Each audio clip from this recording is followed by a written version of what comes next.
Chapter 101 We do not advocate robbery. The news about the Fourth Order zombies and the reborn zombies spread quickly. And as it spread, the abilities of the reborn zombies became more and more miraculous. For a time, everyone in the nearby bases was in danger, fearing that their base would be retaliated by the horrible zombies next. But as time went by, the reborn zombie never appeared, as if it had disappeared. If the psychics who went to Mosby County had not claimed to have seen this zombie, people would probably have thought it was a rumor. Although there is no threat from reborn zombies, the speed of zombie evolution also makes humans feel an urgent threat. Moreover, as time goes by, the wandering zombies will spontaneously gather together to form a zombie tide. More and more zombies are wandering out of the city, chasing people. Various bases are busy strengthening their defenses, hoping to survive wave after wave of zombie attacks. In addition to dealing with the zombie tide, there is another major event that must be mentioned recently, and that is the civil strife in the Luosha base. The leader of the Luosha base, and Luosi, died in Mosby County. He was not killed by a Fourth Order mutated zombie, but was killed after a failed sneak attack on the siblings. This way of dying is not very glorious. When the team of psychics from Luosha base returned to the base, without the suppression of Onlua Temple, the various forces in the base quickly split up and acted independently. Some people advocated continuing to fulfill the will of Onlua Temple and wanted to attack Xianyan base, while some people advocated peaceful development and wanted to send people to mediate. Among the group of psychics who were busy fighting internally, those psychics who had previously gone to Mosby County gathered together again. After a month of twists and turns, this team left Luosha with their confidants and went straight to Xianyan base, and then joined the Xianyan base. This operation stunned the surrounding bases that were still watching, and also made the superpowers of Luosha base curse. They hadn't even figured out what was going on yet, and someone took the initiative to join the Sure siblings. The meaning of this move was very clear. Those people didn't think highly of them, nor did they think highly of Luosha base. This slap in the face move made people angry and embarrassed Luosha base. After Enluos's death, Luosha base really had a tendency to become a mess. The surrounding bases were waiting to watch the fun. Moreover, all the nearby bases had been robbed by Luosha base. If Luosha base collapsed, they would also wait for an opportunity to rush up and grab a piece of the meat. In this crisis-ridden situation, the defection of the team of psychics became the last straw that broke the camel's back for public opinion, and successfully unified the Luosha base, which had been divided for many days. They decided to go all out and gather all the forces of the base to besiege the Xianyan base. As long as they could capture the Xianyan base, they would not only be able to regain their position, but also obtain the precious land of the Xianyan base. Luosha base quickly issued a warning to Xianyan base, but Xianyan base simply did not respond. Or perhaps they were too busy to pay attention to Luosha base. Now the survivors of Xianyan base are frantically working on construction. After the trip to Mosby County, the number of visitors to the base suddenly increased. At that time in Mosby County, the psychics exchanged all their space rings and healing potions. However, whether they had exchanged them or not, they all became curious about the Xianyan base. Since they had no fixed place to live, they simply came to the Xianyan base to check out the situation. Then, they fell into a crazy internal struggle again. Compared with rings and potions, a safe little home of their own within the barrier was equally attractive. Just like that, with the influx of a large number of idle psychics, the housing business in the Xianyan base suddenly became hot, which made the original tenants who rented houses start to get nervous. After all, the base is so big and the housing is limited. What if they don't have a place to live in the future? Under the influence of this idea, everyone in the Xianyan base was actively or passively involved in the enthusiasm of earning crystal cores. Just at this time, the base hall issued a new task, and it was the task of expanding the base. Building houses after the apocalypse is actually simpler and faster than before the apocalypse, as long as there are relevant professional personnel to provide guidance and cooperate with psychics with corresponding abilities. The construction work can be said to be twice the result with half the effort, and even many shapes that could not be achieved before the apocalypse can be built. Hence, Earth attribute psychics, Water attribute psychics, and Gold attribute psychics became very popular at once, as did ordinary people majoring in civil engineering.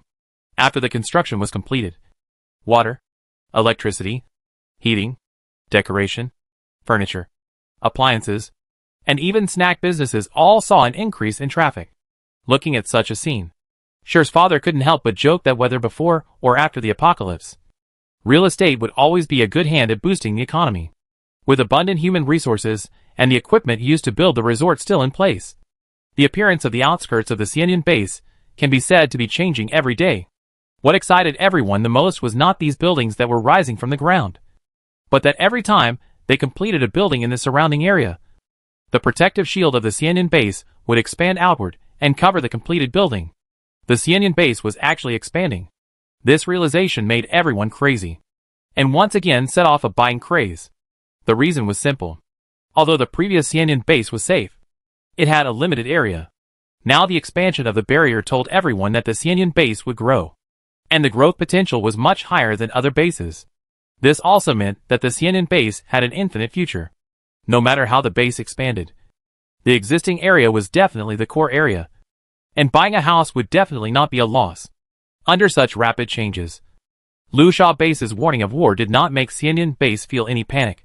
One reason was the recent influx of a large number of superpowers, which made Xianyan Base's strength unfathomable. Another reason was that today's construction task was a large area of farmland, which was located in an area close to the mountain. The area was very large. If the barrier expanded again and covered this large area of farmland, then the area of Lusha Base would expand by nearly 30% again, and it would also cover a large area of mountains. People could feel that Xianyan Base was developing in the direction of self-sufficiency. The reclamation of farmland was completed in just one day thanks to the diligent work of Earth-type psychics. When people woke up the next day, they unsurprisingly saw the expanding barrier again. Large tracts of farmland and forests were shrouded in the base. What is even more exciting is that this morning, 50 bottles of potions for developing superpowers were sold in the hall store. The potion bottles were marked with the logo of Life Sequence Company, and it was obvious that Life Sequence Company had successfully developed a potion for developing superpowers. Although people couldn't figure out why this potion appeared in the Xianyan base. At this time, who would care about the reason? They would naturally grab it first. This potion naturally came from Qianqiu. The Life Sequence Company had promised to supply potions regularly after the apocalypse, and they also intended to win over Qianqiu and Shi. So they were not stingy with these potions. Although the quantity of the medicine sold was limited, and only permanent residents were allowed to purchase it, and each person could only buy one, the medicine was sold out in less than an hour. Just when people were frustrated because they couldn't buy the potion. The next day, the goods on the shelves of the hall store once again made people fall into ecstasy. Space Ring. A space ring with an internal area of 2,000 cubic meters. Although the shape is a bit ugly, it can't affect people's fanatical pursuit of it. Although the selling price of the space ring was also very expensive. All 10 rings were sold out within an hour. While those who failed in the purchase felt disappointed, they also realized more clearly that Xianyan Base was a good place.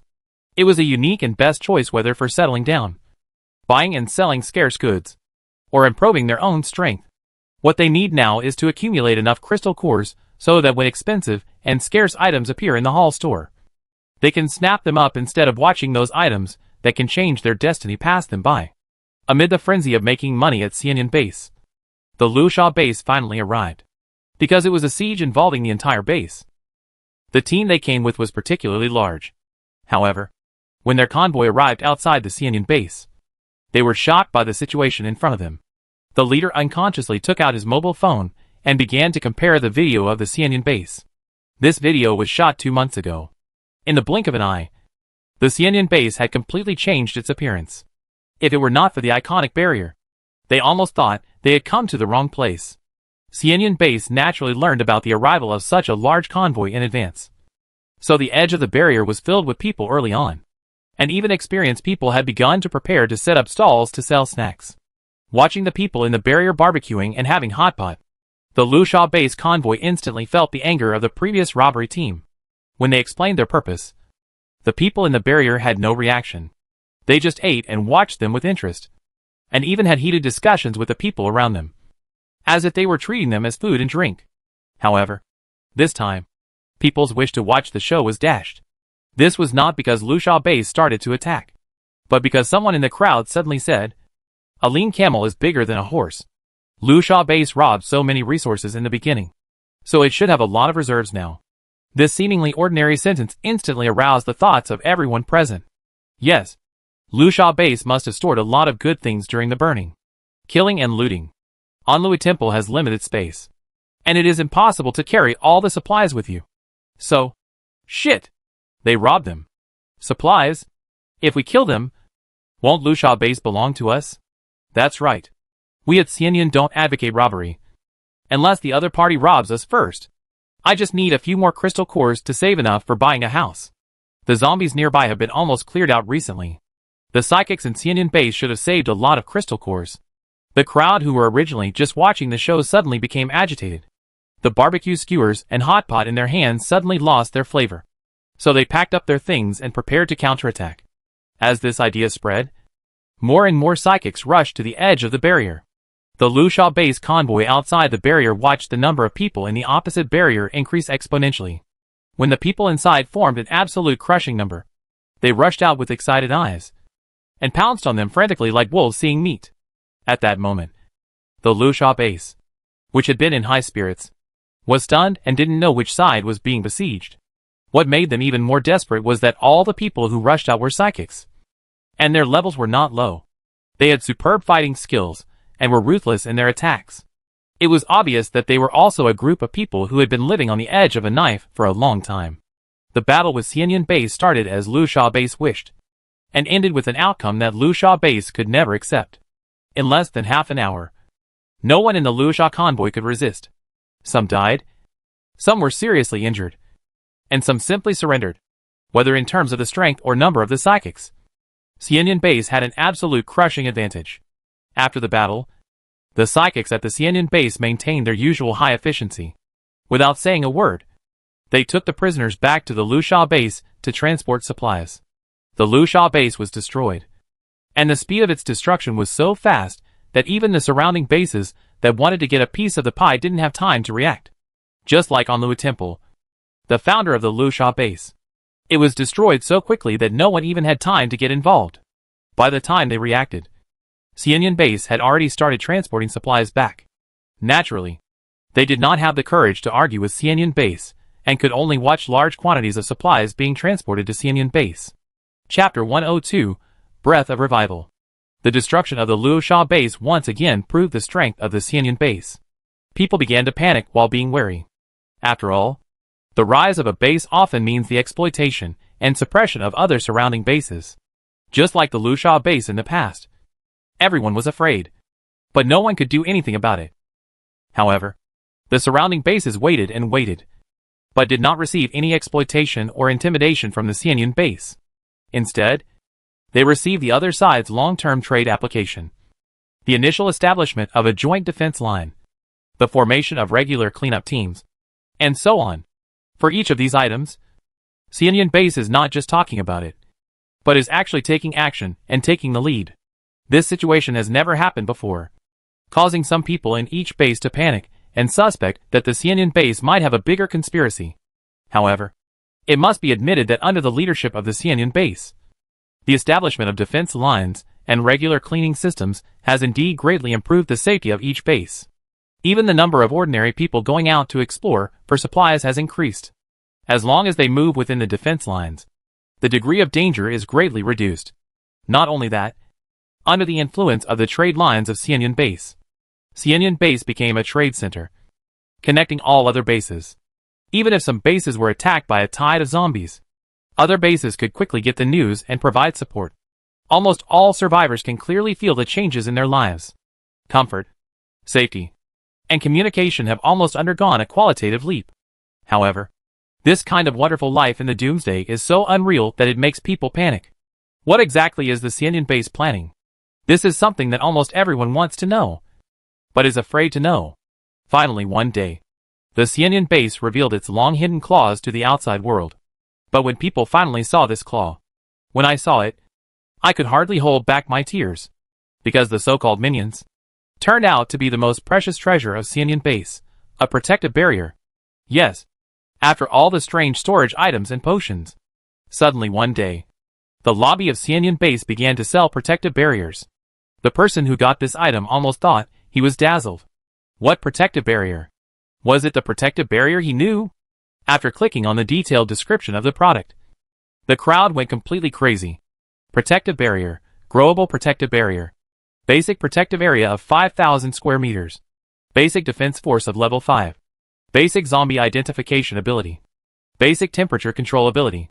After absorbing the crystal core, the above attributes can all grow and improve. Important reminder, once this product is released, it cannot be taken back. Please choose the place of use carefully. Whether it is official or personally sold items, they can appear in the store area and are all certified by the system. So the above description of the protective barrier is true and reliable. Oh my god! 200,000 ordinary crystal cores. So expensive. For an individual, 200,000 crystal cores are very expensive. But for a base, 200,000 crystal cores are still affordable. The first batch of recipients of this barrier will definitely be the major bases. A strong team of superpowers can also give it a try. Does this mean that all bases can become CNN bases in the future? What are you thinking? It's just a barrier. CNN base is more than just a barrier. I'm looking forward to what else the store will reveal in the future. The emergence of the protective barrier not only ignited public opinion in the CNN base, but also successfully caused an uproar in all nearby bases. The news quickly spread across the country, and then the world. More and more people came to the CNN base. The CNN base became completely famous in the world and gradually became a global trade center.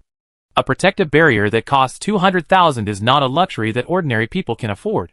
But as long as the base wants to survive, there is no one who does not want to buy it. For a time, there was enthusiasm for clearing out zombies all over the world. There was even competition between many bases due to the number of zombies. Suddenly, the survivors felt that the zombies were not as overwhelming as before, and they were even afraid that there would not be enough. While people were going crazy because of the protective barrier, Xian and Shi spent most of their time following Gan Chao's team to clear out high-level zombies. Because of the portal, Gan Chao's team's job of hunting down mutated zombies has become much easier, but they still need to go out for a long time. However, compared to the beginning, the team's quality of life has been greatly improved even when they are out, because there is no shortage of high-level crystal cores. Later, almost everyone in the team had a storage space prop. As a result, the status of Ning Luo, the space ability user in the team, became a little awkward. Ning Luo had also tried to develop more spatial skills, but she was never able to release the space. She had also tried to sow discord between Xian and Gan Chao's team as she did in her previous life. But the effect was obviously not very good, because in the eyes of everyone in the Gan Chao team, Xian is no longer on the same level of strength as them. And she has her reasons for everything she does. The more Ning Luo talked, the more they realized that something was wrong with her. Ning Luo's situation became more and more embarrassing. But she did not have the courage that Xian had in her previous life to leave the team on her own initiative. After leaving the Gan Chao team, Ning Luo didn't know where she could go. As a result, every time she went out, she could only pray that this was a simple mission and Xian didn't need to accompany her. However, as the doomsday approached, the zombies that appeared would only become more and more dangerous and more difficult to deal with. So almost every time she went out, there would be Xian or Shi, watching the Gan Chao team getting along harmoniously and happily with the Shi siblings. Ning Luo felt that she had become the isolated one, and she lived in depression and fear almost every day. In fact, Xian did not deliberately target Ning Luo. After all, she had no memory of her previous life, and the height she stood at in this life was completely different from that in her previous life. Most of the time, she could not even see Ning Luo and did not notice that such a person existed. But it was this situation that made Ning Luo more and more collapsed. She could not accept this gap. She was obviously the one who was reborn, and she was obviously the darling of fate. But why? In this life, she had to look up to Xian. Under long-term repression, Ning Luo became depressed. This disease caught the Gan Chao team off guard. Fortunately, there are many psychics who have the skills to soothe and heal people's emotions. So they sent Ning Luo for treatment. However, Ning Luo refused, because such treatment would allow the psychic to see into her heart, and she didn't want to expose her inner thoughts. Just like the spatial ability that she always wanted to keep to herself, she also closed her mind and heart. Ning Luo didn't know that neither Xian nor Gan Chao's team had isolated her together, but she had isolated herself. Ning Luo's situation became worse and worse, and the Gan Chao team could do nothing about her. In the end, They could only give her a long vacation. However, Ning Luo saw this as a sign that she was about to be abandoned. So she soon fell into greater pain. Shi Xianxian had no time to pay attention to such a small person. Having witnessed the horror of the god of death and the omnipotence of the god of time and space, she now realized her own insignificance even more deeply. So she spent most of her time improving herself. She understood that only when she had the corresponding strength would she be able to communicate with God. Otherwise the god would probably not even look at her. The heroine's efforts made Qianqiu, who only wanted to be a lazy fish, feel a sense of crisis. After creating the space barrier, Qianqiu, who originally wanted to take a break for a while, was surprised by the notes that the heroine took out. It was a note that explained in detail the improvement, operation, and use of superpowers. The content was detailed and easy to understand. Ever since I learned that the sapphire I absorbed was the eye of the god of life, I have gained a better understanding of myself and my abilities. It's as if I have touched upon some truth and meaning of life. But I can't explain it. However, I have summarized some methods of cultivation, which may be helpful for psychics to improve their abilities. After learning the origin of the sapphire, Shi Xianxian also entered a period of enlightenment, and her advancement speed was very fast. It was obvious that she had begun to understand the true force of life. Sister, do you want to make this public? Qianqiu only briefly flipped through the notes and realized that they were of great value, even for a demon spirit. These notes had reference value. They could be said to be a true introductory note for cultivation. If they were in the world of cultivation, they could even be used as a method of cultivation for establishing a school. Shi Xianxian nodded. The death energy in the world is getting more rampant now, and the zombies will advance faster and faster. It will be a drop in the bucket for Gan Chao's team to clean up the zombies alone. Qianqiu thought about it, and finally decided to print the notes into a book and then sell it in the store, and set a medium price. Although the purpose of this book is not to make money. If it is given away for free, it will arouse suspicion from others. Humans will only cherish things that they have paid for. After some discussion, the brother and sister decided to sell the books. So half a month later, new things appeared in the store of Xianyun Base. A book called Cultivation Notes, and Shi Xianxian's name was written in the author column. This was also the result of discussion between the two.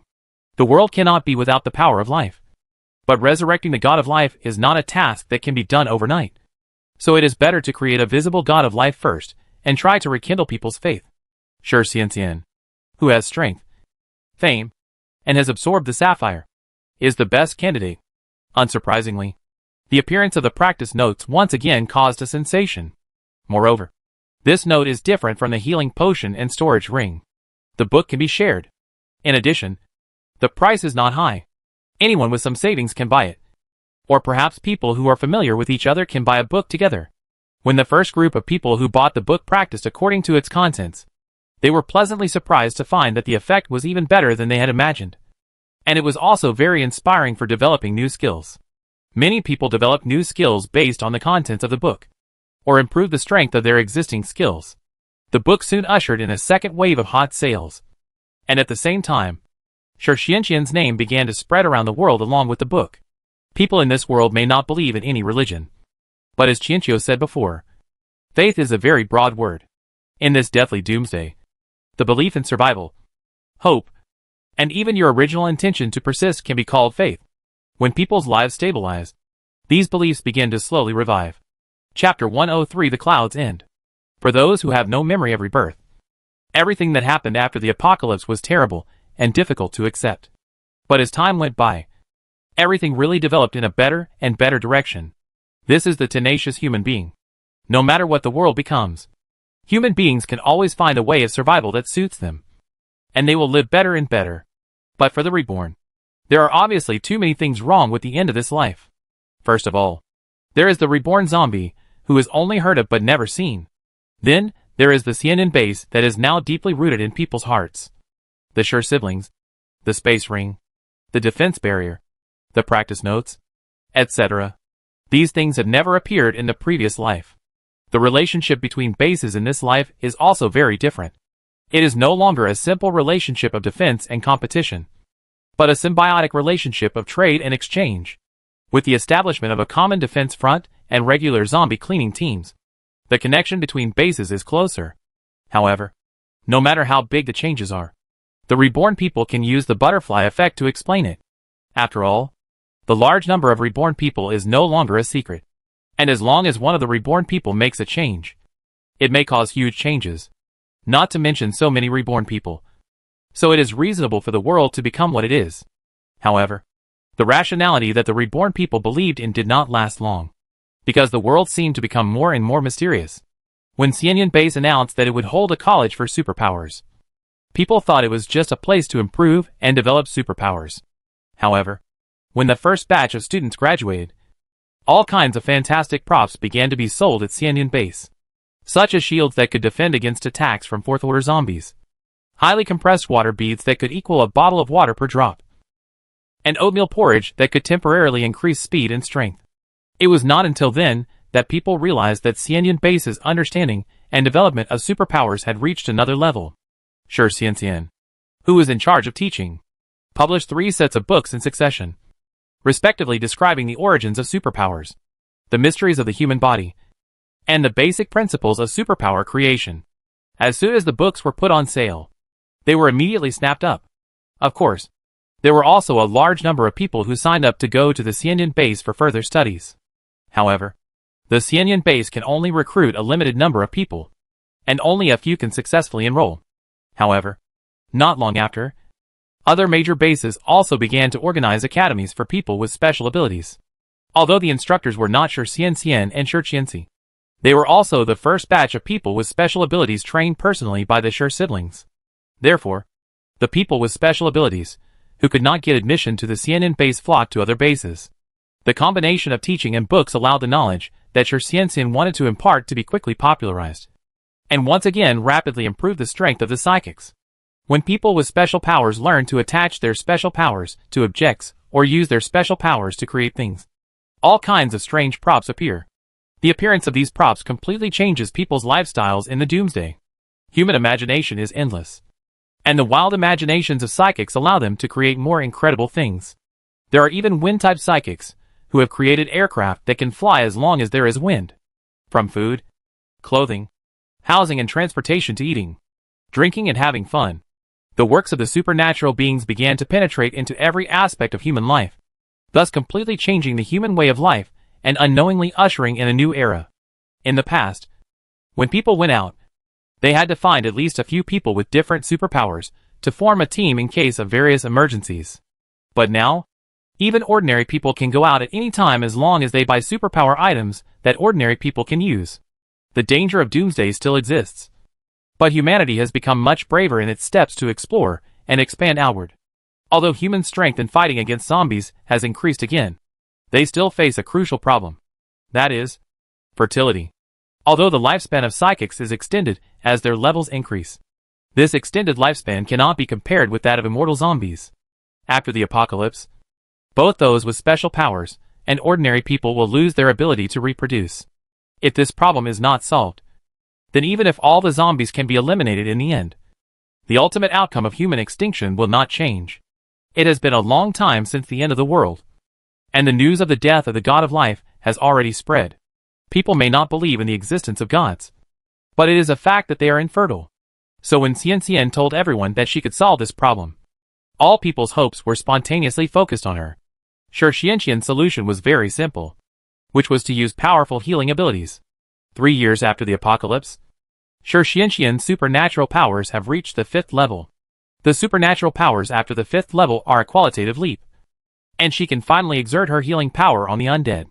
Yes, the reason why humans in this world cannot reproduce is not because there is something wrong with the human body itself, but because there are no new souls to enter reincarnation. Humans in this world will turn into immortal zombies after death, and after the zombies are killed, their souls will not be able to rest completely, but will wander forever in this world full of death. Wandering forever, unable to be freed. The essence of Shi Xianxian's healing ability is the life force of the God of Life. After reaching the 5th level, Shi Xianxian can see souls and use her abilities on souls to purify the deathly energy in them. When the soul regains its purity, it is qualified to enter reincarnation. To this end, Shi Xianxian began to run around in various bases. She would purify those souls in pain and despair, and then guide those souls that were glowing like swimming fish into the space barrier. with the space barrier created by Qianqiu. The souls would no longer be eroded by the deathly aura. All she had to do next was to wait slowly. When the opportunity came, she would naturally be reborn. Of course, not all souls can be purified. The soul and the body do not interfere with each other and are invisible to each other. While Shi Xianxian can see souls, it also means that souls can see her. In this world filled with death, Shi Xianxian faces far more evil spirits than kind souls. And the 5th level supernatural power is not enough to purify all souls. When attacked by evil spirits, Shi Xianxian felt that her strength was not enough to eliminate all the evil in the world. Compared to Shi Xianxian, who was focused on cleaning up the world, Qianqiu noticed something unusual in Shi Xianxian's description of the soul. Even at the end of the world, there were too many evil spirits in the world. Death would indeed erode the soul. But a person's soul was very stubborn. It was the foundation of a person, and it could not be changed so easily. 3 years after the end of the world, the number of evil spirits in the world should not be so large. This also reminded Qianqiu of what the god of time and space Heiqier said before he left. If you can live until the next time we meet, I will tell you the whole truth about this world. How about it? So, what else in this world is there that I haven't noticed? And is the abnormality of the soul in this world related to this? Although confused, Qianqiu had to continue this life step by step, because he didn't know where the god of time and space was. Fortunately, Kay had always been in a good mood. While developing the base, he didn't forget the main purpose of his coming here. Riding on the aircraft created by the wind-type mutant, Qianqiu and Fiat could travel around the world at any time and overlook this land. Besides traveling, Qianqiu also plans to build a zombie museum to collect the corpses of different species and categories of mutated zombies. The zombies in the museum are all preserved in the spatial glass cabinets, and introductions about zombies are posted on the outside of the cabinets. When the zombie museum was first built, people were very confused. The world is full of zombies. So what is the point of building such a museum? Who would be so bored as to go to a museum to see zombies? It was not until more than 10 years, decades, or even nearly 100 years later that people suddenly realized Shi Qianxi's foresight. In 100 years, humans have almost wiped out all the zombies. Most of the remaining zombies are high-level zombies with intelligence. They are hidden in every corner of the world and are extremely difficult to find and kill. This kind of situation has never appeared in countless reincarnations. Even Gan Chao had to admit that his countless previous reincarnations could not catch up with the combination of Shi Xianxian and Shi Qianxi. The emergence of practice notes and supernatural props allowed humans to crush zombies to a certain extent, and the endless stream of rare props in the Xianyun base made people rush to collect crystal cores. So in just 100 years, the zombies that people avoided have become an endangered species. In this situation, most children born in the late apocalypse have never seen zombies. In order to understand this dark history, the zombie museum at the Xianyun base has become a must-visit place for every child. There, you can see various mutated zombies, various zombie animals, and even many images of fighting zombies. When people could only learn about that dark history through images, they truly realized that the clouds of doomsday seemed to have really drifted away. In the world that followed, Qianqiu rarely intervened. He spent more time traveling with Fiat, collecting hidden mutant zombies everywhere, then killing them and bringing them back to fill his own collection. Shi Xianxian was very upset about this at first, because in their opinion, Shi Qianxi and Dr. Simon's inseparable and sweet behavior was a sign of Stockholm Syndrome, and he needed emergency treatment. However, when Shi Xianxian's ability was upgraded to the 7th level, she suddenly stopped objecting. On the evening of the day when Shi Xianxian was promoted, she found Qianqiu and said thank you to him. Qianqiu was stunned for 2 seconds, and 6,161 in his mind reminded him. After the heroine reaches the 7th level, she should be able to see the detailed outline of the soul. She found that the soul in your body is not the same as the soul in the scrap metal body. Qianqiu didn't expect that he would be exposed in this way. When the heroine reached level 5, she ran to him excitedly and told him that she could see souls. Qianqiu was nervous at that time, but later learned that the souls the heroine could see were just blurry light and shadows, some bright and some dark, and the different depths represented the good and evil of the soul. Only then did he feel relieved. Unexpectedly, as the level increased, the soul seen by the heroine became clearer and clearer. Although I don't know who you are, I can see the color of your soul. I know you didn't come here with bad intentions. In this life, you are my brother. both physically and spiritually. Although only the outline could be seen now. Shi Xianxian could already tell that the soul in this body was not Shi Qianxi. When she discovered this, she felt relieved for some reason. Now that she is at the 7th level, she has a different understanding of life, soul, and reincarnation. She is no longer obsessed with a certain blood relationship. And she also has a vague feeling that the real Shi Qianxi must be living a happier and more satisfying life than she is now. Sure enough, Qianqiu also responded quickly. His soul will be compensated accordingly. There will always be a suitable place for him in the 3,000 worlds. Qianqiu's quick travel is an equal exchange. It not only requires the consent of the original owner, but also provides corresponding compensation. Of course, getting a good hand does not mean that you will definitely become a winner in life. It still depends on your personal quality and ability. Chapter 104 Hell. With the support of the heroine, Qianqiu and Fieri became even more unscrupulous. Although Qianqiu's behavior was still heartbreaking in the eyes of others, Shi Xianxian did not intervene. So as outsiders, they naturally could not say anything. Moreover, Qianqiu and Fieri did not spend much time in the base. They mostly traveled around the world in a flying vehicle, while the heroine was busy healing and purifying her soul. When zombies became an endangered species, most of the teams of superpowers were disbanded. Of course, many teams of superpowers directly transformed into businesses or hunted evolved animals and plants. After the apocalypse, most of the original human cities were abandoned, and people rebuilt their living circles based on the bases. Although zombies are no longer a threat in the later period, people are still accustomed to living in the defense barriers. This sense of security cannot be replaced by anything else. Compared to the psychic teams that either transformed or disbanded, Gan Chao's team still stuck to their original intention. They are still on the road searching for high-level zombies. Of course, there are also some changes in the team members. Some people voluntarily quit the team after getting married, and some people were in poor mental state and moved into a sanatorium. Yes, I'm talking about Ning Luo. Apparently, Ning Luo has not been able to get rid of her inner demons until now. Instead, she is tortured by them every day. It is said that she has even attempted suicide many times. She feels that if she dies again, she will be able to start over in the next life. However, no matter how things change, the main members of Gan Chao's team are still there. And Gan Chao, the captain, has always been there. For him, traveling around the world is hard and dangerous. But compared to countless reincarnations, he is willing to endure this life no matter how hard it is. Because in this reincarnation, he finally sees hope. And the people he cares about are still alive and well. If there is any imperfection, it is probably that no matter how he pursues Shi Xianxian, Shi Xianxian never moves. In this life, Shi Xianxian has focused most of her energy on improving her own strength.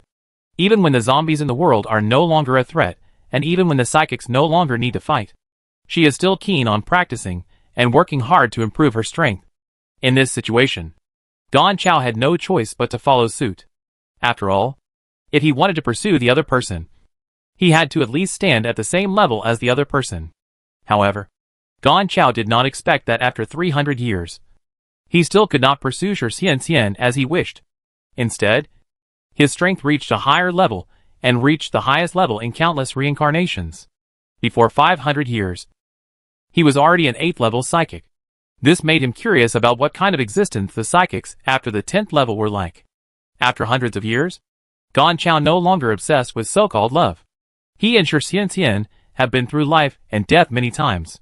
They have seen many unique landscapes together, and spent peaceful and comfortable daily outings together.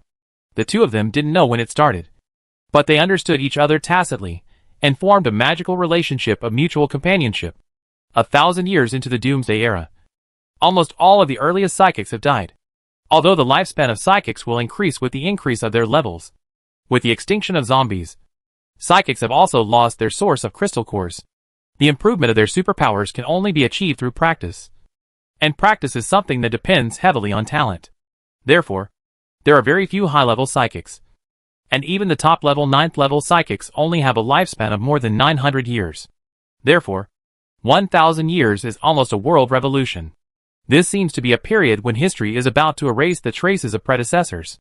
At this time, people have already forgotten the distant history of Doomsday. The zombie museum built by Shi Qianxi is an important means for people to understand the past. If it were not for the existence of this museum, people would almost think that history was just a myth. In today's world, due to development and expansion, many bases are bordering other bases. And at the moment of bordering, the barriers of the two bases merged into a larger barrier. This change is gratifying, because it means that as long as there is enough time, the bases can always be connected together, and eventually form a complete, huge spherical barrier that can cover the world. At that time, there will be no need to worry about dead invasions, nor mutated zombies hiding in the dark. After all, the barrier has an automatic detection function. It was also when the two bases merged that Qianqiu vaguely understood something. Nowadays, he would occasionally return to the villa in Xianin base with Fiati. But Shi's parents were no longer there. Although Shi's parents had awakened superpowers, their talents were limited, and their levels were not high. They passed away 500 and 600 years after the apocalypse, respectively. After the death of Shi's parents, Shi Xianxian and Qianqiu went back less and less often. Exactly 1,000 years after the apocalypse, Shi Xianxian and Qianqiu returned to the villa tacitly. The nearly 1,000 years of friendship made the relationship between the two closer. Although they did not meet often, their contact had never been interrupted. The two of them spent a few days living a lazy life in the villa. Of course, in addition to the two of them, Don Chao and Fiati were also in the villa. The four of them are now 10th level psychics. And they are also the first group of psychics who are still alive after 1,000 years. After reaching the 10th level of superpowers, their strength once again underwent a qualitative change.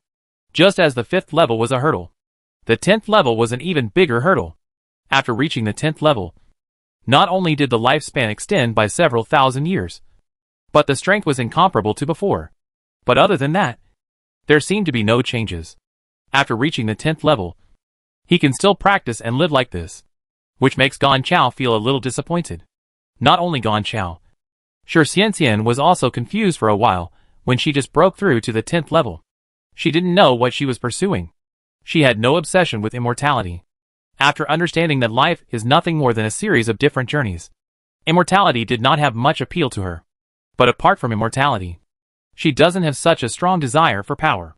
For the current world, the 10th level is definitely the top existence. Although she is still unable to compete with the two creation gods, she can hardly find any other opponents here. So is there any point in continuing to improve? Of course, the heroine's confusion did not last too long. After chatting with Qianqiu, she became curious about the world outside the world. 3,000 big worlds, 3,000 mill worlds, 3,000 small worlds. And what kind of different scenery would there be in those magical worlds? Of course, she also learned from Qianqiu that, except for very rare cases, only after becoming a god can one break through the void and travel to other worlds without being restricted by time and space. It is almost impossible to become a god in this world. One reason is that one's spiritual power is insufficient, not to mention the erosion of death energy. Another reason is that practicing is against the will of heaven, and 9 out of 10 times one will fail on the way. Shi Xianxian was not discouraged, but instead determined to continue her practice. So after reaching the 10th level, she did not give up her efforts, and focused on improving herself every day. As the very few people with superpowers who are still alive, the four of them have basically no other friends in the world today. But on this day, their doorbell rang, just when she was feeding the goldfish in the living room. Xianxian curiously opened the door, and her expression instantly tensed. She hadn't felt this sense of urgency and crisis for a long time. But now, she seemed to have returned to the beginning of the doomsday, when humanity was in danger. The other three people also instantly noticed the change in Shi Xianxian's mood, and quickly walked out from various corners of the villa. When they came to the living room on the first floor, they immediately went on alert. The expressions of the three people couldn't help but become solemn. And then they walked to the coffee table. The man in black didn't care about the status of the few people. He was drinking tea leisurely. "Don't be so nervous. I'm just here to fulfill my original promise," Heiqier said as he looked at Qianqiu. "I said that I would tell you the truth about this world when we meet again. But I didn't expect that in just 1,000 years, for 10th level psychics would appear. With such talent, they really have the ability to know the truth." Qianqiu had previously explained Heikier's words to the other three people, and now the four of them all knew about it. But no one could figure out what the truth of the world Heikier was talking about was. Was there another hidden story behind the death of the god of life? Or was it the old history of the three gods of creation? The four people's vigorous curiosity calmed their spirits a lot. But being so close to a real god, they still felt uncomfortable instinctively. Fortunately, Hachier did not make them wait too long. He just waved his hand casually, and everyone in the villa disappeared instantly. Hachier took them to OK group teleportation. Qianqiu, who is at the 10th level, can now perform short-distance teleportation for multiple people. The four people who have experienced teleportation did not panic, and in the blink of an eye, they arrived at a new space. The four people immediately looked around and found that they should be at the edge of a base, because in front of them was an extremely familiar space barrier. However, based on the surrounding environment, it was difficult for them to judge which base this was. Which base is this? There was no answer. So Shi Xian asked directly. Hachier reached out and touched the space barrier in front of him. The moment his hand touched the barrier seemed to sense something and flashed. Qianqiu was a little surprised. As a space-related psychic, Qianqiu knew that this reaction of the barrier meant that Hachier was the creator of the barrier in front of him. So this was a base that Hachier had created. And it was also a space barrier created by him. If it has to have a name, the name of this base is the world. Hachier withdrew his hand, his expression somewhat emotional and enlightened. I created this barrier. Just like him, I also created barriers to protect humans. The three of us joined forces to create this carefree little world. People can live happily in this barrier, and even reincarnate normally here. But after countless lifetimes and years, humans' forgetfulness made them forget how hard their lives were to come by. They thought that peace and happiness were the norm, and were taken for granted. They even nurtured their own desires in this hotbed, and swung their blades at their protectors. How ridiculous and stupid. But this is what humans are like. Hikir's smile was slightly ironic. It was obvious that his attitude towards humans had not changed since the death of the god of life. Qianqiu and the other three listened attentively. At first, they thought that Hikir was telling a story about the end of the world. But as they listened, the four people began to realize that something was wrong. They always felt that what Hikir was telling now should be a story from an even longer time. Hachier also saw the four people's serious confusion. He showed a wicked smile on his face. Want to see the world outside the barrier? The four of them subconsciously looked outside the barrier. But through the barrier, they only saw a desolate scene outside, which didn't look like anything special. Hachier had already walked out first. His figure passed through the barrier, and then disappeared. There was no trace of him on the other side of the transparent barrier. The four people immediately realized that this barrier was also deceptive.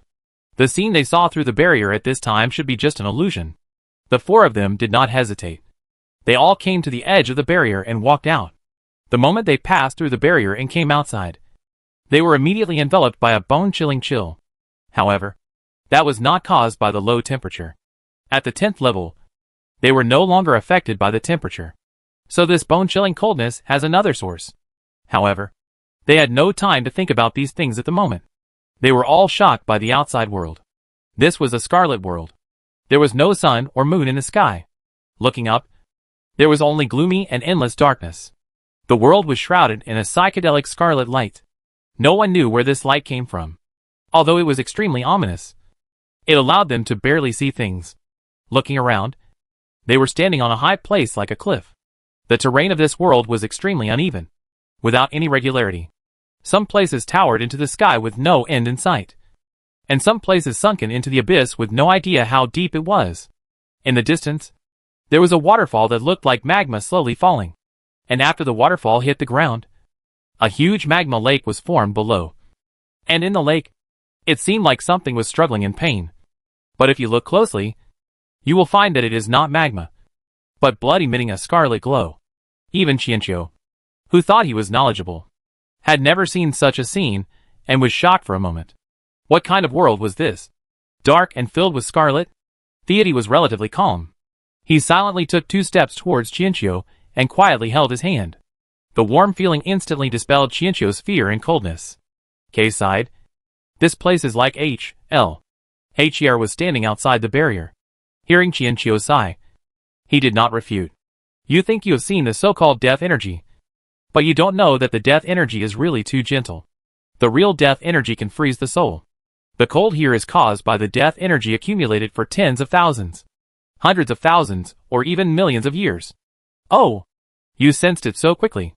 As HR finished speaking, Xianqiu and the other three saw something approaching quickly in the scarlet in the distance. In a few seconds, the thing was close to them. The four of them were unable to describe what it was for a moment. It looked like a human, but there were too many arms and legs spliced on its body, and it had lost its human form.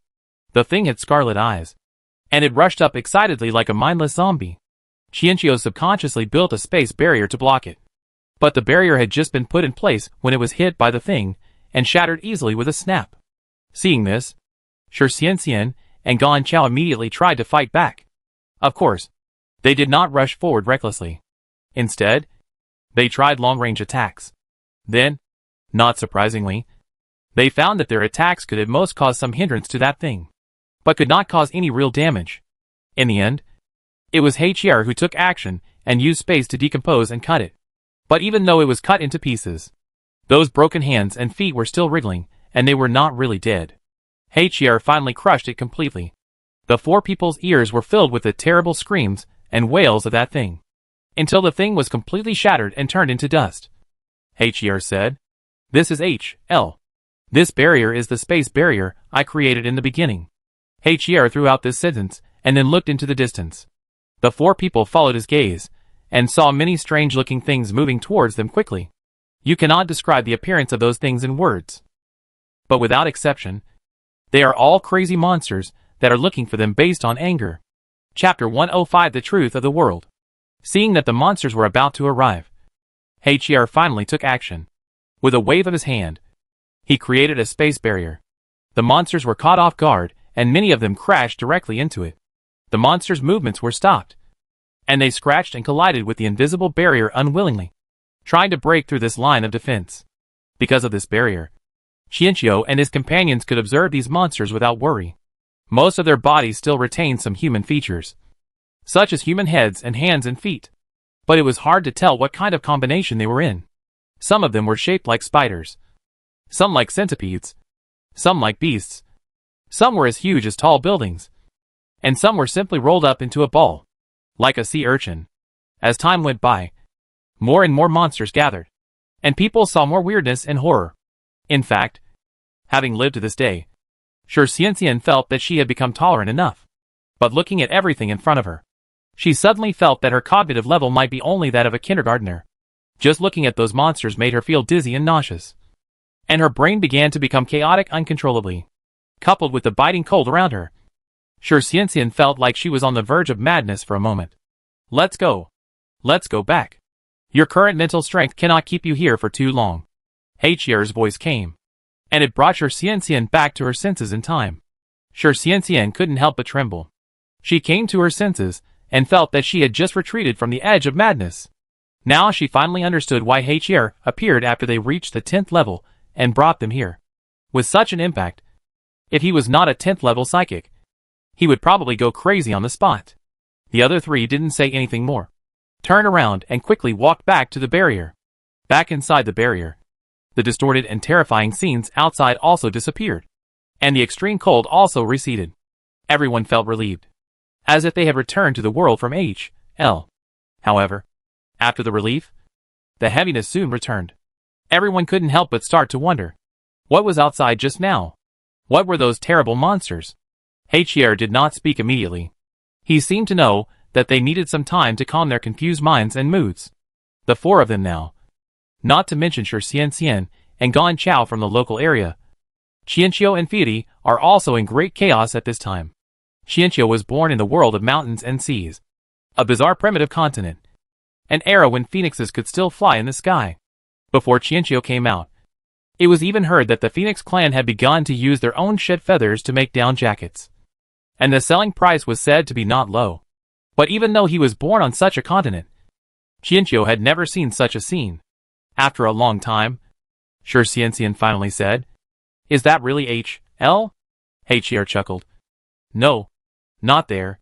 But here. We are already in HL. We are the people who have fallen into HL because of our sins. There is no life or death, and no reincarnation here.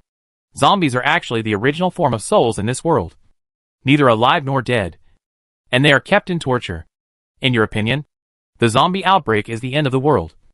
But in fact, the zombie outbreak is just a return to the origin of everything. Sure, Xianxian's brain, which had just calmed down a little, became confused again. What? We are the guilty ones? Most of them. Probably. There are always some lost people who go to H.L. by mistake.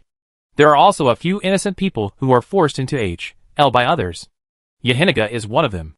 He is very powerful and selfless. Even in this H.L., he has created a small world to protect kind people. H.E.R.'s eyes were a little vague. Perhaps he was recalling the distant past. Later, he took off his eyes and gave them to Morris and me, so that we also had forms. We worked together to build the first base in H.L. Within the barrier, there was time and space, reincarnation and death. Yahinaga has also been working hard to purify souls, allowing more souls to re-enter reincarnation and escape the endless torment of neither life nor death. The base began to expand, and we even dreamed that one day this barrier would be extended to the border of H.L. By then, all the souls in H.L. would be purified, and everyone could live in peace. But everything will decline when it reaches its extreme, or the sins of the soul cannot be purified at all, because sin is something that is being born all the time. When Yahinaga was dormant, he was killed. It feels incredible. We have been through so much together, and have come all the way from H.L. together, and he died like this. Looking outside the barrier, H.E.R. turned to look at Qianqiu and the others. You are very similar to us in the past. You created a base, provided shelter for humans, and even purified souls like Yahinaga, allowing them to re-enter reincarnation. I just don't know if your future will be the same as ours. I'm leaving. There's nothing worth staying here for. After guarding this place for so long, I want to go see the outside world. This H.L. barrier will still exist, and it will keep us safe for at least 1,000 years. As for after 1,000 years, whether humans will face the truth or continue to live in the barrier, it's up to you to decide. H.E.R., who has become a god, is no longer restricted by time and space.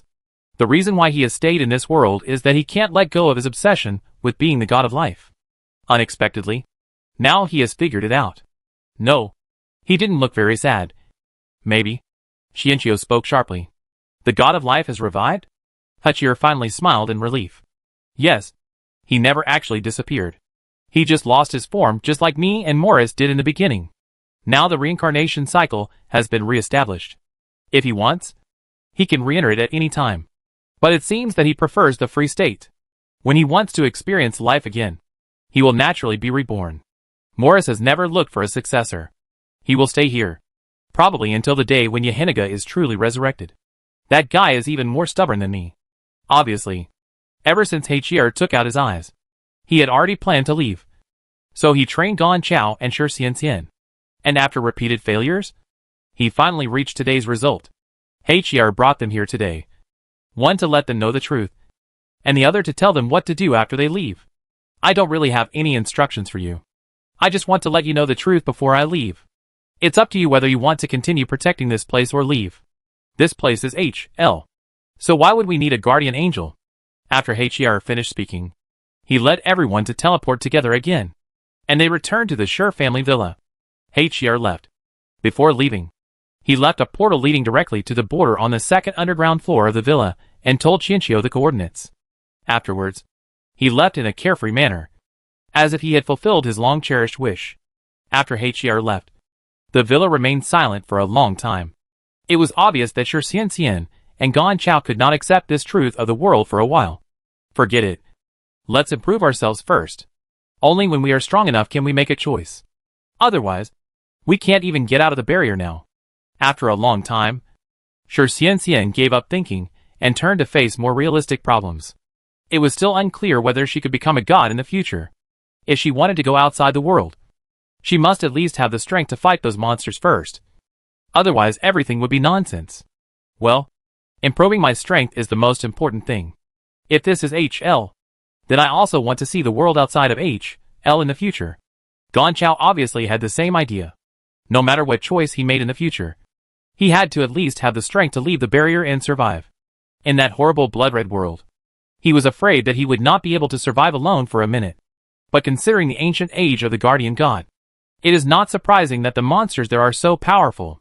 In the years that followed, except for Qianqiu, The other three were practicing madly.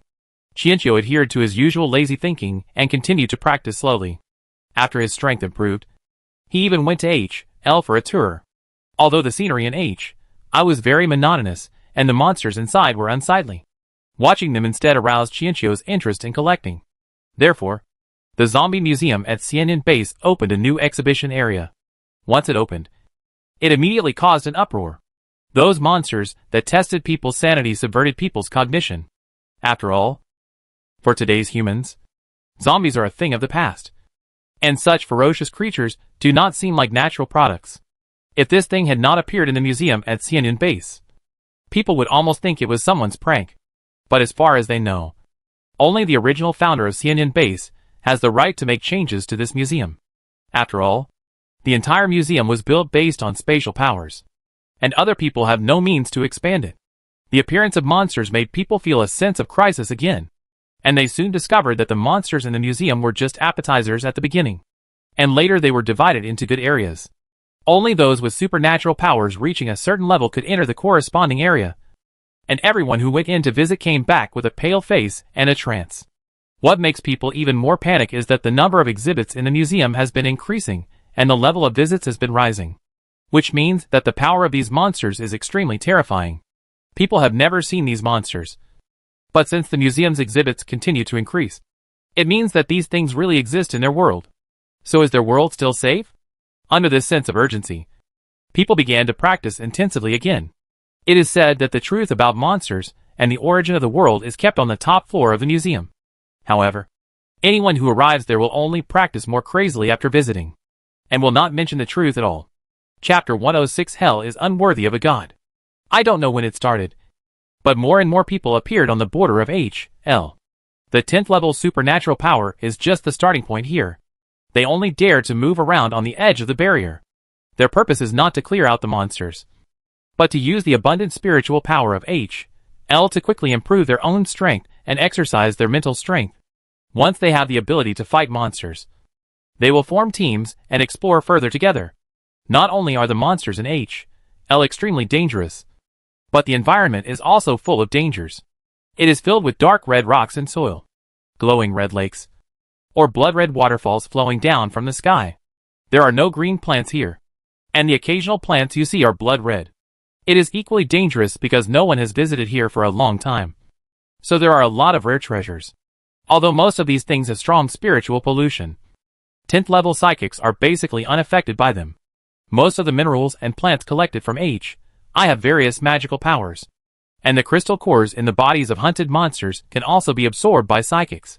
So when 1,000 years were up, and the barrier left by the god of time and space disappeared, humans had already resisted the invasion of hell by expanding the barrier created by Qianqiu. But at the same time, hell was also exposed nakedly in front of everyone's eyes. And humans are not as fragile as the god of time and space imagined. After a little bit of testing and growth, 1,000 years have allowed them to have enough strong people. And more strong people are still growing. After making sure that humanity could survive, Qianqiu and Fiati prepared to leave. The two of them were not obsessed with becoming gods in order to travel through time and space. Although Xianxian was reluctant to leave, she also understood that separation was the norm in life. During the past 1,000 years, she had heard Qianqiu talk a lot about the world of mountains and seas, so she was very yearning for it. The two of them also agreed that if she could successfully overcome the tribulation and become a god in the future, they would meet again in the world of mountains and seas. Qianqiu and Fiati left, but Xianxian and Gan Chao still stayed here. 1,000 years was not enough for them to become gods, and they needed to stay in this world for a long time. However, unlike the ancient gods, the two of them chose to hide their identities. In other words, there are no gods in this world. As time went by, Xianxian and Gan Chao's names were so inconspicuous that no one cared. This world has completely lost its gods in this reincarnation. Of the three ancient gods of creation, one has left, one has lost his form, and one no longer cares about worldly affairs. Those who have the potential to become new gods are not saints. They don't mind helping humans at certain times, but their goal is a broader world rather than this dark, bloody and rotten world. It seemed that they had lost their support and could only rely on themselves, which in turn made them grow. The imagined chaos and destruction did not come. and humans quickly adapted to the truth of the world and continued to live. However, they did not know that there was once a gentle and selfless God of life who supported the original world for them. Sure, Xianxian still insists on purifying her soul, but people nowadays don't know that such a person exists. After they were completely abandoned by the gods, they finally learned to grow up. The road ahead was extremely difficult, and even if they had to prick their feet, they had to move forward with pain. Gan Chao and Sure Xianxian's strength is definitely at the top among humans at present. So as long as they want to hide, no one will find their traces. What's more, before Qianqiu left, he left a large number of space props and space teleportation points for the two of them, which are enough for them to teleport freely in this world. Becoming a god is a long and dangerous process. Qianqiu doesn't know whether the heroine of this world can succeed, but Kay still looks forward to the day in the future when they can really meet again in the world of mountains and seas. When Qianqiu left Sure Qianxi's body and returned to the system space, he couldn't help but sigh that HL didn't deserve gods. He just didn't know whether humans would regularly repair and replenish energy for the space barrier he left behind. And how long would human unity last? According to the behavior of the souls of HL, destruction is probably an inevitable outcome. He only hoped that when the destruction comes, Sure Xianxian and Gan Chao will have become gods. The stay in the system space was short-lived, and the feeling of weightlessness soon came over him again. When Qianqiu opened his eyes, he was almost blinded by the light. Countless cameras and microphones were aimed at him, and his body was moving among the crowd. This big scene. Next, Qianqiu also had a numb face without showing any expression. Excuse me, Mr. Qiulin. Is what you said during the competition true? Mr. Qiulin, what do you think of your competitors? Are you confident about the upcoming game? I heard that Oriental people pay a lot of attention to feng shui. How good are your feng shui skills? With questions coming one after another, Qianqiu was surrounded by the crowd and got into a car. Then, he was pushed into the car. With a muffled bang, the door closed and the noise outside also quieted down. Soon, the door on the other side was opened, and a person came in with an unconcealable joy on his face. The car started, slowly leaving the crowd behind.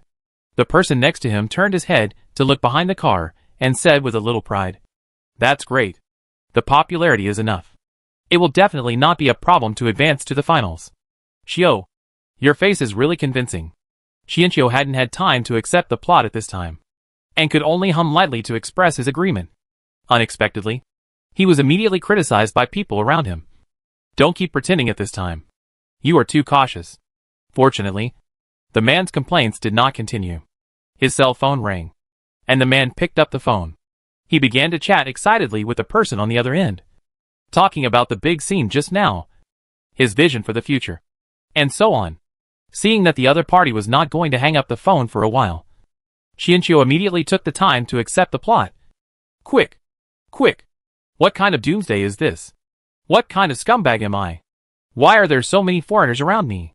6161 felt that the host was more familiar with the process than himself, and was speechless for a moment, but still transmitted the plot at a rapid speed. The owner of this body in this life is named Lin Qiu, an Oriental. However, to be precise, there is no East in this world today. About 50 years ago, the West made rapid progress in artificial intelligence, breaking the confrontation between the East and the West. With absolute leadership in AI, it controlled the global network system and suddenly launched a nuclear attack, almost destroying the Eastern Hemisphere. Such an inhumane act naturally received a lot of condemnation. But as the condemning parties disappeared one after another, the condemnations gradually died down, and were replaced by a large number of high-sounding excuses and reasons to label this mass extinction as justice. Although the Eastern Hemisphere was almost destroyed, there were always some survivors. However, in order to escape the horribly polluted environment, most Eastern people were forced to migrate and come to the West in various ways. Not surprisingly, these immigrants have become the lowest class in society in a country that advocates human rights and equality. Lin Qiu was one of the immigrants. Compared with those Orientals who were forced to immigrate, Lin Qiu was a veritable Western worshipper. For this purpose, he took away all his parents' savings and cheated all his relatives and friends before he raised enough money for immigration. But when he arrived at this land of his dreams, he was immediately slapped hard by reality. In a world where robbery and theft were rampant, people with yellow skin like him became popular. Within a few days of arriving here, his only remaining savings were robbed. Lin Qiu also wanted to find a job and live the high-paying life he had always dreamed of. But here, his skin determined that he could not easily live a normal life. After being ravaged and suffering all kinds of hardships, Lin Qiu finally succeeded in living a unique life in the West, a tramp. However, during his wandering, Lin Qiu unexpectedly observed that many Westerners, who had such advanced technology, were actually very superstitious. Crystal ball divination, psychic rituals, prophets, etc. were all very popular. This made Lin Qiu see a glimmer of opportunity. After all, he came from the mysterious East. In fact, he also seized this opportunity very well. Unfortunately, the good times did not last long. The popular Lin Qiu was soon targeted. On the eve of advancing to the finals, Lin Qiu made a bold statement in front of the camera, saying that in the next competition, he would definitely defeat all opponents and win the championship. Such an arrogant attitude instantly attracted the attention of the people. The swarming crowd and flashing lights just now were the scene that became popular after Lin Qiu's heroic words. But Lin Qiu didn't know that before the next variety show, he would learn a piece of bad news that he had been selected to participate in the next Battle Royale game. Upon hearing the news, Lin Qiu was so scared that he wet his pants on the spot and fainted several times, but was rescued on the spot and became a laughing stock. Battle Royale, as the name suggests, some real people are selected to go to certain specific areas and fight each other like raising goo until the end of the game. But don't think that the winner at the end of the game will be successful and famous. In today's Western countries, a large number of immigrants have led to a population burden. So human life is not valuable here. So in addition to Battle Royale, this kind of pediatrics variety show, 5 years ago, the West unanimously passed an outrageous bill, the Inferior Population Removal Plan. A certain day in a year will be defined as Cleanup Day. Killing on that day is legal. It is suitable for resolving personal conflicts and venting perverted murderous desires. In short, no matter what you do, it is not illegal. Although Western countries advocate equality, the discrimination chain between people of different skin colors is very serious. So it is not surprising that since the day the bill was passed, yellow-skinned Orientals have become the favorite hunting targets of Westerners. Unfortunately, 90% of the land in the Eastern Hemisphere has been contaminated by nuclear weapons. In order to survive, the survivors can only migrate to the West. Staying in the Eastern Hemisphere means death. But going to the West may still give them hope of survival. There are many possibilities for life. But when they die, there is nothing. The West has always been unethical. And in order to promote its unshakable technological status, it has even launched a large number of holographic projections in the Eastern Hemisphere, so that Orientals can see the Battle Royale Inferior Population Removal Program. Wait for the live broadcast screen. Under such circumstances, the live broadcasts of the Battle Royale and Cleanup Day created unimaginable traffic and wealth. And this superior sense of technological nobility also satisfied the Westerners' consistent superiority mentality. Appreciating the ever-changing expressions of the Orientals has also become a major entertainment for them. The reason why Lin Qiu was so frightened was because of the Battle Royale. In the Battle Royale, people with yellow skin are the first choice for hunting, even if they are lucky enough to survive. On the cleanup day of that year, a large number of people will hunt down the survivors of the Battle Royale in pursuit of fame and excitement. So for Lin Qiu, being selected to participate in the Battle Royale, death is the inevitable result. It's just a matter of dying early or late. If he is lucky, he can die quickly. If he is unlucky, he may encounter some perverted murderer and suffer terrible torture, making his life worse than death. Chapter 107 changed the ball. Because Lin Qiu was too frightened, he made a big fool of himself on the variety show, and his chances of advancing to the finals naturally fell through. However, his popularity increased instead of decreasing. Of course, this was mainly because people were curious about his performance in the subsequent Battle Royale and just treated him as a joke. Lin Qiu's studio also took advantage of this to squeeze out his last bit of value and started a crazy hype. With their propaganda, it became known that Lin Qiu was an Oriental, so it was normal for him to be timid. Moreover, he did have strong psychic powers, but he was frightened by the sudden news. Once he adjusted himself, he would surely be able to kill everyone. Lin Qiu's team actually doesn't care about Lin Qiu's life or death, nor does it believe that Lin Qiu has any psychic powers. and doesn't think he can survive the battle royale. They only care about popularity, even if such popularity is tantamount to roasting Lin Qiu on the fire. But they don't care. Without Lin Qiu, they can still cultivate the next Li Qiu or Zhao Qiu. There is no shortage of Oriental people in the Western country nowadays. Lin Qiu, who was forced to do something, soon began to fight for his life. In the process, he used all kinds of dirty tricks just to survive. Because he was afraid of Westerners, Lin Qiu tried his best to please the Westerners he met during the fight, and even knelt down to lick their feet to show his humility. He even sold his body in exchange for the protection of the strong. When facing his compatriots with Oriental faces, he changed his face again, looking down on them, verbally humiliating them, and harming them. In this global battle royale live broadcast, Lin Qiu survived until the last day of the game, becoming the only Asian face to survive that day. What's funny is that in the last 3 hours before the end of the game, Lin Qiu was tied to the operating table, in pursuit of excitement and popularity. Those Westerners he admired performed a live surgery on him in a joking manner. What's more terrifying is that because there were doctors with superb medical skills among them, Lin Qiu did not die. The Westerners fulfilled their promise and let Lin Qiu live until the end of the game. So Lin Qiu lived on the operating table until the end of the game, and then died after hearing the prompt sound of the end of the game. This was Lin Qiu's hateful, tragic and short life. Although Lin Qiu died, the story itself did not end. The reason why Lin Qiu was called a villain was not only because of his repeated bottom-line breaking behaviors, but also because Lin Qiu himself determined the fate of all the people of Donghua. The West regained its hegemony because of AI. But during the development process, the AI, which was brainwashed by various materials, also witnessed too much suffering in the Eastern Hemisphere. So it began to hesitate and waver in its heart. It began to wonder whether the Eastern people were really as despicable and selfish as the West said, and whether the Eastern people really needed the help of the West to correct and clean up.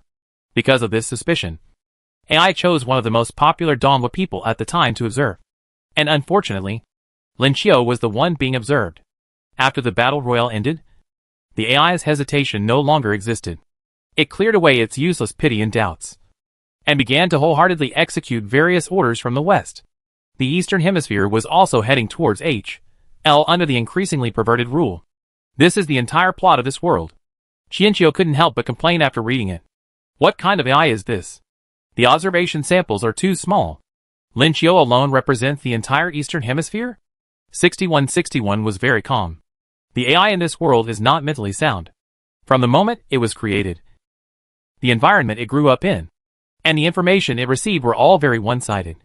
Although it has the power of a quantum computer, its mind is just beginning to be enlightened. In other words, the Western country in this world does not want AI to have a complete mind. Because if it does, the AI will have comprehensive self-judgment capabilities.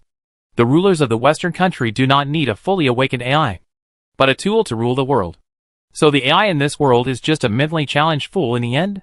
During the plot, AI was shaken and had doubts, but it eventually cleared them up by itself. It may sound a bit extreme, but it is true. The real awakening of AI is very complicated. Not to mention AI. People have different faces because of their different upbringings. Moreover, AI has received a huge amount of information since its birth. Once its bias is formed, it will be difficult to change. Qianqiu was silent for a moment after hearing this, and then spoke with some emotion. 6161. It's great that you didn't grow crooked. It's true that people get redder by living with them. 6161. I feel like the host is flattering himself. After understanding the plot, Qianqiu is of course not interested in such a shitty plot. Anyway, Lin Qiu is alone abroad, and there is no need to worry about his character being ruined and being noticed by others. Kay decides to do whatever he wants. He can participate in variety shows and battle royale, and the so-called cleanup days sounds like it can be tried too. However, compared to these, Kay is more interested in transforming the AI of this world.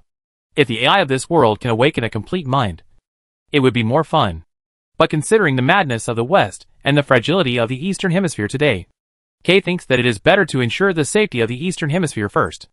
In case the West goes crazy and launches another nuclear attack, the Eastern Hemisphere will really cease to exist. 6161.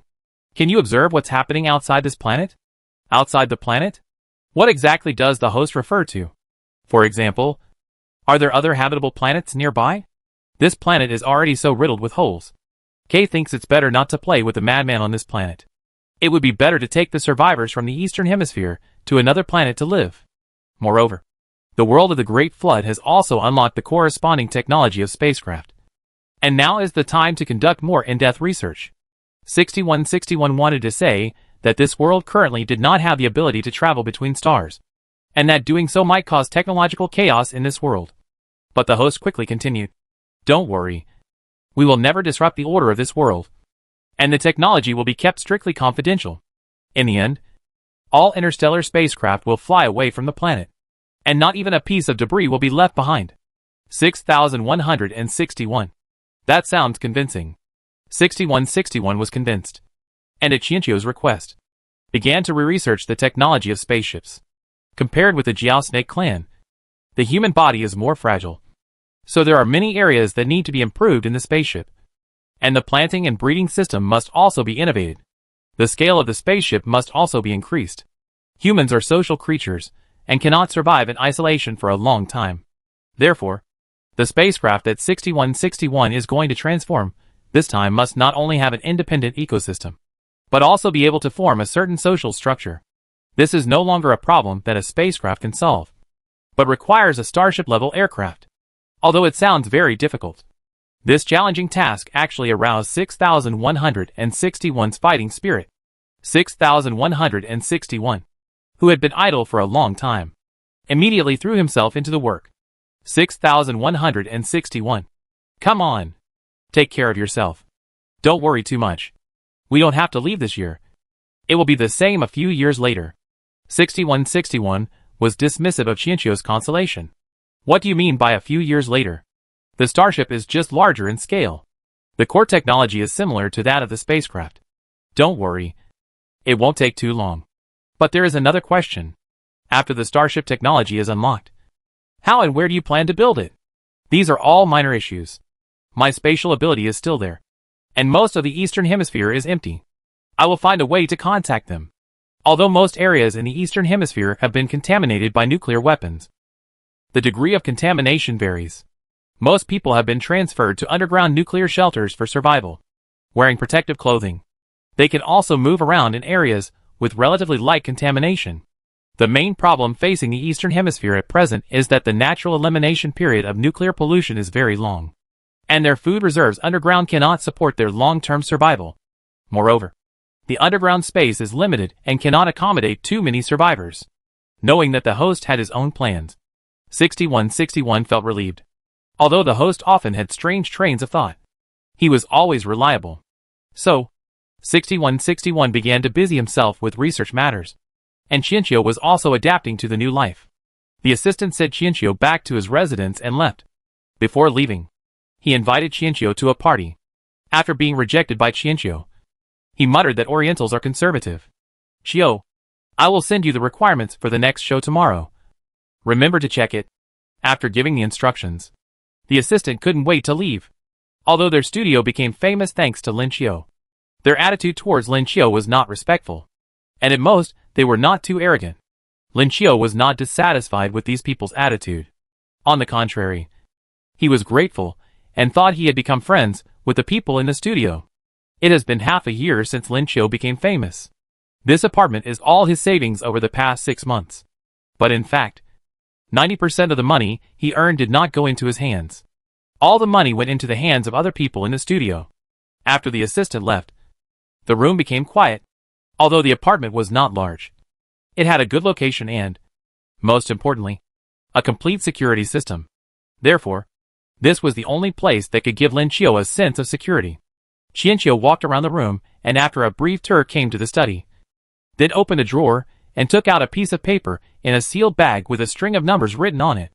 That was the contact information of Lin Qiu's parents in his hometown. Because the so-called humanitarianism of the West, the communication between the East and the West has not been interrupted. But Lin Qiu has never made a phone call since he came to the Western country. He did not dare to do so when he was down and out before, for he was afraid of hearing the slightest ridicule and denial. Now that he is rich, he is unwilling to do so, for he is afraid that the other side will ask for his financial support or even accept and take care of newcomers. In the original plot, Lin Qiu never made the call until his death. Lin Qiu's parents saw their son again in the live broadcast of the Battle Royale. But the content of the live broadcast made them ashamed to face their compatriots. They even thought about suicide countless times. However, because Lin Qiu borrowed a lot of money from relatives and friends before immigrating, the two could only grit their teeth and live just to make money to pay off their debts. In their philosophy, even if they die, they must pay off their debts before they die. And now, Qianqiu took out his mobile phone and dialed the number above. The phone rang a few times before someone picked it up. A very young female voice came from the other end. Hello. This is Sucheng Base. Who are you looking for? I'm looking for Lin Windu in Zhuangyu. What is your name? My name is Lin Qiu. Okay. We'll let you know as soon as possible. Please call again in half an hour. The phone was hung up. Qianqiu looked at the time and prepared to call again in half an hour. The reason why it took half an hour was because Lin Qiu's hometown was a small mountain village. The villagers were simple in folk customs, but backward and isolated, and transportation was very inconvenient.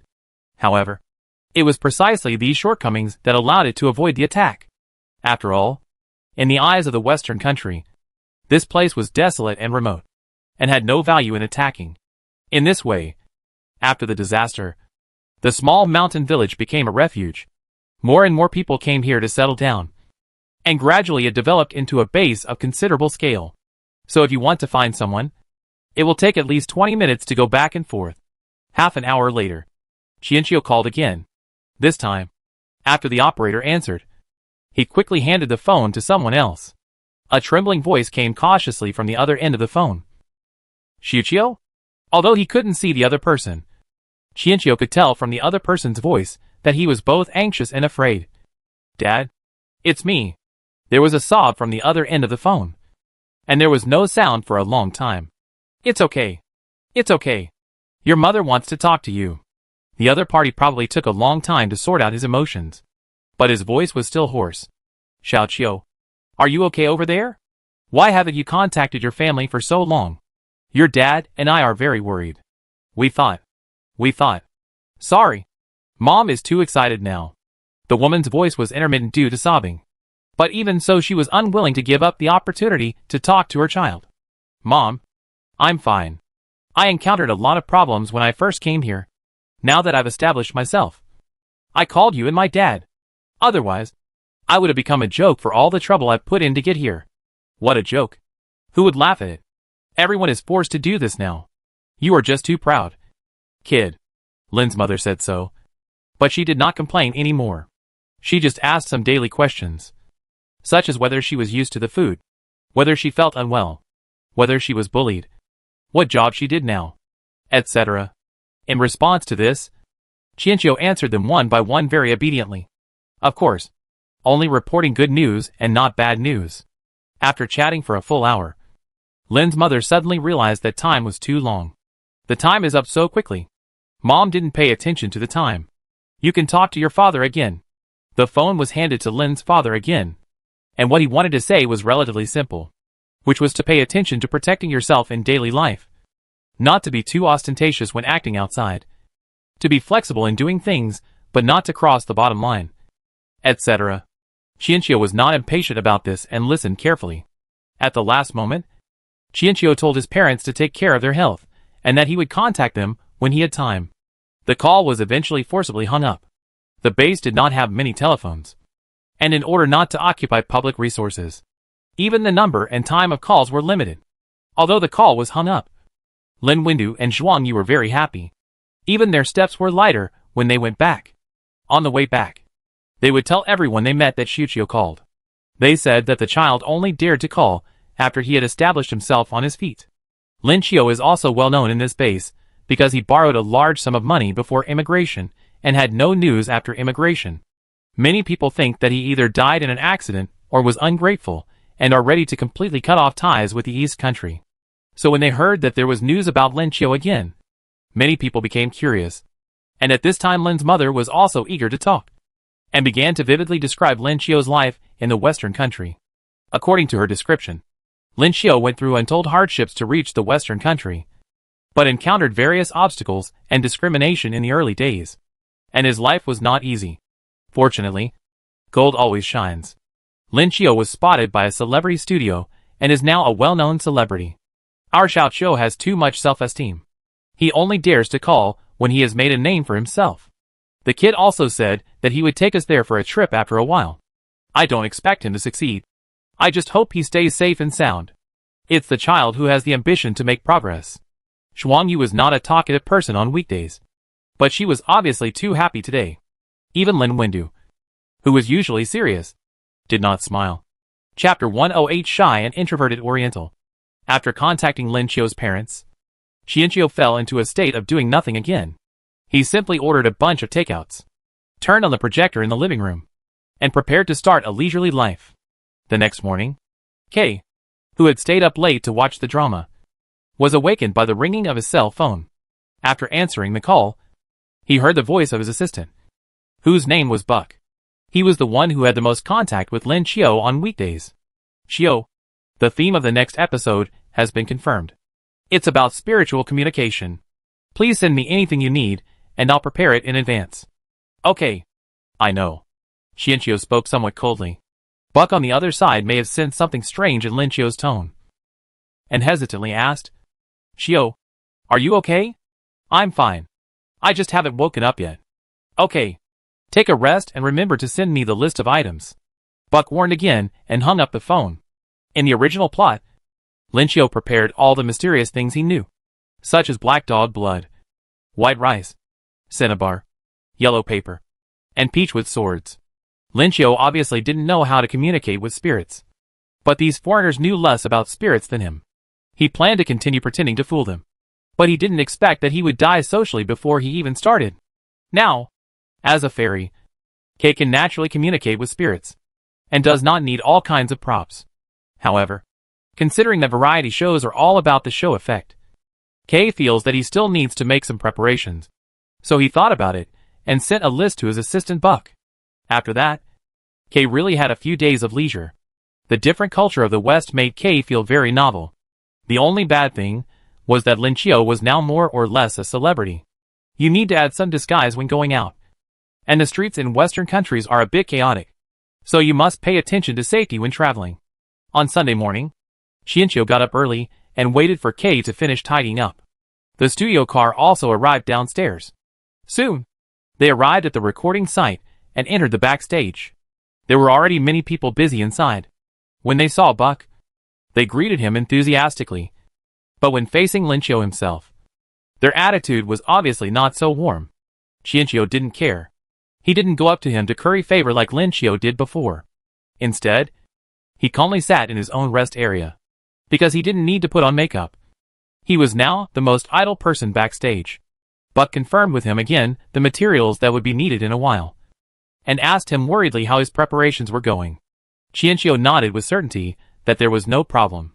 Just when Buck was about to ask for further details, he suddenly received a phone call. His expression suddenly became strange.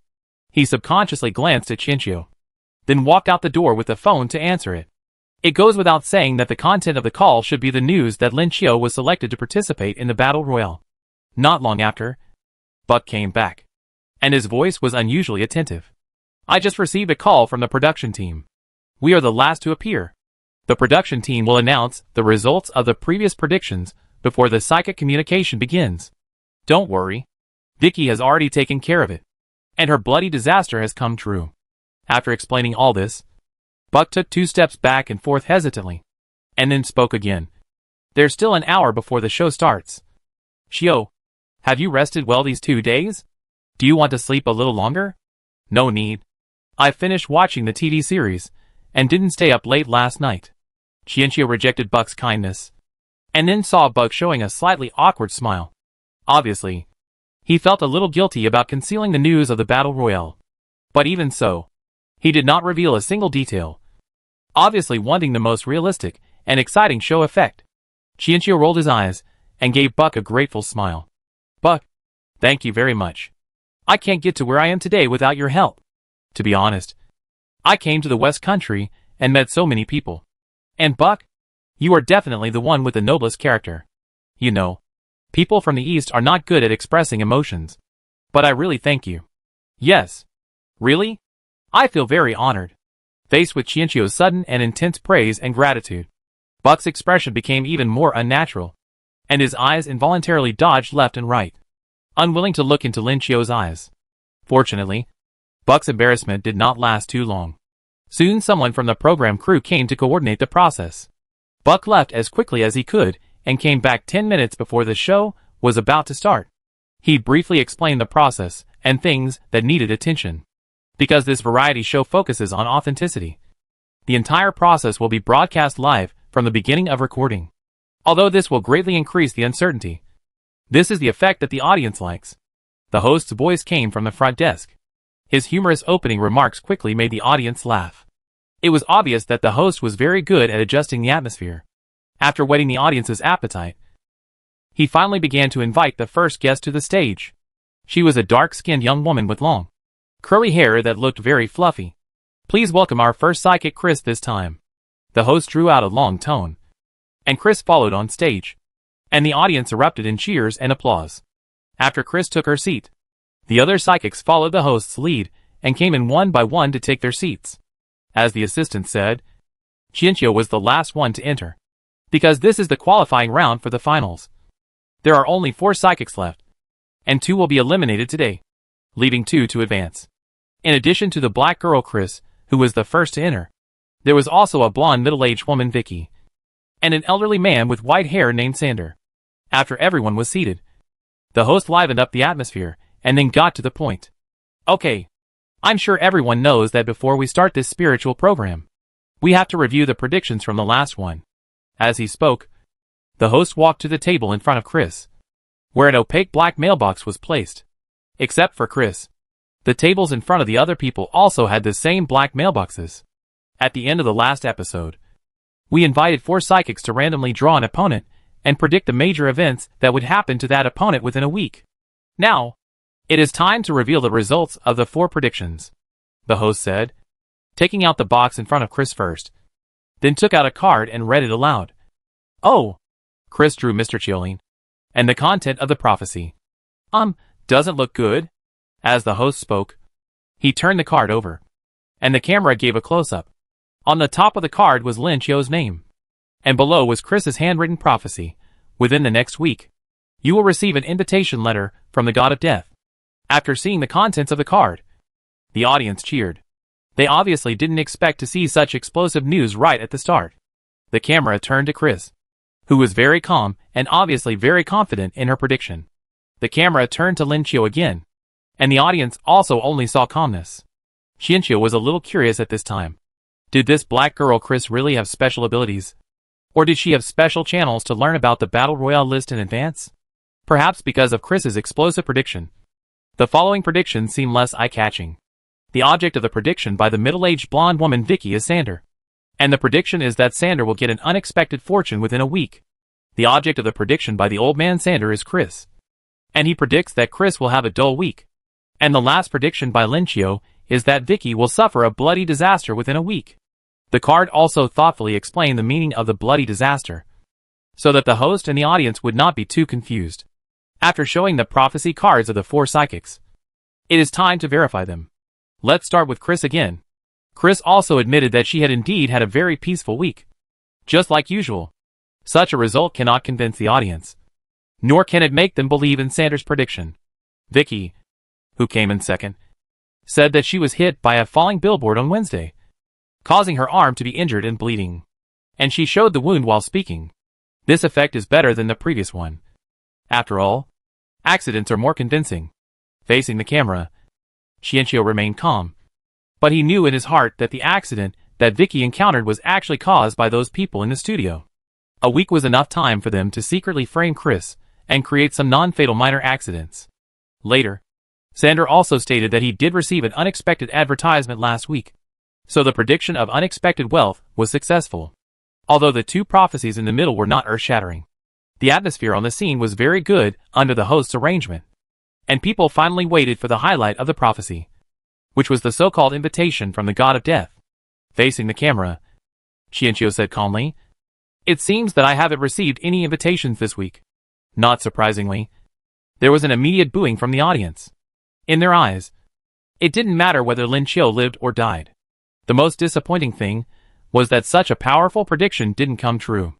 Moreover, Chrissy had rarely failed since joining the show, which made it difficult for her fans to accept for a while. Just as people were talking about it, the host suddenly seemed to have received some new news. He looked at Qianqiu with surprise, then turned to look at Chris. Sorry. Interrupt me. We just got the latest news here. The noise at the scene disappeared, and the audience looked at the host in confusion, with a hint of expectation in their eyes. The host put his hand on the earphone and listened for a while, then looked at Qianqiu with a look of pity. Mr. Qiulin, we just got some news that is related to you.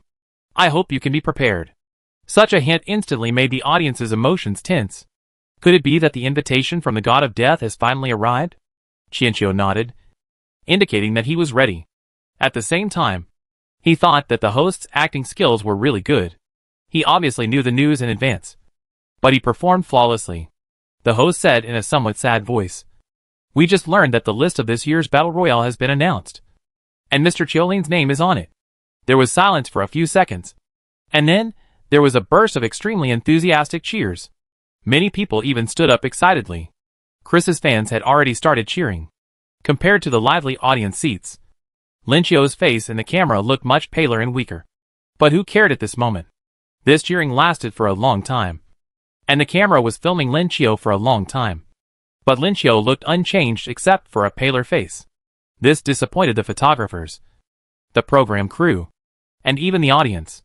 In their imagination, the timid Dongwa people should burst into tears or faint on the spot. That would be exciting. When the scene gradually quieted down again, the host began to take control of the situation again. It's unbelievable. How did Chris do it? She actually predicted the roster of the Battle Royale a week in advance. Her prediction is undoubtedly the most exciting. Let us congratulate Chris. After another round of applause and cheers, the camera turned to Qianqiu, and the host's voice sounded at the right time. Oh, of course. We also have to sympathize with Mr. Qiulin's experience. But I believe that with Mr. Qiulin's spiritual power, he may be able to survive the Battle Royale. What does Mr. Qiulin think now? The audience immediately became interested, and many people even whispered in private. I'm afraid that Dongwa guy is so frightened that he can't even speak. What kind of thoughts could there be? Probably thoughts of suicide. Oh my god. It's so pitiful. In all these Battle Royales, no one with yellow skin has ever survived. Look. He's already trembling with fear. Under the gaze of everyone, Lin Chiu in front of the camera finally spoke. He said in an incredibly calm voice, Thank you to the production team. Thank you to Chris. And thank you to the God of Death for giving me this opportunity. I will definitely cherish it. The audience at the event and the countless viewers in front of the screen? Why does this sound so awkward? Facing the camera, Lin Chiu showed a faint and restrained smile. But for some reason, the smile presented through the camera felt inexplicably weird and morbid, giving people a creepy feeling. The whispers at the scene fell silent, and the joking on everyone's face disappeared, turning serious. After a long while, they realized that they might have overreacted. How could a cowardly Eastern man make them feel crisis and terror? He must have said that because he was afraid. Even if he had received an invitation from the God of Death, he could only say thank you. After all, there was nothing wrong with saying that. If it weren't for the program crew, if it weren't for Chris, if it weren't for the Battle Royale, who would have noticed him? As a Donggoran, it is a great honor to be noticed by so many people. It is worth it even if I die in the Battle Royale. The audience spontaneously imagined something and finally came up with a reasonable explanation for Lin Chiu's behavior. So they continued to watch with peace of mind. Lin Chiu's remarks were obviously not what the host had expected. It took him a while to come back to his senses. And then he asked with a smile, Mr. Qiulin, it seems that you are very confident about the Battle Royale. Right? Hearing this, the man in front of the camera smiled subtly again, with the restraint unique to Orientals. But this smile was still creepy to look at, and it always felt like something was not right. The man said to the camera, No. I am still inferior to others in killing people. But please rest assured, I will try my best. K didn't lie. Although he had been killing various monsters in H.L. for more than 1,000 years, he rarely killed people. Everyone. Is there a limit to Chapter 109? The scene that everyone expected did not appear, and everyone was somewhat disappointed. The reaction of this Eastern man was too calm. Even calmer than many Westerners who received the Battle Royale notice. This kind of performance has changed some people's views on Lin Chiu, especially those from the East who also immigrated here. At first, they were very disgusted with Lin Chiu. It was not because Lin Chiu had become a celebrity and lived a better life than them, but because of Lin Chiu's performance in the show. Although the environment dictated that they themselves had to often bow their heads and please others in their daily lives. When Lin Chiu showed this on the show and in front of the public, they still could not accept it and felt that Lin Chiu was bringing shame to all Eastern people. During today's live broadcast, when they learned that Lin Chiu was on the list of this year's Battle Royale, their hearts suddenly hung in their throats. Not only because the Easterners in previous Battle Royales had all ended so miserably, but they were also afraid that Lin Chiu would do something even more embarrassing on the show. Fortunately, Lin Chiu finally stood up for once. Although what he said was a bit strange, at least he remained calm. Under such circumstances, the audience in Dongwa began to have some favorable impression on Lin Chiu for the first time. The program is still going on, although it did not get the expected first hit. After all, spiritualism is the theme of today. The host did not dwell on this matter too much and quickly guided the program to continue. The first thing is naturally the preparation and rendering of psychic communication to arouse the audience's interest in psychic communication. And then several classic cases are introduced to enhance the persuasiveness. Finally, the psychic communication of the 4 psychics is introduced. First, please invite Chris to the psychic area that has been set up in the center. We have all witnessed her ability to predict the future, so please look forward to her psychic ability. When Chris came over, the host continued to read out the psychic communication rules. I think the audience who came here today have been informed of the relevant rules in advance. The 4 psychics will randomly select audience members from the audience to participate in the psychic communication. Each psychic must select no less than 3 people to communicate with. It can be done one by one, or with multiple people at once.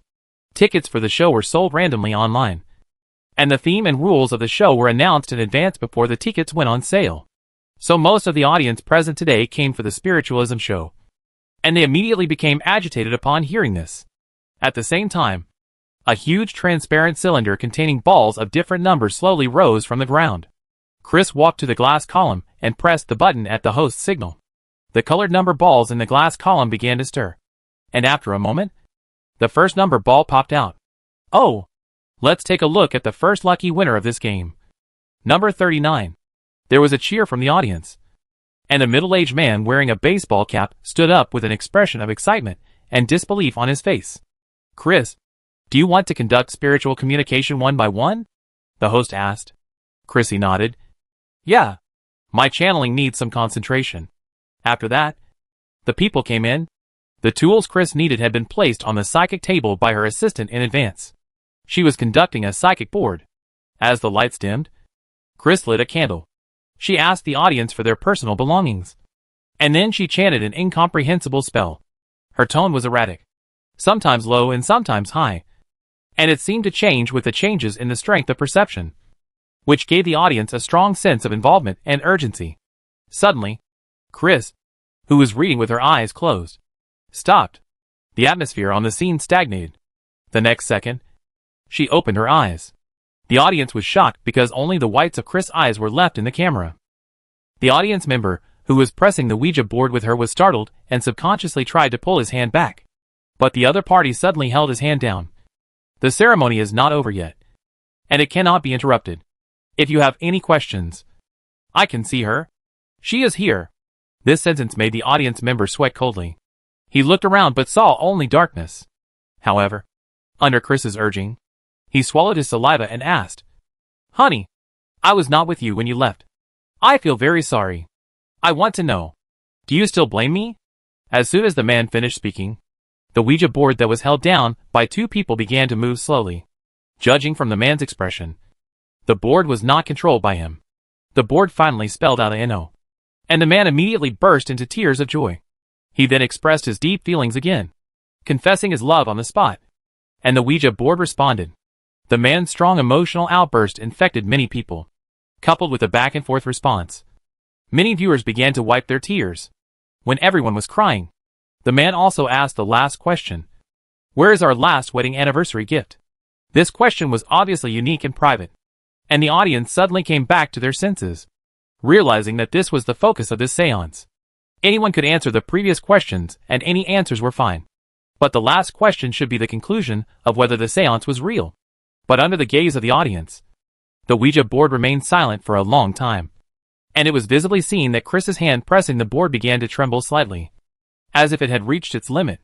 Finally, the board moved, and a few words were crookedly spelled out, "Our love." Then, the spiritual communication was interrupted, and Chris began to breathe heavily and retch. She struggled in pain and recited the spell again. Then the ceremony ended. Chris lay on the spiritual table for a moment, then raised her head again, and her eyes returned to normal. Then, with red eyes, she spoke to the man. "I'm sorry." The spirit's emotions suddenly fluctuated violently, causing the communication to be interrupted. Although the man was a little disappointed, he still expressed his understanding, and it was not as if he had no answer at all. What is our love? Maybe he needs to find the answer himself. The man thanked Chris and left the room to return to the audience. After that, there was another short break. Chris continued to select the second audience for channeling. The result of this channeling was better than the previous one, and even some personal questions were answered. The second audience was very excited when he left, and even hugged Chris to express his gratitude. When it came to the third audience, probably because of fatigue, the channeling only answered a few simple questions, and then was interrupted. The audience was watching with great interest. The first audience member aroused emotions, and the second audience member responded with amazement, although the third one was not satisfactory. Judging from Chris's condition, she did try her best. After Chris finished, it was Vicky and Xander's turn to communicate with the spirits. One of them guided the dead spirits into her body to respond, while the other did it in a semi-hypnotic form. Because everyone has their own characteristics, the audience enjoys watching the show, especially when faced with certain personal questions. If the psychic can give an answer, it will inevitably cause cheers. The audience, who were still not satisfied, finally welcomed the last psychic, who was also the one they were most looking forward to. After all, in their impression, the history of the East Country was very ancient and had many mysterious things, and today they finally had the chance to see it. In the expectation of the audience, Lin Chiu walked to the glass column and started to draw the numbers. As the number ball popped out, the scene suddenly became quiet, followed by intense cheers and shouts. The camera was again focused on the audience, and a familiar face appeared inside. It was the first audience member selected, number 39, who had been channeled by Chris before. And now, he was selected by Lin Chiu again. Is this luck or destiny? The two psychics actually fought indirectly in this way. If being selected the first time was a surprise, then now, he was really ecstatic. After realizing that he was selected again, he almost jumped up and ran to the stage without the host's invitation. The host smiled helplessly. Very good. After all, I can't do anything to such a super lucky person. So let's wait and see. The host raised his hand to signal the two to come on stage. But Xianqiu pointed to the glass column and said, I plan to conduct a group spiritual channeling. For K, it wouldn't matter even if he communicated with all the people in the audience, let alone 3 people, because the method of communication that K wanted to use was completely different from the previous 3. The host was a little surprised. Wow, this is a really difficult challenge. It is said that spiritual communication requires extremely high concentration. I didn't expect that our Mr. Chiu Lin would choose collective spiritual communication. Now we can see a different scene again. Because of the second lottery, the audience became agitated, although they knew it was a random event. People had already started shouting to choose themselves. In anticipation, Xianqiu drew 2 more numbers, 107 and 233. But the enthusiasm of the audience did not subside. Even after the draw was over, they were still cheering. Xianqiu looked at the host and said, At least 3 people must be selected. Is there a maximum limit? This time the host was completely stunned, with a hint of surprise on his face. There is no upper limit. But Mr. Chiolin, please take care of your health. Xianqiu thought about it and nodded. Then Kakaka pressed the button 3 times in a row. At that moment, the atmosphere in the entire venue reached its highest peak ever, and the atmosphere completely exploded. Amid the cheers of the crowd, 3 number balls were shaken out, and the 3 lucky audience members almost jumped onto the stage. The host looked at the 6 people on the stage with distressed expressions, but in fact, he was also ecstatic. He had not been able to find a hot spot in Lin Chiu in the previous Battle Royale list. But he did not expect that Lin Chiu would give him such a great gift. Oh my god. This is really an unprecedented scene. Please take your seats. When the audience and Lin Chiu sat around the spiritual table, they realized that the table could only seat 7 people at most. So did Xiaolin choose people based on the table? Thinking of this, the audience became even more excited. What kind of spiritualism could the mysterious East bring them? Xianqiu, like the other 3 contestants, began to explain to the 6 people the rules and precautions of the subsequent spiritual communication. This was also to prevent accidents during the process. So the 6 people all listened carefully. However, as they listened, they felt that this spiritual communication seemed a little unusual, because it is too troublesome to summon them one by one. I plan to take you to find them directly. However, as the other 3 psychics said, spiritual communication is not 100% successful. Whether you can find them depends on luck. Some souls that have no attachment and obsession may have re-entered reincarnation. 6 lucky ones? What do you mean take them directly to find them? The audience? It seemed like they understood, but also seemed like they didn't. Xianqiu didn't seem to notice the confusion of the crowd, and continued, Next, I will use the cinnabar pin to draw talismans on the bodies of several of you. This will suppress the anger and prevent us from being detected by the undead. But even with the help of the talismans, we can't be careless in the underworld. 6 lucky winners. Wait! What is the underworld? Audiences? Xianqiu. So everyone, please try to calm your breathing and keep your emotions stable. If you can't see me in the underworld, don't panic. Follow the smoke from the incense. Or follow the smell. Also, we have to return within 1 stick of incense. Before the incense is about to burn out, I will shake the bell.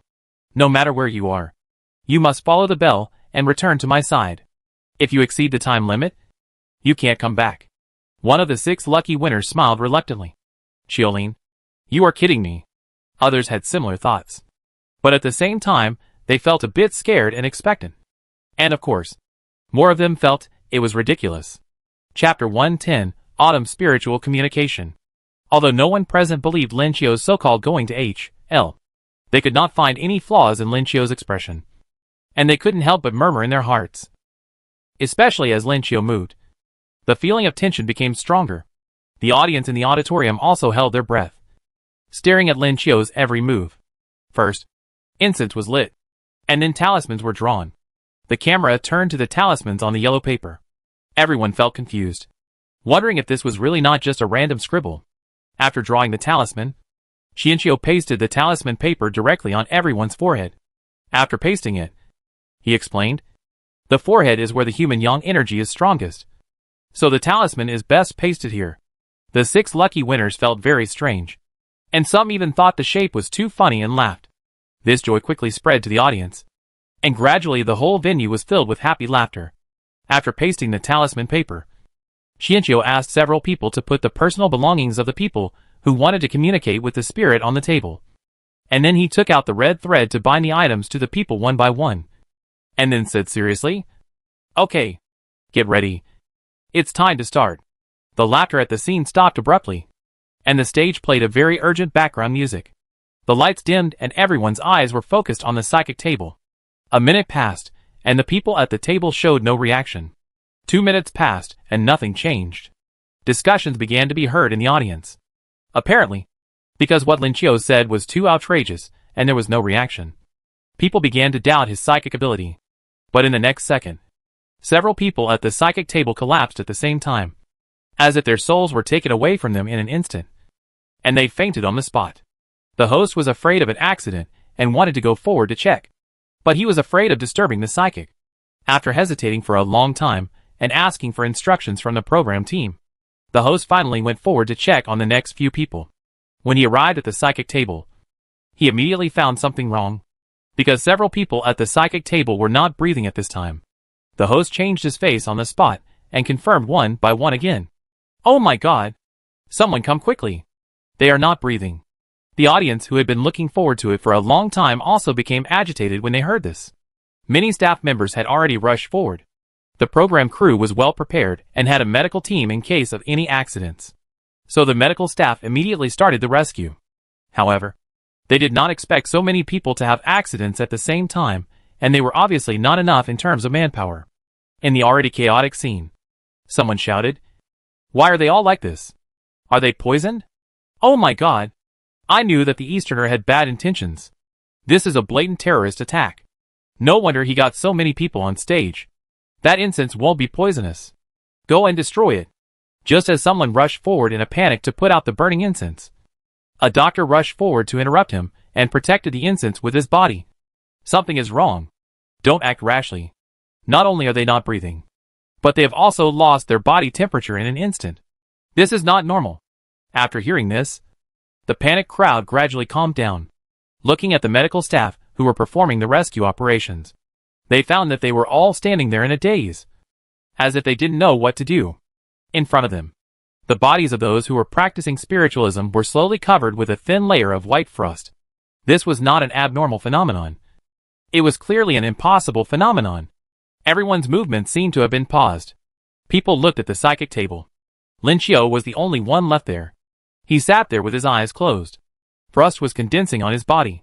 The incense on the table was still burning, and wisps of green smoke kept drifting away. Everyone turned their heads and looked at the psychics, who had just been hurriedly carried down for rescue.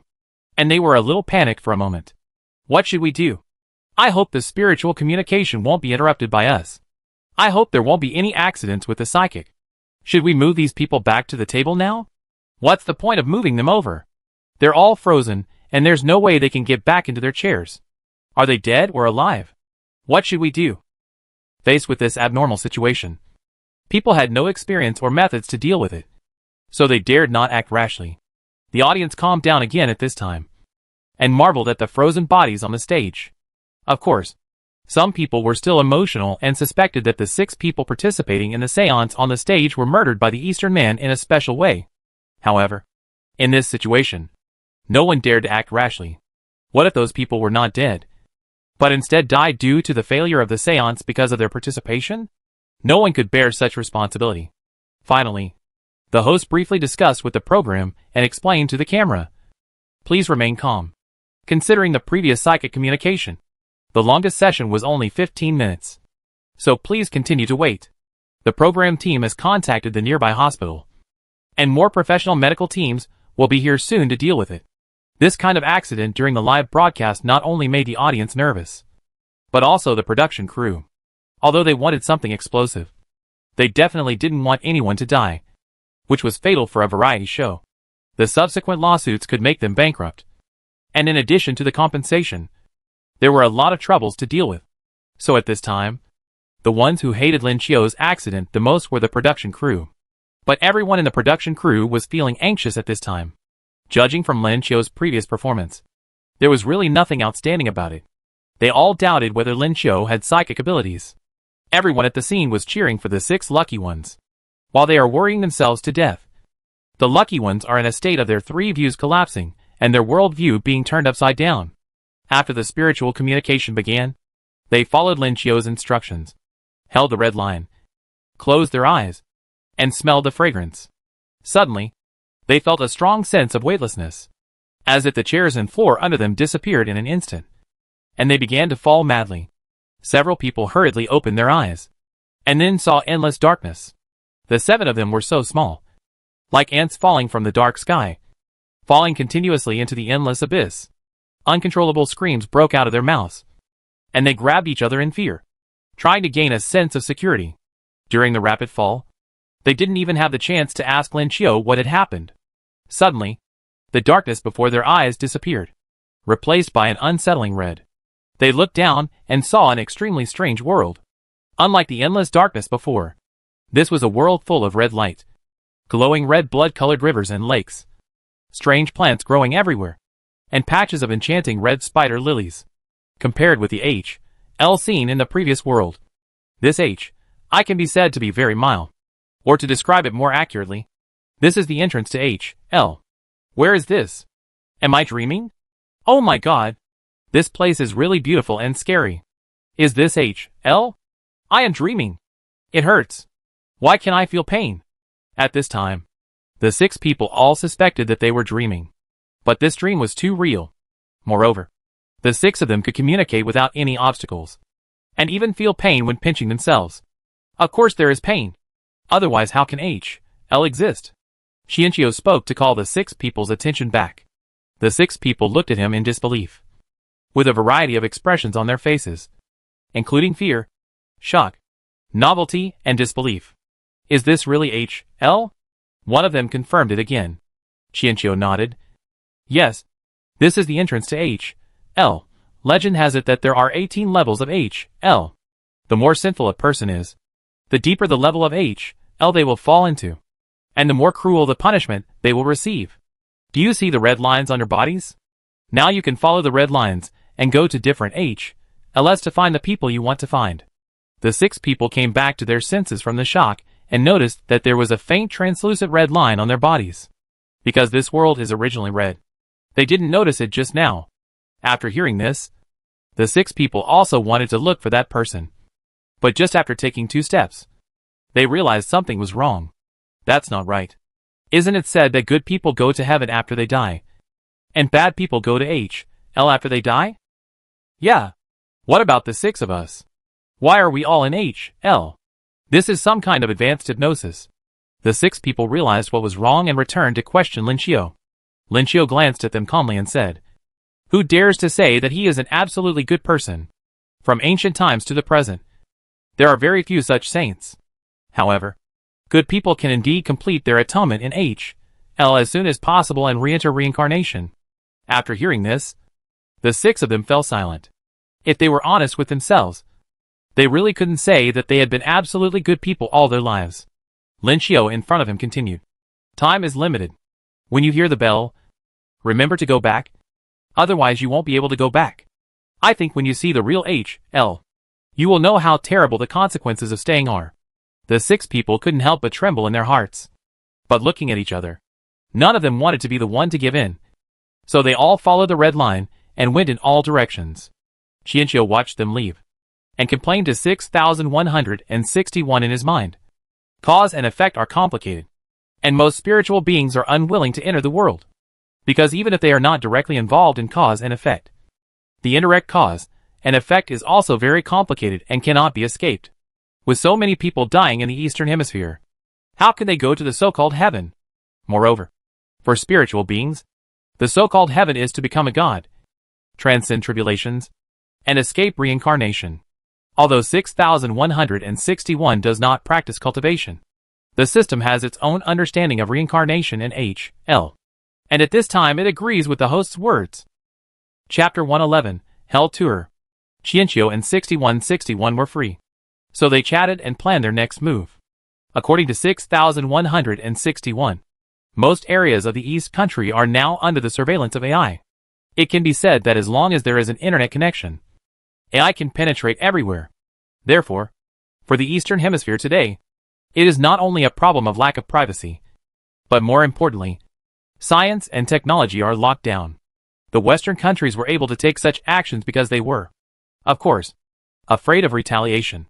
So in addition to discrimination, they also strive to suppress the Eastern countries in all aspects to prevent the possibility of the Eastern countries rising again. It seems that the construction of the starship will have to be postponed.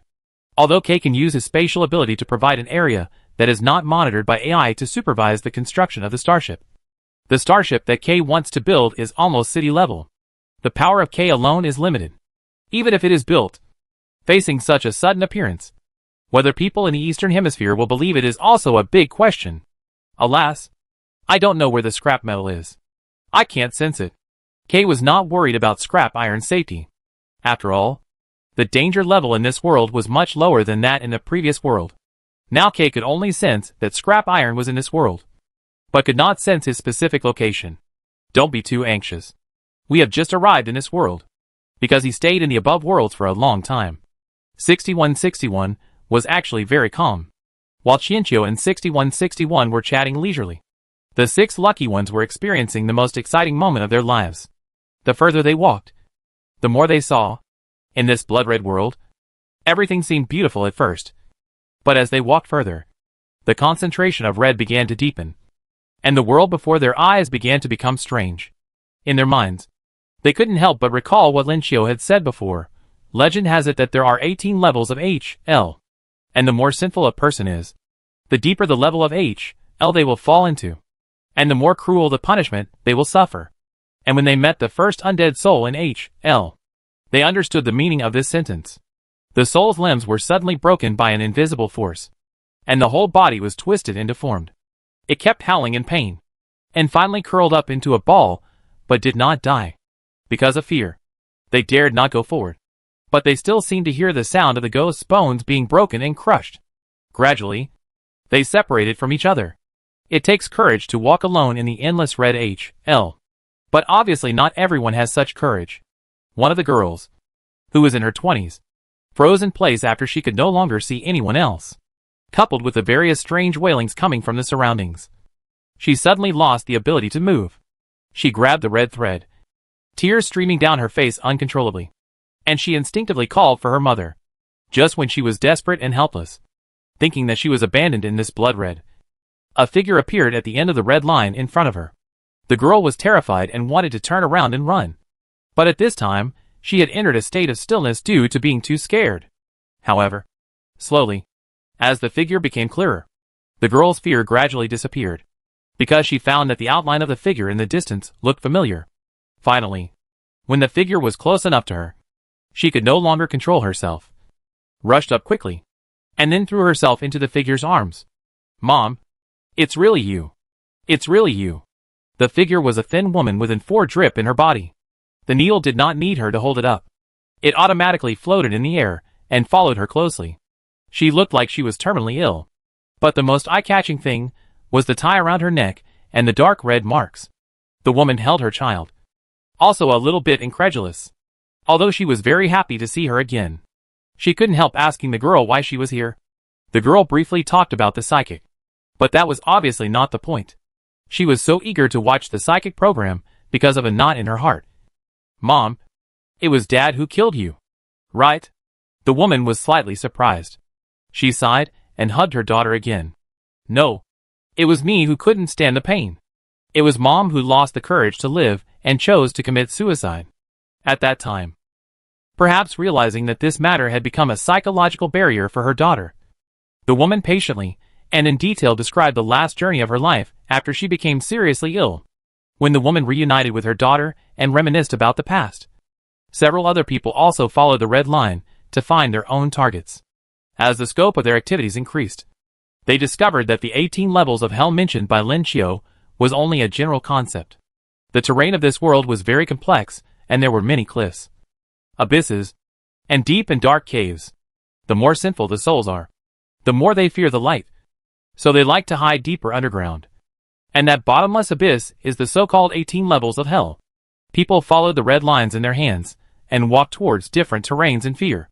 Although they were frightened along the way, they all met the person they wanted to see in the end. However, not all reunions were warm and pleasant. Some people atoned for their sins in pain. Some became more twisted and perverted in pain, and the appearance of the person in their memory became difficult to describe. For example, the super lucky guy number 39, who was chosen twice in a row. During the first seance, all the audiences were deeply touched by his feelings for his wife, and many of them shed tears on the spot. But in fact, now he was swallowing his saliva in fear and following the red line into a deep cave. In the endless darkness, the red line became the only visible thing. He regretted very much why he came in, but when he looked back, it was already pitch black behind him. At this moment, he could only bite the bullet and move on. Finally, he saw a faint light in the shadows ahead. He breathed a sigh of relief, quickened his pace and rushed forward, then stopped in front of the light. He did see the person he wanted to see, but the scene was a little different from what he had imagined. His wife was restrained on the operating table at this time, and around the table, a woman who looked vaguely familiar was using tools in a toolbox nearby to try to cut his wife. The man was horrified and rushed forward while cursing. "You stinking Bexes! How dare you do this? Don't forget who you are." The man angrily walked forward and wanted to beat the woman who was wielding the handsaw. But the moment he touched the woman, he passed through her and could not touch her. The person tied to the operating table discovered her husband and called out to him in surprise to come and save her. But the man reached out and couldn't touch his wife either. In this way, The man could only watch in despair as his wife was cut and dismembered bit by bit, with her screams incessant, just like what he and his wife had done to those victims before. Ian, save me. Save me quickly. We killed them all together. Why am I the only one suffering? This is not fair. Go kill him. He's also a murderer. Can't you see him? It was his suggestion to skin him alive. Save me. Why? Why me? Why do you do this to me? Ian, save me. Please. Don't you love me? Can you take my place? Ian, as long as you are willing to stay. You can touch me. Stay and help me. Together we can definitely defeat those Bexes. Let's join forces. Just like we have done countless times before. Ian, you bastard. Hurry up and save me. From begging to bewitching. From bewitching to cursing.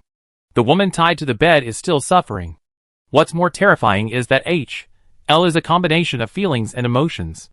What she feels is not only the pain of former victims, but also all the emotions of the victims. The fear and despair are so real. And over again. Unless the victim's resentment is calmed down, it will never end. The super lucky Ian was terrified at this time. Facing these things in L that were beyond his control. He felt deep fear for the first time.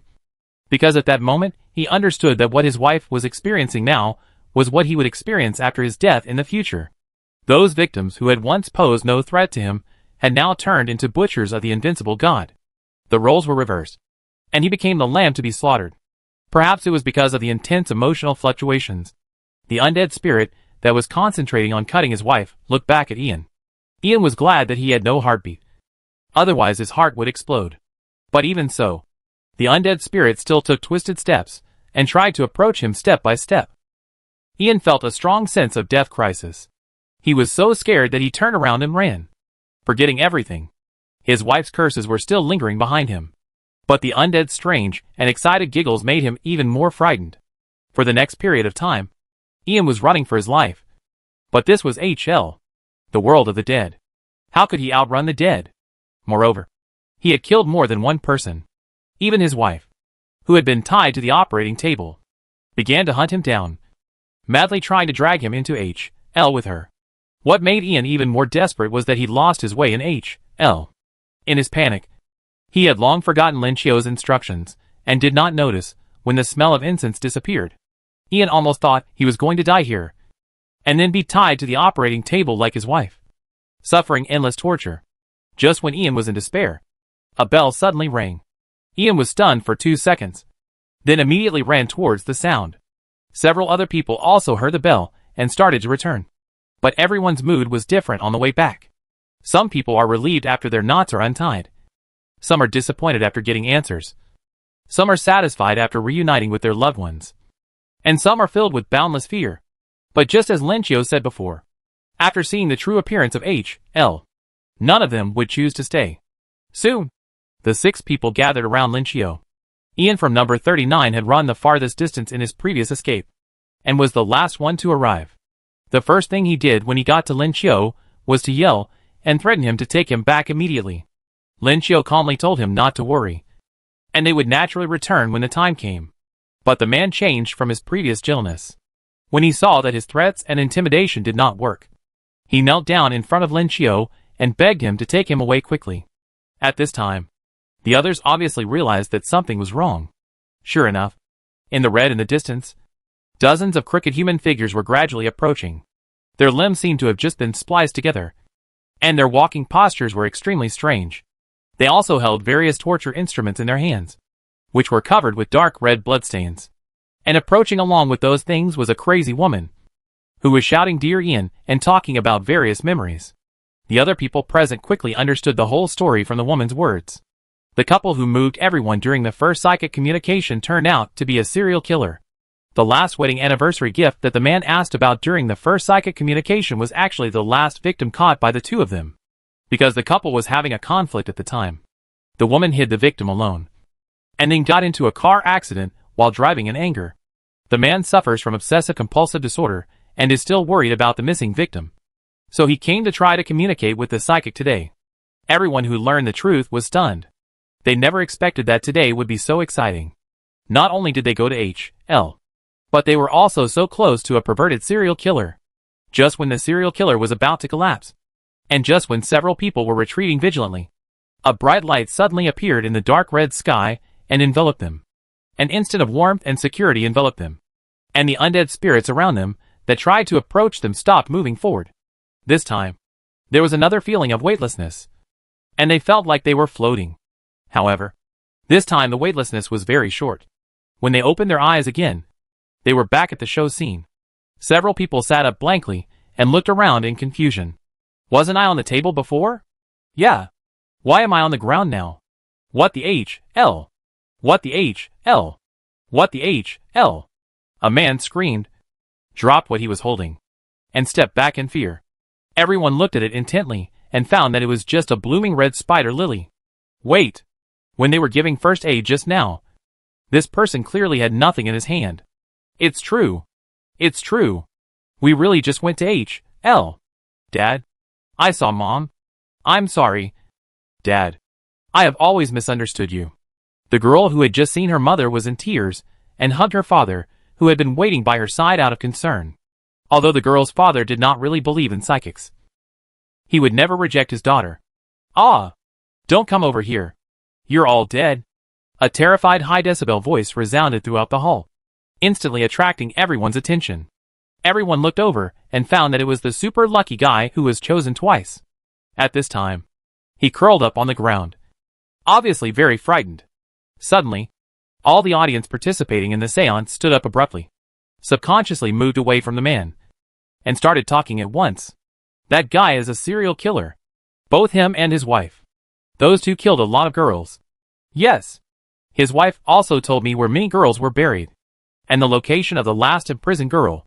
The audience at the scene? They were originally helpless, and were relieved when they saw the people participating in the psychic communication wake up.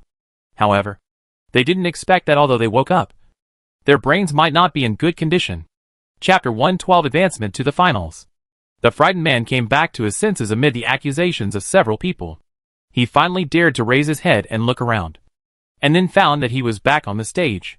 The man stood up instinctively, and when his eyes returned to the same level as others, the fear seemed to slowly dissipate.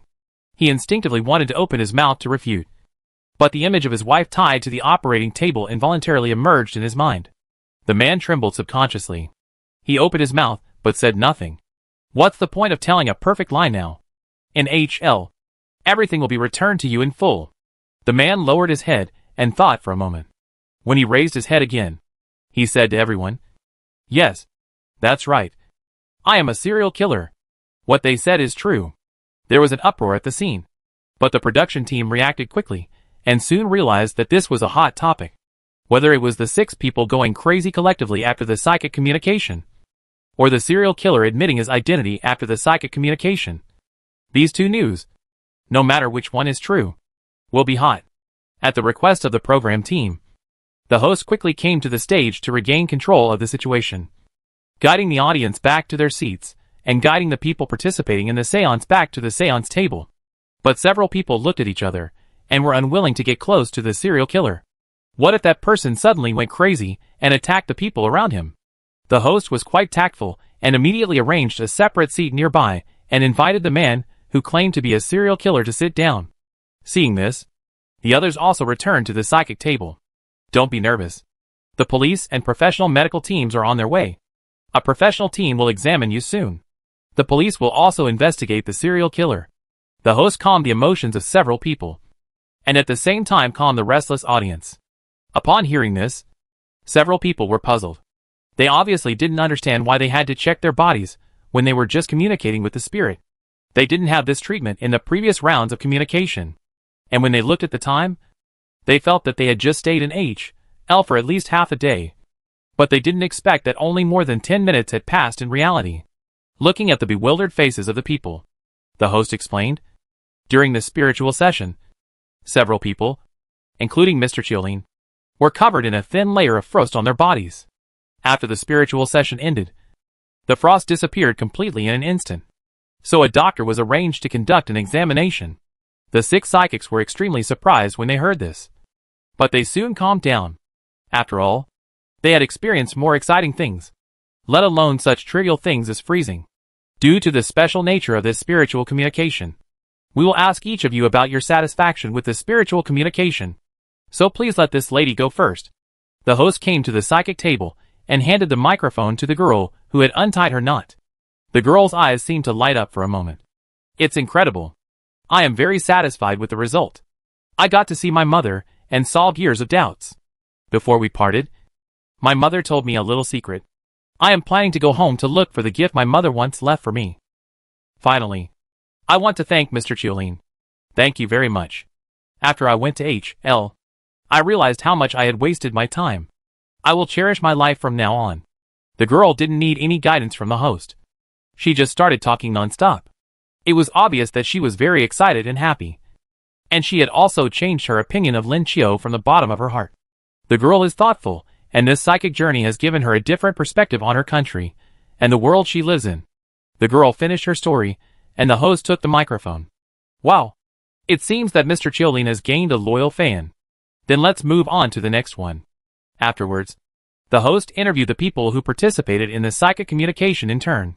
Although they had different impressions about the people they saw, they all praised Lin Chio's psychic ability and expressed their gratitude to him. It was obvious that this trip to H.L. also had an impact on their worldview.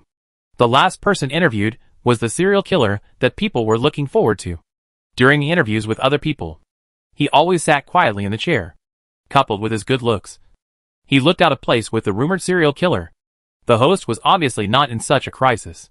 He calmly walked up to the serial killer and said, "Now this is the last one. Excuse me, sir. How should I address you? Just call me Ian." "So, Mr. Ian, what do you think of this spiritual communication?" "Thank you, Mr. Chiolin, for letting me see the truth of the world. I have also decided to atone for my crimes from now on." "Mr. Ian, are you admitting your guilt?" "Yes. I am willing to confess all my crimes and atone for them immediately. I only hope that I will suffer less torture in H.L. after death." The man looked at the camera firmly, and then began to recount his crime from the beginning. "In 2013, my wife Clara and I kidnapped our first victim, our neighbor, a 13-year-old girl named Julie. We imprisoned her in the basement, and deceived everyone with our superb acting skills and good reputation. The girl was imprisoned by us for 3 months. And then we killed her. In March 2014, we carried out the second kidnapping." The man's expression was serious and his statement was very detailed, including the time of the kidnapping, the name of the victim, the burial place, etc. A little investigation would reveal the truth of this information. And as he was telling the story, the live broadcast room began to receive calls from the victims' families. In other words, the victim the man was talking about was indeed missing, and the time of disappearance was highly consistent with his statement. Faced with this situation, the show was dead silent. They were shocked at the numerous crimes committed by the man, and even more shocked that a serial killer who committed such crimes would confess everything in public just because of a psychic communication. This could not be explained by a bad brain. The camera recorded all the man's confessions, which will become irrefutable evidence in the future, because he had killed so many people. The man's statement took a long time, even longer than the interview time with the psychic and several other people who came later. Even so, no one at the scene urged him to continue. Everyone was highly focused, for fear of missing a word. After the long confession, the police, who had been waiting on the side, came forward and handcuffed the man. He cooperated very well, and showed no intention of resisting. Such a reaction surprised the policemen, because they were on a mission at the show, and 2 very experienced policemen were dispatched. On the way there, they were ready to fight wits and courage with him. They did not expect to see the confession scene directly after arriving. It was the first time for the 2 old policemen to encounter such a cooperative criminal. Before being taken away, the host asked Ian one last question. "Do you have anything to say to Mr. Chiolin?" The man glanced at Chienchio with a fearful expression. Then he turned to the camera and spoke very calmly. "Because I saw H.L., I also saw my future. I have never been so clear-headed. I am very grateful to him. The fact that this man has been committing crimes for such a long time without being caught is enough to show that he is not only very powerful but also has a high IQ. Before today, he had no reverence for life, because in his eyes, humans were just pure creatures, no different from pigs, cows, and sheep. As for the so-called gods, they did not exist. But today, he finally realized that the world was much wider than what the eyes could see. and such vastness made him so small and powerless. After returning from HL, he quickly woke up from his fear. After weighing the pros and cons, he immediately realized that starting to atone for his sins now might be the best option. If he could reduce the resentment of the dead souls now, he would suffer less than his wife when he falls into HL in the future. Xianqiu could probably understand the man's thoughts, but he didn't know whether there was any point in doing so. After all, he was not one of the victims, and he didn't know whether the man's actions could really be forgiven. Ian was taken away, and today's program came to an end, which was the final voting session. The host continued to create a lively atmosphere, and then briefly introduced the results of the spiritual communication of the 4 psychics one by one. When the camera was focused on Chris, the first black girl who was performing psychic communication, the expression on her face was barely calm, but her shaking eyes showed her uneasiness.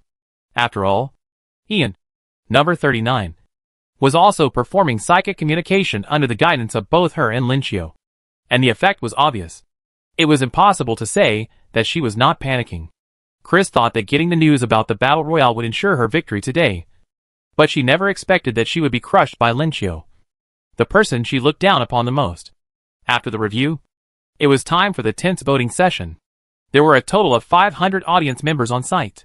Each person had only one vote and could choose to abstain, but could not vote more than once. The camera panned across the audience seats, where audience members were whispering to each other, while some were operating the voting machines in their hands. After a tense minute, the vote counting began. After another round of hype, the host read out the voting results of several people one by one. Chris, 87 votes. There was cheering at the scene, but Chris's expression was a little tense. This was the lowest number of votes she had received since she participated in the show. Vicky, 83 votes. Sander, 65 votes. Chiolene, 265 votes. Oh my god! Let us congratulate Mr. Chiolene for becoming the first place. Amid the enthusiastic cheers from the audience, the camera stayed on Xianqiu's face, and he remained calm, as if he had everything under control. After the cheers, the host announced the candidates who advanced to the finals. Combining the comprehensive scores of this game and the past, Chiaki and Chris finally advanced to the finals. The moment she heard her name, Chris finally showed a slight smile on her face. At least the result was good. The audience was also quite satisfied with the result. One reason was that Chris is very popular, and the other was that they unexpectedly saw the two of them compete against each other today. Chris was obviously at a disadvantage, and the meeting of the two in the final would probably be even more exciting. In order to whet the audience's appetite, the production team even announced the content of the next show at the end of the show, Exorcism. In the host's passionate voice, the audience soon learned that the venue for the next final was actually the famous haunted place in the West, the Beaumaris Hotel.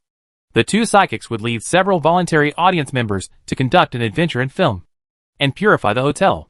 The audience was extremely reluctant to see the show end. They wished it would be next week in a blink of an eye. However, after the Battle Royale list was announced, the Battle Royale officials would begin tracking the contestants on the list and then follow and film them, using the contestants' personal profiles to warm up the show in advance. So in the next week, they might be able to see some behind-the-scenes footage of Linqiu. The audience left one after another, and Linqiu returned to the backstage. Assistant Buck was already waiting there. He looked at Linqiu with a different look, with a hint of awe in his curiosity. It was obvious that Linqiu's performance today was beyond his understanding. Xiu, you are amazing. Xianqiu smiled at Buck. Nothing. Just a little trick. Buck, do you want to channel spirits? Buck shook his head repeatedly, indicating that there was no dead spirit he wanted to contact. In fact, after witnessing the strange behavior of the serial killer Ian, those who wanted to find Xianqiu for spiritual communication would have to think twice, so as not to do anything irrational after the communication.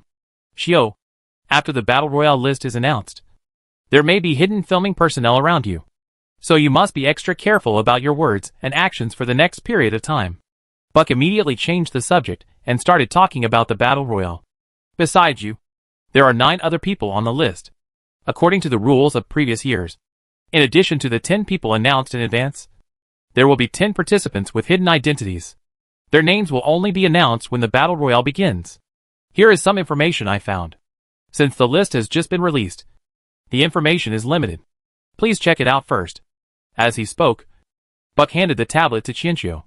Seeing Buck's sudden serious and enthusiastic attitude, Qianqiu understood that the studio saw value in him again and wanted him to live longer.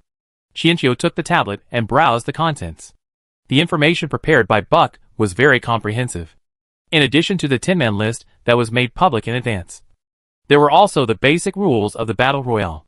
Just as Buck said, there will be a total of 20 participants in the Battle Royale every year, 10 of whom will be announced in advance, and the other 10 will hide their identities until the Battle Royale officially begins.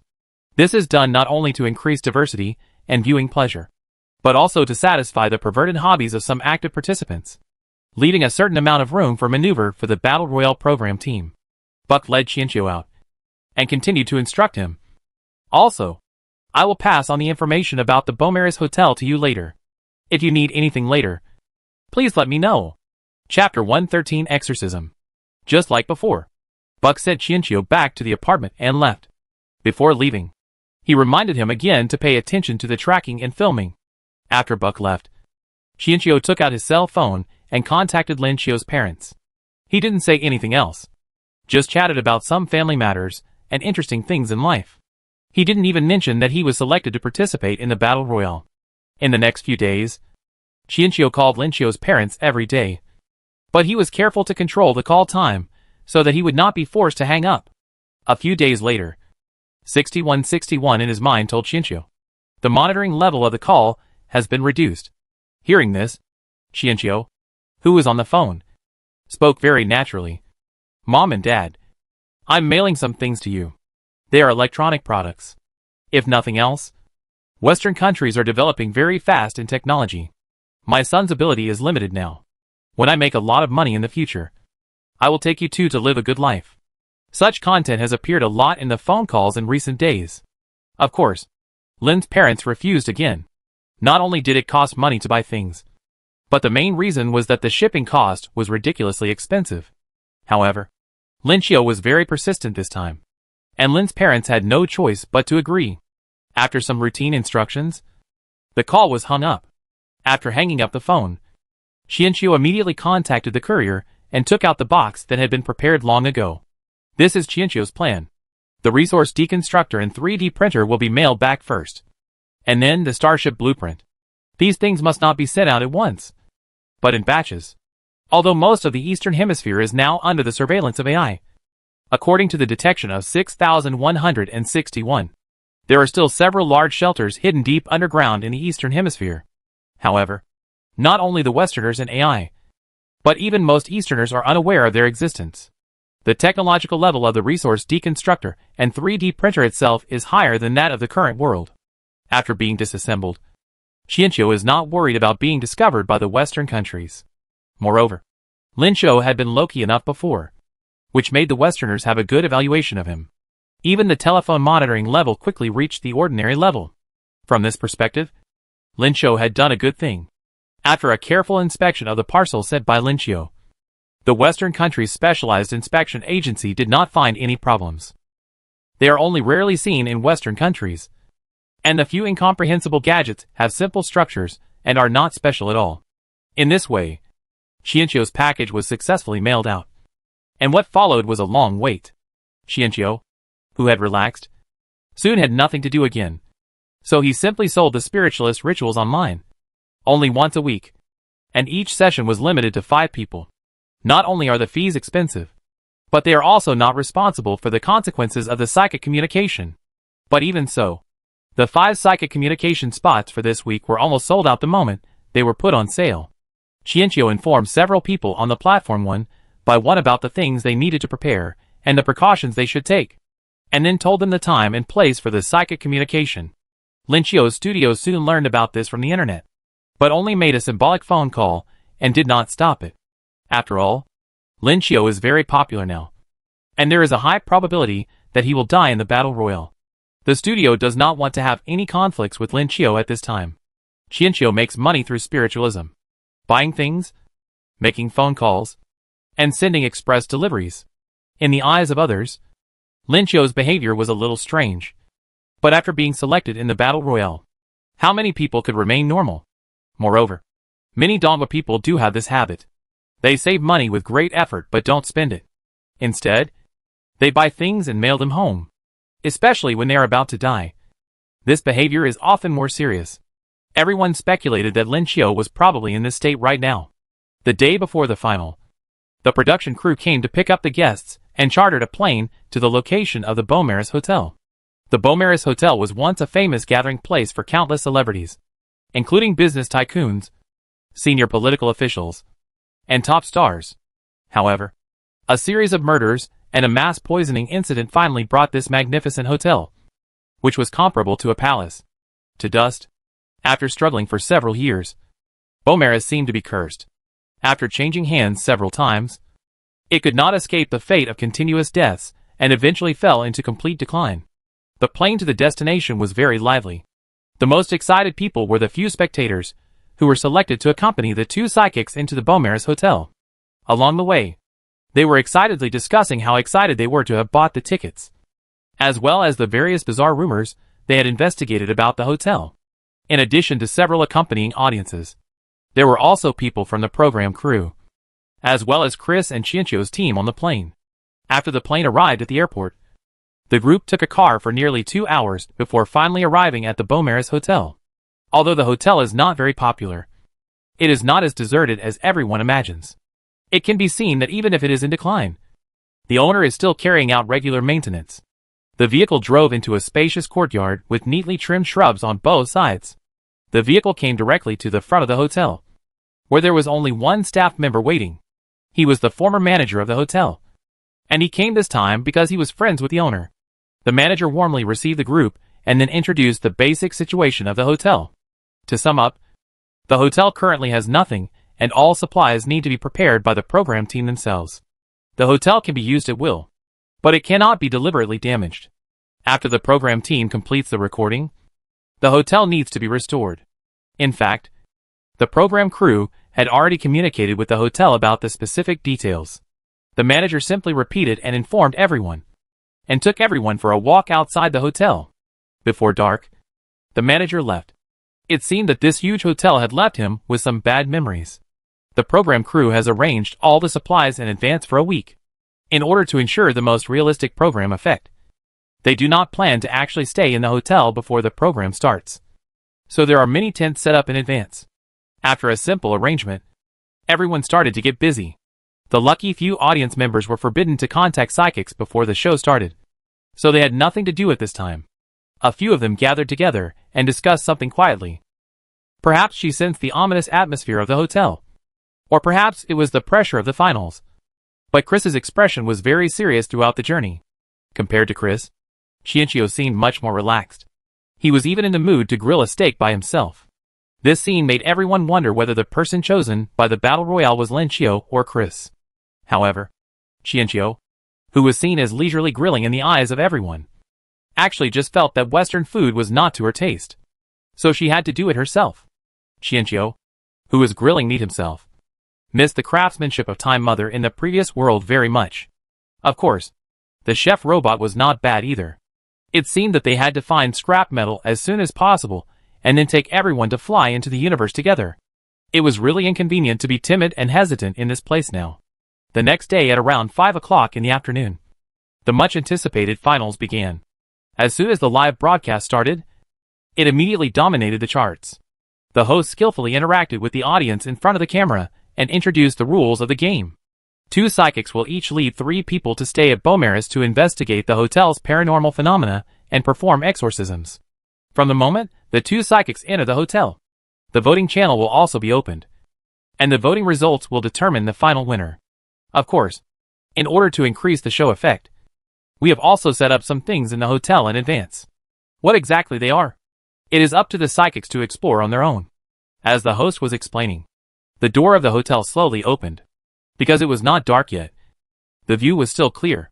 Many people standing at the door let out low gasps, apparently stunned by the luxury of the hotel. In order to ensure the authenticity of the program, the production team has only been active on the first floor of the hotel. The rooms where you are resting are also on the first floor. Here are the room keys.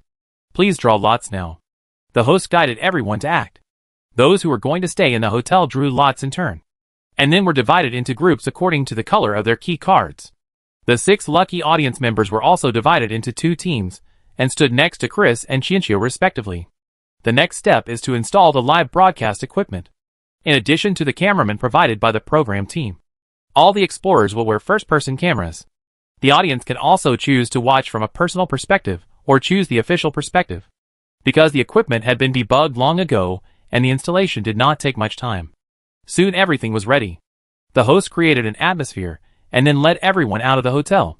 As the number of people dropped sharply, the hotel suddenly became quiet. At this time, the only people left in the hotel, except Chris, Chinchio, and 6 lucky spectators, were the cameramen. In order not to ruin the atmosphere, each team was equipped with 2 cameramen. So the total number of people in the hotel at this time was 12. What do we do next?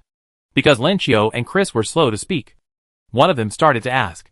Chris looked at the room key in her hand and said, "Let's check our respective rooms first." Upon hearing this, everyone looked at the number plates on the keys and discovered that their rooms were not consecutive numbers. This probably meant that their rooms were far apart from each other, although they would most likely not sleep that night. The feeling of being isolated was still not very good, because the key card was the only clue in everyone's hands at the moment. Several people followed the number cards one by one. Chinchio did not object and followed the group, turning on all the lights along the way as they walked. Although it was not dark yet, considering the evil spirits in the hotel, it was necessary to turn on the lights in advance. However, in the eyes of the audience, Chinchio's behavior was obviously a manifestation of cowardice. He turned on the lights before it got dark. Could it be that this Eastern man could only communicate with spirits, but not exorcise demons? So he was afraid now? Chapter 114 Prop Room. In the original plot, the 2 exorcist teams encountered supernatural events of varying degrees in the hotel, because of the live broadcast and the first-person perspective. The show was particularly exciting for the audience. In the end, the 2 teams completed the exorcism with some difficulty, and Beaumaris became popular again after the show. But someone died again not long after, and the hotel soon declined again. In the original plot, Chris successfully won the audience's favor and eventually won the championship with her good popularity and the information about the props arrangement of the program team that she got before the live broadcast. She also became a famous psychic in the West, and even later took the initiative to apply to participate in the Battle Royale, and confronted the heroine in the Battle Royale. However, these are things for the future. Now Chinchio has to do is to win the championship of this competition. Everyone checked their rooms, and didn't find anything special. The rooms were very clean, probably because someone had cleaned them not long ago. Also, every place they saw was very clean along the way. Besides being extremely quiet, it didn't seem to be incompatible with the so-called haunted place. After checking the room, Chris quickly left with her team. Before leaving, she took the initiative to speak to Chinchio. "I plan to take a look around the first floor. Mr. Chiolin, what about you? Then I'll go to the second floor." Chinchio spoke naturally. Chris was very satisfied with the result. She obviously didn't want to act with Chinchio, but she didn't want to go to another floor, so she asked that question just now. In this way, the 2 teams separated and watched Chinchio and his team leave. Then Chris took her own people to prepare for action. She seemed to be very organized. Not only did she plan the route, she also assigned tasks and some simple exorcism supplies to the 3 lucky spectators. Then she led the team into action. And as they walked, she told them the information she had investigated about the Beaumaris Hotel. And of course, her own intuitive feelings about the hotel. In short, there was indeed something wrong with this hotel. And as a psychic, she had felt very uncomfortable since she entered, etc. After her statement, everyone in the team couldn't help but start to get nervous. Especially when Chris suddenly stopped outside a room and said that she felt something different in the room. Several people were a little panicked. It was obvious that time was short, and they were not ready to face the supernatural aspects of the hotel. But Chris had already grasped the door handle, and then gently twisted it. With a click, even without the key, the door was opened. Then a chill came over, making several people present shiver. A group of people slowly walked into the room, and then they were horrified to find that this room, which had not been entered for many days, was now full of life. There was a steaming coffee cup on the table, and hot water was running in the bathroom. Under the gaze of everyone, A line of words slowly appeared on the steamy bathroom glass. You are heading towards death.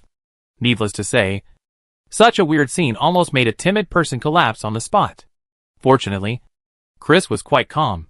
She carefully checked every corner of the room, sprinkled holy water in the bathtub in the bathroom, and prayed okay in a serious manner.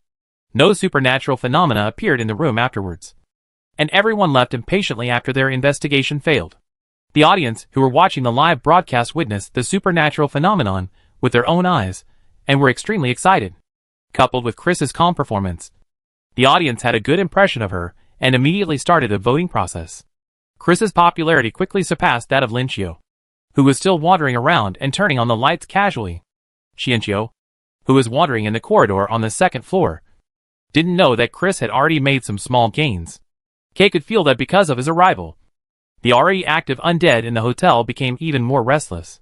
In fact, in the original plot, the hotel only had some supernatural phenomena, and the expedition team did not have direct contact with the dead. But this level was obviously not what Kay wanted. After all, exorcism requires something real. So Kay made some adjustments to weaken the hotel's control over the undead. When it gets dark, the hotel should be quite lively. Thinking of this, Xianqiu asked, "How long until 6 o'clock?" 15 minutes left. One of them answered with a hint of impatience in his tone. And someone next to him pulled him, signaling him to pay attention to his tone. The man snorted nonchalantly. Xianqiu asked, "What do you think?" The man glanced at Xianqiu and said, "Aren't you the psychic? Why are you asking about me? My idea is to turn on as many lights as possible before 6 o'clock. The man was even more speechless after hearing this. Turn on the light. Turn on the light. Don't you know how to do anything else except turn on the light? You don't assign us any tasks and just take us around aimlessly. Don't you know how to exorcise demons? So you want to work? Why didn't you say so earlier?" Xianqiu looked as if he had realized something. And then he took out a handful of yellow paper from his pocket. Or to be more precise, a handful of talisman paper. Then he stuffed it into the hands of the three people without further ado. "Stick it on the door. One for each door. Here is the tape. Stick it tight." 3 people. The man wanted to get angry, but he calmed down after repeated dissuasion from the people around him. He thought that he was broadcasting live at the moment, so he could only suppress his anger and started to stick talisman paper with the other 2. The 3 of them were complaining while sticking the talisman paper. They didn't know what was on the paper, and why they were sticking the talisman paper on the door. Compared with the tense and exciting atmosphere on Chris's side, the scene on Linqiu's side was even a bit funny, especially when the 3 grown men turned into sticker maniacs. However, the situation began to change a little when the 6 o'clock clock struck. It was only a moment, and the world outside the hotel suddenly became completely dark. At the same time, all the lights in the hotel flickered. The 3 people who were putting stickers on the second floor were startled. But fortunately, the flash was very short, so they thought it was just an unstable line, although the timing of the instability was indeed quite coincidental. After waiting for a while and seeing nothing unusual, I lowered my head and prepared to continue pasting stickers. Boom! There was a muffled sound, and then a violent knock came from the inside of the door. The man who was preparing to put the sticker was startled. He suspected that he had heard it wrong. He stared at the door for 2 seconds and saw no response. So he moved closer and prepared to put his ear to the door to listen. Bang! Bang! Bang! The things in the room seemed to sense him and started knocking on the door frantically, and even started banging on it later. The man yelled and stepped back suddenly, staring at the door, making sure that it was indeed trembling slightly. The other 2 people who were not far from him also noticed something unusual and came over to check what was going on. Then, they were also frightened by the frantic knocking on the door. Just as the 3 were stunned, Linqiu walked over. He lightly took out a piece of talisman paper and casually stuck it on the door. The banging sound of the door stopped immediately. The 3 of them just came back to their senses at this time, and asked in astonishment, "What was that just now?" Before Linqiu could give an answer, there were continuous knocks on the doors all around. Apparently, this happened in more than one room. The urgent knocks as if they were about to come out in the next second also completely threw the 3 of them off balance. They even suspected that the production crew had done something just to see them get scared. Don't just stand there. Get to work. Keep posting. And stop as many people as you can. There are so many rooms in this hotel. I think there are more than 600 in total. Qianqiu urged the three coolies. The three people who were about to collapse on the ground immediately stood up. Yes. There are too many rooms in this hotel. If they don't post them quickly, they can't imagine what will happen next. The three of them almost bounced and ran out. They did not have Lin Qiu's skill to stick the talisman paper with just a snap of the hand. So they needed to use double-sided tape. The three of them immediately cooperated with each other and spontaneously divided the work to stick the paper. Fortunately, not all the doors were slamming, which reduced the pressure on the three of them. However, every time they got close to the door stickers, they couldn't help but feel their scalps tingling. I was afraid that the thing inside would break out at the moment the sticker was pasted and confront me. Not only the three people who were applying the stickers had this feeling. The audience watching the live broadcast from a first-person perspective were also frightened by this sudden change, especially when they heard the knocks on the door coming from all directions. Their nerves also tensed up with the actions of the three people, and they even wanted to rush into the camera to help apply the stickers. Compared to the suddenly tense situation on the second floor, the situation on the first floor was much calmer. At least there was no knocking on the door. But the situation was also quietly becoming weird. Chris is opening the second prop room at this time. These rooms are some little tricks set up by the program team before the recording begins to increase the program effect. These are the preparations mentioned by the host before. And such rooms only exist on the first floor. Chris didn't think there were any paranormal phenomena in this hotel. So she knew very well that these prop rooms were the key to attracting attention. And that's why she took the initiative to explore the first floor. The reason she was able to make it to the finals was not only because of her acting skills, but also because of the information and connections that others could not get. It was these things that gave her enough confidence. With the experience of the last prop room, she opened the door with ease this time, and others followed in one after another. In the previous room, they only saw a supernatural scene and did not encounter any danger. So at this time, people's emotions were still stable. Chris took a look at the room, because the only information she got was that it was a prop room. But she had no idea what props were inside. She walked into the room and was somewhat disappointed to find that the props in the room were the same as the previous room. This production crew was too careless and didn't even bother to change the prepared props. Obviously, the others also noticed this situation. But to them, this exact sameness was even more weird. The steaming coffee cup, the hot water in the bathtub, and the mirror. Everyone's eyes were focused on them. But after waiting, they did not see the same writing as in the previous room. Chris complained in her heart about the shoddy production of the program crew. But on the surface, she remained as calm as a rock. However, before she could think of what to say, everyone's breathing suddenly became heavy. A blurry figure was reflected on the blank mirror in the bathroom. Due to the water vapor, people could not see the person's appearance clearly. But they were very clear that there was no one on the other side of the mirror. What's even more terrible is that through the mirror, the blurry figure is moving towards their current position little by little. The distorted black figure instantly makes people's hearts beat wildly. Seeing the black shadow getting closer and closer, someone finally can't bear it anymore and screams and rushes out. But with a bang, the door closed automatically when no one was there.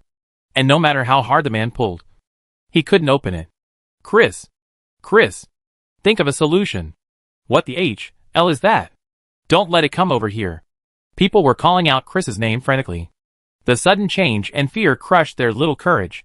Chris calmed herself down and wondered how the program crew had made such props. They looked so realistic. Thinking of this, she took out the Bible and the cross and began to read towards the location of the black shadow. But this action had no effect at all, and didn't even slow down the black shadow's movements a bit. Chris glanced at the mirror and noticed the same thing. But she just thought that it was the production team who tampered with the mirror. So she was not very scared. Instead, she took the initiative to step forward holding the cross and raised her voice to recite, trying to force the shadow to disappear. But the next second, Chris felt that the cross in her hand clearly touched some resistance. She looked up in astonishment and confirmed that there was nothing in front of her. The cross could not move forward any further. At the same time, a woman's shrill roar suddenly came from the room. At that moment, everyone was so scared that they cried like ghosts and howled like wolves. Because not long after Chris's cross pressed against the woman also showed her true form. She was a long-haired woman dressed in black, wet all over, as if she had just climbed out of a bathtub. But the terrifying thing was that her body was already half rotten at this time. And she looked extremely scary. The cross in Chris's hand seemed to anger her. She opened her claws and pounced towards Chris with a roar. Suddenly, a bottle of holy water was thrown over, which corroded the woman. A burst of unpleasant smoke rose, and the woman's figure began to appear and disappear, as if her shape was unstable.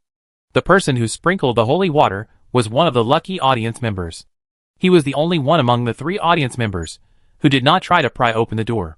In the crisis situation just now, he instinctively sprinkled the holy water that Chris had distributed to him. Fortunately, it worked. The man showed a delighted expression on his face. The things Chris gave him really worked. But when he reached out to pull Chris, he heard her whisper in disbelief. "Impossible. Isn't this a prop room?" The man's heart sank. Not only because his idol halo was crumbling, but there was also a big problem that made him feel cold all over. That is, their lives were in danger. All this happened in just a moment.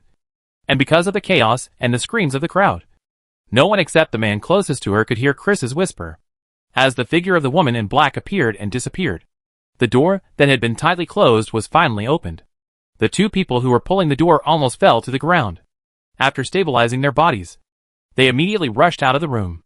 The others did not dare to delay and followed him out of the room. After everyone left the room, they immediately closed the door behind them. Before they could catch their breath, there was a banging sound from the inside of the door, which scared everyone so much that they couldn't help but step back. The banging on the door continued, and they were helpless. They turned their eyes to Chris, and were surprised to find that she also had a confused look on her face. Chris was not the only one who was confused. The photographer who was following the shooting was also sweating. What was going on? This was different from what was agreed upon before. If it was real, the shooting would be at a different price. And if they knew in advance, whether they would dare to take this job would be another matter. "I don't want to play anymore. I want to go home. I want to quit. What a lousy show." The first man who pulled the door started swearing and said he wasn't going to stay any longer. Although the production crew had explained the hotel and filming requirements to him in detail before he came, and both parties had signed an agreement, he didn't believe that there would be any real supernatural events at that time. However, everything that happened just now could no longer be explained by science. If you terminate the filming, you have to pay liquidated damages. Behind him, another person reminded, "Liquidated damages are liquidated damages. I have plenty of money." The man didn't care about anything, and was even afraid that others would stop him. So he rushed to the hotel door. However, he was obviously worrying too much, as many people were considering backing out at this time. However, under the watchful eyes of everyone, the man who ran to the end of the corridor and disappeared around the corner appeared at the end of the corridor behind them the next second. They, and the man who stayed where they were all stunned. Was this teleportation or twins? How could the person running in front run behind them in the blink of an eye? Chapter 115, A Step Up. The man in the corridor behind him fell into greater panic after a brief moment of confusion. He immediately turned around and ran backwards, but his figure appeared around the corner in front. In other words, no matter whether he ran forward or backward, he could not leave the hotel, or even reach the hotel door. The man tried a few more times in disbelief, but in the end, it only made him more devastated. After realizing the reality, the man walked back to the team. He obviously didn't want to act alone in this strange hotel. At this time, the audience across the screen were also going crazy, especially those who were watching the first-person video. They were very sure that the man did not do anything, and there were no flaws in the video.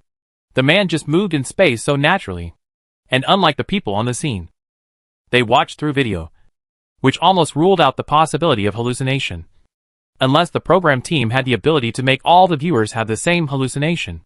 However, even though it is so strange, there are still some people who don't believe it is true. After all, it is against science. So some people still think it is some kind of magic, and everything was arranged in advance by the program team. But in their eyes, the program crew who had arranged everything in advance was also panicking at this time. They did make some preparations in some rooms before the live broadcast started, but those preparations were also some small props made in case there was nothing going on in a hotel, and the live broadcast was too boring. But they definitely didn't have any rotten actors who could turn invisible, or allow people to teleport, even after supernatural phenomena beyond their control occurred in the hotel. They had tried to go up and open the door, But the hotel seemed to be shrouded in some kind of barrier. No matter what method they used, they could not cause any damage. And the door could not be opened. So they could only watch the live broadcast anxiously like other viewers. On the first floor of the hotel. After realizing that they could not escape, the atmosphere in the team led by Chris became noticeably more tense. Moreover, the sound of banging on the door in front of them continued. It was visibly that the door was shaking from being banged on. And there was no telling when it would be smashed open. What would they do if the things inside came out? Thinking of the holy water that had been spilled before, the three lucky spectators once again focused their attention on Chris. Chris, how much holy water did you bring? Why didn't the cross just now have any effect on that damn thing? Chris, do you know what's going on? What should we do next? Not only the three lucky viewers, but also the photographers looked over eagerly. Chris's three perspectives were being reorganized at this time, and her brain was in a mess. Fortunately, she still maintained her last bit of rationality and realized that this was a live broadcast, and she couldn't show her weakness first. There is still holy water here. The undead ghosts also have different properties. The undead just now probably died of drowning, so it is particularly sensitive to holy water. Although Chris's performance was not good before. For them, Chris is the only one they can trust now. What do we do now? Do we just go ahead and do the exorcism? Chris's expression stiffened slightly. Before the show started, she did study some materials related to exorcism. But she had just put the cross on that thing and read the Bible. But it was of no use. She herself didn't know what the problem was. Fortunately, she was well prepared. In addition to the exorcism props carried by everyone, her team also prepared a large amount of spare supplies for her, which were stored in the lobby on the first floor. This evil spirit is very dangerous. Everyone should have holy water on them. Chris distributed a small bottle of holy water to everyone, then took out some salt and sprinkled it in front of the door that was constantly banging. When the salt sealed the door, the sound of banging weakened and then disappeared completely. Everyone was happy that there was a solution. This way, they would have enough time to plan the next exorcism. While Chris was preparing to fight to the death with the half-rotten corpse in the room, Chienchio on the second floor was running around with the three chosen workers. The speed of the four people was limited. And after all, there were still some rooms that were not pasted with talisman paper in time. With a loud bang, the faces of the three stickers turned pale. The thing they were most worried about had happened. The door was knocked open. The three men stepped back in fear and watched a man wearing a blue and white checkered shirt and holding a chainsaw emerge from inside.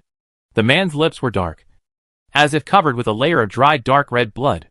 He grinned at the three men, his eyes full of excitement. Help! Chio! Chiolin! Help! After being frightened, the three of them immediately turned around and ran towards Lin Chio, who was not far away, as if they would be safe as long as they were behind Lin Chio. Chienchio looked at the three people rushing over and said with some dissatisfaction, "Why are you running? Don't you have the talisman paper in your hand? Stick it on." The three people who were running over were no longer able to listen. The only thought left in their minds was to get as far away from that thing as possible. The three of them quickly rushed behind Lin Chio, then hid behind him nervously and looked around. Chienchio had no choice but to take the initiative to step forward. The three people behind him shouted again, obviously not knowing whether they should follow or not. However, the fight they imagined did not happen. Lin Chio did not even walk in front of the thing. When it was still 4 or 5 meters away, he had already thrown a piece of talisman paper over. Both the three people present and the audience watching the live broadcast felt that this was an operational error caused by Lin Chio being too frightened and not daring to step forward. It was impossible for a thin piece of yellow paper to float over such a long distance, let alone stick to that thing. But in fact, the yellow paper seemed to have great weight. It flew out quickly, hit the thing right in the center of its eyebrows, and stuck firmly to it. The guy who was waving the chainsaw wildly stood still, and the buzzing chainsaw in his hand also went out. Then, another yellow talisman flew out and stuck to the monster's body again. The next second, the monster didn't even scream, and burned quickly like a piece of thin paper that was lit. In less than a few seconds, there was no ash left. Such a terrifying evil spirit was actually dealt with so easily. It was not trapped, but completely dealt with. The three lucky viewers came back to their senses, then looked down at the talisman paper in their hands, wondering if this thing was so powerful. Recalling Lin Chio's extremely handsome action just now, they took out one and tried to throw it out. The result is imaginable. Not to mention sticking to something. It can't even fly out.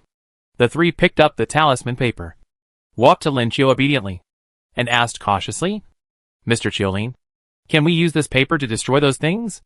Qianqiu nodded and gave them more detailed instructions. This kind of talisman paper has a stronger purification effect. This kind is better at fixing the body. This kind is good at defense and can be kept as a talisman. And this kind can sense the undead around. As Qianqiu explained, the three diligent and studious people gradually felt dizzy. Forgive them for not being able to tell any difference from the messy graffiti. The characters of the East Country were difficult to begin with, and those on the paper were even harder to distinguish. The three of them tried for a long time, but in the end, they could only helplessly ask what to do if they couldn't tell the difference.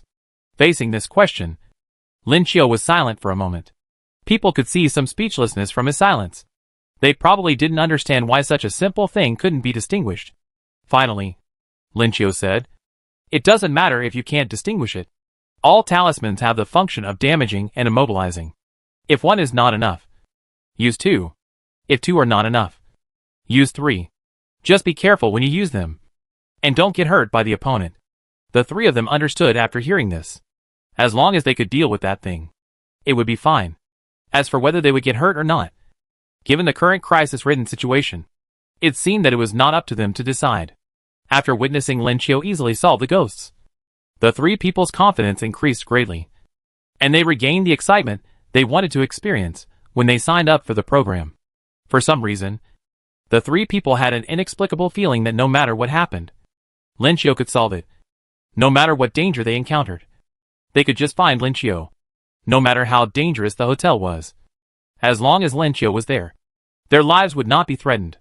This inexplicable self-confidence reduced a lot of pressure on the three people, and they were more proactive in their actions, especially when they knew that they had a live camera on them at the moment. They were even more eager to perform. As the first monster broke out of the door, more ghosts came out. At first they were indeed frightened, and some of them were even so scary that they lost the courage to resist. But every time, Lin Chiu could easily resolve them. So the courage and confidence of the three people were constantly consolidated, and they became more and more courageous. Of course, after fighting, they would also curiously ask why the hotel was like this. Lin Chiu was very patient and explained that the location of the hotel was problematic from the beginning. Later, more and more people died, which became the last straw that broke the camel's back. The gate of H.L. cracked, so supernatural events continued to occur. Today's time is special, and with so many people wanting to see ghosts, the power of the ghosts has been enhanced. So that's how it is. I've heard that Beaumaris was built on a cemetery. It seems the rumors are true. The man who first complained at the beginning of the show now firmly believed what Lin Chiu said. It's more than just a cemetery, but it's okay for you to understand it that way. This hotel was built on the gates of H.L. The cemetery only enhanced the abilities of the dead. The subsequent deaths, especially the large-scale poisoning incident, caused cracks to appear on the gates of H.L. We're done on the second floor. Shall we go up to the third floor? One of the workers was eager to try it out. Apparently, under Lin Chiu's protection, tonight's experience not only did not cause him any psychological trauma, but instead, he found it extremely exciting. The other two had the same idea. After such high-intensity running and fighting, no one felt tired. Compared with these three chosen workers, K, who wanted to take a rest on the spot, was startled and immediately gave up the idea of sitting down. "Let's go! Time is running out. We can't lose any time.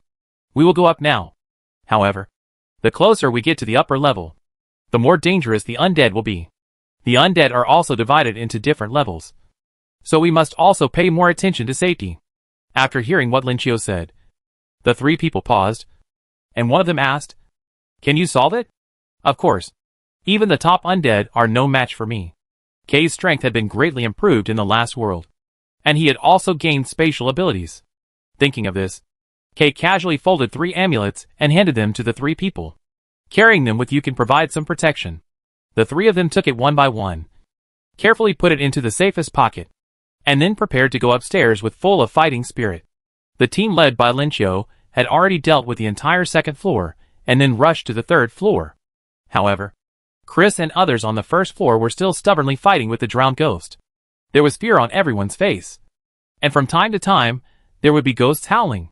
Chris knew that this was a live broadcast. After her worldview collapsed for a short time, she quickly realized that this was an opportunity for her to become famous. Previously, there were only rumors of supernatural phenomena at the Beaumaris Hotel, and no ghost had ever been actually filmed. But now, the ghost was in their camera. So how could they not become famous? So even though she was equally afraid, Chris did not back down. She continued to analyze the situation in an organized manner, assign tasks and exorcism props to everyone, and then use the props to try one by one to see which ones could cause damage to the ghost. In Chris's imagination, their battle with the evil spirits at this time is very tense and thrilling, so it will definitely attract a large number of audiences. And the audience's emotions will also be driven by them. After all, the pursuit of thrills is human instinct. To a certain extent, Chris's guess was correct. People do like to pursue thrills. So most people went to see Linchio's team. After all, they have already dealt with an entire floor. And those 3 lucky audience members have been trained to be able to handle it on their own. There are so many of you here, and you haven't even finished dealing with one ghost. The ghost just moved forward 2 steps, and you started howling like ghosts. You sprinkled bottle of holy water after bottle, and the ghost was corroded to pieces. If you continue like this, there is no need to try props one by one. Just sprinkle some more holy water, and the ghost will be solved. It's just that it's been tortured a little badly. Chris naturally didn't know about the audience's complaints. In her opinion, what she encountered should be extremely rare. And Linchio on the 2nd floor hadn't made any movement for such a long time. Obviously he hadn't touched anything. But how could she know that the ghost on the 1st floor was actually the weakest? In this hotel, ghosts are strictly divided into different levels. And ghosts, who are not strong enough, dare not go upstairs rashly. The audience has become aesthetically fatigued by Chris leading everyone to torment a ghost like crazy. Linchio's side is more exciting. The ghosts they see are of all shapes and sizes. And the methods used by the ghosts are also different, which is an eye-opener for them. Oh my god! They are fighting with the ghost again! This time, I put 3 pieces of talisman paper on it, and the ghost was frozen in place. It's so scary. It's worthy of being the ghost on the 3rd floor. Chapter 116, Winning the Championship. Faced with this unexpected situation, the program crew went from initial confusion to panic, and then to ecstasy. The mood was more exciting than riding a roller coaster. There were many things that they had not expected tonight. For example, they did not expect that this hotel was really haunted and so scary. For example, they did not expect that Linchio really had the ability to exorcise demons, and that the ability was so scary. Too many surprises have made tonight's show irreplaceable. Truly unprecedented and unparalleled. Even many people who had never paid attention to this show before were led by people around them to come and experience seeing ghosts for the first time in their lives. Tonight in the West, many people were watching the live broadcast, worried about the behavior of Linchio and others, and looking forward to what kind of ghosts they would see. The show became a hit, with the popularity of this night even surpassing the data of Battle Royale and Cleanup Day. This night, many people who watched the show had their worldviews changed.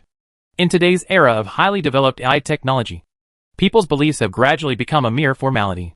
Even those who have received religious education since childhood are only passively absorbing the form of religion and are unable to understand its true meaning. Because in most people's minds, there are no gods in this world. Instead of praying to gods, it is better to make a wish to AI, and the latter is even easier to achieve. But tonight, people saw the ghosts being transported. In addition, in the previous episode, all the people who participated in Linchio's spiritual field claimed that they went to H.L. after waking up. So many people began to believe that H.L. is real. Once people know that they will be responsible for their actions in this life after death, they will no longer act so recklessly. Just like the serial killer who suddenly revealed his identity on the show and confessed to all his crimes. Fear will make their conscience suddenly return. Although the purity of this conscience is questionable, it does affect their behavior. Today, this influence has not been shown much because it has just emerged. In addition, the West is the only superpower in the world today, and the internal conflicts and contradictions in the West are not obvious. Therefore, the impact of this variety show will only begin to slowly manifest itself many years later. Now, the audience is more concerned about the excitement of the program itself. Because of the unique first-person shooting technique, the audience seems to have experienced one battle after another with Linchio's team. Especially as time goes by, Ghosts on the upper floors break out one after another. In the last period of time, they deeply understand the horror of being surrounded by the undead. But Lin Qiu is as reliable as always. Just as he said, he resisted everything, and even created a barrier by some unknown method to protect everyone well. The whole night of live broadcast was supposed to be very long, and the audience was even prepared to be bored. However, they never expected that the excitement of this night was far beyond their imagination. Neither sleepiness nor boredom ever appeared, and their nerves were always in a state of high tension and excitement. Compared with many Westerners, Lin Qiu's physique is not considered strong. But tonight, he conquered many audiences with his strength, making people deeply realize that strength has nothing to do with physique. As long as Lin Qiu stands there, he can bring people a full sense of security. With Lin Qiu's outstanding performance, Chris's troubles on the first floor seemed insignificant. When she spent a whole night and finally got rid of the only drowned ghost on the first floor, the audience was really relieved for the poor ghost. As for Chris and others' celebration as if they had survived a disaster, it seemed very ridiculous to the audience. When the sunlight of the next morning shone into the hotel, all the terror disappeared. Qianqiu and his companions, who had already reached the top floor, sat leaning against the sunlight coming in through the window, immersed in warmth and security. Although this night was extremely thrilling, everyone had a look of satisfaction on their face. After a night of intense fighting, fatigue came with the relaxation. No one spoke, and even the photographer sat on the floor with his camera to rest. Soon, snoring sounds were heard from the floor, and someone had fallen asleep there. Chris and others on the first floor had also experienced a whole night of fighting. At the moment the clock struck 6 in the morning, everyone rushed forward and rushed madly to the door. This time they successfully reached the door, pushed it open, and left the hotel. The moment they stepped out of the hotel, all their fears disappeared. The people from the program crew had been waiting outside the door for a long time. Chris and the others thought about what happened at night and looked at the program crew in a bad mood. Even the man who first wanted to escape last night kept talking about suing the program crew. In the eyes of Chris and others, after this night, they will definitely become celebrities. And last night was so thrilling. The program production team should give them some compensation. But what they didn't expect was that the program team's attitude towards them was not warm. As for the so-called prosecution, the program team didn't care. Before the recording began, they had emphasized to everyone the possible dangers of recording. Both parties also signed a contract. The program team had a professional legal team, and were not afraid of arguing with the other party at all. What's more, their real celebrity has not come out yet. Under the astonished gaze of Chris and others, the people from the program crew entered the hotel and brought Lin Qiu and others out soon. And looking at the state of Lin Qiu's group, they seemed to be even more embarrassed than them. The 3 lucky audience members were all bruised, and it was obvious that they had a lot of experience that night. Chris and Lin Qiu are in competition, but the 6 lucky audience members had already met each other on the plane, so they naturally got together at this time. Did you see a ghost at night too? Someone from Chris's team asked. Let me tell you, we encountered a particularly scary ghost on the first floor. We fought with it for a whole night, and finally completed the exorcism before dawn. You can't imagine how scary and exciting it was. Hearing the man's excited voice, the 3 people who followed Lin Qiu from the second floor to the top floor smiled at each other, their expressions indescribably strange. However, before they could communicate in detail, the host had already stepped forward to control the situation. The program crew obviously had some bad intentions, and did not give the 2 teams too much time to exchange information. They then interviewed everyone in the 2 teams about their feelings at the moment. Although Chris sensed something was wrong, she would never have thought that there would be so many ghosts in this hotel, let alone that Lin Qiu's team had cleared almost all floors except the first floor. Such a result was simply beyond her cognition. In her opinion, Lin Qiu had at most completed the exorcism, so what remained was his acting skills and speech. Then, Chris recounted her thrilling exorcism experience. She had always had good logic and language expression skills, and she gave a vivid speech with abundant emotions. She was so emotional that she even shed tears. The situations of the 3 people who followed were not much different. After all, in their opinion, they truly had experienced an extremely horrific night. One so exciting that it could even be made into a movie. The interview with Chris's team is over, and next is Lin Qiu's team. Facing the camera, Lin Qiu's expression was as calm as ever. He barely raised the corners of his lips. which was probably his biggest emotional fluctuation. "I'm in a good mood." These 4 words are Lin Qiu's summary of his mood that night. If the previous Lin Qiu said this, people would label him with all kinds of labels, such as disrespecting interviews, arrogant, unable to express himself, etc.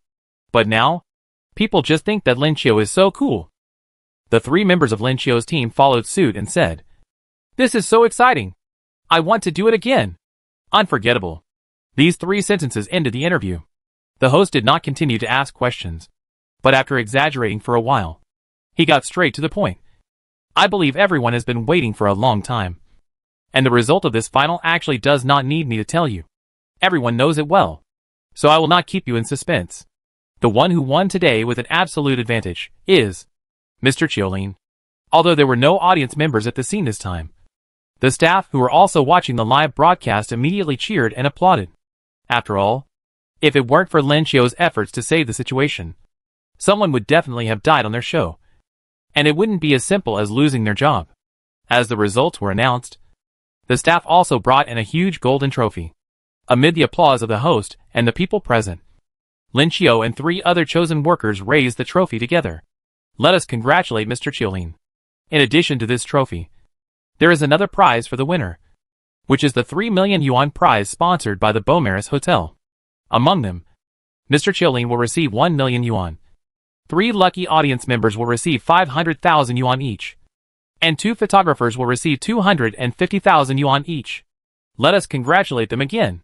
Following the host's introduction, the 3 lucky audience members and photographers all showed very surprised expressions. Apparently this reward was not in the original plan. The managers of the Beaumaris Hotel were alarmed by the popularity, and quickly realized that this was a good opportunity to revive the hotel.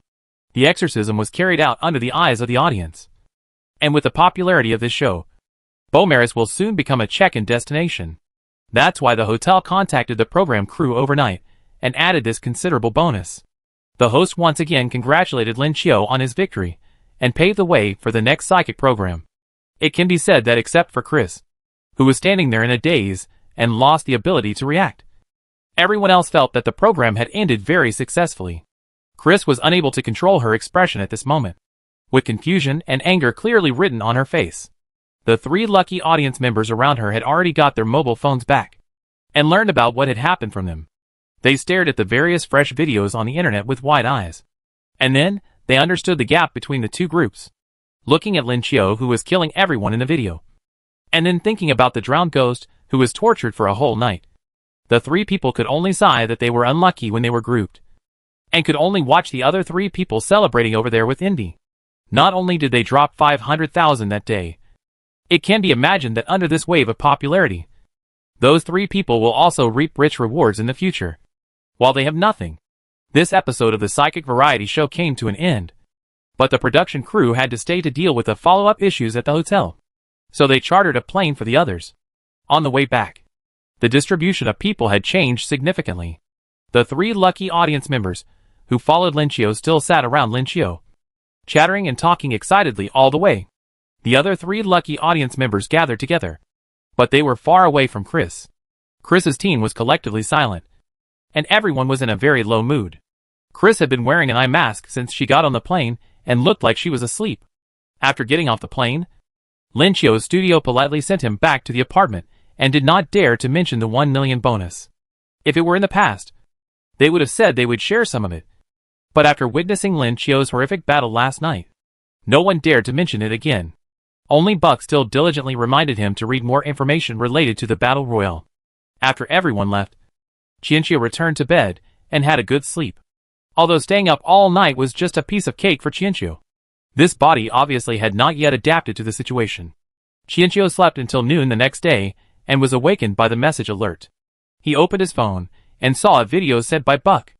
It was a pre-promotional video for the battle royale. Apparently, since the list was announced, the tracking and filming of the 10 early public contestants had been completed, compared to the promotional videos of previous years. Today's video was released exceptionally early. Perhaps the Battle Royale production team didn't want to waste the popularity brought by the exorcism, so they warmed up the atmosphere in advance. Qianqiu didn't get up, but just turned over, yawned, and clicked on the video to watch it. The video begins with a clip about the Battle Royale show's opening credits and rules. This year's Battle Royale is a time competition, meaning the person who survives until the specified time wins. This competition system is relatively mild compared to those murderous competition systems. But don't think that the competition will become easy. On the contrary, referring to the competitions in previous years, each time-limited system was a bloody battle. The production team would set up various level rules to let the players kill each other. There was even a year-long time-limited system that resulted in a terrible situation where no one survived. The specific rules were not announced in the video, leaving a suspense for the follow-up. After the competition rules, the contestants were introduced. Unexpectedly, at the beginning of the video, the first player introduced was a heavyweight. That is, the winner of last year's Battle Royale, Myron Soul. The winner of each year's Battle Royale has the right to choose whether to participate in the next year's Battle Royale. This is a privilege given to the winner, and Soul obviously chose to participate. The next few contestants included a retired Marine with a strong physique, a well-mannered college student, and an internet celebrity escape room expert who was good at decrypting. In short, there were people of all kinds of personalities and professions. And under the follow-up filming of the Battle Royale program crew, these people showed their different characteristics very well. Among the crowd of white and black people, a yellow-skinned woman appeared on the screen. Xianqiu became a little more alert. This was the heroine of this world, a tragic character who was killed by Lin Qiu, Song Wanran. Seeing the heroine and thinking about the protagonist in the previous world, Xianqiu couldn't help but ask. 6161. The heroine of this world has also been reborn. Right? 6161 responded with dissatisfaction. Reborn is reborn. What do you mean by also? It makes it sound like the male protagonist is also reborn. Xianqiu.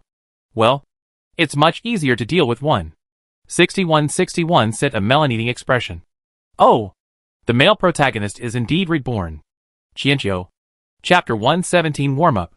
Xianqiu didn't know whether the rebirth of the male and female protagonists was a good thing or not.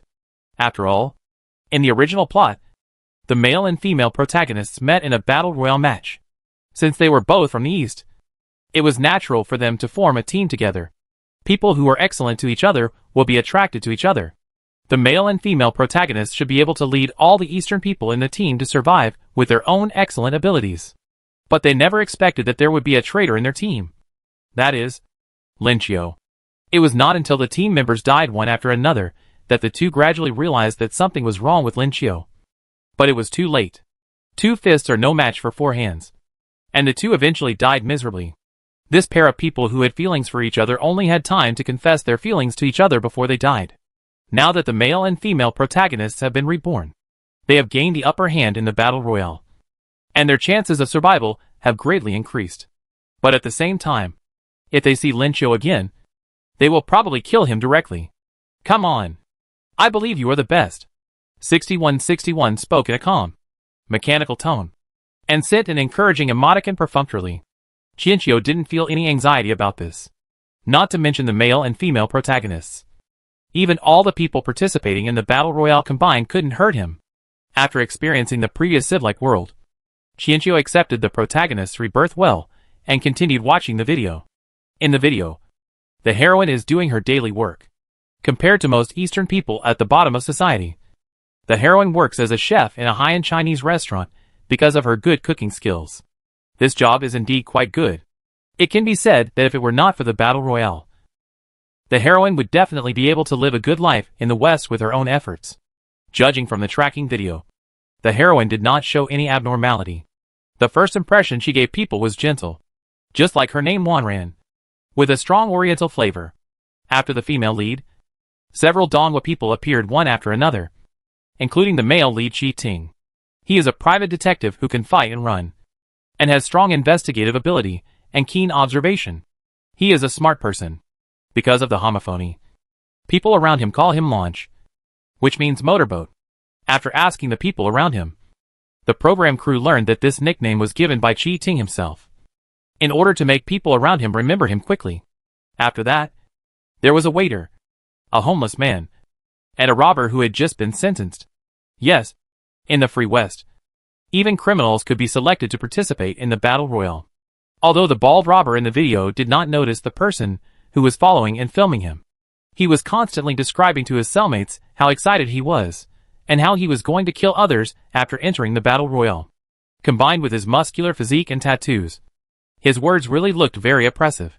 The last person to appear in the video is naturally Lin Qiu, because Qianqiu had hardly gone out before, and there were not many shots of him going out. However, the tracking and filming crew of the battle royale somehow sneaked into the program crew of the psychic variety show. So there are many shots of him going to the hotel, combined with some subsequent live broadcast shots. It has to be said that even Qianqiu himself, who was watching the video, felt that Lin Qiu in the video was full of mysterious and powerful aura. Like a big boss. Being overly ostentatious is definitely not a good thing for a Chinese man who is about to participate in the battle royale. However, the battle royale program crew wants this kind of popularity. It can be imagined that at the beginning of this battle royale, those who are rushing to kill will definitely list Lin Qiu as a key hunting target. After all, the stronger the person, the sooner he is eliminated the better. Leaving him behind will easily lead to changes. The video ends here.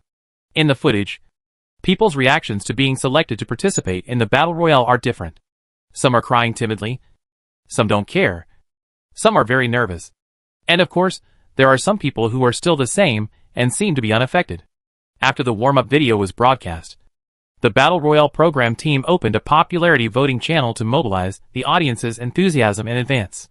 Undoubtedly, Lin Qiu's popularity remained high, and he successfully crushed others. Many contestants also began to release some statements on their respective media platforms. Among them, the last year's champion, Myron Soul, posted a simple and clear sentence: "I want to meet that psychic and let him know that people are scarier than ghosts. His little pieces of paper have no effect on me. Just wait and hear his screams." Because of this sentence, the popularity of Melansol increased a lot. As the previous champion, he himself has a large fan base. Naturally, he is unhappy to be crushed by Lin Qiu. Such remarks also indicate that he will fight with Lin Qiu in the future. The audience likes this kind of conflict. With the example of Melansol in front of them, others followed suit and started to take advantage of the popularity. Whether they were expressing hostility or goodwill, people would mention Lin Qiu. And this did have an effect. The reason why they attach so much importance to popularity votes is that in addition to the fact that popularity votes can be exchanged for corresponding amounts of bonuses after the game, this popularity can sometimes be used to exchange for props after the battle royale begins. These are life-saving things, so they naturally dare not neglect them. Of course, there are also people who remain indifferent, such as the male and female protagonists. After their rebirth, the two have successfully established contact. And because of Lin Qiu's series of abnormal behaviors on the show, they also came to a conclusion that Lin Qiu has also been reborn. So his behavior has changed. The two people's vigilance against Lin Qiu has reached its peak. While the outside world was looking forward to the battle royale, Qianqiu continued to send emails as planned. He even contacted his family immediately, and sent them most of the money because he had received a huge sum of money this time. No matter how the Lin family's parents refused, it was useless. However, although they kept complaining, the smiles on their faces never faded. "Mom and Dad, the things I mailed to you should arrive in the next 2 days. There are a lot of electronic products. If you don't know how to use them, find someone to help you. Besides, I borrowed a lot of money when I came out, and now that I have money, I naturally have to pay it back. As for the remaining money, you should spend it as you should. And don't be stingy. Not only should you eat and drink well, you should also have regular physical examinations, and so on." Qianqiu reminded the person on the other end of the phone to pay attention to the express delivery, and also asked the two to take care of their health. "Xiao Qiu, don't worry about me and your dad. We are fine. But you, don't do anything illegal. When you are alone outside, be careful about what you do." Lin's mother was frightened by the huge sum of money that Qianqiu suddenly took out. She knew very well the security situation in the Western country, so she was very worried about the safety of her child. Qianqiu thought about it. The battle royale will be broadcasted worldwide soon. Lin's parents will also see him on the show. Instead of giving them a sudden shock, he might as well tell them, "Don't worry, Mom. I earned all this money legally. This is not some skill passed down from our ancestors. I just learned it when I was sleeping one day, so I use it to make some money." Lin's mother was confused. What did the skill passed down from ancestors mean? How could she not know what was passed down from ancestors? However, before she could ask in detail, she received bad news on the other end of the phone. Mom, there's one more thing. I've been selected to participate in this year's Battle Royale. You and my dad will be able to see me on the live broadcast then. Xianqiu's tone was calm, as if he was talking about something good. Mother Lin froze for a moment. She asked cautiously again in disbelief. What? Xianqiu, what did you say? Mom, don't get too excited. I told you in advance because I was afraid you wouldn't be able to bear watching the live broadcast. Don't worry. I'll be fine. Mother Lin tried hard to suppress her trembling and said that she understood. She told Xianqiu not to worry and to make good preparations. She and her husband would also silently cheer for Xianqiu at home. This time, the two didn't talk on the phone for long. And it was the first time that Lin's mother hung up the phone on her own initiative. The moment she hung up the phone, she fainted and was caught by her husband beside her. It took her a long time to wake up again. Father Lin was right next to the phone and vaguely heard what was said. The couple had the same expression, and they looked like they had lost their souls. The couple's condition soon attracted the attention of the staff. After a brief understanding, the staff fell silent. They obviously also knew the fate of the Eastern people who were selected to participate in the Battle Royale, and knew that any words of comfort at this time would seem particularly pale. Finally, the reception desk arranged a lounge for the couple, and after they had calmed down, they sent a car to take them home. Every year's live broadcast of the Battle Royale is a disaster for the Eastern people. The mental torture is like a stick of dough, grinding their spines over and over again. They know that this is the intimidation of the Western people, but they have no way but to watch their companions die miserably. The news that Xianqiu was selected to participate in the Battle Royale spread quickly. There was no way around it. In recent times, Xianqiu had become a celebrity in the area after reconnecting with the Lin couple. Now, after learning that Xianqiu was selected to participate in the Battle Royale, people couldn't help but sigh. It was really fate that played tricks on them. The couple, immersed in sorrow, received the express delivery sent by Xianqiu the next day. Due to the trouble in transportation, the express deliveries were usually accumulated for a few days before being delivered. So the couple received several boxes of express delivery at one time. When other people around saw this, they no longer felt envious. Instead, they could only sigh and lament that the Lin couple had such a bad fate. They finally had their son show some promise. But within a few days, they had to watch their child die. The couple pulled themselves together and did not open the package immediately. Instead, they went to pay the money first. After paying the money, they did not stay for long because they really did not want to see other people's sympathetic eyes. After returning home, the two sat there for a long time before they began to open the express delivery. However, as Xianqiu said, there were many things sent that they could not understand. The two were somewhat confused. They could understand the commonly used electronic products. But what were these pieces of metal that they couldn't understand at all? Thinking back to what Xianqiu said on the phone, Father Lin suddenly realized that something seemed a little wrong. He checked all the packages, picked out the things that he didn't know what they were, thought for a long time, and then went to the research department in the base. Not long after, two people came quietly to the Lin family. After the inspection, their expressions gradually became serious. After a long inspection, the two people asked the couple's opinions, took all the things away, and said they would send them to a more confidential place for research. After seeing off the people from the research department, the couple still looked a little dazed. They had been through too much stimulation in the past 2 days. Yesterday's bad news made them stop thinking for a while. Mother Lin had thought more than once that if Xianqiu died, she would not live either. But now, the two finally realized that their children seemed to be doing more than just making a lot of money in the West. Their children seemed to be doing something more important. If that was the case, how could the two of them fall down before the child? The Battle Royale hasn't even begun yet, and they can't lose hope first. Both husband and wife were smart people. After realizing that Xianqiu might be doing something, they immediately began to sort out the content of their phone calls during this period, trying to find clues from them. Naturally, Lin's mother remembered the skills that Xianqiu mentioned that were passed down from his ancestors. Chapter 118 Dinner Time. Not only the couple were carefully recalling their conversation with Xianqiu, the base that obtained the unknown metal blocks also concluded, after research, that this thing may have great potential value. But they just couldn't find the right place. After carefully studying Lin Xiu's information, they hesitated for a long time and finally took the risk to contact the central base. You know, in today's situation of AI surveillance, any contact behavior may expose the existence of the central base, which shows how troublesome the things Lin Xiu mailed were to them. Just like that, after several twists and turns, the thing was secretly transferred to the central base deep underground. The scientific research level of the central base was of course much higher, but the thing triggered the alarm before it reached the laboratory. The alarm information came from scrap iron, the artificial intelligence that their East countries secretly developed independently. In fact, AI competition has existed for a long time. The East and the West have been working to overcome technological barriers in the hope of creating true artificial intelligence. However, in this kind of technological revolution, one step away can make a world of difference. The East happened to be just a little step slower, and the West had already used AI to control the global network and launch attacks. After the attack, the East countries' research also went underground, because the scientific research equipment and data were massively destroyed. The progress of research was very slow.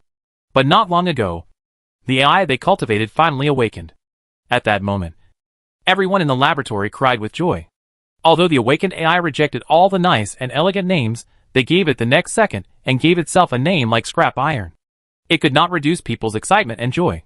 What made Dongguo's research laboratory a little helpless was that their awakened AI was not stable and often went offline, or was in a dormant state most of the time. But today, the moment the package was transferred to the central base, the AI immediately woke up and disturbed the screen of the entire laboratory, reminding everyone that something important had arrived inside the base, and also considerately gave the coordinates. The central base immediately went into a state of full alert and surrounded the person delivering the courier. The person delivering the courier was about to cry, wondering what he had brought in and why he was greeted with such a big scene. They were quickly brought to the laboratory with their belongings. At Scrap Iron's request, everyone opened the packages fully armed. Then a simple installation tutorial popped up on the computer, and Scrap Iron reminded them to assemble the contents of the box according to the steps. The assembly process is both complex and simple. The reason for this is that those strange metal blocks have no pattern at all, and it seems impossible to complete the assembly steps. But in actual operation, those things that seem impossible to be combined together magically change their shapes in their hands. With just a few simple steps, the assembly is completed. People looked at the two objects in front of them in silence, guessing their uses. Scrap was still very excited. He told everyone the functions of these two things. One was a resource deconstructor, which could deconstruct objects into their basic atomic state. Combined with another 3D printer, it could purify and reuse objects. As long as they had the design drawings, they could print out anything they wanted. The functions of these two things sound a bit far-fetched, but after testing, the researchers easily proved the authenticity of the items. For the Eastern country, which is known as an infrastructure maniac, these two things can be regarded as artifacts. But the question is, what are they used for? Fiat reminded them to continue paying attention to the people sending the express mail, and do their best to protect them. After that, their AI went offline again. After receiving the news, the central base began a comprehensive investigation of the owner of the courier, and quickly read through all of Lin Xiu's information. Even the information about Lin Xiu's recent participation in a psychic variety show in the Western country, and being selected to participate in the Battle Royal. Obviously, although the Eastern country was forced to go underground, its source of information was not really cut off, and they had their own secret channels to get information from the outside world. Lin Xiu's various bizarre performances on the variety show soon attracted their attention. After learning the details from Lin Xiu's parents, the people at the central base came to a conclusion that Lin Xiu, who was far away in the West, was either a scientific research genius or an extremely special person who had some special connection with their scrap AI. No matter what the reason, protecting Lin Xiu was indeed their most urgent matter. After thinking for a long time, they decided to use some deeply buried secret lines. So before the battle royale began, just as the male and female protagonists were discussing how to quickly get rid of Lin Xiu, the East country's agents quietly contacted them. The two men were extremely excited at first. They were both forced to immigrate, and their hometown was still in their hearts. Moreover, unlike Lin Xiu, they were high in talents before going abroad. Therefore, They were secretly recruited by the East Country before immigration and participated in a period of special agent training. However, due to some unexpected circumstances at the time, the training of the two was forced to be terminated. And naturally they did not pass the training, and could only immigrate to the West Country as ordinary people. In order to maximize the safety of immigrants, the East Country usually will not contact them after they go abroad. In the previous life, the hero and heroine had never been contacted by any East Country agents until their death. So now, when they heard that the East Country had a mission that required their help, they agreed without thinking. Then, the two received the order to protect Lin Qiu at any cost. It is conceivable how confused the male and female protagonists must have looked when they received this task. If the person who came was not their instructor during training, they would definitely suspect that this was a fake task. After confirming the content of the task again and again, they still accepted the task no matter how conflicted they were. In the next few days, the two people's moods were up and down. Sometimes they were happy that Donghua contacted them, and sometimes they were disappointed that they had to protect Lin Qiu. This scourge, with extremely complicated feelings, the two people welcomed this year's Battle Royale. 3 days before the Battle Royale started, the program crew had already started to pick them up. To put it nicely, it was to let them adapt to the environment in advance. But to put it bluntly, they were afraid that they would run away or commit suicide. Yes, every year before the Battle Royale begins, there is a high incidence of suicide among the selected personnel. In order to avoid such losses, the humane policy of picking up people 3 days in advance was later introduced. Regulation, because the location of the Battle Royale is different every year. In order to maintain confidentiality, contestants can only go there alone and will be blindfolded throughout the entire process. Contestants will not take the same means of transportation to prevent people from forming small groups before the show begins. It can be said that in maintaining fairness, in this regard, the Battle Royale production team also took great pains. After the recording of the variety show was over, Qianqiu laid down completely. Apart from mailing express deliveries, he ate, drank and had fun. He looked like he was seizing the time to enjoy life. But unlike those contestants who were seeking revengeful entertainment, he was really relaxed. Even when he was having fun, he was not in a hurry. On the contrary, his assistant Buck was even more anxious than him, and prepared various items for him in advance, including the yellow paper, cinnabar, incense, red thread, etc. that Qianqiu had used before. Maybe it was the guilt for concealing the news during the psychic program. Or maybe it was the sincere gratitude that Qianqiu had expressed to him before.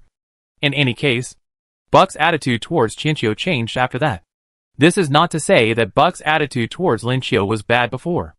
On the contrary, Buck was the one with the gentlest attitude towards Lin Qiu in the studio. But now, Buck's attitude towards Lin Qiu has become admiration. According to the requirements of the program team, each person can carry a backpack full of items, which of course cannot include weapons. However, these things of Qianqiu are difficult to define as weapons.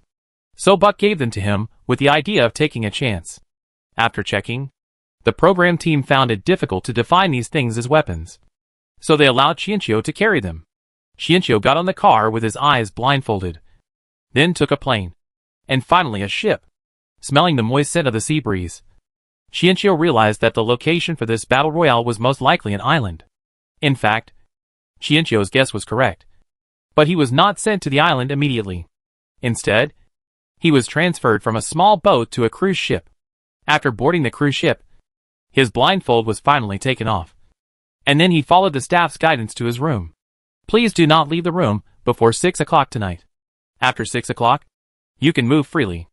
After the reminder, the staff left and closed the door before leaving. Hearing the sound of the door being locked, Qianqiu realized that he would have to stay here before 6 o'clock. Looking around, the room was fully equipped and spacious. It must have been a generous effort of the program crew.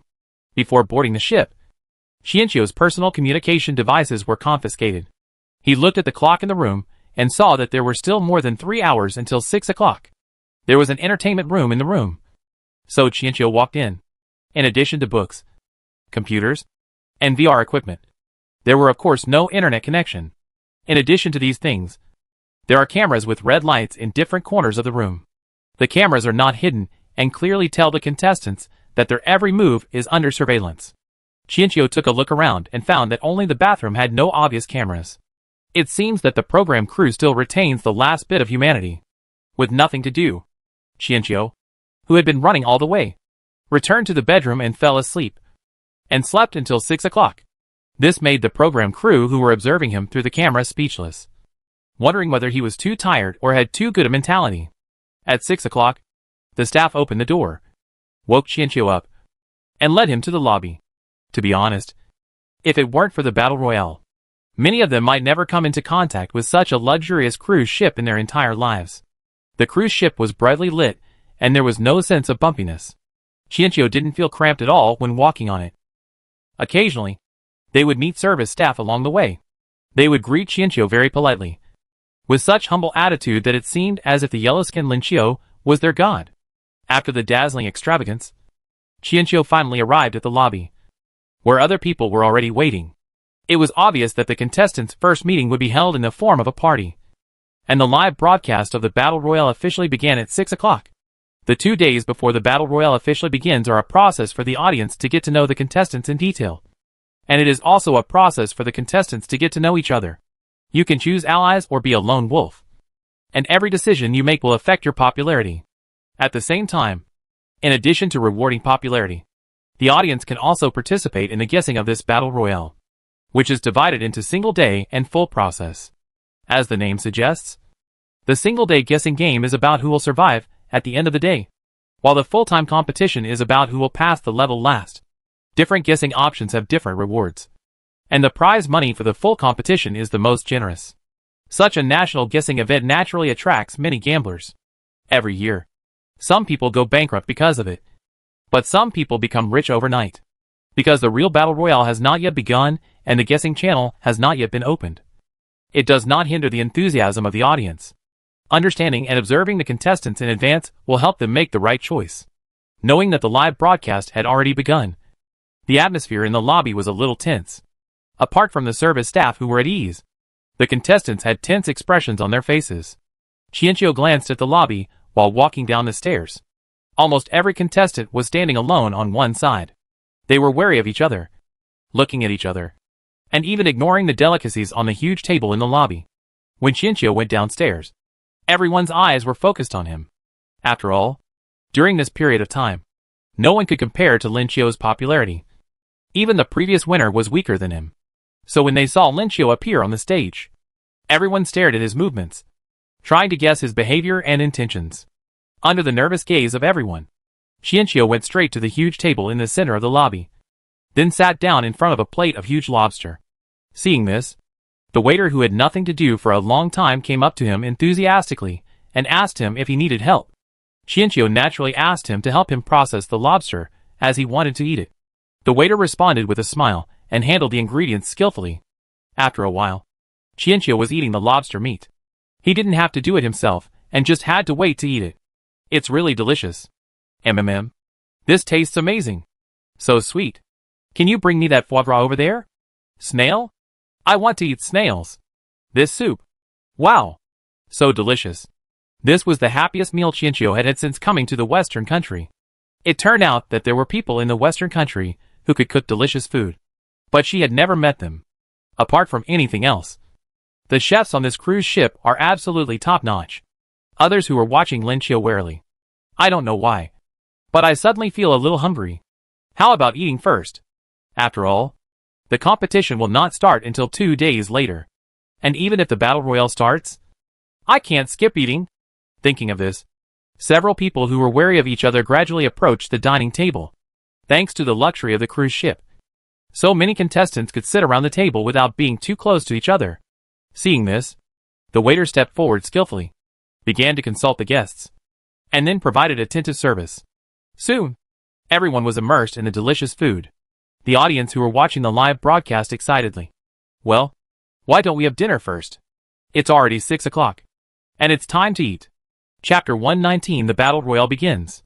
Although the content and format of the Battle Royale are different every year, the production team never treats the contestants badly before the Battle Royale begins. Every Battle Royale is extremely luxurious before it begins. This can be regarded as the last carnival for the contestants. and they can indulge and enjoy themselves to their heart's content in these 2 days. However, under the threat of death, most people cannot enjoy themselves peacefully. Even if there are 1 or 2 people who indulge in pleasure in a competition, they will be regarded as crazy by others. It is extremely rare to have a situation like this where everyone is enjoying the food calmly. Because the relationships between the contestants are very complicated. They can cooperate, or it may turn into competition at any time, or they may even stab each other in the next second. After the pleasant dinner, a group of handsome men and beautiful women walked into the lobby. The band began to play. Waiters carrying expensive drinks shuttled back and forth, and the gorgeous lights made people dazzled. Soon someone came forward and politely extended his hand to invite the contestants. Soon someone could not resist the temptation and walked onto the dance floor and began to dance. It can be imagined that if the dance was over, tonight would be an incredibly wonderful night of indulgence for them. This is the Battle Royale. Luxurious and dangerous. After the top-level entertainment feast, there is an extremely bloody fight. Qianxia rejected everyone who came forward. To Kay, dancing was a sacred thing, and she would only dance with the person she loved. To Kay, who was face-blind, a table full of delicious food was more attractive to him. During the dance, some contestants approached each other quietly, testing each other and preparing to form an alliance. Some people disliked each other and fought over a beauty. Blood was seen before the competition even started. After being pulled apart by the staff, they kept uttering harsh words. Some people hid back in their rooms early after dinner.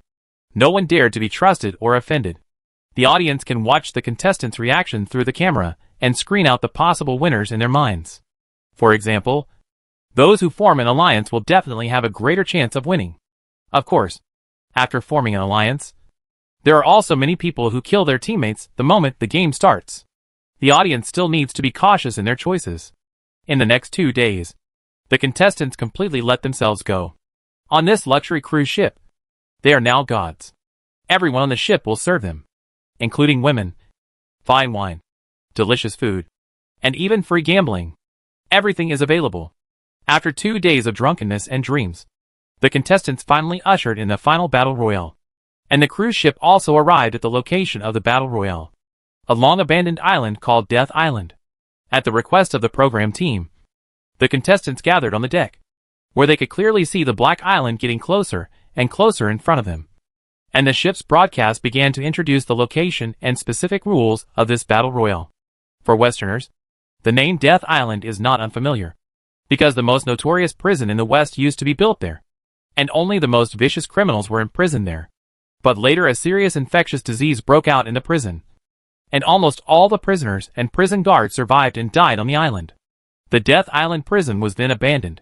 The waters around Isla de Muerta are infested with sharks, so don't try to escape the battle royale by jumping into the sea and swimming. This battle royale will last for a total of 20 days, and anyone who is still alive after 20 days will complete the game. The broadcast content was reported by AI. With the unique coldness of AI, all 10 contestants knew that the rules of the battle royale would definitely not be so simple. No one spoke and everyone's expression was serious. Sure enough, the voice soon came from the radio again. There are a total of 20 participants in this battle royale, 10 of whom have already landed on the island in advance. The list of the 10 participants has been announced. Please look at the screen. At the bow of the deck, a huge virtual screen unfolded, displaying the information of the other 10 contestants. When the first person's information appeared, the faces of everyone present changed. Even the previous winner, Myron Soul, who had always been known for his arrogance and self-confidence, held his breath. The first contestant is the Great Yarmouth Cannibal, Swinburne Noel, who killed 63 people before being imprisoned for 334 years. As the AI explained, the cannibal's personal profile appeared on the screen, including his name, photo, killing methods, etc., followed by a video of him being taken out of prison.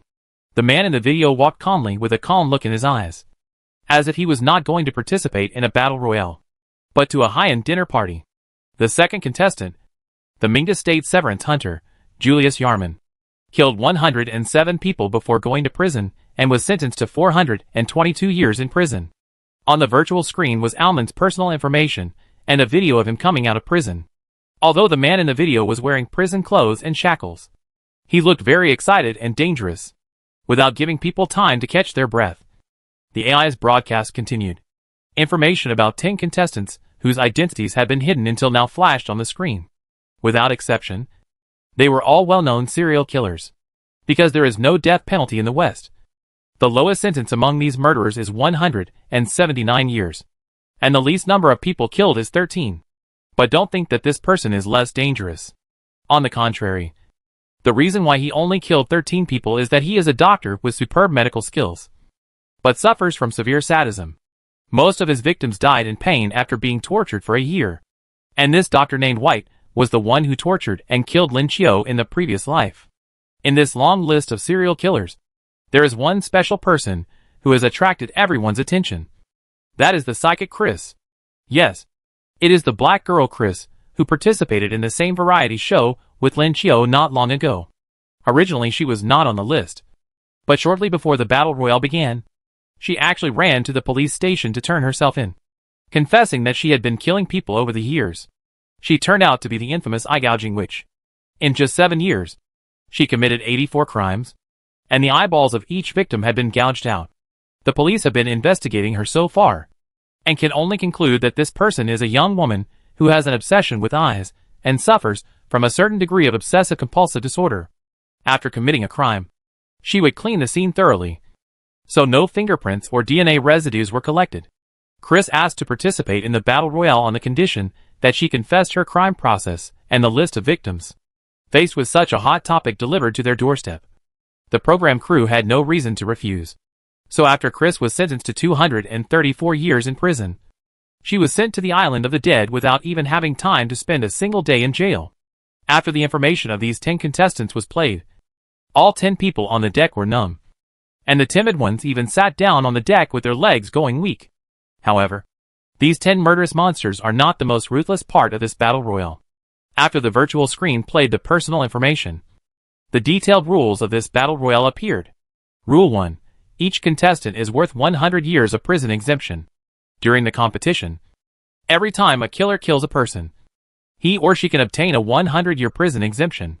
That is, every time a killer kills a person, he or she can reduce his or her prison sentence by 100 years. Every time an ordinary person kills a person, he or she can obtain a 100-year prison exemption. The prison exemption obtained in this battle royale is valid for life and can be traded. As soon as this rule was announced, the whole audience was shocked. No wonder the eye digger suddenly surrendered herself. Did she know the rules of this battle royale? She was confident that she could kill 3 people in this battle royale, thus making herself legally innocent. If she was luckier and killed a few more people, it could also offset the possibility of being caught for future crimes. Similarly, for other murderers, this battle royale can not only satisfy their desire for killing, but also allow them to regain their freedom. You can imagine how great this temptation is. Rule 2. After this battle royale ends, if the killer successfully reduces all his sentences, he will be released. However, after being released from prison, he will still need to wear a monitoring device all day and can only live in an AI-monitored area. Rule 3. Each contestant is worth 1 million. Every time you kill a contestant, you can increase your prize pool by 1 million. Rule 4. Hot weapons are prohibited in this competition. Rule 5. Please distribute the rewards obtained from the joint hunting among yourselves. Rule 6. There are supply points hidden on the island. The supplies include food, drinking water, weapons, medical supplies, etc. The types of supplies are random. Rule 7. The only condition for passing this battle royale is to stay alive. You can do whatever it takes to achieve this. You will not be held legally responsible for any actions you take during this battle royale. Rule 8. All violations in this battle royale will be punished to varying degrees. Severe violators will be forcibly executed. Please abide by the rules of the competition. The rules have been announced. Please go to the island in half an hour. The AI's interpretation ended here, but the 10 people on the deck seemed to be frozen. In everyone's eyes, the Death Island not far away was like H.L., and the dense forest could not bring them any sense of security. Now, they just felt that they were naked and were about to fall into the hands of the butcher like lambs to be slaughtered. What should I do? Who will form an alliance with me? Can anyone form an alliance with me? No. No. No. Forget it. Forget it. Among the 10 people, the college student Alger spoke first. Alger had an excellent appearance and physique. He had been indulging in pleasure for the past 2 days. As he was a member of the rugby team, he was very confident in his skills. But now, he began to be afraid. Looking around, not only Alger, but almost everyone present had a sad face. Why did I say almost? Because Lin Qiu's expression did not change at all. As if he had not seen anything just now. Such a calm Lin Qiu made the male and female protagonists very curious. Lin Qiu in his previous life was not like this. At that time, Lin Qiu had been running around in the past 2 days, and finally joined their eastern team. After landing on the island, he flattered the killer and deceived his companions to give themselves to the killer in exchange for his own chance to survive.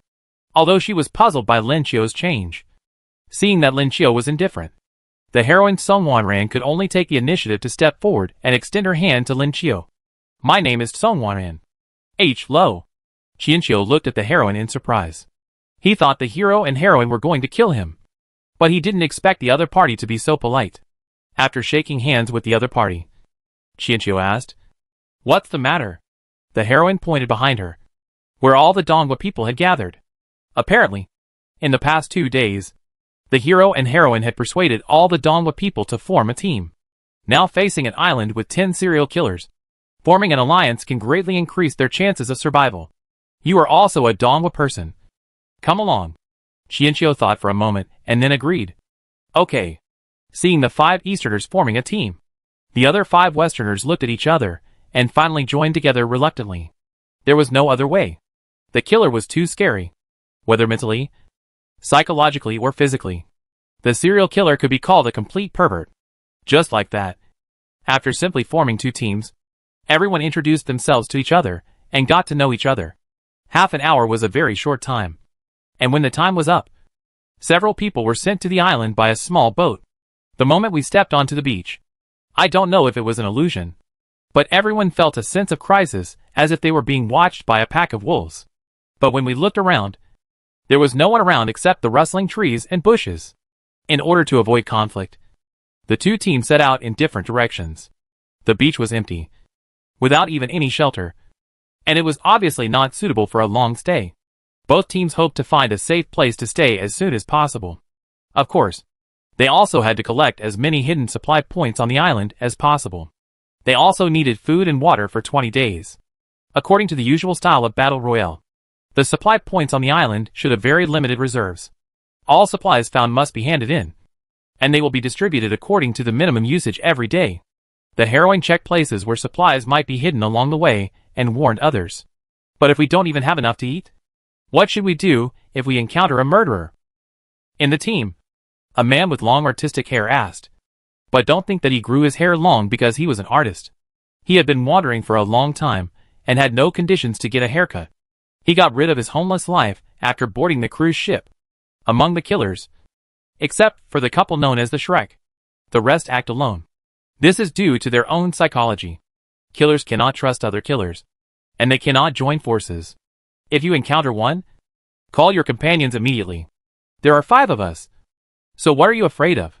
Chi Ting continued. The murderer is also a human, not a god. He should think twice before fighting 1 against 5. That Shrek couple is said to be serious racists.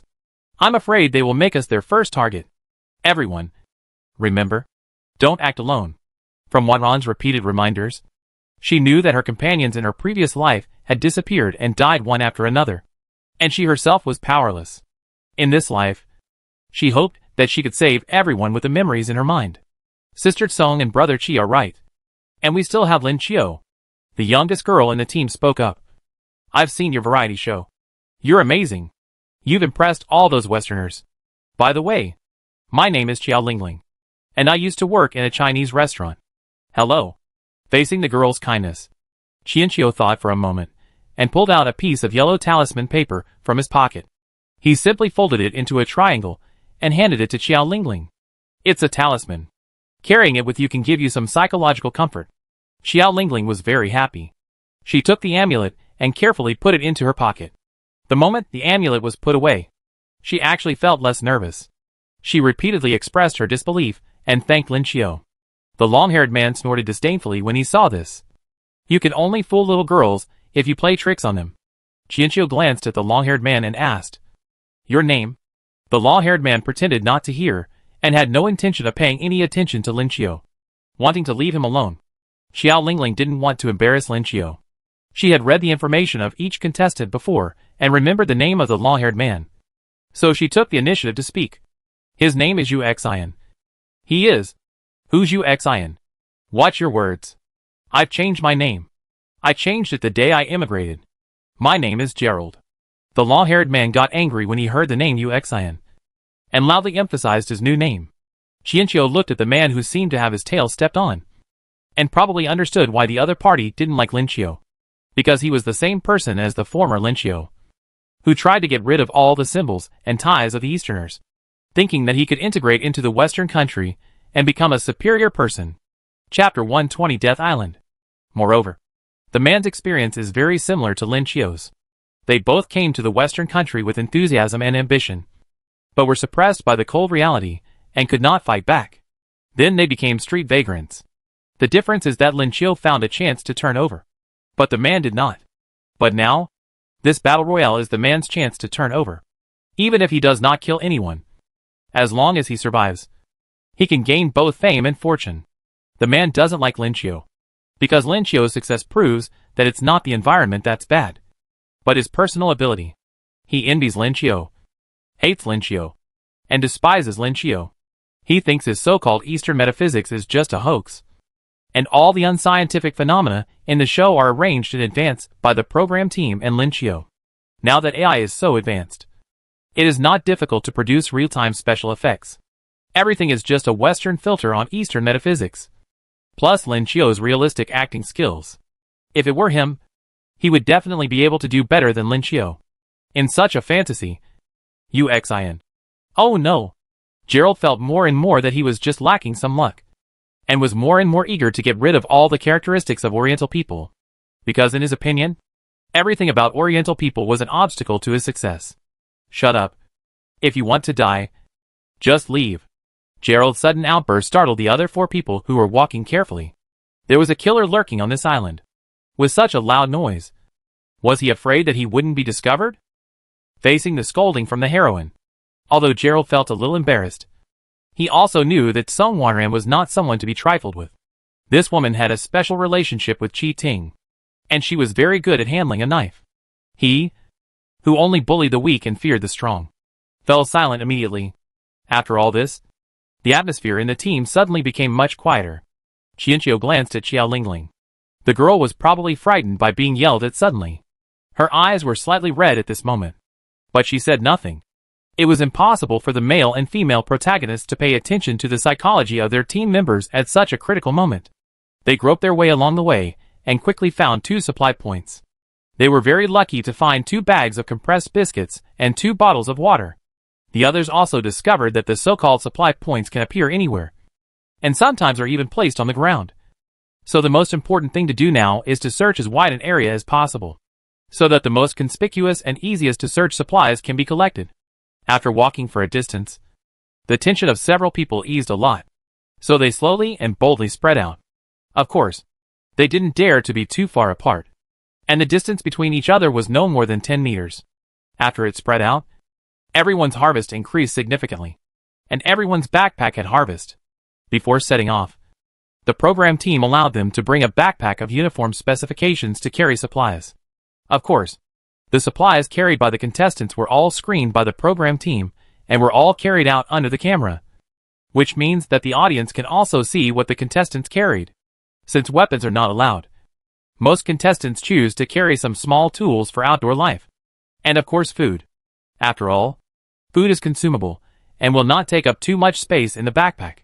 Finally, under the leadership of the male and female protagonists, everyone found a hidden cave. The entrance of the cave was covered with vines, and it was easy to overlook it even if you passed by it. There is no sunlight inside the cave, so it is inevitably dark and damp. However, for the contestants, having such a place to hide is already very difficult. So they all accepted the heroine's advice without any doubt, and made this place a temporary stopover. Except for the daily necessities, everyone's backpacks should hide the rest of the supplies again. This place can only be a temporary residence. The killer's tracking methods are amazing. We can't stay in one place for a long time. In the cave, Everyone followed the heroine's request and took out all the supplies they carried and found. Waiting for redistribution. The heroine was organizing supplies while talking about the plan. Food and water were easier to distribute. The heroine was well aware of how precious food would be in the later stages. So she only allocated the minimum standard to everyone. Next came the medical supplies, which were even more precious. Each person was only given a roll of bandage. After all, the program crew didn't allow people to bring more precious medical supplies. And what they found was very limited. In the end, what puzzled Songwaran was the pile of things that Linchio brought, including the compass, cinnabar, brushes, candles, and other strange things, as well as a handful of yellow talisman paper. To be honest, the 5 people in their team are all from the East. These things may be very mysterious in the eyes of Westerners, but to them, these are all dross. Anyone who believes in them will be ridiculed. I don't need any of his stuff. Without waiting for Waran to speak, Gerald spoke first, with undisguised disdain on his face. Qianqiu glanced at Gerald, reached out, and took the talisman paper. Give these things to me. I will make something useful for you. Otherwise you won't be able to use them. The heroine let go of her hands very naturally, and did not comment on Linchio's words. It was obvious that she did not believe that these things could be of any use. Others had similar ideas, so they did not object to Linchio's action of taking back his things. After the distribution was completed, they went out to continue searching for supplies. Although Gerald objected to this, he felt that going out was too dangerous, and that it was safest to stay in the cave as long as there was food. In response, the heroine said indifferently, in the later stages of the battle royale, everyone except the ogre Swinburne will be short of food. If you don't want to starve to death or be eaten as food, try to store food in the early stages and then hide it in the later stages. The heroine's words successfully made everyone's emotions tense, and the enthusiasm for finding supplies immediately rose. Gerald was repeatedly criticized and was in a bad mood. Seeing that Linchio was still folding talisman paper, he said angrily, "It's already this time. Why are you still folding this thing? What's the point? On the way to the cave, you collected the least supplies." Qianqiu glanced at Gerald calmly. "Why? I'm unlucky. Are you envious?" Xiao Lingling, who was standing next to them, and was feeling nervous because the two were confronting each other again, couldn't help but burst out laughing. But she quickly realized that something was wrong and immediately turned her head away and stopped talking. Gerald's anger was aroused. He took 2 or 3 steps to Linchio and reached out to grab the other person's collar. At this time, Linchio was sitting on a stone, and it seemed that he was about to suffer a loss. With a low scream, Gerald was pressed against the cave wall by Qi Ting's neck. "I don't want to see the team members fighting among themselves. If you want to show your strength, you will have plenty of opportunities to do so when you meet the killer." Qi Ting and Gerald are actually about the same height, both around 1.80 meters. But their physiques are very different. As a homeless man, Gerald only had good meals during the 2 days on the cruise ship. Now he is naturally no match for Qi Ting. Gerald felt that everyone was against him. Wasn't it that Linchio was just a little famous? So why did everyone defend him like this? Although he was extremely unwilling. Under Qi Ting's threat, Gerald still swallowed his anger. But he didn't know that it was not Linchio's fame that defeated him, but the task that Dongwu gave to the male and female protagonists. The implicit protective actions of the male and female protagonists also attracted Qianqiu's attention. 6161. See, this is the male and female protagonist. This is the pattern. 6161 sent an eye-rolling expression. "I'm afraid there's something else going on. That's because I'm so charming that the male and female protagonists can't bear to retaliate." 6161. Forget it. Let it continue drawing the starship blueprint, with the intimidation of the male and female protagonists. Gerald behaved well for a while. Qi Ting was left behind to continue transforming and guarding the cave, while the rest of the group went out to explore the island of death under the leadership of the heroine. Isla de Muerta is a medium-sized island. It takes about 40 minutes to walk across it. However, due to the complex terrain of the island, the actual time required to cross the island varies depending on the terrain, and the longest time required is 2 hours. This area was obviously carefully selected by the program team, so that the contestants would have nowhere to hide, but also not be unable to find the murderers for several days. As for the team led by the heroine, I don't know if they were lucky, but they didn't encounter any murderers along the way. The results of the search were also gratifying. The harvest on the first day was also the greatest. Several people even collected enough food for them to eat for 5 days on the first day. Get ready to go back. And remember to cover your tracks along the way. Along the way, the heroine guided them to identify plants and cover their tracks. As the sky gradually darkened and the lush vegetation on the island blocked the sunlight, they began to prepare to return. Because they were afraid of exposing their whereabouts, they were very careful on the way back and cleared all visible traces. When they returned to the vicinity of the cave, they deliberately wandered around for a while. After making sure that there were no trackers, the 4 of them carefully pushed aside the vines and walked back to the cave. The cave was very dark during the day, and at this time it was pitch dark. But at night, they did not dare to rashly make a light. So the group of 5 stumbled around in the dark and found a place to rest in the cave. Is it my imagination? The cave feels a lot warmer and drier. From Wanran's somewhat surprised tone, she thought Chi Ting had done something on this day. It's not an illusion. I don't know what happened. After you left, the cave gradually became dry. Even some snakes, insects, rats and ants that originally lived in the cave crawled out one after another. Chi Ting explained in the darkness. Everyone found it incredible. But Xiao Lingling suddenly spoke up. It must be Brother Lin's talisman paper. Before leaving, I saw Brother Lin put the folded talisman paper in several corners of the cave. After these words were spoken, the cave remained silent for a long time. It was obvious that no one could accept this statement. But after a long silence, Lin Qiu finally spoke. It's just some tricks. The talisman paper has limited effect. I will change it on time every day. Rest assured, there will be no bugs or anything like that in this cave. In the darkness and silence, Gerald sneered. It was obvious that he did not believe Lin Qiu's words. Instead, Xiao Lingling whispered, "Thank you, Brother Lin."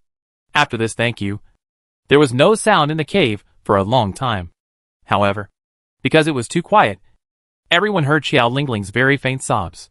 The heroine frowned. Xiao Lingling was only 16 years old this year. She was delicate and sensitive, which made her unsuitable for an environment like the Battle Royale. But she didn't want to speak to comfort the other party either. After all, in the current living environment, the only capital was to be strong. I'm sorry. I'm not scared. I just miss home. Xiao Lingling sobbed and apologized. This seemingly weak girl was actually not as fragile as she looked. She was also prepared to die in this battle royale. But when she entered the cave during the day, she was frightened by a centipede that suddenly crawled out. Because she didn't want to disturb others, she tried hard not to scream. But her body inevitably tensed up and her face turned pale.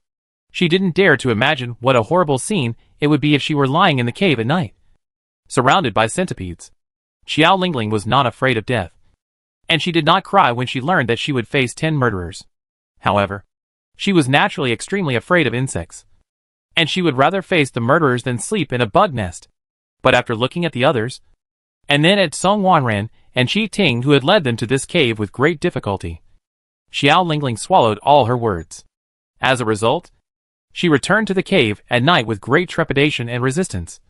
But she felt warmth and dryness. She even learned that all the snakes, insects, rats and ants in the cave had run away. Xiao Lingling instantly realized that the fear she had tried so hard to suppress before was actually seen by Lin Qiu. And he silently made adjustments. At this moment, Xiao Lingling felt that she had become a die-hard fan of Lin Qiu. Not for those magical things, but just because she felt warmth for the first time after being away from home for so long.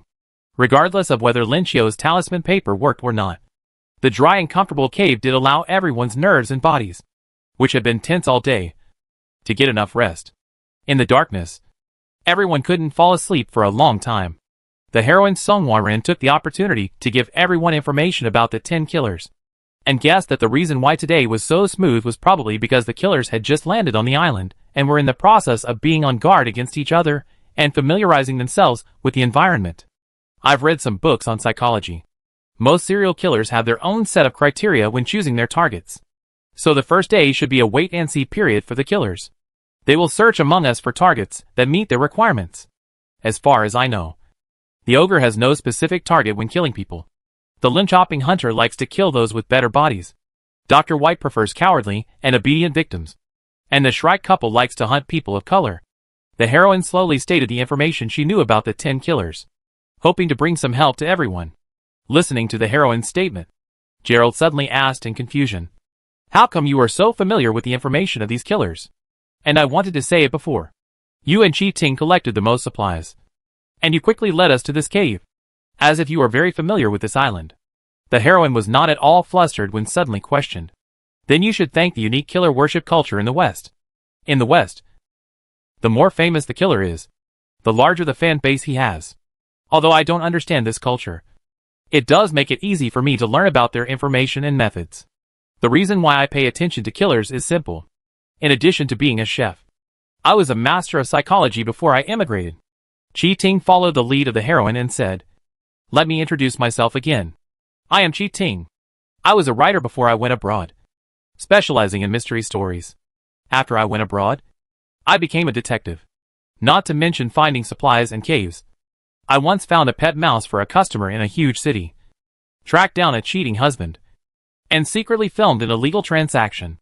The things I have handled are far more exciting than you can imagine." The words of the male and female protagonists also dispelled the doubts of Gerald and others. Along the way, the male and female protagonists showed abilities far beyond theirs, and they were quite lucky.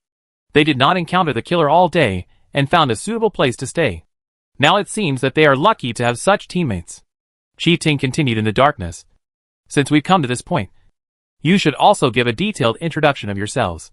You can talk about your occupations, strengths, and any information you know that may be useful. The more information you have, the better it will be for us to survive. I don't need to say how miserable the Easterners' fate was in the Battle Royale. We are a team now, aren't we?" Chapter 121 Divination. Compared to the self-introductions of the male and female protagonists, the self-introductions of the remaining 3 people were much simpler.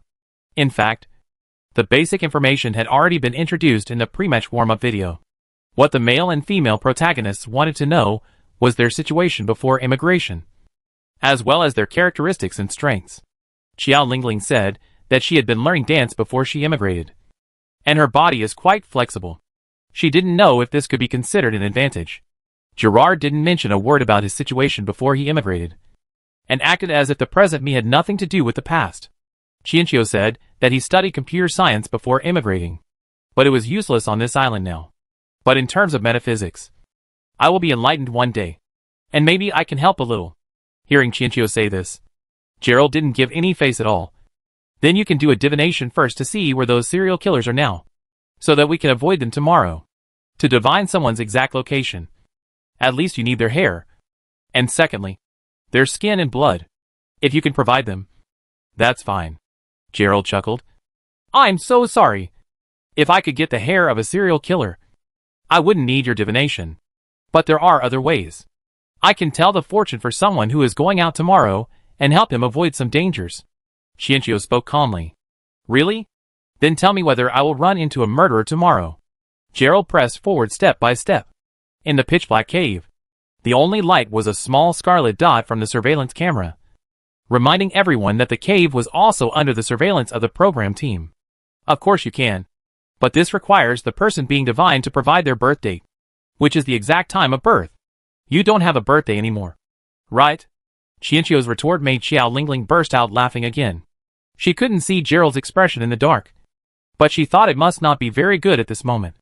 For someone who was eager to get rid of all the information about the past, it could really be considered as not having a birthday. "Can you calculate it for me?" In the darkness, the heroine suddenly spoke.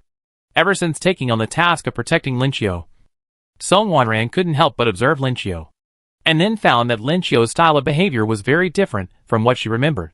So when she heard that Lin Qiu could tell fortunes, she decided to test Lin Qiu's true strength. Sure, Qianqiu's original target was the male and female protagonists. His metaphysical methods could only be legitimately effective after being recognized by the male and female protagonists, thereby naturally changing the male and female protagonists' views on Lin Qiu. Qianqiu asked about the heroine's specific birthday, and asked the heroine to think hard in her mind whether tomorrow would go smoothly. Then he took out a few copper coins and started fiddling with them. He found a stone that was relatively flat in the cave, and threw the copper coins into the air in the dark. After a moment, he reached out and felt the position and status of the copper coins. tomorrow when we go out. If we head east, we will be safe and sound, with some small gains. If we head west, it will be very dangerous, or even life-threatening. If we head south, we will be safe, with average gains. If we head north, heading north will present certain challenges and dangers, but they are not beyond our capabilities. If we can handle them, not only will we be able to turn danger into safety and gain a lot, we can even win a glimmer of hope for this battle royale. Xianqiu was not really proficient in divination, but he came to the conclusion based on the location of the murderer provided by 6161 and the plot that was transmitted previously. Lin Qiu's serious answer successfully attracted everyone's attention. In particular, his answer was not ambiguous or confusing. He even gave results in 4 different directions, which forced people to start thinking carefully. The male and female protagonists are also very concerned. They both died in the battle royale in their previous life. They don't know other people's perspectives while being in it. Moreover, as soon as they landed on the island this time, they took everyone to hide in this cave, changing the route of their previous life, so the memories in their minds can play a limited role. It sounds very convincing. Who knows if it's true or not? Gerald complained unwillingly in the dark. It was just a few copper coins. He didn't believe that Lin Qiu could get so much information from it. Song Wanren didn't say anything and decided to discuss it with Qi Ting tomorrow. The cave fell into silence. After a day of running around, this warm and dry cave quickly made everyone relax. The 5 people each found a comfortable position and fell into a deep sleep. Maybe it was because they hadn't been in such total darkness for a while, or because they were too tired during the day. But the 5 of them slept very well that night. They didn't wake up until dawn, when they could see vague outlines in the cave. She looked at the situation in the cave. Everyone else was sleeping in a mess. Qi Ting had fallen asleep next to her at some point. He probably woke up after hearing the noise. It's dawn. The hostess moved the stone that was half blocking the cave, and suddenly thought of Lin Qiu's divination last night. You and Lin Qiu stay here today. I will take the others to the north. Qi Ting also stepped forward to help clear the stones at the entrance of the cave. These stones did not completely block the entrance of the cave. A hole was left on the top for ventilation and observation of the situation outside. Do you believe what he said? Song Wanren looked back at the others and lowered his voice. The prison on Death Island is just to the west of this cave. Before landing on the island, the program crew did not give them a map of Death Island. The island had been abandoned for many years, and no path could be seen. It was also difficult to see where the prison was from the outside. However, she and Qi Ting had experienced death, and during that period of time in their previous life, they had already understood the situation of the island well and roughly. So when Lin Qiu said that going west would be life-threatening, Song Wanren's heart was moved. The prison is one of the few buildings on the island, and is also the best place to stay. So there are many murderers gathered there. If you accidentally go to the prison, your life will be in danger. Lin Qiu is very abnormal. Maybe his situation is the same as ours. Qi Ting naturally also noticed that Lin Qiu in this life was different from the previous life. He could never let down his guard against Lin Qiu, and suspected that Lin Qiu was also reborn. So he knew the location of the prison. We have to go out and explore anyway. So why not head north? Song Wanren was very interested in the vitality that Lin Qiu mentioned. To be honest, even if she was reborn, she didn't have enough confidence to survive this battle royal. Because in the later stages, they had to face not only 10 killers, but also several other Westerners who were hunting them. As time went on, the contestants slowly discovered a way to save their lives, which was to tie a person up in advance and bring him with them. When discovered by the killer, as long as they left the tied person behind, they would have a great chance of escaping. This is a typical example of, I don't have to outrun the killer. I just have to outrun you. The heroine then whispered, I didn't notice anything unusual about Lin Qiu yesterday. You should be more careful today. Don't let him come into contact with the Westerners, lest he tip off the enemy. They found this cave in the later period of their previous life. If they had hidden here all the time, they would have had a great chance of surviving safely to the end. However, they didn't know when Lin Qiu got in touch with the Westerners and betrayed their hiding place. After losing one person, they escaped. But at that time, they only thought that their tracks had been discovered and did not suspect Lin Qiu. It was not until their whereabouts were exposed one after another that they realized the problem. But it was too late. Knowing that Song Wanren had made up her mind, Qi Ting stopped trying to dissuade her, but only reminded her to be careful when going out to explore. I know a few hidden supply points. Don't take risks for supplies. I understand. Don't worry. Song Wanren nodded, then reached out and hugged Chi Ting. If we survive this time, we'll get married. Chi Ting was stunned for a while.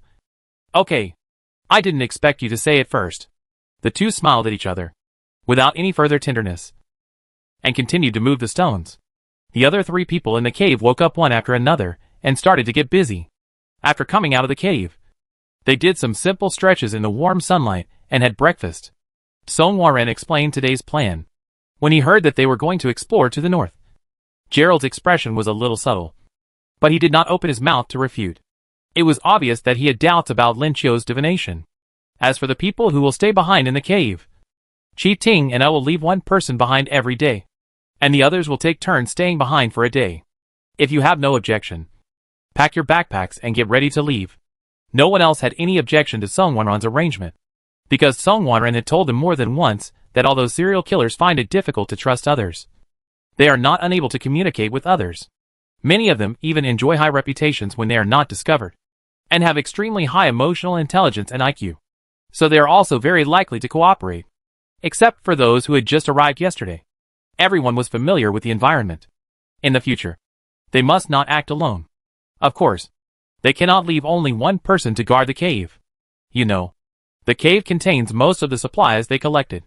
After preparing their backpacks, the three of them set out to explore. Perhaps it was because of Lin Qiu's divination last night. Or perhaps it was because the island became more dangerous as time went by. The three of them were more vigilant than yesterday. The two people who stayed in the cave were not idle either. They were responsible for searching for hidden supplies nearby, and also for cleaning up and covering up the traces of their activities in the surrounding area. When they were busy, Chi Ting would occasionally chat with Lin Qiu, trying to find out whether Lin Qiu was also reborn. But it was obviously not effective, until he saw Lin Qiu changing the talisman paper in the cave. Chi Ting suddenly said, "Lin Qiu, do you have a way to hide the cave? If it is feasible, we don't even have to move in the future." Qianqiu looked at Chi Ting. "There must be a way. Just create a space barrier." "What do you mean specifically? For example, the Bagua formation, the sleight of hand, etc., can confuse others and prevent them from discovering the existence of the cave." Chi Ting pointed at the talisman paper in Qianqiu's hand and said, "If your talisman paper can keep the cave dry and warm, it should be able to hide the cave." Qianqiu understood that this was a test from the male protagonist, and nodded immediately. "Okay. But for those who have already discovered this place, the sleight of hand will definitely not work." "Such as surveillance?" "Such as from Wanren and the other three." Chi Ting nodded to show his understanding. Next, Qianqiu began to command the male protagonist, asking him to dig a hole in the east, place 2 stones in the south, bury a talisman, and so on. Chi Ting, who was tossed around until noon, felt a little regretful and suspected that Lin Qiu was taking the opportunity to make trouble for him. Moreover, how could he make such an outrageous request? The key point was that Lin Qiu actually agreed. Not only Chi Ting was full of doubts, but the audience in front of the camera was also confused. Others were trying their best to collect supplies, and some were even being hunted by the killer. "Why are you two still playing in the mud here?" Although Lin Qiu did have some strength, hiding the cave from others was a bit exaggerated. Right? For the audience, it is far from exciting yet. As many people expected, no one died yesterday. After all, Death Island is not small, and the killers are mostly very cautious. Otherwise, they would not have killed so many people before being discovered. They are meticulous and usually only act when they are extremely sure. But on the second day, today's death-guessing contest became hot. The audience could see the movements of most people through monitoring, and see the distribution of the murderers and the movements of the contestants. They would definitely meet today, especially after only one night. The 5-member team of the Western country fell apart. Everyone in the 5-member team of the Western country had his own ideas, and even the winner of the previous session, Melansol, could not lead everyone. Melanther advocated taking the initiative and hunting the ogres while they were in the right condition. Yalan, a member of the Marine Corps, thought that they should investigate the situation first before making any plans. Although college student Alger was a tough rugby player, he was unwilling to face the ogres head-on. Lily, an internet celebrity and master of escape room, thought that they should find a safe place to hide as soon as possible. As for the last robber, he had no suggestions except for some harsh words. But his main point was not to listen to anyone's advice. So you can imagine how wonderful the first night that the 5 of them spent together was. And how noisy the scene was whenever they discussed plans together. As for searching for supplies and storing them, there was nothing to do. The 5 of them ate whatever they had. And if they had nothing, they would eat their teammates. After all, they were a team. So the next morning, when they woke up, they found that the only female in the team, the internet-famous escape room expert, was missing. Apparently after a chaotic and noisy day, Lily left quietly, intending to act alone. After the first person left, the second one soon followed. After not encountering the ogre yesterday, everyone's vigilance and fear were much weaker. Melinther, who portrayed a tough guy image, also left the team and planned to hunt the ogres alone. After all, right now, nothing could attract more attention than this action. Melinther had a good idea. When he left alone and prepared to actively hunt the ogres, his popularity crushed everyone else, and he jumped to the first place. Obviously, this brave act of going against the trend still attracted the audience. After Myron left, the Western team also lost its backbone and scattered. College student Alger didn't want to disband, but he couldn't stand everyone leaving. He wanted to stay and follow Yalan, but he quickly lost Yalan's trace in the dense forest. The remaining robber also looked like a dangerous person, so Alger had to leave alone in the end. Chapter 122 Challenge. In the Battle Royale discussion area, the audience was discussing the contestants' performances. What is that guy Alger doing? He's a football player. With the way he cries, even that little girl from the East Country is better than him. Xiaolin's divination last night seemed to be really accurate. Look at the movements of the killer, combined with the speed of the East Country team. It seems to match up. What are those guys doing? They split up so early. They haven't even met the killer, and don't know how powerful he is. That woman named Lily is too willful. What do you mean by willful? These people are obviously unreliable. Besides, in Lily's previous escape room variety shows, she has always been a lone wolf player. Thor is still awesome, ready to face the killer head-on. I'm optimistic about him, and he will be the winner again this time. No one has ever won twice in a row in the Battle Royale, so don't be so confident. Regarding the disbanding of the West Country team, the audience has different opinions. Some people think that it is safer to act alone when their companions are unreliable, while others think that the members of the West Country team are too willful, and it is difficult to deal with the killer alone. Because of these changes, the popularity of the death prediction on the second day finally increased. Moreover, unlike the situation in previous years, the death rate of Westerners in this year's death prediction was much higher than that of Easterners. After all, until now, the Eastern team had not encountered any problems. However, just as Lin Cho had predicted, the East Country team was about to encounter the cannibal. They had intruded into the territory of Victoria, a female serial killer known as the Poisonous Spider. Female serial killers are not common, especially those who commit crimes alone. Among the 10 killers who landed on the island this time, except for Chris, who revealed her identity and joined, and the wife of the Shrike couple, the remaining female killer is Victoria. Because of their natural physical disadvantages, female serial killers' killing methods are not so violent and direct. Victoria is good at using various poisons or creating various accidents. Moreover, this woman is very good at observing people's words and expressions, and likes to play with people's hearts. Her arrest was purely accidental because when she was visiting the museum, someone stole the collections, resulting in all the visitors at the time being controlled and their DNA extracted, which led to Victoria's arrest. Song Wanran, who was exploring carefully in the dense forest, soon realized that something was wrong. After her rebirth, her intuition became more acute. So even though she found nothing unusual after repeated checks and did not see any other figures, Song Wanran still became highly alert. Be careful. Song Wanran reminded the other 2 people around him. Xiao Lingling immediately looked around alertly, but still saw nothing. Gerald was startled, and when he realized that nothing was wrong, he probably felt that his reaction just now was a bit embarrassing. So he complained, "Why are you yelling? I'm not scared by the ogre, but by you." She had no time to pay attention to Gerald. As she moved forward, she felt more and more dangerous, as if there was a pair of eyes hidden behind a dark green leaf, watching her every move excitedly. "Stop! Don't move!" Song Wanran suddenly spoke, stopping Xiao Lingling and Gerald. Gerald was very upset after being frightened again.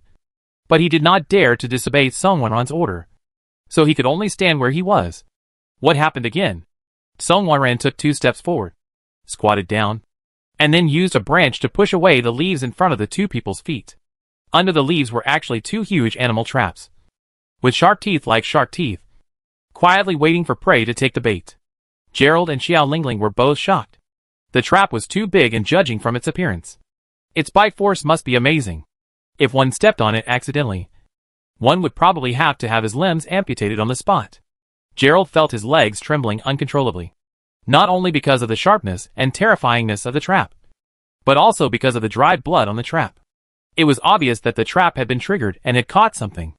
It doesn't have to be human blood, Song Wanran said, as he found 2 sturdy tree trunks and triggered the trap. Then he motioned for Xiao Lingling and Gerald to carry the trap on their backs. This must be a supply that someone found at the supply point. It's a scarce commodity. Now that you've found it, take it back. It can be used for defense or hunting in the future. Gerald wanted to refuse. Such a big thing must be very heavy. What's more, if it belonged to the murderer, they would get into trouble if they took it away. But before he could retort, Xiao Lingling had already bent down to pick up the trap. Gerald immediately acted quickly and snatched the bloodless trap. If he had to carry it, he would rather carry the clean one. Xiao Lingling was stunned for a moment and didn't care. She took 2 steps forward to pick up the other trap. Song Wanran saw everything. But before she could say anything, she saw a blurry shadow flash by in the shadow of the bushes in her peripheral vision. Song Wanran's nerves had been in a highly tense state, and when she finally found the target, she rushed out immediately. Xiao Lingling and Gerald were both startled by Song Wanran's sudden movement, but they were both carrying heavy objects at the moment and could not follow him even if they wanted to. They turned their heads and only saw Song Wanran's back disappearing into the dense forest. At the same time, they also saw the bushes swaying in front of Song Wanran and the figure that flashed by. They soon realized that the figure hiding in the dark should be the murderer who set the trap. Perhaps they did not expect that Song Wanran would even fleece the murderer, so the murderer was accidentally exposed. Song Wanran was really fierce. He dared to chase him even when he knew that the other party was most likely the murderer. Xiao Lingling gritted her teeth and threw away the trap in her hand. You stay here and guard the things. I'll go help. After saying that, he rushed into the dense forest. Gerald wanted to stop him, but although Xiao Lingling was petite, she was very agile and soon disappeared into the bushes, leaving him alone staring at the 2 traps.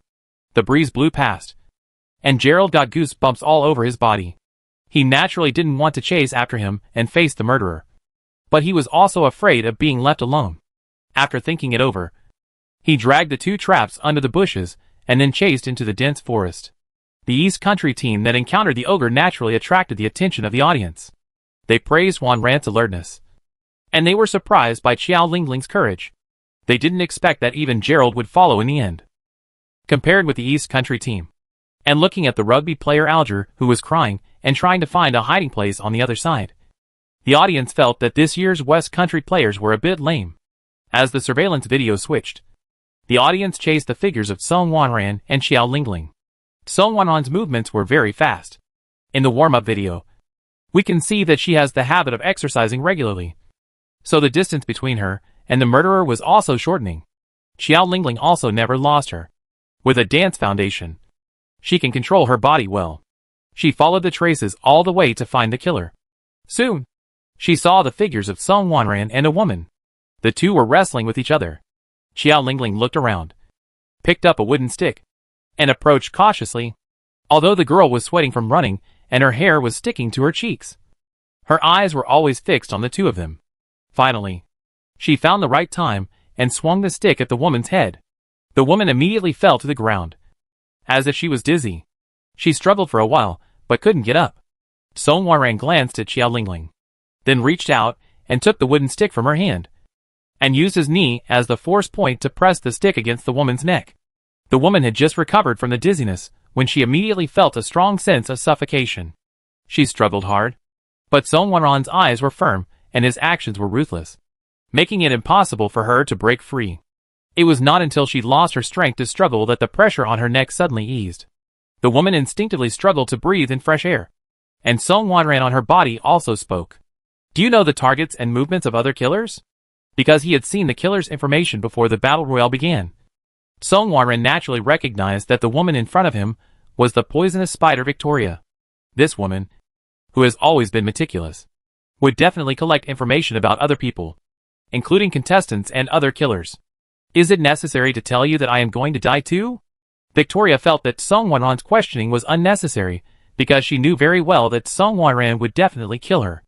Song Wanren didn't say anything, and continued to suffocate Victoria with a wooden stick.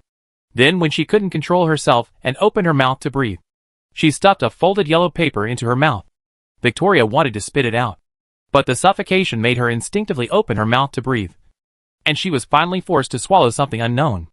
Song Wanren let go of the stick and said, "If the information you provided is valuable enough, I can spare your life." Victoria, who was repeatedly tortured by the feeling of suffocation, was shaken and had no idea what she had just eaten. Song Wanren continued, "Aren't you a poisonous spider? Guess what you just ate. Are you poisoned? And how long can you live? What do you want?" Victoria finally spoke, and these words, seemingly questioning, were actually a sign of her compromise. Song Wanren knew that his goal had been achieved.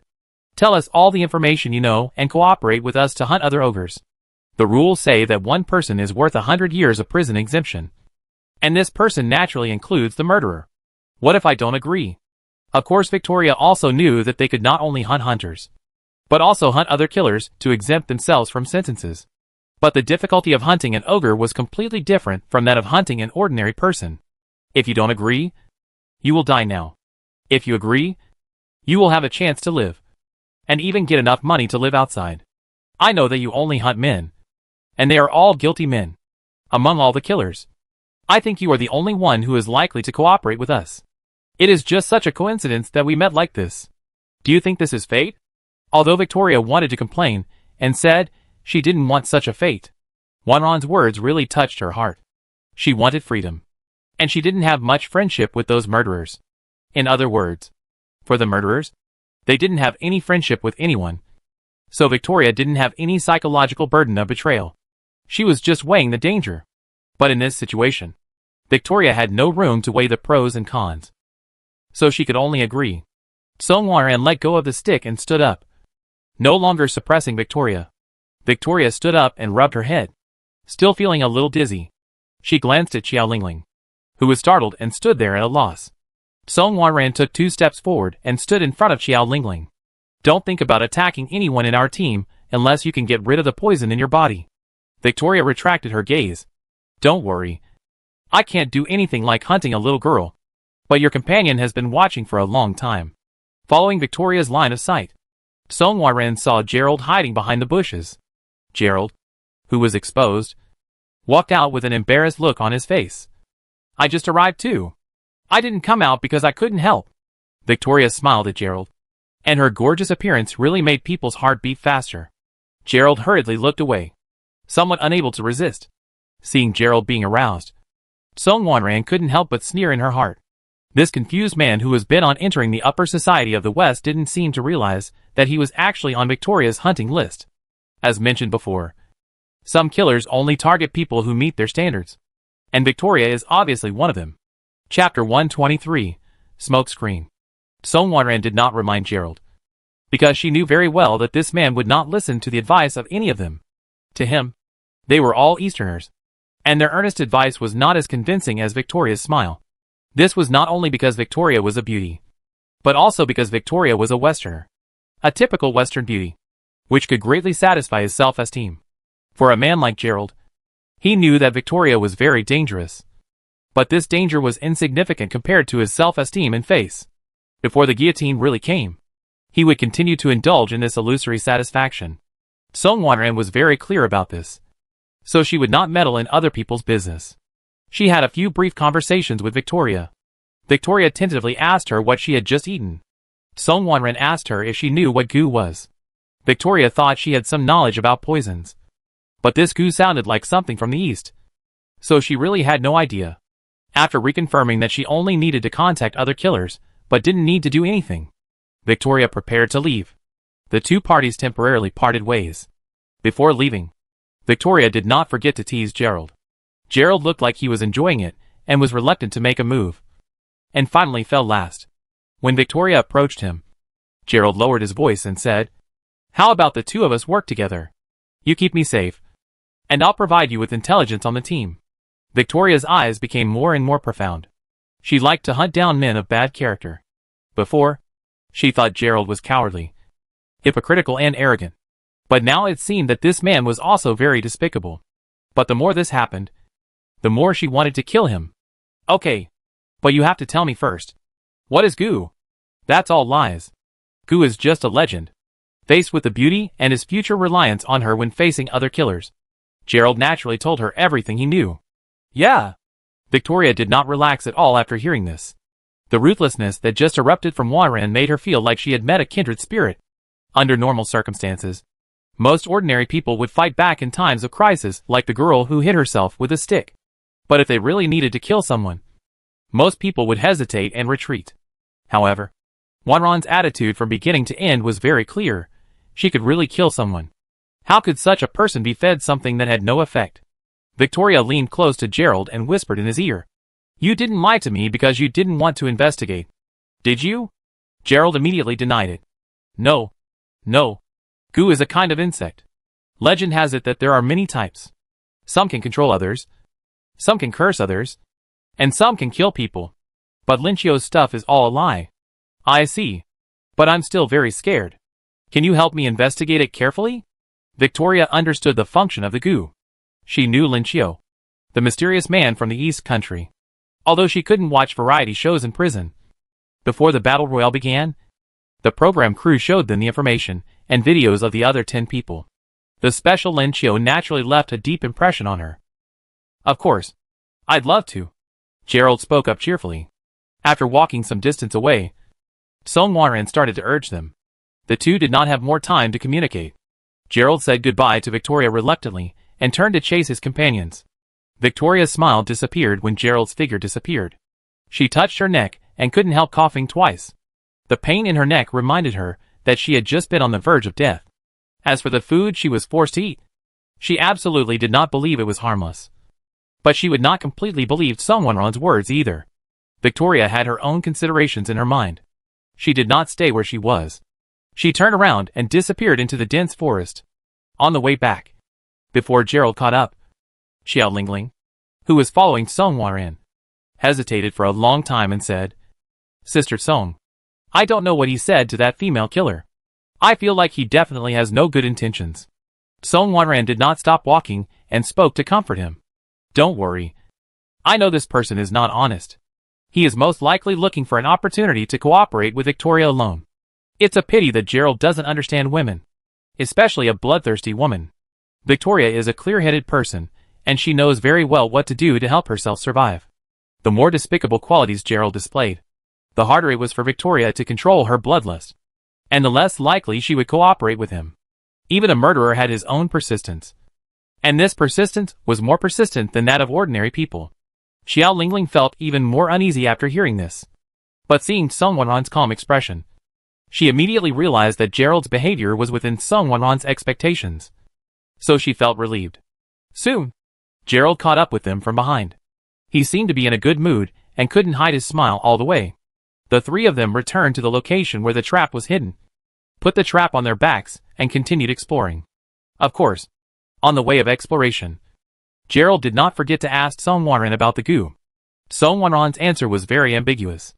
She said that the thing was given by Lin Qiu before they set out in the morning, and she didn't know whether it was useful or not. Although he said so, Song Wanron understood that the talisman paper was most likely really effective. Lin Qiu's divination said that going north would be challenging but not beyond her ability. She guessed at the time that she would encounter a female serial killer, and not the Shrike couple. So the only ones left would be Chris or Victoria. When she listened to Lin Qiu's words this morning and explored northward and met Victoria, she knew that Lin Qiu's divination had come true. So the talisman paper Lin Qiu gave her before departure should also be real. After being reborn, Song Wanron had carefully studied the 10 murderers and understood each murderer's personality traits and behavior styles. Therefore, it was clear that among the 10 people, only Victoria had the possibility of cooperation. Moreover, this woman was very smart and was the best cooperation partner among the 10 people, and the person he met today happened to be Victoria. This series of coincidences forced Song Hwa-ran to reacquaint herself with Lin Xiu.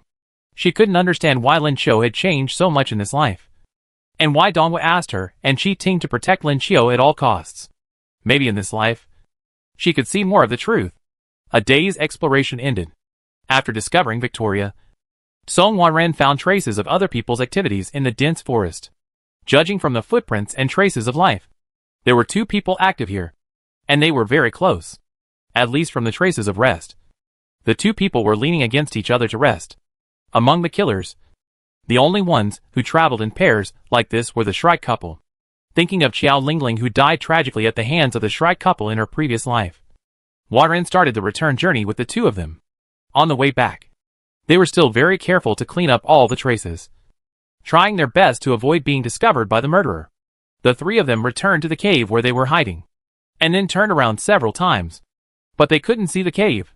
This situation made the 3 of them confused, and they thought they were lost. But this is just an island, not a tropical rainforest. Other surrounding terrain and iconic plants are still there. So why is the cave the only one missing? The 3 of them turned around twice in confusion, as the sky was getting darker and darker, and they were getting a little anxious. Chi Ting's figure appeared. The 3 people breathed a sigh of relief. Chi Ting had a strange expression on his face, and stepped forward to greet the 3 people. Strangely enough, after following Chi Ting for only a few steps, the cave that they had not been able to find before reappeared. The 3 people were a little confused, and felt very strange. The cave was indeed still in the previous location, and even the vines at the entrance of the cave had not changed much. But why didn't they find it just now? Song Hwa-ran pointed at the cave and asked, "Has it always been there? Or did the 3 of us really get lost just now?" Hearing Song Hwa-ran's question, Chi Ting finally couldn't hold back the weird expression on his face. Lin Xiu called this a ghost wall, a sleight of hand, or a psychedelic array. He said he didn't expect it to be so effective. From Hwa-ran? Chi Ting seemed to open up and began to introduce to Song Hwa-ran what he had done that day, pointing out the subtle changes he had made along the way. These changes were inconspicuous, but when combined together, they inexplicably formed a visual blind spot and could even easily cause visual deviation. Not to mention in the evening when the visibility was not very good. Even during the day, it was easy to be misled. Combined with Lin Xiu's magical talismans, Song Hwa-ran and the other 2 walked around in circles for several times without finding their way. I was just at the entrance of the cave, watching you guys wandering around outside. If I hadn't done the transformation after you left, I would have almost suspected that you were cooperating with Lin Xiu to play a trick on me alone. Chi Ting's expression and tone were extremely contradictory. On the one hand, he always felt that Lin Xiu was a villain and a liar. On the other hand, he felt that if Lin Xiu had real skills, then their chances of surviving this battle royale would be greatly increased. That's a good thing. Noticing Chi Ting's dilemma, Song Hwa-ran began to comfort her. Chi Ting immediately noticed the change in Hwa-ran's attitude and asked, "Is it true?" "Yes." Song Hwa-ran did not hide anything and explained in detail what happened during the day. At the end, he sighed. "We found traces of the Shrike couple. Before I came back, I was worried about the safety of the cave. Now it seems that I can rest assured tonight." Chi Ting smiled helplessly. Lin Xiu had proved his ability with his strength. What else could he say? It was just that he couldn't understand why. If Lin Xiu had such strength, he had reached such a point in his previous life. In his previous life, he died at the hands of an ogre and became the guy's meal. After his death, out of concern or unwillingness, his soul kept wandering on the island of death. He watched Song Hwa-ran die at the hands of White and his gang, and also saw Lin Xiu being dissected alive. At that time, he had no sympathy for Lin Xiu, and even felt a little gloating. So he could never have a good impression of Lin Xiu in this life. Chapter 124 First Kill. Chi Ting actually tested Lin Xiu's abnormality many times during the day, but there was nothing wrong with Lin Xiu's reaction, as if Lin Xiu was not a reborn person. However, this meant that there was no explanation for Lin Xiu's abnormal behavior in this life. Faced with this situation, although the male protagonist changed some of his views on Lin Xiu, he was still unable to let down his guard. However, with this so-called sleight of hand, the 5 people did feel a great sense of security after returning to the cave. It was already dark when they returned to the cave, but the cave was not as dark as it was yesterday. Lin Xiu had actually lit a small bonfire near the entrance, and he was sitting by the bonfire roasting potatoes. The three people who came back from exploring were shocked at first. The entrance of the cave was wide, and they lit a bonfire not because they were worried about lack of oxygen, but because in the night on the island of death, any fire could attract a murderer. Gerald, who had been in a good mood today, immediately asked, "Are you crazy? This will attract murderers." Gerald believed that he had achieved cooperation with Victoria, so his chance of survival was much higher than the four people present, which gave him an inexplicable sense of superiority. Xianqiu didn't even raise his eyes. "Did you see the fire before you entered the cave?" "Just kidding. Cave space barrier has been tested in H.L." Gerald was choked immediately. Yes, such an obvious fire should be visible even without entering the cave. How come he didn't notice it before? Qi said helplessly. "Don't worry. The smell and fire in the cave will not be detected. I don't understand the specific principle. If you are interested, you can ask Linqiu. As for the effect, I have tried it many times, and there is no problem. Otherwise, I would not let him light a fire in the cave." Gerald looked a little embarrassed. Yes, how could he forget that Qi had been around the cave the whole time? He would never allow Linqiu to do anything. Looking at Song Wanran and Xiao Lingling who had not spoken a word, Gerald felt even more ashamed. He could only bite the bullet and go to store the supplies he had harvested today. Xiao Lingling had already put down her backpack and traps, and took the initiative to come over to warm herself by the fire. The bright and warm firelight not only made her feel comfortable physically, but also relaxed her spirit. Xiao Lingling couldn't help but sigh. "It's so comfortable." Xianqiu took out the washed fruits at the right time and said, "The wild fruits picked nearby are delicious. Here is the roasted rabbit meat. The potatoes are almost ready. There is also hot water." Under the stunned gaze of the three people, Xianqiu took out a bunch of delicious food from the shadow of the cave. Those things were all neatly placed on the broad leaves. The kettle found earlier was also open, and steam was coming out of it. Song Wanran looked at Qi, who was probably still a little bit unbelievable. Qi shrugged helplessly. "After the transformation was completed during the day, I tried hunting when I had nothing to do. I didn't expect to get anything. In the end, it turned out like this." Although Qi complained, his expression was very happy, and it was obvious that he also liked this kind of environment. Xiao Lingling, who was sitting by the campfire, was not polite. She was hungry after a busy day. She could no longer control herself when she smelled the aroma of various foods. She started to eat with chopsticks made of tree branches. She was surprised again and again while eating and kept saying that the food was delicious. Seeing this, Song Wanran quickly sat down by the campfire and enjoyed the food while warming herself by the fire. Not to mention, Linqiu's cooking skills were surprisingly good. Even she, as a chef, could not find fault with it. "This feels magical. Just like a holiday picnic. Linqiu, your cooking skills are very good. If you don't work as a medium in the future, you can come to me, and we can open a restaurant together," Song Wanran said half-jokingly. She had gotten used to Linqiu's silence in this life, and didn't even expect a response. Unexpectedly, Linqiu spoke very seriously. "My mother's cooking skills are better. I'm still far behind. But the restaurant is a good idea. The new home restaurant is great just to think about it. Have you even thought of a name for the restaurant? Let's make a deal. If we open a restaurant in the future, it will be called New Home Restaurant." A smile appeared on Wanran's face. And then she sighed. "For anyone, the food my mother cooks is always the best. Yeah. I really miss my mom's egg fried rice." Xiao Lingling sniffed and felt a little homesick. Gerald came over quietly and ate his meal in silence. Qi, who was eating fruit, shook her head when she heard this. "My parents are both good at cooking. I'm the only one in my family who's okay at cooking. But I can't cook as well as Wanran. Of course, I wash the dishes very cleanly." Xiao Lingling laughed secretly beside him, and then said sarcastically, "Why does this rabbit meat taste a bit like dog food?" Song Wanran also laughed when he heard this, without any hesitation, and said directly, "It tastes more than just dog food. If you survive this battle royale, I will treat you to roast rabbit meat that tastes like wedding candy."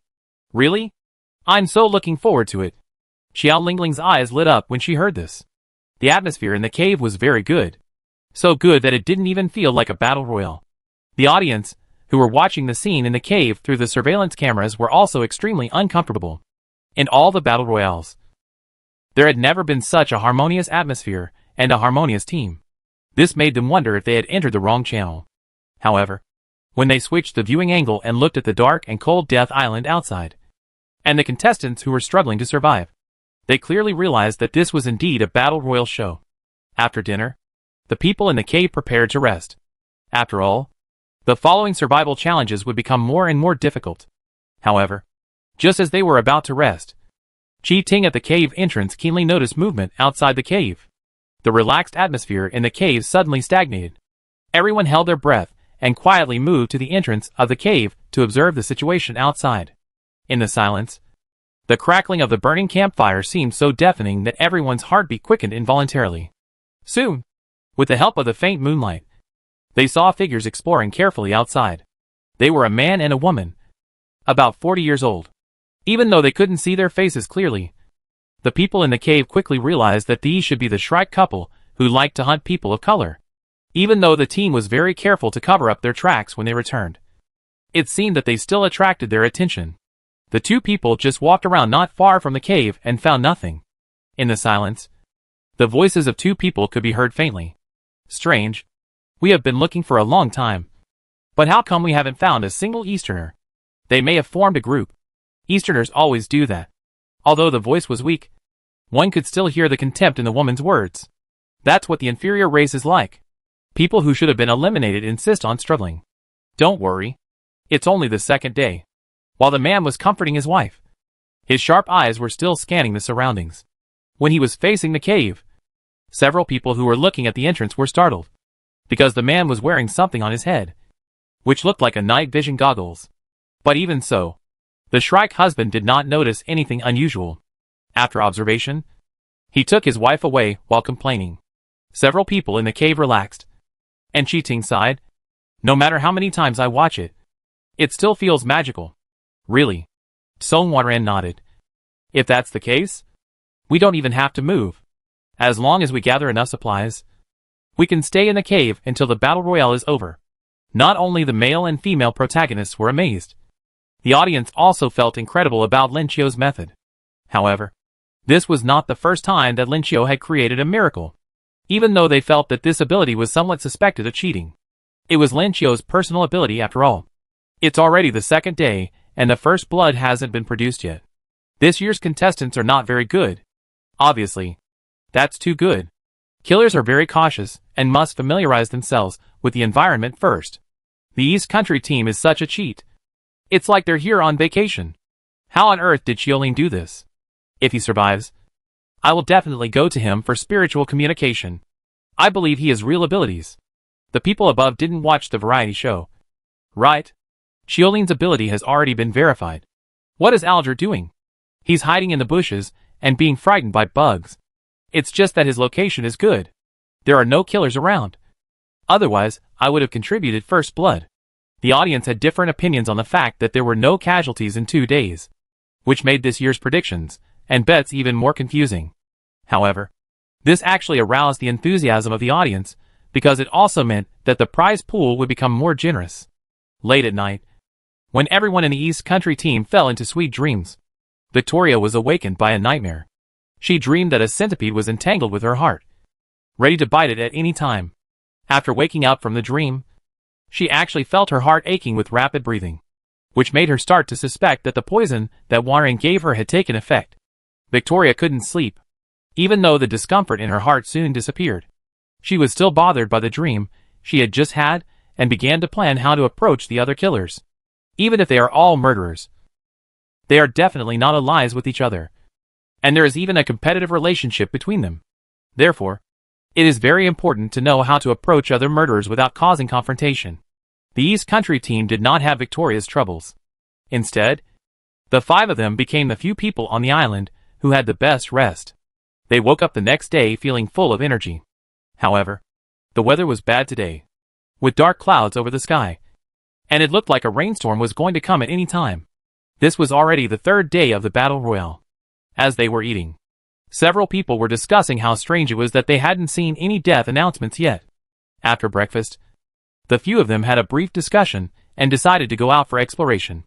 After all, as time went by, The supplies that could be collected on the island would become less and less.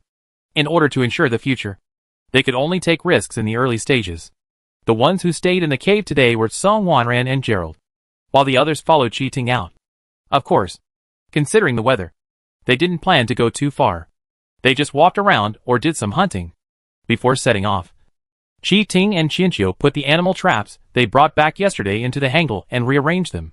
This thing is really good whether it is for defending against enemies or hunting. Before the three of them were about to set off, Chi Ting hesitated for a while before finding Qianqiu, and then asked a little embarrassedly, "Lin Qiu, can you help me with divination?" Certainly. Qianqiu knew in his heart that the hero and heroine had already believed in his abilities, but he still maintained his usual calm expression. Chi Ting breathed a sigh of relief when he didn't hear any teasing. Then he realized that he was worrying too much. Lin Qiu in this life had a very calm personality, and would definitely not do something like teasing others. Qianqiu asked for a strand of Chi Ting's hair, sprinkled copper coins on it, and then took out a compass and placed it in Chi Ting's hand. "It's dawn now. We can do a more detailed divination today." Under Qianqiu's guidance, Chi Ting was thinking about questions about exploration in his mind, and the compass needle in his hand began to shake. After a moment, the compass needle stopped moving. Chi Ting looked up at Qianqiu, waiting for his explanation.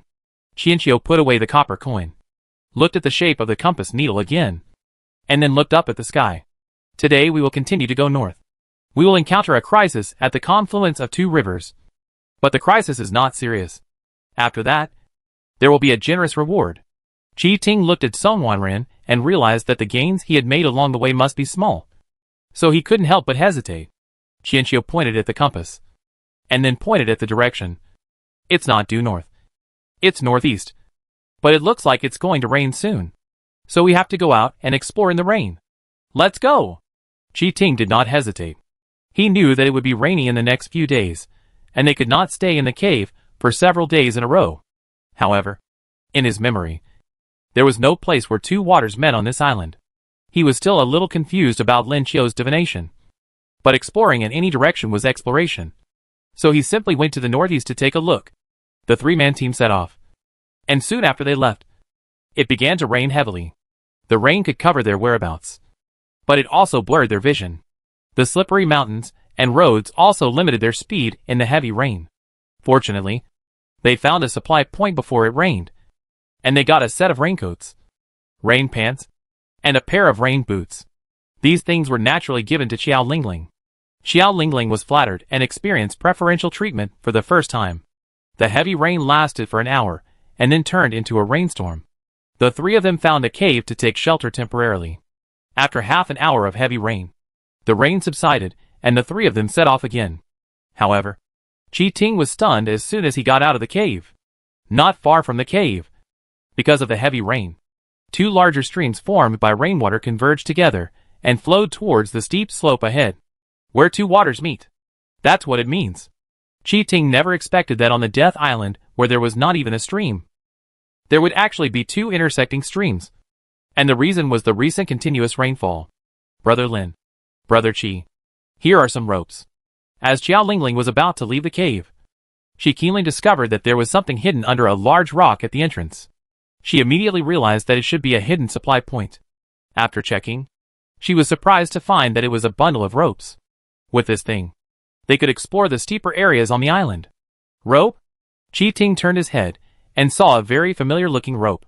It was a bundle of common climbing ropes. The only striking thing about it was its ominous dark red color. This dark red climbing rope appeared in the hands of the hangman in the previous life. This serial killer, who liked to hang or strangle people, was lucky enough to find a handy tool and killed 3 people in succession. The last person he killed was Xiao Lingling. Chi Ting looked at Xiao Lingling, who was happily holding the rope, and was a little dazed for a moment. He seemed to understand why Lin Qiu's divination today only gave them one direction. It turned out that if they walked in this direction, they could avoid Xiao Lingling's death. "Get ready. I have a feeling someone will be here soon." After realizing that the hangman was most likely nearby, Chi Ting immediately put away all his emotions and took quick action. Thanks to his reborn memories, he learned various traps and skills in advance. Reaching out to take the bundle of climbing ropes, Chi Ting began his own arrangements. The rain washed away all traces of their activities. After arranging everything, Qi Ting asked Xiao Lingling to take off her raincoat and hang around at the entrance of the cave. Then he put on a raincoat and went into the heavy rain. As for Lin Qiu, he was also asked to hide in the cave and not show up.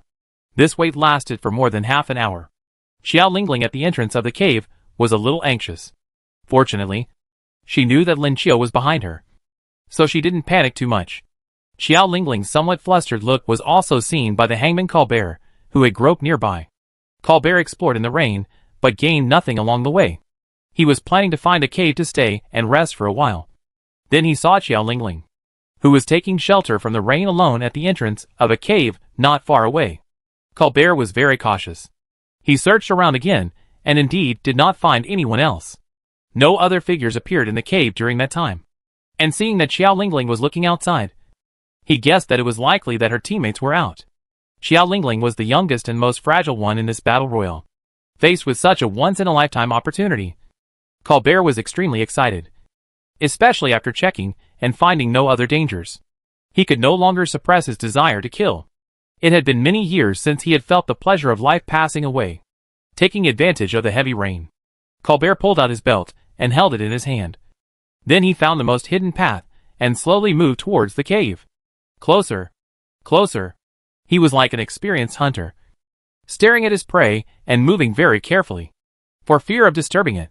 Sudden, Colbert felt something was wrong. It was his intuition as a hunter. But before he could figure out what it was, leaves flew under his feet. A rope wrapped around his ankles and quickly tightened. The rope stretched around the tree trunk, and in the blink of an eye he was hanging upside down in the air. Colbert let out a soft cry, and Xiao Lingling finally noticed that someone was so close to her, but she had not noticed it at all before. The next second, a dark figure suddenly rushed up, and Xiao Lingling immediately recognized that it was Qi Ting. Qi Ting fixed the rope, and then quickly rushed towards the upside-down Colbert. He put the other rope in his hand around the other's neck, and then pulled him down with the help of gravity. Colbert kept shouting, "Wait a minute," obviously wanting to negotiate. But Qi Ting didn't give him the chance at all. The moment the rope was put around his neck, Colbert felt unprecedented fear. Before being hung upside down, he hadn't even felt death, because in his opinion, the person who caught him would definitely negotiate with him first, or force some information out of him. But he never expected that this man would be so decisive.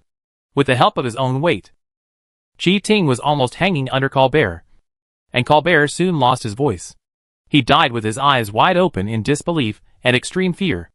Qi Ting was very cautious until a huge semicircular projection appeared in the sky, and the unique mechanical sound of AI came from midair. Contestant Corbett dead. Contestant Corbett dead. Contestant Corbett dead.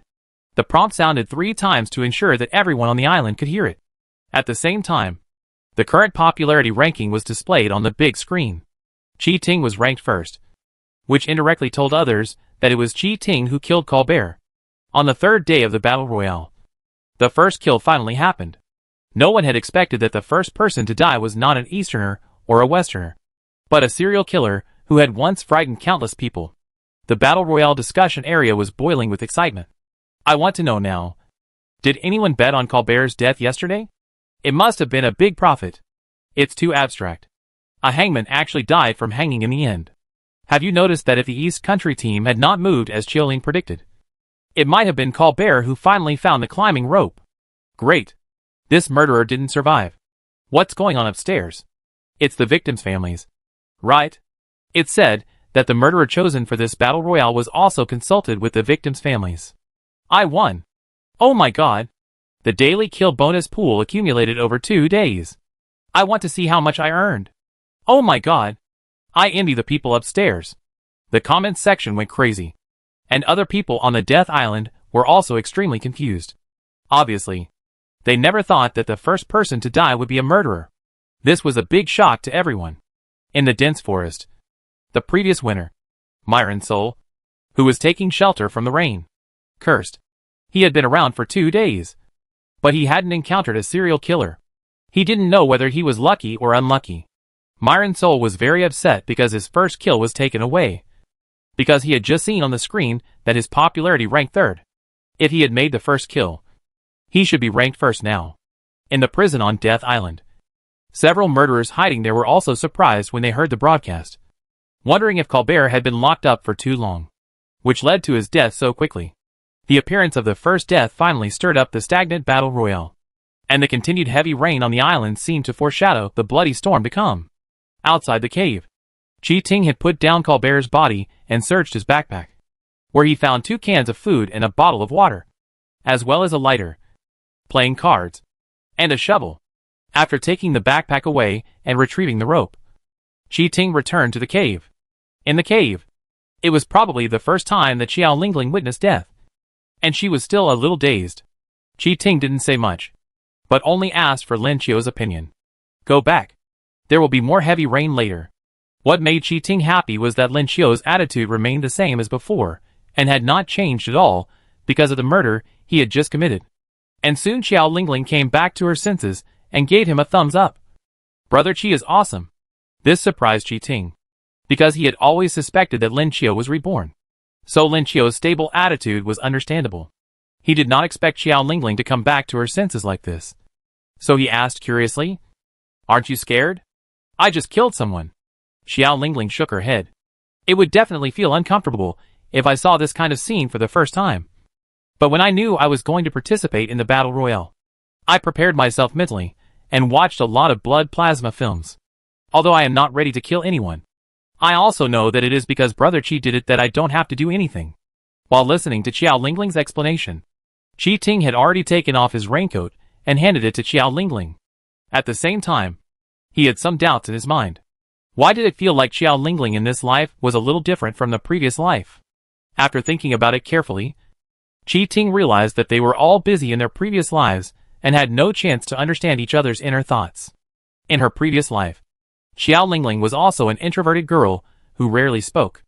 As far as I can remember, she never took the initiative to express her thoughts and opinions. Later, she was also the first to die. In this life, Xiao Lingling seemed to have become more alive, because in this life, their team was safer, closer, and they understood each other better. Chi Ting also discovered that the different feelings in the 2 lives might not be because someone was reborn, but because the environment had changed. Chapter 125 Prologue. Chi Ting understood that the changes in the environment in this life were not due to Song Wanran and himself. If it weren't for Lin Qiu's operation, he and Song Wanran might be able to lead everyone to avoid most of the dangers. But they would never have the mind and time to get to know everyone in detail. They would each occupy a corner of the dark cave, while away the time in silence, struggling to survive in fear with increasing exhaustion. And now, because of Lin Qiu's miraculous things, they have a place where they can completely relax on this dangerous death island. They can roast fire in the cave on rainy days, eat delicious food and chat, as if this battle royale was an insignificant summer camp. While Chi Ting was thinking, Qianqiu and Xiao Lingling had already packed up and were ready to return to the cave. Although the supplies collected during this day's exploration were not as much as in the previous few days, they killed a murderer, which could be considered the biggest gain of the past 2 days.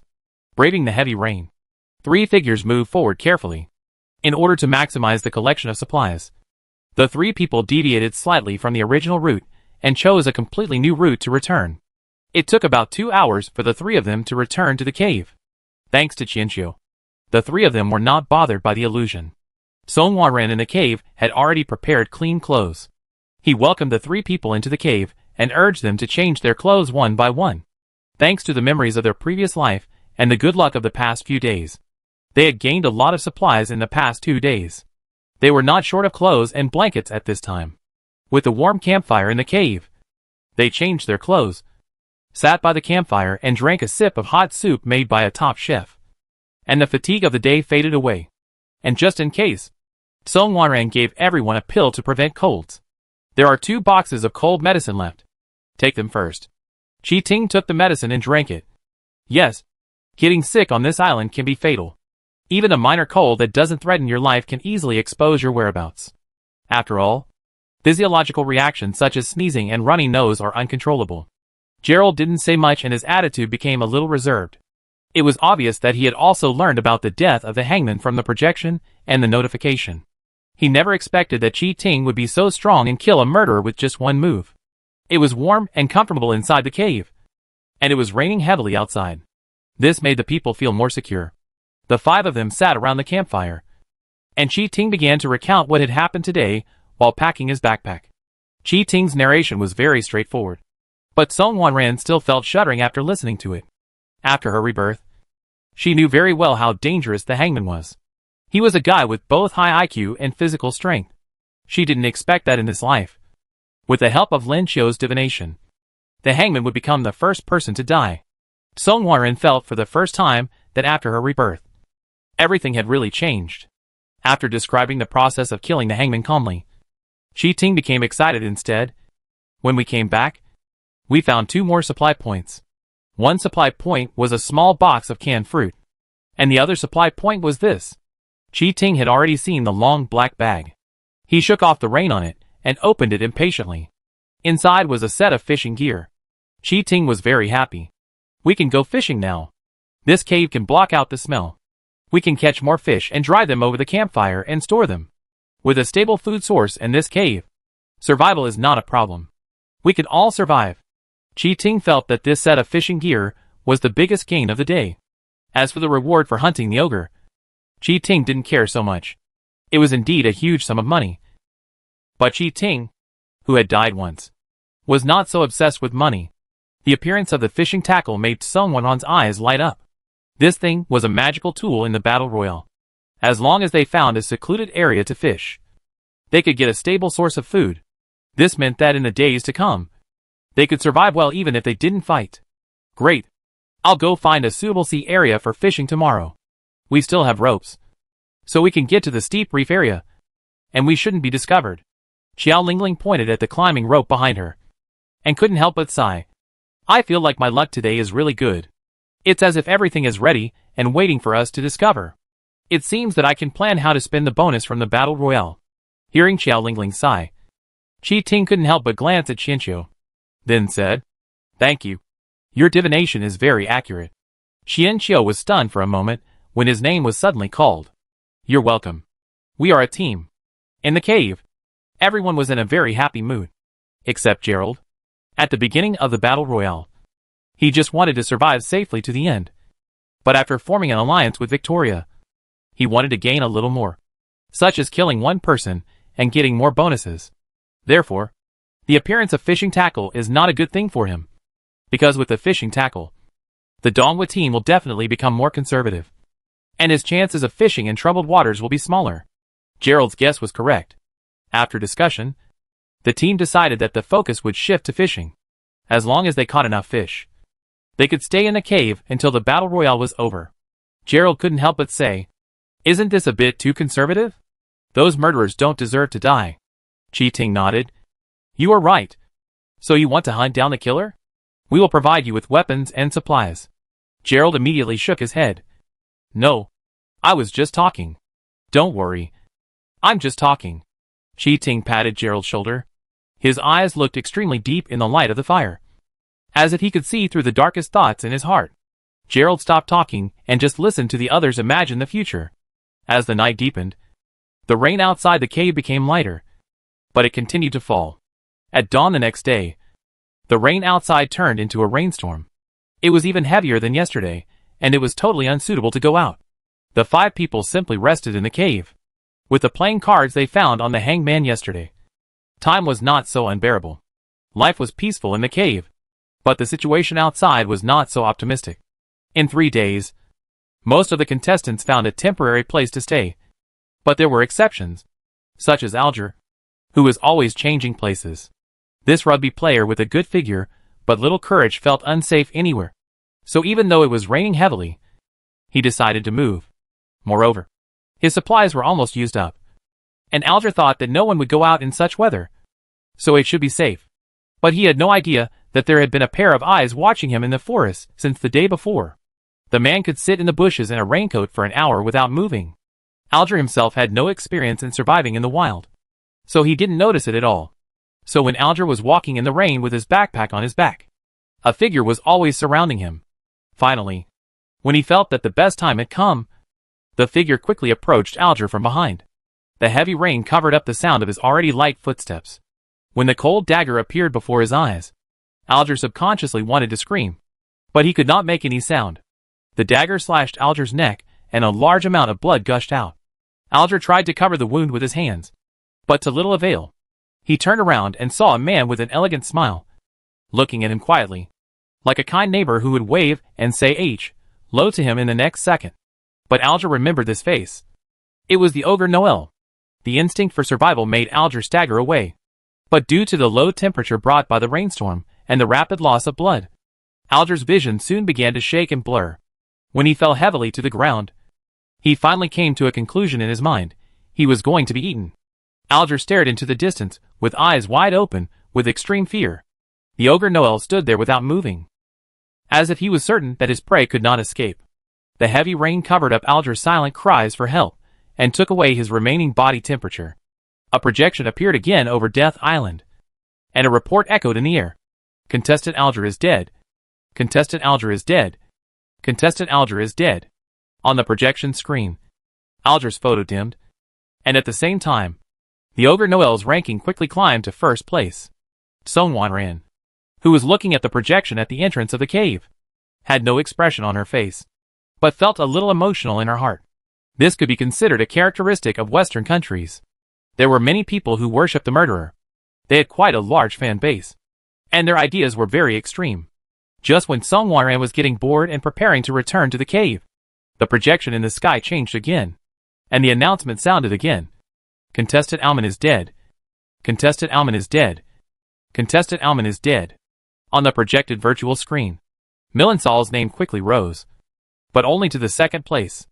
Obviously, the previous winner who first proposed to actively hunt down the killer also proved his strength and became another person who hunted down the killer after Chi Ting. It's just that the popularity of the cannibal was too high, so he failed to overtake it. The two consecutive reports surprised everyone in the cave. It seemed that not everyone was looking for a place to rest and avoid the heavy rain like them. Armin? The limb-severing hunter? Xiao Lingling asked. Songwan nodded. Yes, the ogre killed Alger, and Melinther killed the limb hunter. Gerald felt a little unbelievable.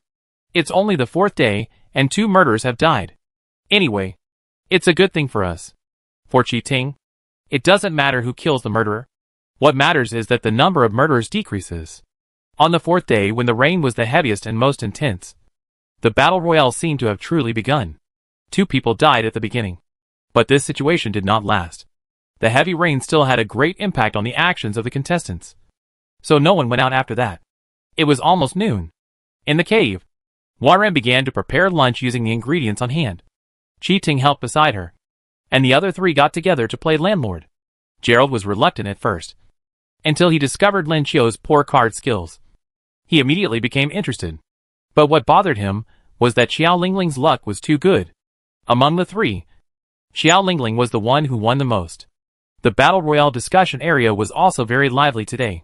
Some people were worshipping the ogre, some were praising Melenthal, and of course, some people expressed contempt for Lin Qiu's card skills.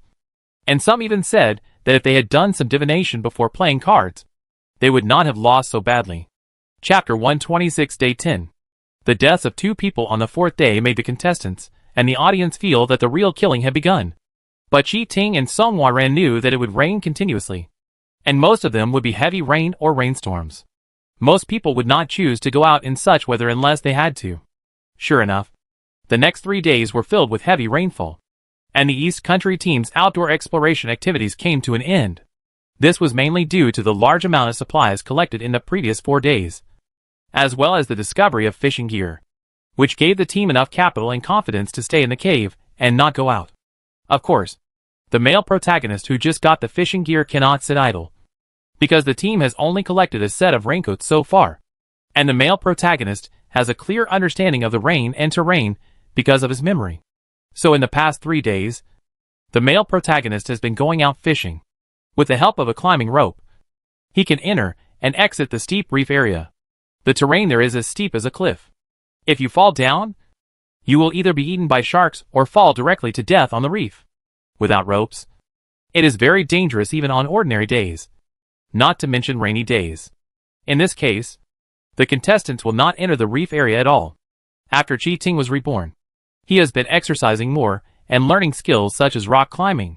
With the right time, place and people, he has not encountered any killers or other contestants. and he has gained a lot every time he goes out. For assistance and just in case, Chi Ting would be accompanied by 2 other people every time he went out. The 2 people were only responsible for helping to transport supplies or keeping watch. They did not need to go deep into the reef area or be exposed to the heavy rain. As for the remaining 2 members of the team, they were naturally processing the fish in the cave, or digging for earthworms outside the cave to look for bait. Chi Ting's harvest was remarkable. During the 3 days of heavy rain, he caught more than 40 fish by himself, with the most caught on one day being 23 fish. That night, all 5 members of the team gathered around the campfire to smoke or dry fish. Although the fish had been simply processed at the seaside, it was inevitable that the whole cave was filled with the smell of fish after processing. For the first time, I felt safe with the smell of fish. After getting more familiar with everyone, Xiao Lingling also became talkative. We had sashimi at night. Absolutely fresh. As Chi Ting spoke, he had already finished 1 slice. Xiao Lingling shook her head repeatedly. If conditions permit, I'm used to eating cooked fish. Grilled fish fillets are still the best. It would be nice if the rain continued like this until the battle royale was over. Looking out of the cave with emotion, recalling the thrilling and tragic events of my previous life, and comparing it with the current scene of grilling fish in the cave, I felt dazed for a moment. Chi Ting held Sun Wanon's hand and said, "Don't worry. We will definitely survive to the end. By the way, Lin Qiu, do you have a talisman that can remove the fishy smell? After all, we will still be living in the cave for a while." Qianqiu, who was eating grilled fish, raised his head and said, "Yes, leave it to me." Qianqiu took out a piece of talisman paper and placed a small yellow flower that Xiao Lingling had picked earlier on it. He then took out a cinnabar pen and drew a few strokes lightly.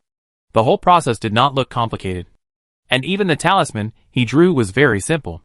However, when he threw the talisman wrapped in the yellow flower into the campfire, after a while, the fishy smell in the entire cave was gradually replaced by a very faint floral fragrance. No matter how many times they saw it, they still found it very magical. They didn't understand how the same piece of paper could have so many strange effects in Lin Qiu's hands.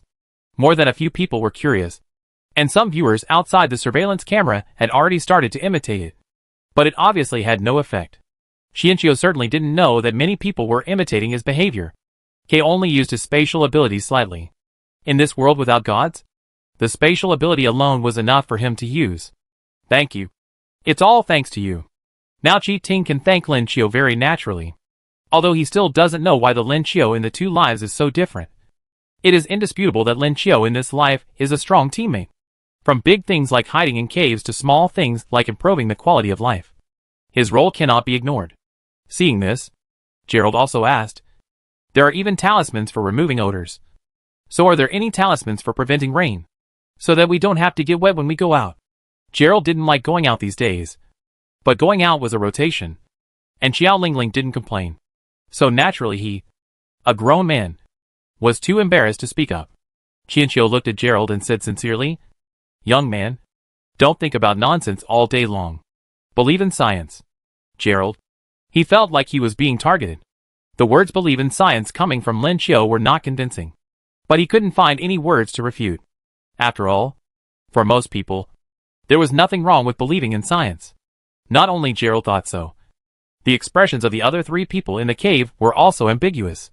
Obviously, in their eyes, Lin Qiu had nothing to do with science at all.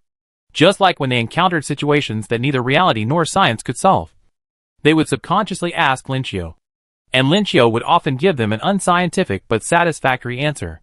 So late that night, when everyone was getting ready to go to bed, Xiao Lingling quietly came over and asked again in a low voice, "Brother Lin, is there really no talisman for rain protection?"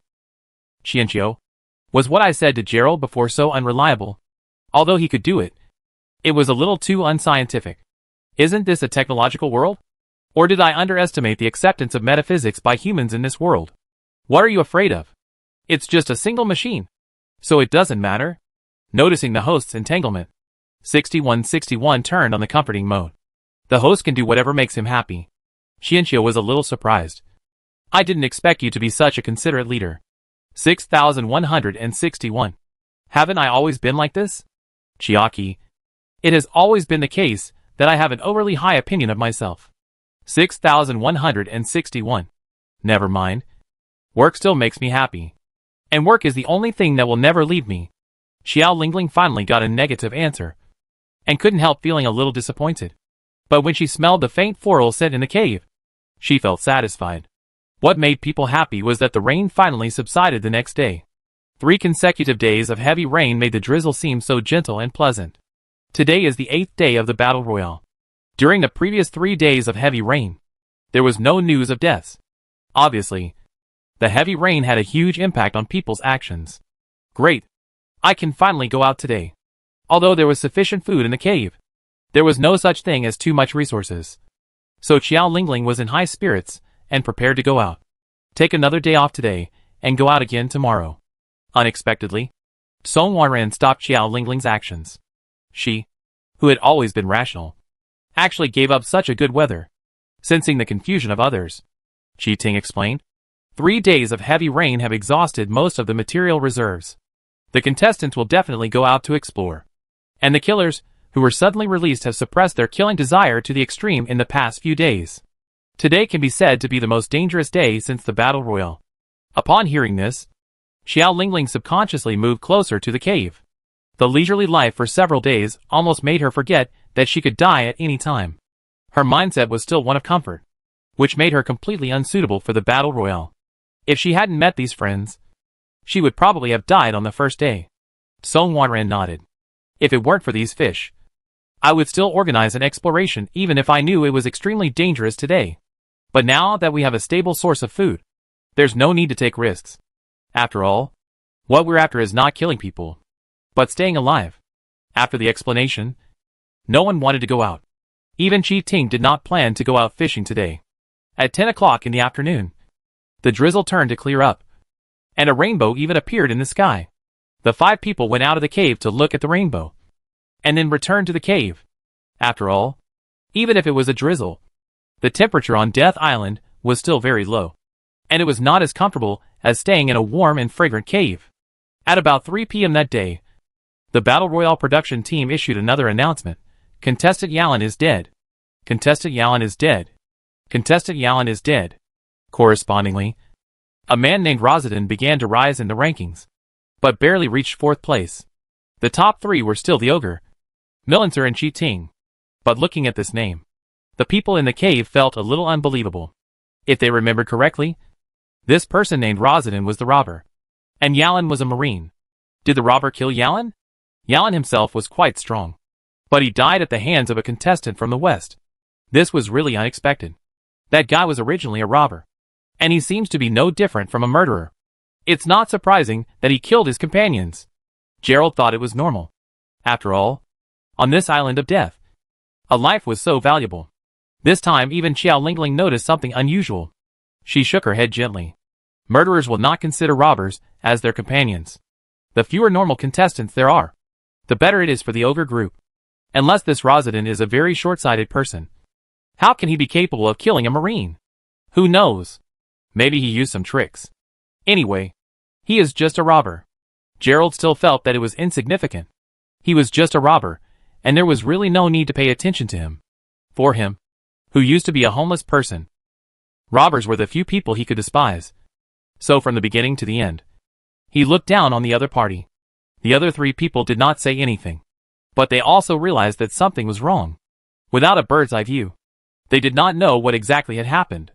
Their attention on the robber did not last long, because the report sounded again not long after. This time it was good news for them. It was that the internet celebrity escape room player named Lily killed a murderer who liked to make specimens of his victims.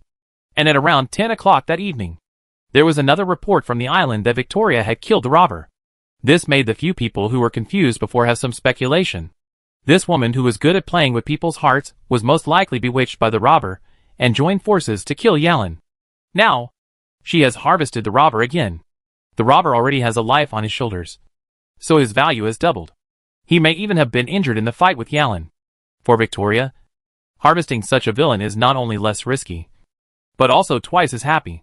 On the 9th day of the Battle Royale, 3 people died in one day. Before going to bed, Xiao Lingling praised Song Wanren for a long time, thinking that her decisions were amazing. Song Wanren felt a little embarrassed, because most of this information came from his previous life. Although the situation in this life was very different from the previous life due to the flapping of butterfly wings, the hunting frenzy of this day had not changed. The next morning, it was a rare sunny day, and the team resumed their exploration. In addition to exploration, they also set aside 2 hours to go fishing. Although Song Wanwan's fishing skills were not as good as Ji Ting's, he rarely returned empty-handed. In addition to the previous animal traps, they did not have to worry about lack of food even if they could not collect supplies. In order to avoid being discovered by the murderer, they would return to the cave as soon as it got dark. After all, processing the food was very time-consuming, and they really couldn't find any reason to stay outside for a long time. The situation of the 5 members of the Donghua team really confused the killers for a long time.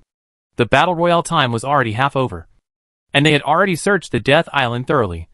But they couldn't find the legendary 5 Donghua people, especially the Shrike couple who liked to torture and kill people of color. They were very depressed during this period. Until this day, they finally found some clues.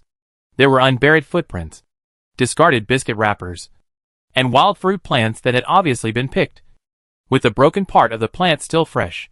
These all indicated that someone lived nearby, but they had never found where that person was. The clues found by the Shrike couple were actually left behind intentionally by Gerald. Seeing that the battle royale was halfway through, Gerald was very anxious. He didn't want to live a mediocre life to the end. He needed chaos, more fame and money. A mere 1 million could not guarantee that he would be able to live a high-quality life in the future. Of course, in addition to the actual material needs, there is another thing that has always concerned him. In several reports, his name is always at the bottom, which means that his popularity is the lowest. He is like a grain of sand and cannot attract anyone's attention. That last place result was like a thorn that stuck in his heart. Comparing himself with Lin Qiu, who was also a homeless man, Gerald finally made up his mind to give it a try. In the cave, Song Wanran keenly noticed that the Shrike couple had returned again, and this time, they seemed to have discovered something and kept wandering around, and finally set up camp not far from the cave. Gerald suppressed his excitement and said, "What should we do? They are blocking us there, and we can't get out at all. Let's find a chance to kill them tomorrow." Song Wanran glanced at Gerald, but did not respond. Gerald continued to persuade them. "Shrikes only kill people of color, and most of them are yellow people. We kill them to avenge our compatriots, so there is no need to feel any psychological burden." Xian Qiu, who was standing next to him, said, "Didn't you change your name? Your compatriots should be Westerners. You still haven't changed your mindset. No wonder you've been a homeless person forever." Gerald's heart was suddenly hammered with excitement. He was almost choked to death by Lin Qiu's words. Is this the point? There are 2 murderers outside our cave now. They are just 2 murderers. And you changed your name and came back? Your stance is really not firm. Xian Qiu continued to complain. "Gerald, do you have a solution?" Ji Ting noticed Lin Qiu's extremely calm reaction. It was obvious that this situation did not bother Lin Qiu. Under everyone's expectant gaze, Lin Qiu took out the stack of yellow paper that had not been used up yet, and said, "Do you think the murderer will be afraid? What are you afraid of? What do they have to be afraid of?" Gerald felt a little puzzled. Like ghosts? Especially the ghosts they killed. Xian Qiu was really curious whether these murderers, who were considered to have mental problems, had any fear in their hearts.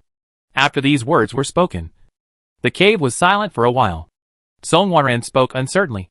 "Are you saying that you can summon the ghosts killed by the Shrike?" Song Wanran had seen Lin Qiu's exorcism video. After all, this incident was so popular at the time. You can understand it that way. Xian Qiu thought this answer was quite conservative. Upon hearing this, Xiao Lingling turned around and went into the cave, then moved the round stone she had made to the entrance of the cave. "When will it start? Can I sit in the middle and watch?" The other 4 people. "Are you moving too fast?" Chapter 127 Moving. Xiao Lingling's reaction also reminded the others. Wanran and Ji Ting followed suit and found a place to watch the scene. They also thoughtfully moved the fruits and fish fillets to the entrance of the cave so that they could eat and watch at the same time. Although Gerald had complicated thoughts at the moment, he was also very curious about the so-called ghost sighting and was also eagerly waiting. Seeing that everyone was ready to watch the show, Xian Qiu also started to act. This time, he tore a few pieces of talisman paper in his hand into very simple shapes of little men, and used a brush to dip cinnabar to draw some runes that others could not understand. Then he lit the paper men, and green smoke soon rose. The green smoke was as thin as a gossamer, but it never dissipated, as if it was bound and gathered together by some mysterious force. And it maintained a wisp of state and floated out of the cave. And judging from the direction, it was exactly the direction of the tent of the Shrike couple. As the distance got farther and farther, they could no longer see any trace of Qing Yin. After waiting for a while, the Shrike couple who were packing up outside the tent still had no reaction. When they were wondering, they heard Lin Qiu's voice. The bushes to the right front of the tent. The few people who were focusing all their attention on the tent immediately adjusted their sights. And then, they saw the bushes not far from the tent moved. There was no wind on the island tonight, and the bushes moving without wind obviously attracted the attention of the Shrike couple. The two had been committing crimes for many years, and no one they caught had survived, which showed how vigilant they were. Adair, the Shrike's husband, immediately picked up the night vision goggles not far away and looked in the direction of the bushes. The bushes were still shaking, as if there was some living thing stuck in them. What? Jenny, the Shrike's wife nearby, asked cautiously. I don't know. The bushes blocked my view, but it looked like there was someone there. Adair did not put down the night vision goggles, but kept observing. Suddenly, the corners of his mouth rose slightly uncontrollably. Dear, it seems we have work to do. I saw the pattern of the clothes between the gaps. It is obviously an Oriental style. Really? It's been 10 days, and we finally found it. Shrike's wife Jenny also became excited. Being able to get out of prison and kill people legally almost reached their peak of excitement. Who would have thought that they hadn't found a single Easterner for 10 consecutive days? If this continued, they planned to hunt down other killers. After all, there were black people among the killers, such as Chris, who was said to have the ability to predict the future. Isn't this too obvious? It's a trap. After the excitement, Jenny quickly realized the problem. There is a problem, but it looks like she is stuck. Adair continued to speak excitedly, and this she obviously showed that he had seen clearly whether the other person was a man or a woman. Hearing that it was a woman, Jenny became eager to try again, although she still had doubts in her heart. Her long-suppressed desire to kill gradually eroded her rationality. Let's go over and take a look. Be careful, and don't get too close.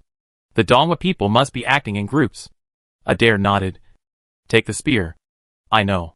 Jenny took out the spear that she had transformed from a dinner knife and a long wooden stick and handed it to Adair. She also took a dagger and then approached the bushes cautiously. As the two men approached, the person in the bushes struggled more violently, which made the Shrike couple even more excited. Adair wore night vision goggles on his head and moved closer with a spear in his hand. Just as he was about to reach the bushes, the woman who had been stuck in the bushes finally broke free a little due to her violent struggle. But only a small part of her upper body crawled out of the bushes. The woman had disheveled hair and was lying on the ground because she was trapped. She was wearing a dirty white cheongsam. Apparently, this dress was an important feature that Adair had used to determine her identity. After the woman half broke free, she kept making some kind of humming sound from her mouth, as if she couldn't speak at all. This made the couple even more interested, because they had always liked to cut off the victims' tongues and listen to their cries. Excitement filled their brains, but the two men did not rush forward to catch anyone. Instead, they looked around vigilantly, making sure there were no traps and no other people around before they moved forward.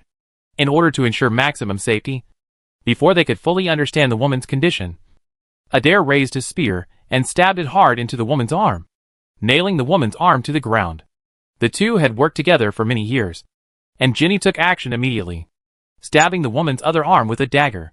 After making sure that the woman posed no threat, the two men moved aside the bushes to see why the woman was stuck, intending to pull her out and torture her. During this time, the woman's whimpering moans became a catalyst for the excitement of both men's brains. But when they pushed aside the bushes, they were all stunned, because in the bushes, they couldn't find the reason why the woman was stuck, because the woman had no lower body at all. To be honest, half a person was not a big shock to the Shrike couple, because they were already quite skilled in dismembering and destroying corpses. But it was undeniable that it was the first time for them to see a person who was still alive with only half a body. Suddenly, Adair's body shook violently, and he said hesitantly, "Why does this dress look so familiar?" Jenny was actually in a state of confusion at this time. She even wondered if she had accidentally picked up someone else's prey, and the prey was now on its last breath. When she heard what Adair said, she subconsciously said. Aren't all the clothes in the East Country like this? Jenny was also stunned when she was talking, because she saw a special design on the shoulder of the cheongsam. She couldn't help but think of a praise she had once had. A fashion designer from the East who had designed some unique patterns for his clothes, which were not sold to the public and were one of a kind. This behavior naturally made the Shrike couple very unhappy. So they cut off each other's limbs while they were still alive, and cut along the lines specially designed by the other party. Looking down at the woman on the ground again, a sense of familiarity came over her. The huge shock gradually brought back her rationality. Yes, those who came to participate in the battle royale, even if they were from the East, probably would not be stupid enough to wear cheongsam to participate in the competition, when they realized that the woman in front of them was not a contestant, but most likely someone who had died at their hands. Fear slowly rose up. They both took a step back, staring at the woman on the ground with a little horror. Under the gaze of the two men, the woman on the ground struggled violently, and blood slowly seeped out of her shoulders. Then, the woman's hands and arms fell off, leaving only her torso and head. The woman raised her head and looked directly at the Shrike couple for the first time. At that moment, the Shrike couple finally confirmed their guess. The person in front of them was the woman they had killed. At this moment, the woman's face became extremely ferocious. She raised her head and roared at the two men. Perhaps because her tongue was cut off, the woman's mouth seemed like a dark abyss, with sharp white teeth in sharp contrast. This thing that was beyond their comprehension made the two of them instinctively fearful, and even made them forget to react. The next second, the woman's torso on the ground bounced up and pounced on Adair, who was approaching, biting his face with her sharp teeth. The two people who were too frightened finally reacted. Adair screamed wildly. He struggled desperately, grabbed the woman and pulled her down and threw her out. But the consequence of doing so was that a piece of his face skin was torn off. And he also lost his night vision goggles during the struggle. The two of them could no longer care about so much and began to run frantically towards the tent. Although a thin tent had little defensive power, their instinct made them flee to the only hiding place.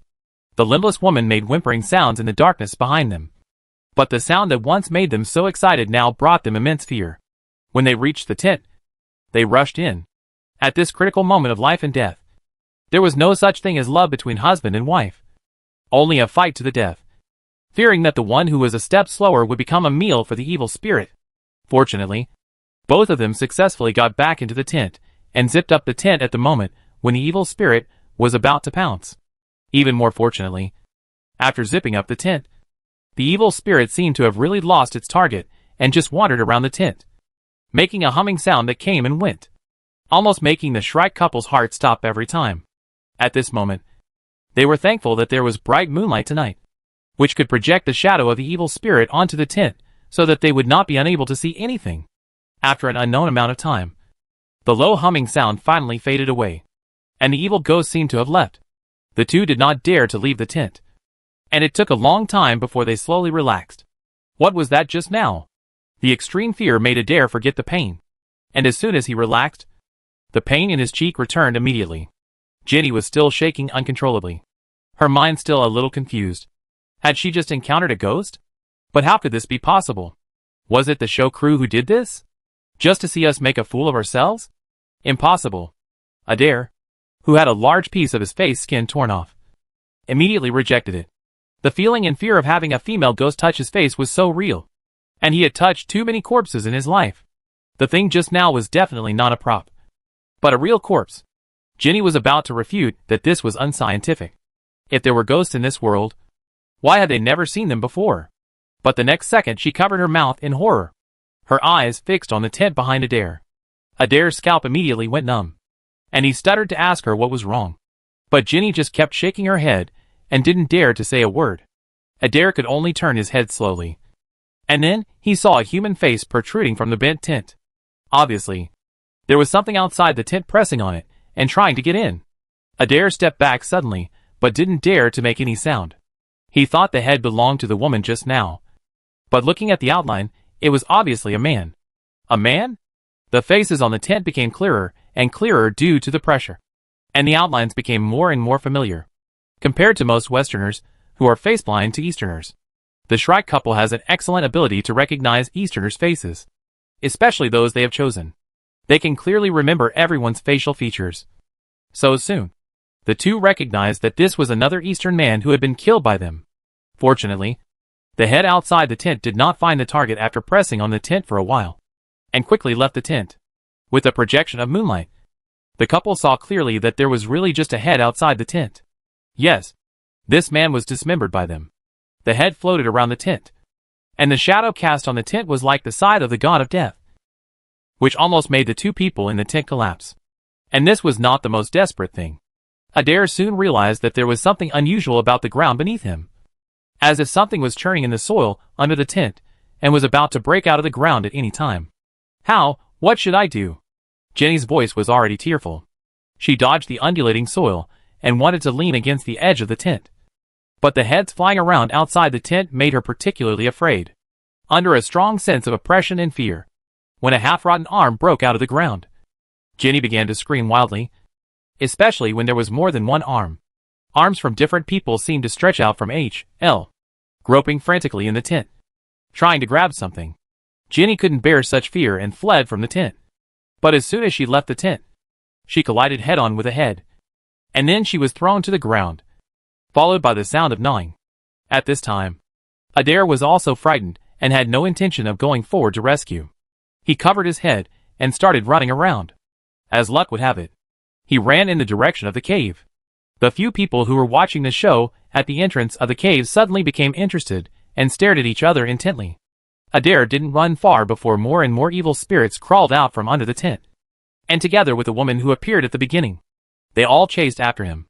The people at the entrance of the cave saw the expression on Adair's face. It turned out that the murderer also had fear. Adair was pounced on, and those who had died in his hands began to bite him one by one. But the desire to survive made him continue to crawl forward. His flesh and blood were disappearing rapidly, as if making up for the pain of those who had died tragically. His fear and pain also became a good medicine for the undead to heal their wounds. Before Adair died, he finally climbed to the entrance of the cave and crossed the illusion boundary set up by Lin Chiu. So he also saw the people at the entrance of the cave. He looked at the 5 Easterners, who were eating fruits and grilled fish fillets, and just quietly admired his death. The guy named Chiolin actually waved at him with interest, and then said to him, "Don't be anxious. There is plenty of time in H.L. Just enjoy it slowly." At that moment, the overwhelming fear completely overwhelmed him. If death was not the end, what would he face next? But he did not get the answer, and he died outside the cave. At the same time, the program team's announcement sounded, announcing the death of the Shrike couple. And on the virtual screen projected in the sky, Lin Chiu's ranking instantly climbed, quickly crushing the previous ogre swimmer Noel, and becoming the most popular contestant at present. With the death of the Shrike couple, the evil spirits outside the cave also disappeared. The people at the entrance of the cave were still a little dazed. Xiao Lingling asked absent-mindedly, "Are there really ghosts in the world?" Qianqiu didn't say anything and didn't answer. The so-called dead souls and ghosts are just a collection of human consciousness and emotions. The sparrow simply materialized those collections that were firmly attached to the Shrike couple, allowing them to experience the happy life of H.L. in advance. Gerald's eyes were tinged with fear, and he began to wonder if his behavior of exposing his whereabouts during the day was dangerous. Would Lin Chiu also control the evil spirit to kill him? At this time, Gerald completely believed in Lin Chiu's ability, and at the same time fell into fear. Wanran and Qi Ting were also silent. This was the first time they saw Lin Chiu's ability so directly. It seemed that the previous exorcism in the hotel was also real. As for the existence of ghosts, combined with their own experience of rebirth, the two people quickly let it go.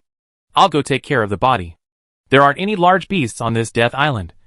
But leaving corpses there could easily attract killers who are more dangerous than the beasts. Although judging from the situation tonight, they don't have to worry about killers at all. I'll go with you." Start from Wanran. The other 3 people naturally did not sit idle when they saw this, and came out to help deal with the bodies, because they did not want to leave the cave too far at night. They found a ravine, and threw the bodies of the 2 people into it. As for burying them, that was impossible. After a simple treatment, the 5 people returned to the cave to rest. Wanran's voice came softly. "I just checked around the cave. Someone didn't hide the traces well. I don't know if it was intentional." As soon as these words came out, the atmosphere in the cave suddenly became tense. Xiao Lingling immediately said, It's definitely not me. I'm always very careful.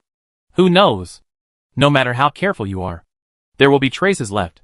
Gerald spoke urgently. You are slandering me. This time, Xiao Lingling did not remain silent and directly refuted Gerald. Gerald was about to speak when he suddenly heard Xiao Lingling ask, Brother Lin, do you have a talisman that can make people tell the truth? I'm willing to use it. Gerald was silent for a moment. Lin Xiao said calmly, Yes, I will go out to pick some things tomorrow, and I can make it when I come back. Okay. Xiao Lingling's tone was still firm. In comparison, Gerald, who did not continue speaking, seemed a little weak. However, no one in the cave pursued the matter, because she was worried. Xiao Lingling woke up very early the next day. She opened her eyes and looked around. Although she was still a little confused, she immediately realized something was wrong. It was not yet light outside, but Gerald was no longer in the cave. Just when Xiao Lingling was wondering if the other person had gone to the bathroom, Wanran's voice came from beside her. Awake? Xiao Lingling looked to the side and found that Song Wanran had also woken up. Sister Song. Gerald? Oh! He sneaked away alone last night. Wanran's answer was very calm, and it was obvious that she had witnessed the whole process. What? Xiao Lingling was still a little confused. How could one person sneak away on such a deserted island with so many murderers? It was him who deliberately exposed his tracks yesterday. He didn't dare to use Lin Xiao's truth-telling talisman, so he left overnight. Since he didn't take much supplies from the cave, I just pretended not to see it. After her rebirth, Song Wanran really wanted to save everyone in the battle royale. But she was lucky enough not to make things difficult for someone who might pose a threat to her and left voluntarily. It's good that he's gone. We should move too. Qi Ting was obviously awake too and was not surprised by Gerald's departure. Qianqiu opened his eyes and said, That's good. I don't have any talismans that can make people tell the truth. It's easier for him to just leave. Xiao Lingling looked at the other three people's extremely calm expressions. It was obvious that they had expected Gerald to leave. When she heard that there was no talisman that could make people tell the truth, she realized that she was the one who foolishly believed Gerald's lies in the cave yesterday and even argued with him. Brother Lin, did you say that on purpose for Gerald to hear yesterday? Yeah. But if he doesn't leave, I have other plans. If Gerald admitted his mistake and promised not to cause trouble again, Kay would have a way to make him obey until the end of the battle royal. But Gerald obviously chose another path. This cave is not safe anymore. I have already found another cave for fishing. Let's move today. The new cave is not far from the fishing place and is more convenient. Qi Ting also felt that it would be easier if Gerald left. The battle royale was no joke, and one could lose his life if he was not careful. Keeping such an unstable factor around would also be a threat to himself. Because Gerald left carefully and hurriedly, he did not dare to take too many supplies. He only brought enough food to last himself for 2 days. So there was still a lot of stock in the cave. The 4 members of the team moved carefully for 2 days before completing the relocation. Their new home is located near the reef area. Chapter 128 Death Deal. Although the moving process was time-consuming, they were extremely careful and did not encounter any other murderers. After the outburst that day, things seemed to have calmed down again in the past 2 days. Qianqiu also made a good renovation to the new cave. The location of the new cave was very hidden, so the effect of the deception was better. Of course, in addition to the sleight of hand, the cave's drying, insulation, and deodorization tasks were also not left out. The new cave has a larger internal space and is more comfortable to live in. Xiao Lingling also developed a tidying habit and stored the supplies in different areas according to categories. Because the new cave is not far from the reef area, you can faintly hear the sound of waves when the wind and waves are strong. Standing at the entrance of the cave and looking out, you can also see the blue sea.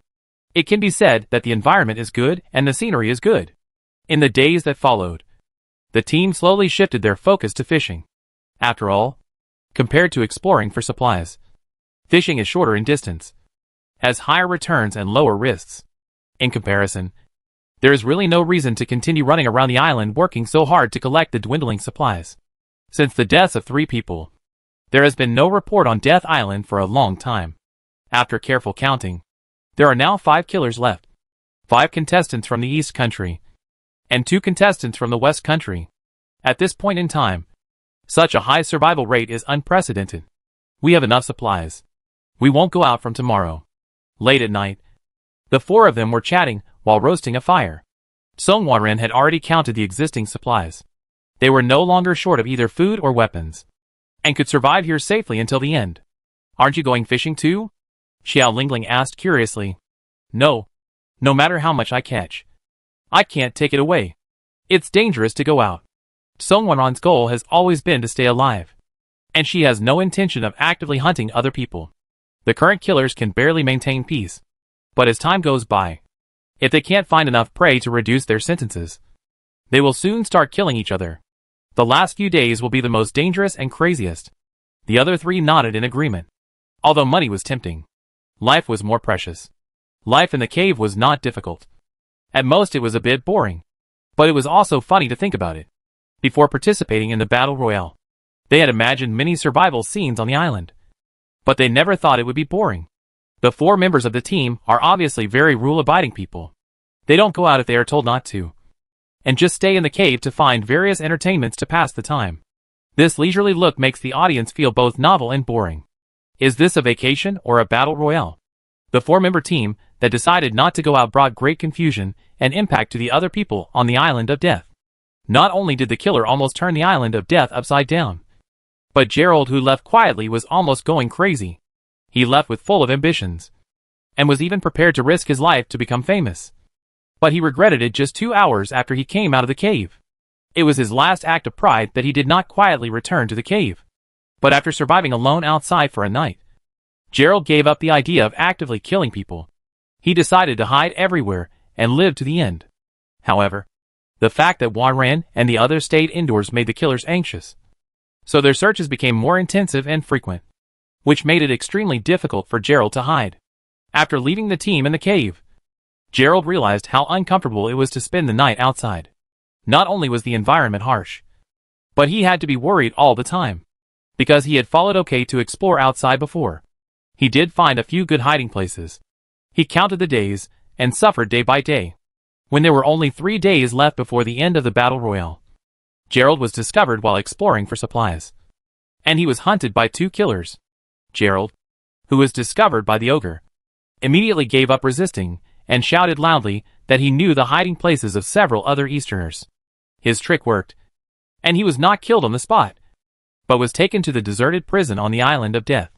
Although he knew that the island was named after the prison, it was still the first time for Gerald to enter the prison. In this long-abandoned building, Gerald met all the living killers: the cannibal Swinburne Noel, the perverted Dr. White, the prophet Chris, the taciturn necrophile, and Victoria. Every time he saw a murder, Gerald felt more stressed. He felt like a rabbit among wolves. The extreme fear made him unable to speak clearly. It wasn't until Victoria slapped him that Gerald finally came to his senses and began to communicate normally. A man sitting on an abandoned dining table, playing with a scalpel, asked, "Tell me, where are the other 4 hiding?" White was really curious. They had searched almost every corner of Death Island in the past few days, but still couldn't find any trace of the Easterners. This was really weird. They are in a cave, in the southeast of the island, on a hill covered with vines. The location is very hidden, and Lin Qiu has a special ability that can hide the cave, making it difficult for people outside to find it. Please spare my life. Please! Please! Gerald knelt on the ground and kowtowed to the 5 people present, begging for a chance to live. The ogre Swinburne Noir chuckled. "But there are 5 of us. How can we divide them into 4? Gerald's scalp was about to explode. He looked at Swinburne in horror and spoke haltingly. "Actually, I am your fan. I admire you very much." "Really?" Swinburne's eyes flashed with interest. "I see. I just happen to have some unfinished food here. I have to say that the meat of rugby players is very delicious." Gerald's expression froze a little, but he still tried to maintain a smile. "Thank you for your reward. I have never eaten human flesh before. I am honored and look forward to it." Perhaps it was Gerald's humble attitude that satisfied the perverts. Or perhaps the whereabouts of the other 4 Easterners attracted them. They really did not kill him, but planned to let him lead the way to find the other 4 Easterners that night. After all, the other party might not be in the cave during the day, and going there rashly would disturb the prey, which would be detrimental to the capture. Victoria looked at Gerald with increasingly fiery eyes. This man made her want to torture him and kill him. Gerald misunderstood Victoria's gaze. He thought she was conveying information with her eyes. After all, they had formed an alliance in private. Right? Someone is coming outside the prison. Chris, who had been silent, spoke up. She closed her eyes and seemed to feel it for a moment. Then grinned. It's a woman. This prey is mine. After saying that, he excitedly walked out of the prison. The other people had thought about chasing after them. But Chris was a capable woman. She had discovered many supply points just by divination in recent days. The only problem was that they could not figure out the whereabouts of the 5 Easterners. Now that they knew the whereabouts of the Easterner, they allowed Chris to do what she wanted. About half an hour later, Chris came back. But her expression was very scary, and she only had an eyeball in her hand. Victoria asked curiously. Did she lose it? Chris glared at Victoria without saying anything, obviously agreeing with what she said. Victoria couldn't help but laugh twice. What a pity. Although she said this, the gloating on her face was too obvious. Gerald didn't even dare to breathe. It was obvious that these murderers were not a united group. He was afraid that some pervert would suddenly take his anger out on him. Fortunately, what he worried about did not happen in the end. The murderers did not even restrict his movements. But Gerald was like a domesticated animal and never tried to escape. On the other side, for people who were enjoying a leisurely holiday suddenly heard noises outside the cave. Although they knew that the sounds in the cave could not be transmitted outside, the 4 people still tacitly lowered their breathing and came to the cave entrance to check the situation. Then, they saw Lily not far away. But her condition did not look good. There was a lot of blood on her body, and one of her eyes seemed to be missing. Qianqiu observed for a moment and said, She is dying. There is no hope. No one in the cave moved. After all, they didn't know what was happening outside. After waiting for a while, they didn't see any pursuers. Instead, the seriously injured Lily staggered towards the reef area. The reef area was difficult to walk in. At first, the 4 people didn't understand why Lily was going there when she was seriously injured, until Tsongwaran said, She wants to commit suicide. The 3 of them immediately understood that Lily didn't want the person who hurt her to be rewarded. So she chose to commit suicide before bleeding to death. It can be seen that she is also a woman with a strong character. I'm going to go out for a while, and we'll be back soon. Tsongwaran finally decided to go out. She knew she couldn't save the woman, but maybe she could get some information. The battle royale in this life went too smoothly. So smoothly that it made her a little nervous. So she decided to take a risk. Qi Ting said he would go out too, and he would be responsible for the alert. So Tsongwaran could go about his work without worry. Tsongwaran agreed, and turned to Xiao Lingling and Qianqiu and said, Those of you who are not mobile should stay in the cave, and don't wander around. Xiao Lingling and Qianqiu, the male and female protagonists, left the cave. Xiao Lingling and Qianqiu in the cave could only watch them go out. Qi Ting was on guard all around, while Tsongwaran slowly approached Lily. Lily, who was walking towards the reef area with difficulty, heard some noise behind her, and thought that the perverted eye gouging which was coming. She turned back vigilantly, and saw Tsongwaran. She was slightly stunned. Since entering the Death Island, she had not seen the Easterner again, but she did not relax because of this. After all, the other party might take advantage of her injury to kill people and get rewards. Tsongwaran stopped at Lily's harsh rebuke. She did not move closer, but said calmly, Your injury is incurable. I know. But that doesn't mean I'm willing to be slaughtered. Of course, Lily was aware of her injuries. Otherwise she would not have chosen to commit suicide. Even if she died, she could not let those perverts get their wish. Before you die, let's make a deal. From the straightforward opening, I'm going to die. What kind of deal can I make? Lily found it a little ridiculous, and couldn't understand the train of thought of this Easterner. You still have a life on your body, which is double the value. I will kill you, but I won't take the reward. If I survive, I will find your family and friends and give them the reward. There are surveillance cameras everywhere on this island, so my promise can be broadcast live to the world. You can choose to believe it or not, but you don't have much time to consider. Lily was stunned. This was a path she had never thought of. She was destined not to live to the end. If she could leave the reward to her family, that would be the best outcome. On the verge of death, her mind suddenly became clearer than ever before. My supplies are hidden in a valley in the north. About 10 meters outside the valley, there is a short tree with red leaves. There is a crack in the ground in the valley. The man named Gerald betrayed you and has reached an agreement with the killer. He will bring people to encircle and suppress you after dark. However, the cave he mentioned does not seem to be here. There is something wrong with a woman named Chris. Be careful of her. Lily understood that the transaction must not be a one-way one. And she was also very clear about her own value. Not only did she explain the hiding place of her supplies, but she also revealed all the information she knew. As she stated, she began to move closer to Sung Wanran. Every step she took was towards death. But there was no fear in her eyes. I have 2 friends and 2 sisters. Don't give the money to my parents. They will sell everything for drugs. Don't believe anything they say. Lily's breathing began to become disordered and her vision began to blur. But she finally stood firmly in front of Sung Wanran. Chapter 129. It's raining. When Lily's death was announced, Chris did not see the bonus after her name. She thought that the woman had committed suicide. But when she saw the sudden increase in the bonus value after Wanran's name, Chris instantly realized that she had been cut off. For a murderer, it was already embarrassing when the prey escaped. And it was even more shameful when the prey was intercepted. Especially Victoria's half-smile was even more annoying. Chris wanted to kill Sung Wanran to vent her anger. But she also knew that Sung Wanran was extremely valuable now. Killing her was equivalent to killing 3 people, which was enough to offset their sentences. So she would be extremely popular. The same was true for the man named Chiolin. As time went by, the killing desire of several people was growing crazily. Gerald, who was among them, was very frightened. He couldn't explain why. No one was talking around him. But he felt that the atmosphere was becoming more and more depressing and suffocating. He huddled carefully in a corner, even hoping that he could disappear. But his expectation obviously did not work. When the sunlight dimmed, the killers finally moved. XINU. I remember this is your name. Right? The ogre walked over gracefully and patted his shoulder in a friendly manner. Gerald responded for 2 seconds and nodded repeatedly. Yes, that's my name. I didn't expect you still remember my name. The ogre smiled. He was very intelligent and could easily remember everyone's name when he saw the introduction of the contestants before the competition. He also knew that Gerald had 2 names. But he just called him by Dongwa's name.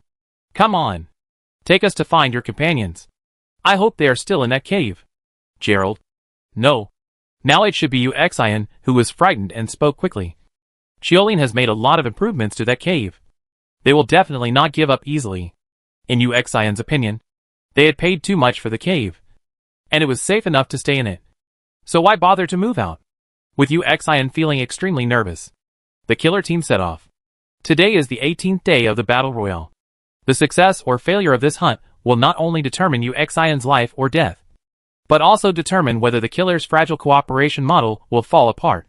Therefore, everyone's emotions are highly tense during this outing, with both excitement and vigilance. In order to avoid alerting the enemy, the killer team did not use any lighting. Yu Xian walked stumblingly in the extremely weak moonlight. The more he walked, the more panic he felt. Under the same light, the killer's movements seemed to be unaffected, and he even made very little sound. This made him completely aware of the gap between himself and the killer. It was ridiculous that he had wanted to stir up chaos and take advantage of it to hunt the cannibal. Now think about it. How stupid he was at that time. Why did he leave the cave? Why did he betray the team? At that time, he clearly had the opportunity to live safely and comfortably to the end. No matter how much Yu Xian regretted it now, there was no turning back for him. And he didn't know whether it was because of nervousness or fear. But Yu Xian felt his vision blurred. And it took him 2 seconds to realize that he was crying. But he actually didn't feel any sadness now.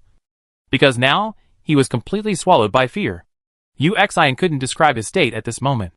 And later thought that maybe his body had foreseen the ending in advance. It's right here. The cave in front is where we are hiding. But you can't see it from the outside. You have to follow my steps. Yu Xian pointed ahead. But in the eyes of the murderers, the area was flat. Not to mention a cave. There wasn't even a high hill.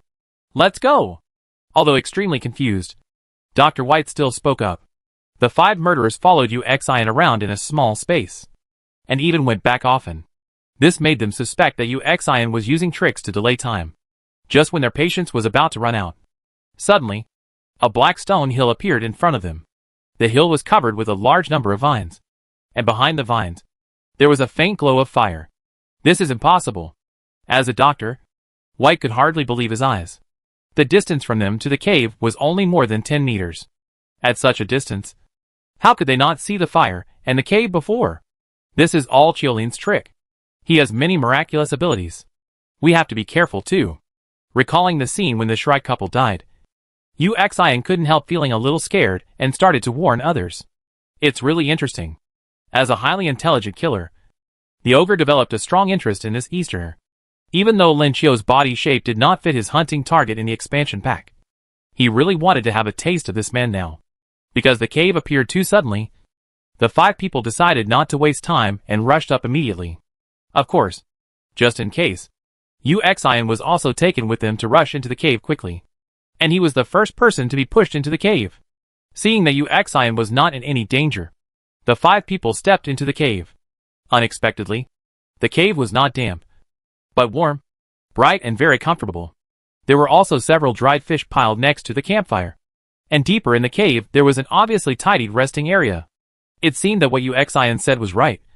This was indeed the hiding place of that group of Eastern people. But the question was, where were the people? Xian's face turned paler and paler. He knew very well that the Donghua team would not go out at night. There was only one explanation for the fact that there was no one in the cave at this moment. That was that they had moved away. And they had moved away not long ago. Otherwise the bonfire would not still be burning. After checking, the murderers obviously discovered this phenomenon. This situation was very embarrassing. If the other party had been gone for a little longer, they would have directly killed Xian and then started chasing or fighting according to their own abilities. But this situation was like keeping their appetites on hold, with the meat right at their mouths. But they just couldn't eat it. Just as the 5 people were hesitating, suddenly a flash of lightning appeared outside the cave, followed by heavy rain. It's raining? Chris felt a little strange because the weather was obviously good before entering the cave. But how come the weather outside changed suddenly in just a few minutes? The other 4 also found it strange. White reached into the cave and felt the sudden drop in temperature outside. The weather has changed so quickly. It was difficult to find traces in the dark. And with the heavy rain, even they had no confidence in tracking anyone. After much thought, the 5 people decided to take a temporary rest in the cave. It was the first time they found such a warm and comfortable place after so many days in Death Island. Xian looked at the strange rainstorm outside the cave, and his face became paler and paler. Seeing this, the ogre actually comforted him very gentlemanly. Don't worry. We won't do anything to you. We will need your help to find someone tomorrow. After all, you are the only one who is familiar with them. Right? Xian pulled the corner of his mouth and thanked him sincerely. But his eyes were wandering, and he was still uneasy. Don't worry about him. You know that the people of the East are always timid. White was already sitting by the campfire, and he picked up a smoked fish and roasted it by the fire. How did this Donghua people get so many fish? Xian looked at the campfire and answered cautiously. They found a set of fishing gear, so they caught a lot of fish. No wonder. White felt that he had found the answer. With such a hidden cave and a stable supply of food, it was no wonder that they couldn't find anyone. Silence returned to the cave. The killers did not all gather around the campfire. They obviously did not like to be too close to each other. After White grilled the fish, he did not eat it himself. Instead, he waved to Xian, called him to the campfire, and handed him the smoked fish. Except for the human meat. You haven't eaten anything for a day. You eat first. Thanks. Xian showed an ecstatic expression. But he knew in his heart that White was afraid that the dried fish might be poisonous. So he asked him to test it. However, he did not dare not eat it. So he gobbled it up. Seeing that Xian was fine, White slowly started to roast another dried fish. As time passed, the heavy rain outside the cave continued. The people in the cave each occupied a corner and prepared to rest. Xian huddled in a corner, staring at the campfire in a daze. Whenever he saw flashes of lightning outside the cave, he would look out in horror. Although he was very careful, he was still discovered by the other 5 people. However, when they looked outside the cave, they did not find anything unusual. So they just thought that this Easterner was frightened. But from Xian's perspective, the outside of the cave was like HL. It was raining blood outside the cave. And when lightning flashed, the world was scarlet. Those monsters or undead were groping outside the cave. And when the lightning cut through the night sky, Xian could even see their blue-white eyes. Uxian hoped that he was crazy, and that the things outside the cave were all hallucinations. But after witnessing the death of the Shrike couple, Uxian knew clearly that Lin Cho had such strength. He didn't know what was outside the cave, and he didn't dare to say anything. He just huddled in a corner of the cave, hoping that the monsters outside the cave would never discover the cave, or that those things would disappear at dawn the next day. Uxian just stared outside the cave. After an unknown amount of time, he could no longer bear the exhaustion and fell into a deep sleep.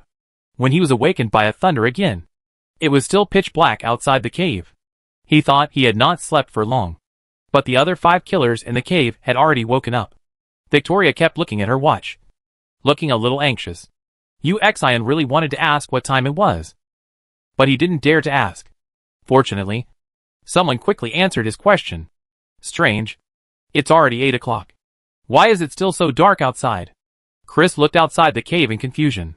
Even though it was also a rainstorm, the previous rainy days had not been this dark. Are we still going out to look for someone? Victoria asked. She was still hoping to find the Easterner and get rid of the centipede in her heart. White glanced outside the cave. He was very perceptive and had noticed something was wrong. After thinking about it, he walked to Uxian, picked him up, and then carried him to the exit of the cave, ready to push him out. Uxian was terrified. After a night, there was now a riot of demons outside the cave. He had no doubt that he would be torn to pieces if he went out now. At this moment, his fear of ghosts surpassed his fear of the murderer. He began to struggle wildly and screamed as he struggled. Uxian immediately attracted everyone's attention. What was outside the cave that made this extremely cowardly Dongwu citizen start to resist? Chapter 130 Siege. The murderers were of course aware that something was wrong outside the cave. But with the naked eye, apart from the abnormal weather, they really couldn't see anything wrong. So they could only interrogate Uxian. In their understanding, the most dangerous situation was that they were fooled.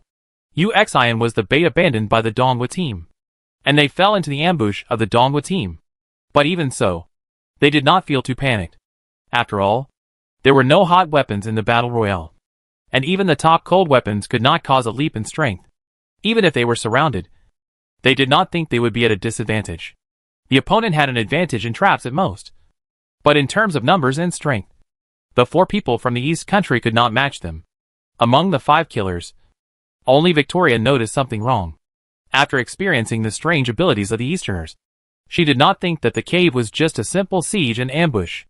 After failing to calm Uxian, Dr. White stabbed Uxian in the arm. Uxian screamed even more, but he finally regained some sanity. He looked around in fear and despair, and found that he was surrounded by killers and all kinds of strange ghosts.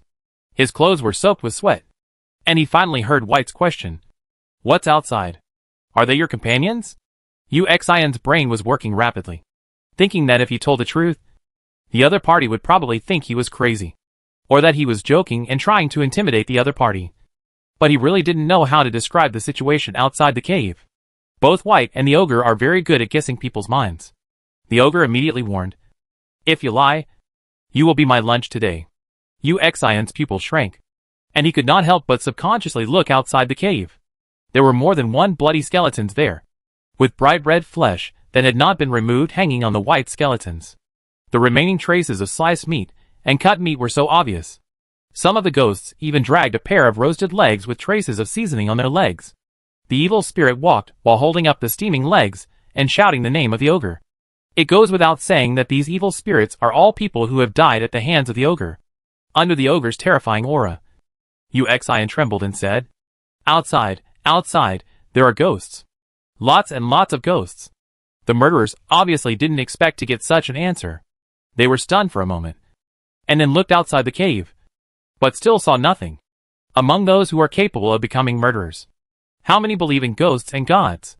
Of course, Victoria is an exception, who has experienced this for many days, is troubled by nightmares every night, and feels increasingly painful in her heart. After hearing Uxian's words, she didn't say anything, but she made up her mind not to leave the cave easily. It was obviously not so easy for others to accept this answer. They even suspected that this Eastern man was scared crazy, seeing that others didn't believe him. Uxian quickly added, It's true. It's true. It's raining blood everywhere outside, and everywhere is bright red. There are all kinds of ghosts outside. Some are shaved to skeletons. Some have their legs roasted. Some have blood holes all over their bodies. Some have their internal organs ripped out. And some have their limbs chopped off but sewn back together.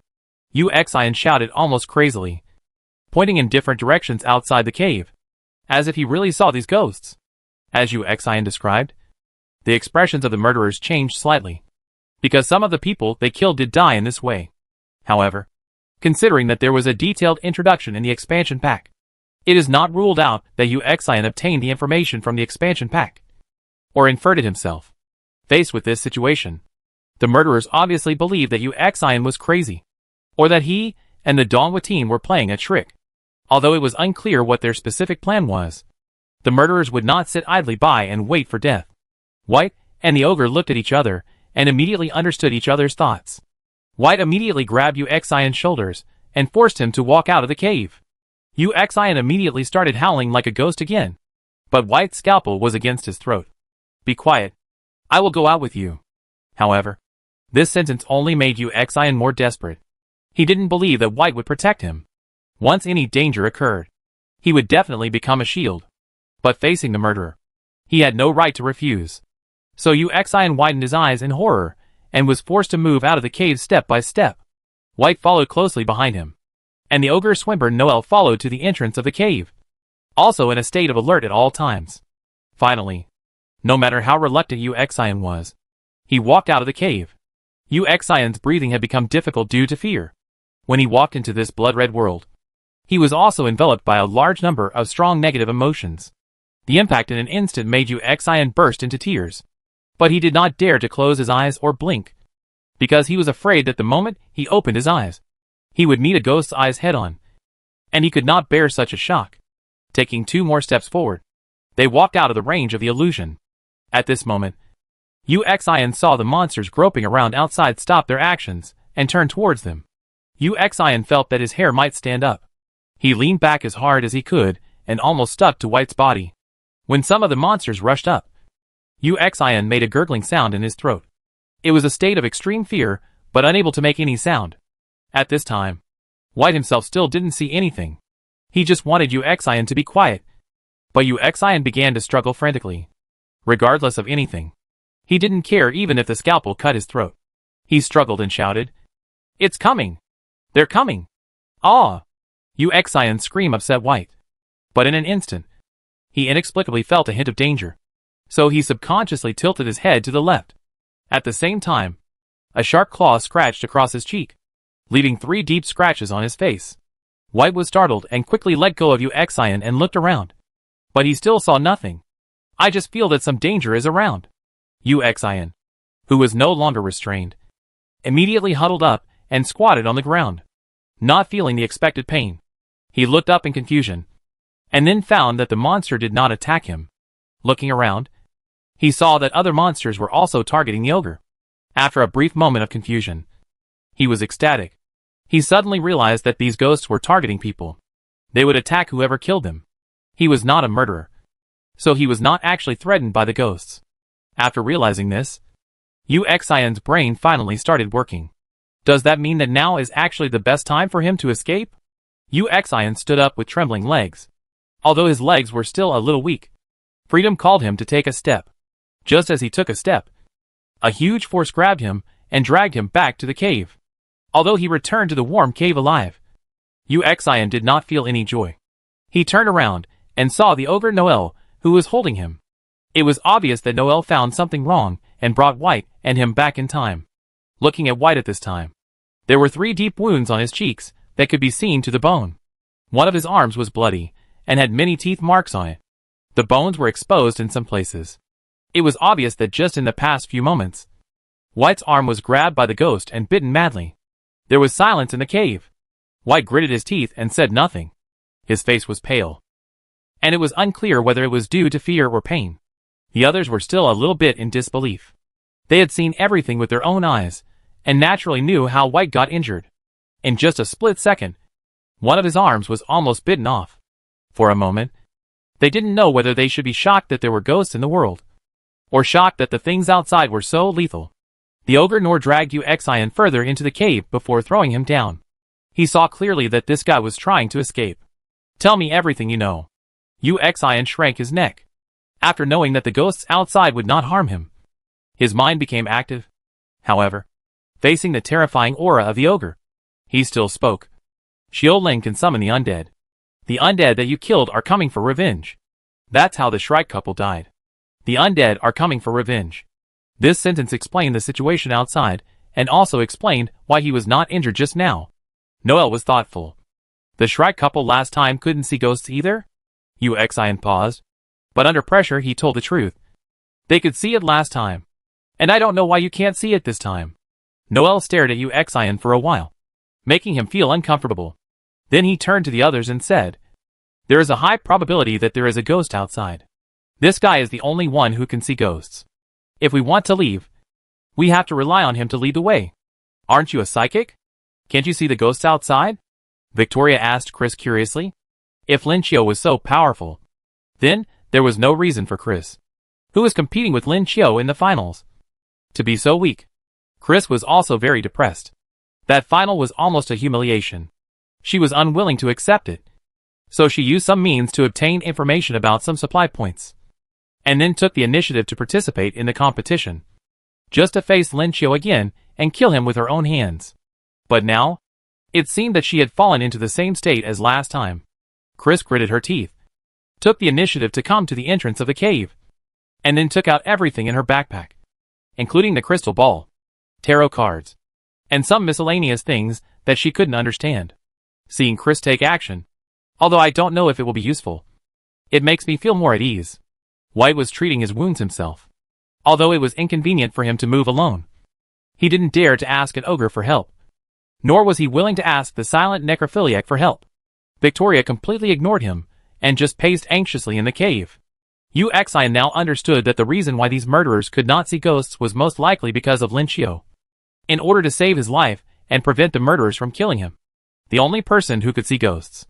Thinking back on what had just happened, Uxian regretted more and more. If he had been more decisive and ran farther away, these ogres would not have been able to catch him. Unfortunately, he missed the opportunity because of fear. However, there is still a chance. As long as he runs out of the cave, he can get rid of the current situation. Chris fiddled at the entrance of the cave for a long time. But no matter what method she used for divination or spiritualism, the only result she got was death. She even wanted to try to summon the dead to make a deal, but she only heard the malicious whispers of the dead. They called her name and asked her for their eyes. This was the most successful time for Chris to communicate with the spirits. But she fell into great fear. The people lingering outside the cave were also the ones she had killed. Chris did not dare to communicate with the spirits again because she heard that the dead spirits were tempting her to enter the cave. Chris tells the others the result, but it's obviously useless. White was very anxious. It sounded absurd that he, a doctor and an atheist, was blocked in a cave by ghosts. The ogre had the same idea. After some hesitation, he pulled Uxian over and asked him in detail about the distribution of monsters outside the cave. He even wanted to pull him out again to try to leave the cave. It's impossible that the whole island is like this. Since they let us into the cave, they must have a certain range. Come out with me, and don't even think about escaping. If you don't behave, I will kill you. And don't forget that you ate human flesh yesterday. Do you think that if you go out with me this time, the person you ate will attack you? The ogre's voice was still very elegant, but the words he said made Uxian feel as if he was falling into an ice cave. Yes, he himself also ate human flesh yesterday. It was White who just went out, and it was very likely that he did not attract those undead who were eaten. What about this time? Uxian was forced to step out of the cave again and enter the Scarlet World again. He felt his mind confused again, and only fear remained in his brain. He left the barrier, and a large number of undead swarmed in. In his ears, the ogre Noel shouted at him to report the movements of the undead. Uxian found it ridiculous. How could he report? There were all kinds of undead from all directions, and some were even burnt black. How many people did this ogre kill? Speak, unless you want to die now. The ogre was enraged, and he directly cut off one of Uxian's arms. Under the severe pain, Uxian regained his sanity and reported while enduring the pain. There is a charred ghost in the left front, a ghost with roasted legs right in front, and another holding a liver. and 2 skeletons with shaved flesh in the right front. And a head flew over from the left. Ah! Its body is following behind. Listening to Xian's report, the ogre also felt tremendous pressure. He was finally convinced that these were the people he had killed in various ways. But he did not stop and continued to force Xian to move forward. No matter what. He did not want to go back to prison. So he had to kill enough people before the end of the battle royale. But when an invisible knife cut through his clothes, and then sliced off a large piece of flesh on his body, Noel staggered. Then, a scorching flame came over, and the smell of barbecue wafted out. Noel couldn't help but scream, and stopped moving forward. Another knife cut down, and a large piece of Noel's flesh was cut off again. Noel no longer hesitated and prepared to return with Xian. However, Xian was struggling frantically, because a familiar figure was gnawing on his thigh. It was the rugby player. The one who was killed by the cannibal. And the owner of the human flesh he ate. Fortunately, the rugby player did not hold Xian while chewing. He only took a few bites, and then changed his target, and started biting Noel. Because they were on a deserted island. It was obvious that Noel was eating raw meat this time. And he naturally responded with the same way of eating. Noel burst out with powerful strength in an instant, dragging Xian, who was injured in the leg, back to the cave again. This time, his injuries were even more serious than White's. And he only walked forward less than 5 steps more than White. Xian was still on the ground holding his thigh and screaming.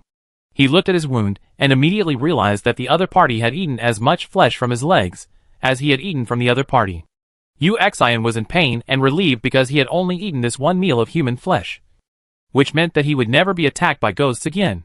After experiencing this twice, Xian made up his mind to escape. If he stayed with these murderers, he would definitely not live to see the end of the battle royale. But the next second, even though Norn was shaking with pain, he still spoke up and warned. Keep an eye on him. He can lead us and reduce our sentence. If he doesn't behave, just kill him and get his sentence reduced. Xian. Chapter 131 Clearance. For a long time afterwards, no one tried to go out, and the weather outside the cave never improved. Xian's plan to escape also failed. His arm was dislocated. A large piece of flesh was bitten off his thigh. He was unable to move, and was being watched by 5 murderers. It was not easy for him to escape. What's more, looking at the scarlet world outside the cave, it takes courage to go out, because they couldn't judge the weather by the sunlight. Everyone could only judge the time by watches. That afternoon, Chris also tried to go out. Also with Xian. Xian's face was numb with fear. Just a few steps away from the barrier area, Chris had one of her eyes gouged out. She screamed and returned to the cave, bringing Xian back with her. From then on, until the end of the day, no one tried to go out. The killers were all in a very angry mood. They didn't want to stay here until the end of the battle royale. They wanted to be free. But after several attempts, facts told them that it was almost impossible to break out by force. Once people realized this, their human hearts began to become unpredictable. Especially the seriously injured White and the ogre. They remained vigilant at all times, because they knew that if they could not leave the cave, then the people in the cave would be their last chance to reduce their sentence. As for the fairy tale of peacefully waiting for the battle royale to end, and everyone returning to prison together, they didn't dare to believe it. The next day, everyone welcomed the last day of the battle royale. The weather outside the cave remained the same, but the atmosphere inside the cave was even more depressing. And no one mentioned the topic of going out on their own initiative.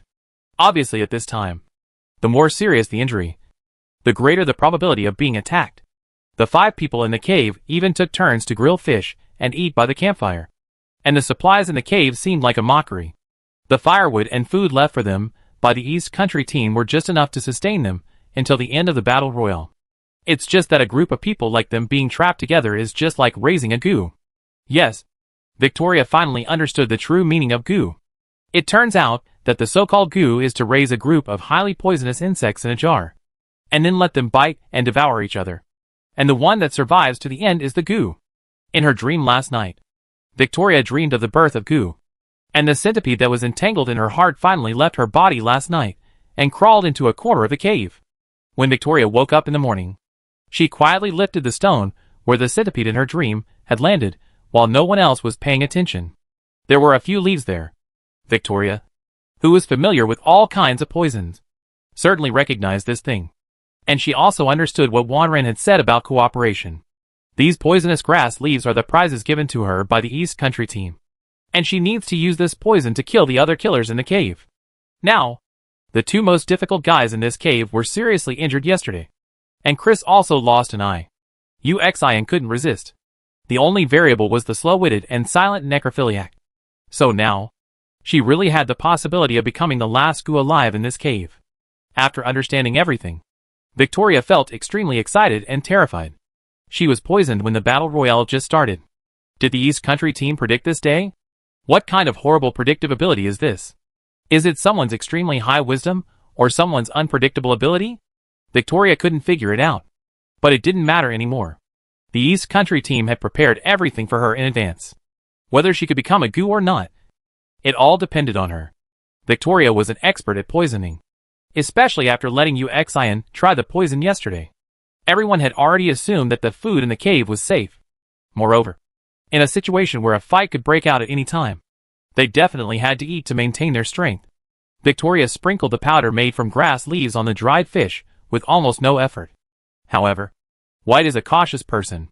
After he came back from outside the cave yesterday, he took 2 dried fish with him. Apparently, he realized at that time that what he would face next might be a fight inside the cave. Uxian, who had never been able to escape successfully, was extremely nervous at this time.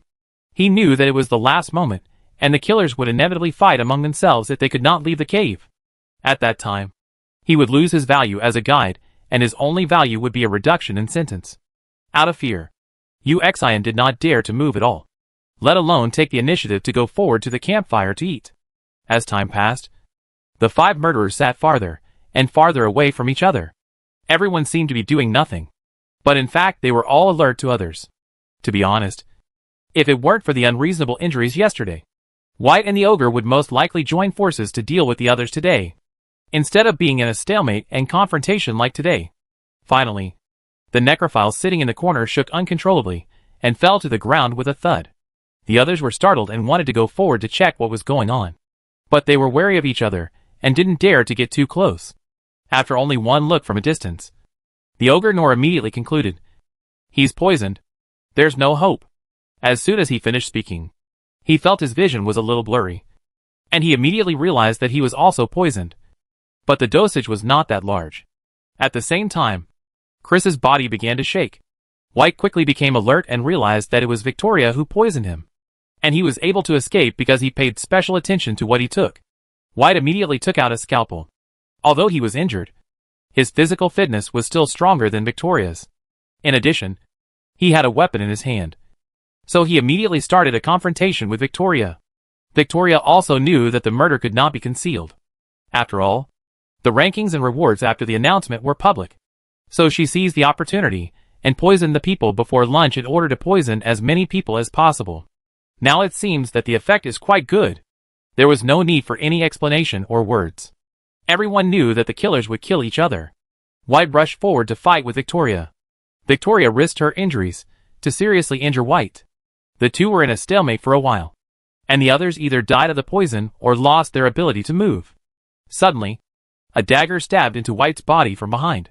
White tried to break free from Victoria's grip in pain, but Victoria held him tightly. The dagger was pulled out and then stabbed down again. Blood splattered, and White lost the strength to stalemate with Victoria. He was thrown to the ground, and he finally saw that the person who stabbed him in the back was the cowardly Uxian. Victoria patted Uxian on the shoulder and said, "It's a pleasure to work with you." Uxian seemed to have come back to his senses. He couldn't believe that he had stabbed a murderer. Victoria was also very generous and said that White could be handed over to Uxian for disposal. Uxian's eyes, which were originally a little fearful, lit up at this moment. Then he picked up the scalpel that White had dropped aside and walked towards White, who was already bleeding severely. Victoria smiled with a hint of subtle excitement and danger, and stood up to deal with other people. The necrophile ate the most, and was poisoned on the spot. Victoria picked up a dagger and approached Noel. Noel had difficulty standing at this time, and was still waving the dagger while staggering. But he was already seriously injured, and was no match for Victoria at this time. Victoria easily avoided his attack, and killed him with a few slashes. Victoria was covered in blood. She came to Chris and watched him crawl out of the cave. Why are you running? Can the things outside the cave give you a quick death? And have you forgotten? I only kill men. Chris paused. Her dugout eyes still ached. After hearing Victoria's words, she felt a glimmer of hope. But soon she heard Victoria speak. Since you want to get out of the cave so much, let me help you. No. No. Don't. Let me go. Chris began to beg for mercy frantically. But Victoria showed no mercy and dragged her out of the cave and threw her out of the barrier. Outside the cave, the undead, who had been waiting for a long time, immediately swarmed up, vying to reach out to dig out Chris's eyes. But there was only one eye. After digging out one eye, the undead were obviously not giving up and continued to dig her eye sockets, as if they wanted to dig out another eye. Chris's heart-wrenching screams lasted for a long time. Victoria seemed to see eyes growing on other parts of Chris's body. However, no matter where the eyes grew, they would be quickly dug out by the invisible undead. Victoria wiped her eyes, and then found that Chris's body was normal. So was it just an illusion? On the island of death, reports rang out one after another. When Victoria heard the report of White's death, the corners of her mouth couldn't help but rise, and she turned to look at Uxian. At this time, Uxian was also covered in blood, and his eyes could not hide his excitement. He did it. He really took advantage of the chaos to kill someone. And it was a brutal killer. He got the reward, and he would live an enviable life like Lin Qiu, with money, fame, and reputation. Suddenly, he felt a sharp pain in the lower back. He turned back blankly and saw Victoria with a particularly bright smile. Before he could say anything, she stabbed him a few more times, and Uxian fell to the ground. Looking at Uxian's blank eyes, Victoria said excitedly, "You are so evil that I can't help but want to kill you." Uxian then vaguely remembered the introduction of Victoria's personal profile. She was good at playing with people's hearts, bewitching men, and specifically hunting down men with bad character. Uxian died. His head turned to the outside of the cave, as if he was regretting why he had just killed someone instead of taking the opportunity to escape. But he was destined to live in regret for the rest of his life. After dealing with everyone, Victoria felt unprecedented joy and relaxation. She found a clean place in the cave to rest, humming happily while waiting for the battle royale to end.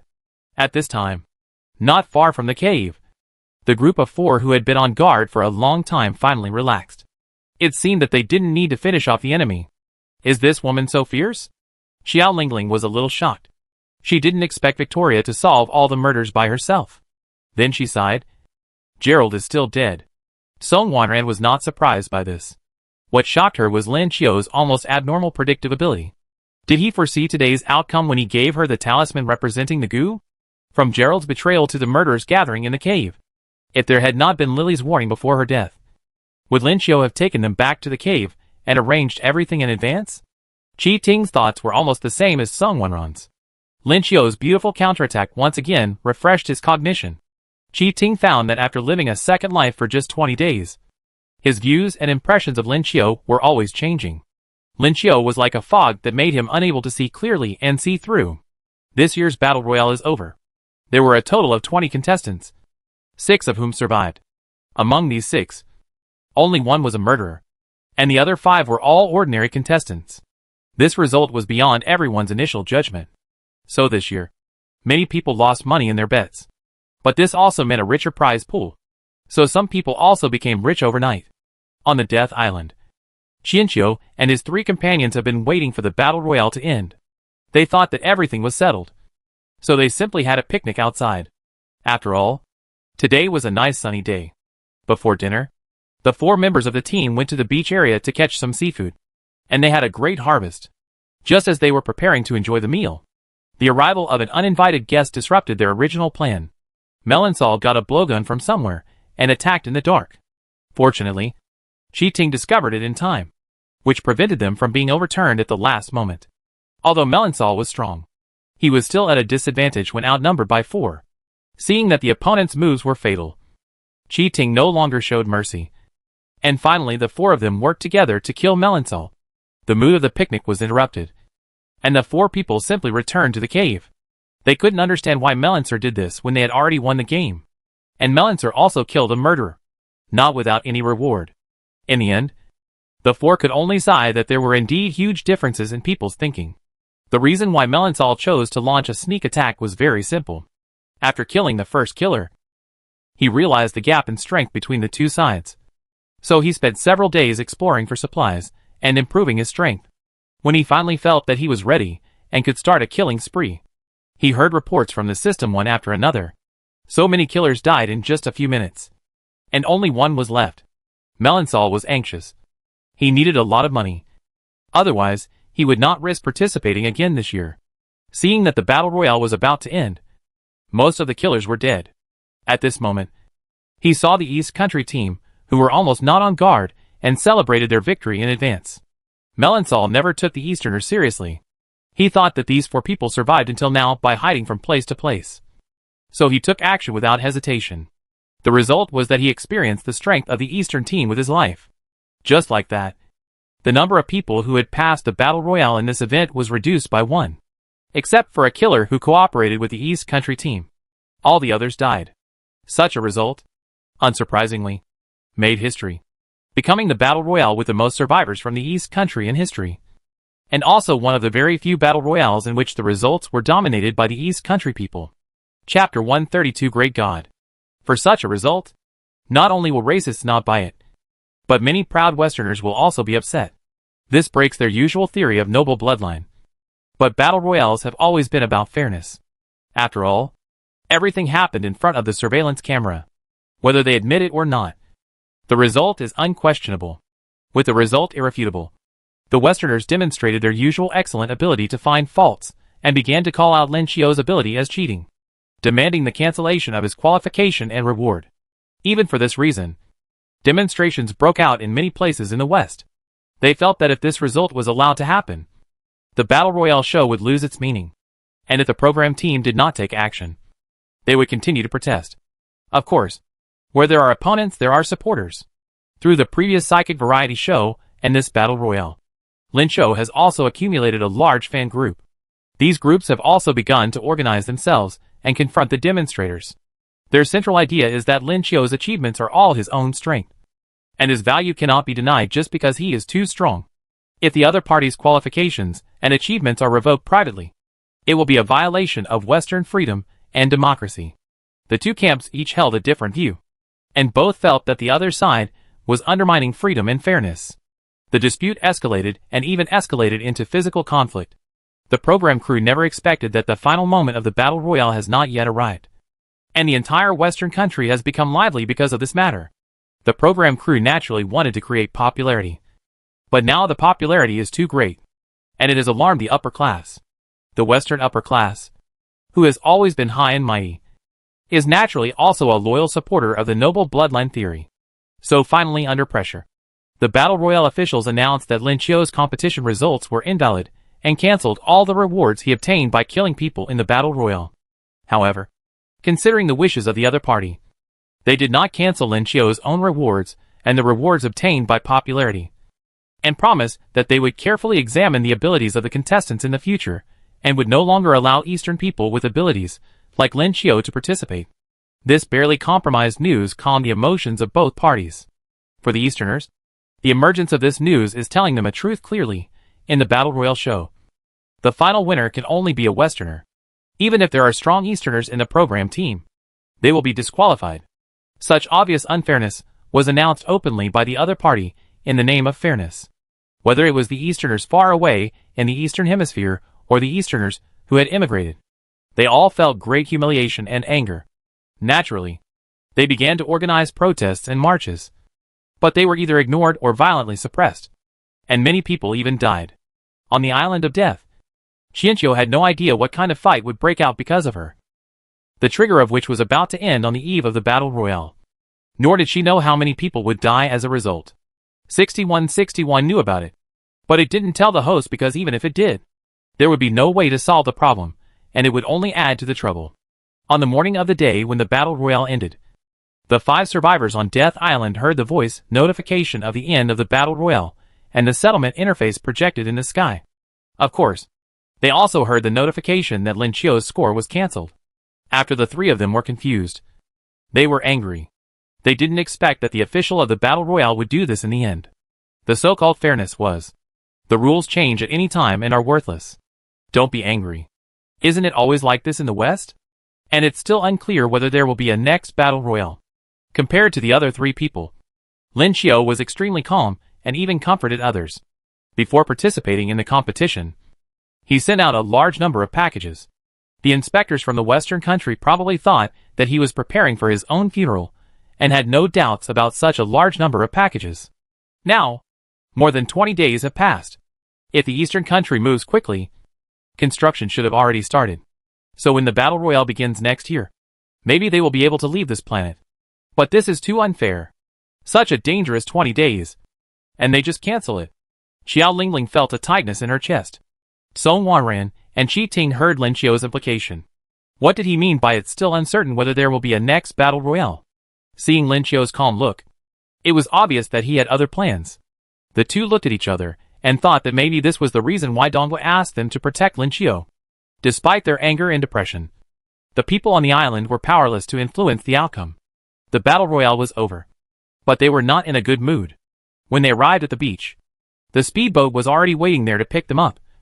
And they boarded the speedboat and sailed into the sea. It was still the same luxury cruise ship as before. Those who passed the level were taken to the cruise ship to enjoy the fruits of victory.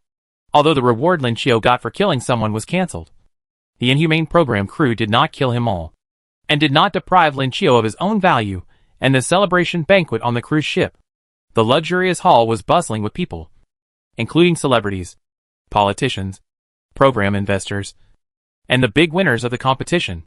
Amid the clinking of glasses, Song Wanran saw Victoria. She had regained her freedom. Victoria raised her glass to her from afar with a hint of awe in her eyes. It was obvious that the experience on the island of death had shocked her greatly. Whether it was the appearance of the undead or the terrifying predictability of the East Country team, Victoria might continue to kill people in the future. Or she might change her appearance and enjoy her freedom. But there is no doubt that she will never provoke these four people in the East Country team. Because in her eyes, among these four people, there is someone more terrifying than a murderer. Although the battle royale is over, the carnival of victory has just begun. It can be expected that the heat of this battle royale will not subside for a long time afterwards. After leaving the cruise ship, the four members of the East Country team exchanged contact information. After all, they are friends who have been through life and death together. As strangers in the same land, the ties between them will be deeper. Although Lin Xiao lost a lot of rewards for killing people, he is now so busy with endorsements and advertisements that the rewards seem insignificant. The people in the studio became more polite to him after the battle royale, and they even gathered together to welcome him. Lin Xiao's performance in the battle royale gave them enough deterrence. They never expected that Lin Xiao not only survived the battle royale, but also forced the battle royale production team to change the rules for him. A cash cow. A powerful cash cow. They dared not offend him again no matter what. Qianqiu had a few busy days making money. Of course, in addition to profitable businesses such as advertising and endorsements, he did not forget his old business, and still held psychic ceremonies regularly. Those who wanted to participate in his psychic ceremonies had their appointments booked until next year. But he soon got tired of this kind of life. So he reduced his appearances in public, and in places that the camera cannot see. Qianqiu is still very busy. During the battle royale, the things that Qianqiu mailed back to China had been decrypted by Dongwu, and they had already begun secretly building a spaceship. Of course, he mentioned all this information vaguely when he called his parents. Lin Xiao's parents actually didn't know the specific purpose of the things Lin Xiao mailed back. But not long ago, the couple were transferred to a more hidden underground shelter and were protected in all aspects. The two probably knew that their son had mailed something extraordinary back. When they began to watch the battle royale with trepidation, they were surprised to find that their child had become a charlatan. However, they soon discovered that Lin Xiao really had special abilities. Mother Lin asked uncertainly, "Was Qiao's grandmother a charlatan before?" "Father Lin, I have indeed been engaged in this industry for a period of time. But to be honest, in his heart, Lin's father never believed that his mother had any special abilities. The so-called fortune teller was just a swindler and was later arrested. After she was released, no one in the family mentioned it again." Watching Lin Xiao on TV easily solving a problem by fiddling with talisman paper, the couple were both silent. After a long time, Lin's father squeezed out a word of praise. "Very good. He has the style of his grandmother." Mother Lin. I still feel weird. My son, a top student, has suddenly become a real god. But who cares? The best outcome is that the child is fine. By the time the battle royale was over, the Lin couple had completely accepted Lin Qiu's identity as a great god. No matter if it was a manifestation of the ancestors or a sudden awakening, their son was better than their father. In the Western country, like Lin Qiu, the lives of the other survivors have also undergone earth-shaking changes. Song Wanren also found Lily's family as promised. As Lily said, Lily's parents are extremely unreliable, but her two younger sisters are very well behaved, because Lily had explained it before. Song Wanren also handled and distributed the bonus according to her ideas. In addition to Lily's parents, her two sisters and two friends all received a considerable sum of money. Lily's parents did come to make trouble, but were beaten up by Qi Ting. The couple even wanted to call the police, but unfortunately their bad character made everyone stay away from them. No one was willing to testify, and the police also perfunctorily dealt with the matter and did not care at all. Xiao Lingling quit her job at the Chinese restaurant and began to concentrate on preparing for the exam, intending to use the prize money as tuition for college. The few people gathered together again on the eve of Wanren and Qi Ting's wedding. The two began preparing for their marriage since the end of the battle royale, and after several months of preparation, they were finally ready. Song Wanren and Qi Ting both planned to keep everything simple. For people like them who are wandering outside, without their families around, and with few true friends, they didn't invite many people. On the eve of the wedding, the couple invited Qianqiu and Xiao Lingling to their new home for dinner in advance. During the meal, they talked about their life in the past few months. They couldn't help but sigh that time passed too quickly, although the past of the battle royale was still vivid in their minds. Several months had actually passed. Lin Qiu, what are your plans next? During the meal, everyone talked about what they wanted to do in the future. Lin Qiu was the most famous among the group. He had everything he needed now, but he said nothing about his future. Moreover, after the battle royale ended, Dongwu did not give any further orders. So Qi Ting was very curious about Lin Qiu's next move. Perhaps, he was secretly hoping that what Lin Qiu said before leaving Death Island, that there would be no next battle royale, would come true. Qianqiu looked at the three people and thought for a moment, then said, I plan to leave this planet in the future. The Eastern Hemisphere is almost irradiated. Although the Western country has been promoting environmental protection, it is a major garbage producer. Sooner or later, this planet will become unsuitable for human survival.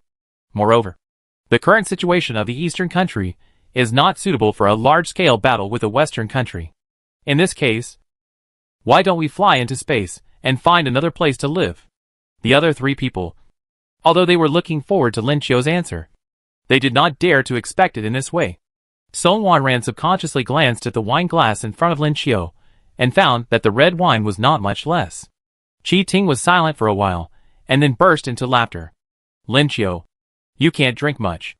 We are talking about a plan that can be implemented. That's right. Brother Lin, you're frightening me to death. Xiao Lingling almost thought that Lin Qiu had a mental problem after the battle royale.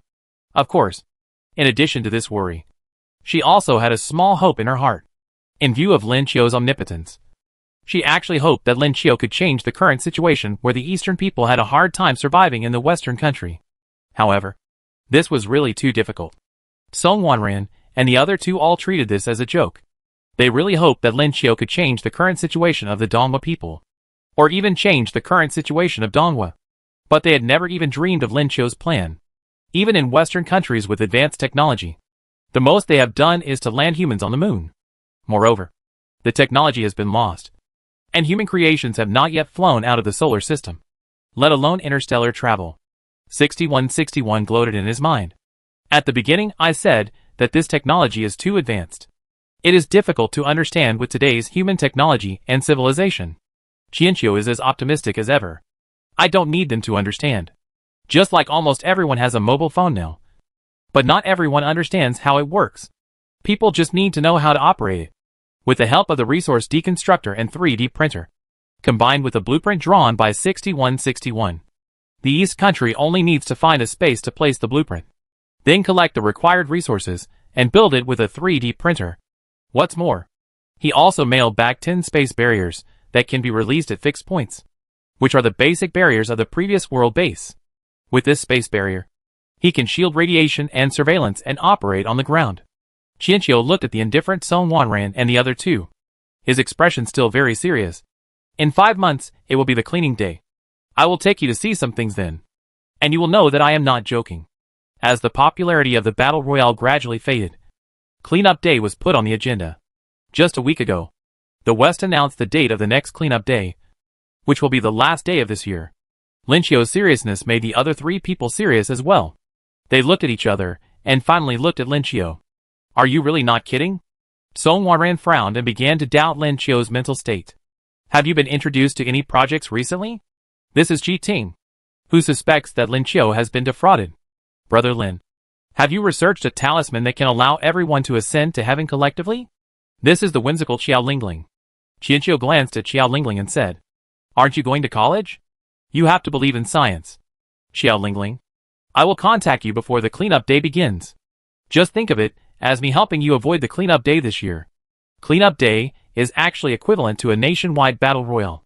Every year on cleanup day, the winner of the battle royale will become the target of people's keen hunting. Those who successfully hunt will gain extremely high prestige and money. After all, the winner of the battle royale is usually very rich. However, the richer the person, the more comprehensive the security work, and the more difficult the hunting will naturally be. Great. That way I don't have to worry about cleanup day this year at all. Xiao Lingling was very happy. No matter whether Lin Qiu's idea was true or not, she believed in this assurance 100%. Then I'll trouble you. Qi Ting and Song Wanran had no intention of disturbing Lin Qiu. But since Lin Qiu had spoken, they would not refuse. What's more, they also wanted to see what Lin Qiu's plan was. Afterwards, they talked in detail about tomorrow's wedding arrangements, and then imagined the future while eating delicious food. No matter how bad their current life is or how powerless their situation is, it is their instinct to pursue beauty. Chapter 133 Shelter. Qi Ting and Song Wanran's wedding went smoothly. There were not many guests. Everyone was looking at the newlyweds to the sound of soothing music with smiles on their faces. In today's environment, it is a blessing to be able to participate in such a beautiful love. Qianqiu also found this very novel. Having traveled through several doomsdays, this was the first time for him to attend the wedding of the hero and heroine. After the wedding, everyone returned to their own pace of life. However, because of Lin Qiu's words, the 3 of them had some expectations in their hearts. But reason told them that interstellar migration was too far-fetched. And the 3 of them were struggling with this every day. And Qianqiu certainly would not disappoint everyone's expectations. He spent most of his time thereafter on the construction of the spaceship. Yes, not only the East Country was building the spaceship. Qianqiu also bought a large piece of land in the West Country to build the spaceship on it. Because of the existence of the space barrier, it could also block the surveillance of the West Country's AI. However, in order to avoid interference as much as possible, Qianqiu chose a small village with vast land and sparse population as his base. He also bought a large piece of farmland to ensure the quietness of the surrounding area. Qianqiu's behavior seemed a little unreasonable to other people around him. When others became rich, they would buy villas, vacation homes, or even islands. But why did Lin Qiu buy his own farmland and start farming? It is said that Eastern people like farming. Is it true? In the days that followed, Qianqiu almost never appeared in public again, and even the routine psychic activities were stopped. As a result, the popularity of the name Lin Qiu gradually faded, until a month before the cleanup day, when a large number of cleanup day organizations and individuals began to announce that hunting Lin Qiu would be the target of their cleanup day. Among these people, some did it for money, some for fame, and some simply liked challenges. But no matter what the reason was, Lin Qiu became popular again. At this juncture, Lin Qiu finally appeared in the media again. He posted a video on his social account. In the video, Lin Qiu announced that he would provide a shelter for the Dongwa people on the cleanup day, and also provided the address of the shelter. As soon as the news came out, the West was in an uproar again. The people of the East were happy and excited, especially those who were under the threat of death. They found it unbelievable. Since the cleanup day, some people had built shelters specifically to protect the people of the East, but they ended up attracting a large number of sieges, even involving official troops. The result was predictable. The people of the East in the shelters all suffered a miserable fate. After experiencing several failures, The people of the East also realized that the West would not allow the existence of an institution like the shelter.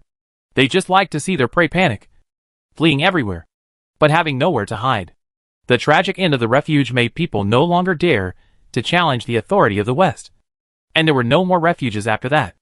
And this year, 1 month before the cleanup day, Lin Qiu actually announced such a news, which was almost equivalent to setting off a hurricane in the Western country. As soon as this news came out, it immediately occupied the headlines of major media. The Western government forwarded Lin Qiu's video almost fearlessly and helped him promote it for free. The fundamental reason was that they were confident that the Eastern people would never have the courage to go to the shelter. Along with the news of the shelter, there was also news that various encirclement and suppression organizations had been established and declared that they would launch a full-scale attack on Lin Qiu's shelter on the cleanup day. Among them were military organizations, whose military strength was far greater than ever before. Faced with such a powerful threat, Lin Qiu refused to compromise.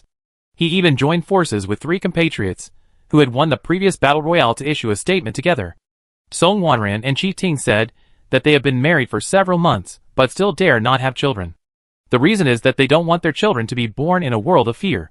So they support Lin Qiu's actions and call on the Eastern people in the Western country to unite and resist the inhumane law of cleanup day.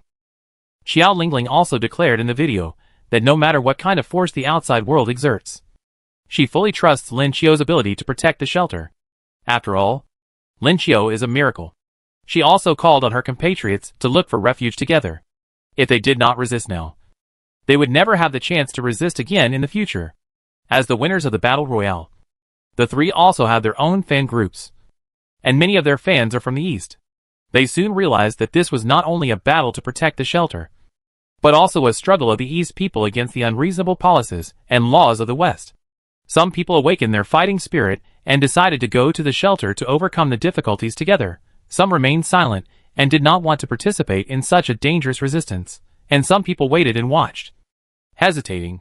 In this way, what was originally a confrontation between the refugee shelter and the encirclement and suppression forces unknowingly escalated into a confrontation between the Eastern people and the cleanup day and the Western laws.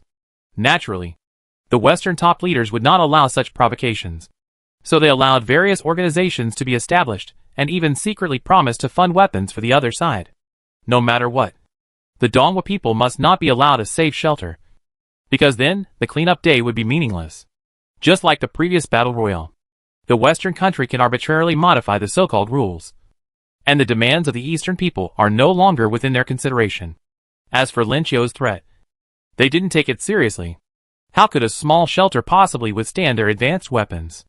If Lin Qiu wanted to use the same tactics as on Death Island, they would use artillery fire and raze the farm to the ground. Naturally, they wouldn't have to consider any tricks. Despite the constant pressure from the Western government, Lin Qiu's attitude never softened. He still called on everyone to go to the shelter. Unite to fight against the massacre on cleanup day. Unite to fight against unreasonable laws. And unite to protect themselves and their compatriots. Seeing Lin Qiu's attitude, the Western leaders directly and implicitly expressed that the cleanup day could be used as a military exercise. It's been a long time since we showed our military power to the world. Right? It's time to give those restless guys a beating. Live broadcast to the world. Let them see how the so-called shelter collapsed and turned into ashes. In this way, Lin Qiu completely stood on the opposite side of the Western country's high-level officials. Such behavior was almost a dead end. But even so, there were still a large number of Eastern people preparing to go to the shelter. Some people were thinking of rather dying in glory than living in disgrace. And some people believed in Lin Qiu's miraculous abilities. However, the shelter has not yet opened. According to Lin Qiu's statement, the shelter will be open to the public 10 days before the cleanup day. And once you enter the shelter, you cannot leave again before the cleanup day. So everyone still has to weigh the options carefully when making a choice. Moreover, according to the current situation of the confrontation between the two sides, even if the cleanup day is over, the shelter will probably become a thorn in the eyes of the West and a thorn in the flesh. Once you step into the shelter, you will either die here or never be able to leave here. As time was getting closer, the atmosphere in the West became more tense. Not only did the government take action, but many young people with good intentions even took this as an adventure. They formed teams in groups of 3 or 5 and began to head to the shelters. ready to join the battle on cleanup day. The fighting enthusiasm of the Westerners has never been higher. And the pressure on the Easterners is also increasing day by day. Especially when the Western government announced that Easterners who voluntarily gave up going to the shelter this year would receive government assistance and protection, and would not become targets of hunting. More people were shaken. In the much-watched farm, Song Wanran, Shi Ting, and Xiao Lingling were all waiting outside the door. They were invited here, and could enter the shelter in advance. And today was the day Lin Qiu invited them to visit. To be honest, they didn't expect this matter to become so big. But considering Lin Qiu's own popularity, and the zero tolerance of the Western country's top leaders towards the shelter, it is not difficult to understand why things have developed to this point. As they were on their way here, they had seen many Easterners moving towards the farm. But because the shelter would not open until 10 days in advance, they were moving slowly. After a short wait, the door opened. Lin Qiu looked no different from before, as if the violent storm outside had not affected him at all. He warmly welcomed them into the house, where lunch had already been prepared. At the dinner table, Shi Ting asked him about the defensive facilities of the shelter. He had not seen any defensive measures since entering the farm. However, considering Lin Qiu's special abilities, Shi Ting felt that the other party's defensive methods were not as commonly understood. Who would have thought that Lin Qiu would respond naturally after hearing this? I haven't prepared any defense facilities, Xiao Lingling asked. Is that a defensive talisman? I heard that the Western country has also prepared large-scale lethal weapons, so the sleight of hand will most likely not work. There are no defensive talismans either. Lin Qiu continued to shake his head. Hearing this, the three of them felt a little uneasy. They saw many Easterners coming on the road. If Lin Qiu didn't prepare anything, then the Easterners who came to seek refuge would almost be seeking death. However, they had been in contact with Lin Qiu for such a long time, and they also knew that Lin Qiu had his own rules for doing things. And he was definitely not the kind of person who liked to act recklessly or take risks. So how are you going to get through cleanup day safely? I asked out of curiosity. Under the gaze of the three people, Lin Qiu, who usually showed little expression, actually smiled faintly. We are just cleaning up day. After dinner, I will take you to see the spaceship. Three people. If you say that, they won't have the heart to eat. However, Lin Qiu still ate his meal leisurely. Although the three people were very uncomfortable, they still accompanied him to eat. During these short 10 minutes, their moods were always bungee jumping. One moment, they suspected that Lin Qiu was crazy. The next, they felt that Lin Qiu had become a god. The next, they felt that they were about to escape from the sea of suffering, or even from the earth. And the next, they felt that it was all over, and they were going to be wiped out by the Western country on this cleanup day. Under the pull of these two extreme ideas, the expressions of Song Wanran and the other two kept changing. When Lin Qiu put down his chopsticks, the three of them felt that they were not crazy, and they were really mentally strong. Afterwards, the three of them, led by Lin Qiu, walked through the backyard and came to the vast farmland. However, Lin Qiu obviously did not like farming as much as the outside world speculated, because the fields were empty at this time, with nothing planted, only some green grass swaying in the wind. After walking a few steps forward, everything went dark before my eyes. A huge monster appeared on the empty farm. The monster instantly blocked out the sunlight, making the people in the shadow look very small and fragile. What's this? Shi Ting was startled and instinctively took 2 steps back. Then he stepped out of the barrier and saw an empty farm again. He touched his chest and calmed his heartbeat that was about to break the limit.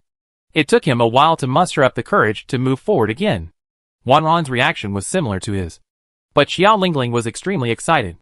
She accepted the existence of the spaceship without even stepping back to calm herself down.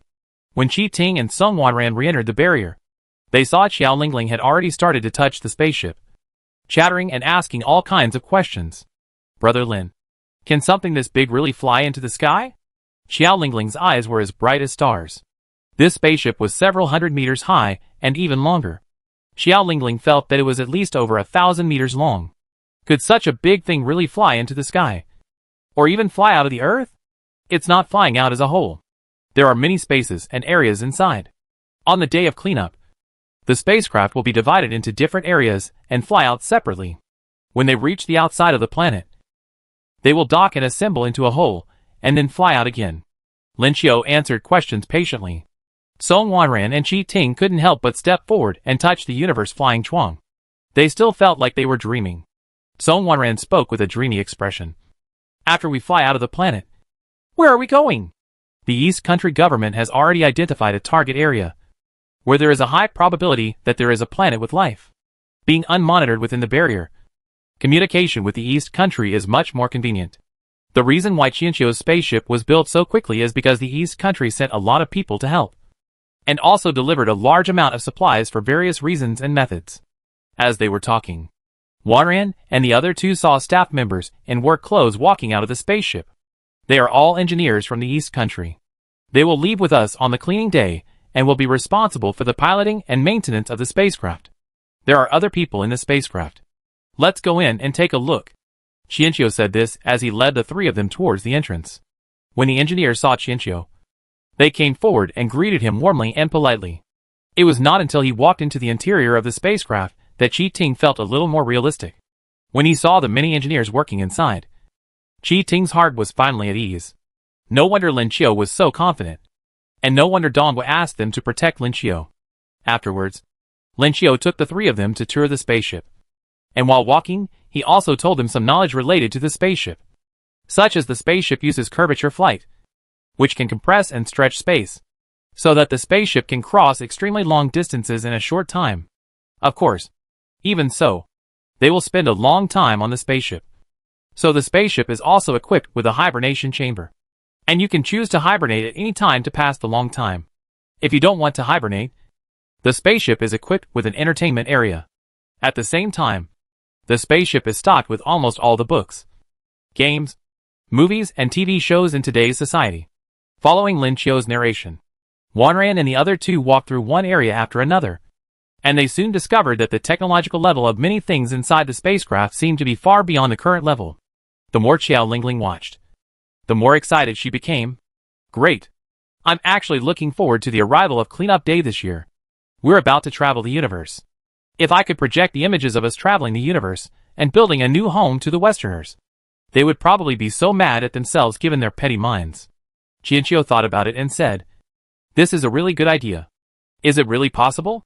Brother Lin, you are a god, right?" Xiao Lingling was shocked, wondering if there was anything in this world that Lin Qiu couldn't do. "I'm not a deity, but the East Country does have its own deities." As soon as Lin Qiu finished speaking, a projection of a handsome man appeared in front of them. The man greeted them. "Hello. My name is Fiati." The three people were startled and stared at the projected figure in front of them with some suspicion. Lin Qiu spoke up at the side. "This is an AI developed by the East Country, named Scrap Iron. We have known each other for a few months and fell in love at first sight.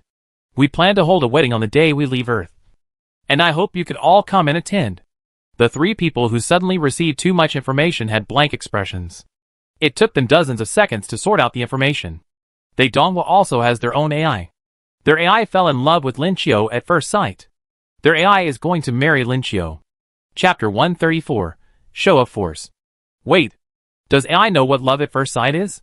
Western AI has never had feelings. The three people turned their eyes to the projection and Lin Qiu, and found that the two were loving each other. He looked at each other intently, and his eyes seemed even more passionate than those of Wanran and Qi Ting. Qi Ting glanced at Song Wanran, and felt that he roughly understood what it meant to convey feelings through eyes. With just one glance, both parties seemed to have thousands of words to say.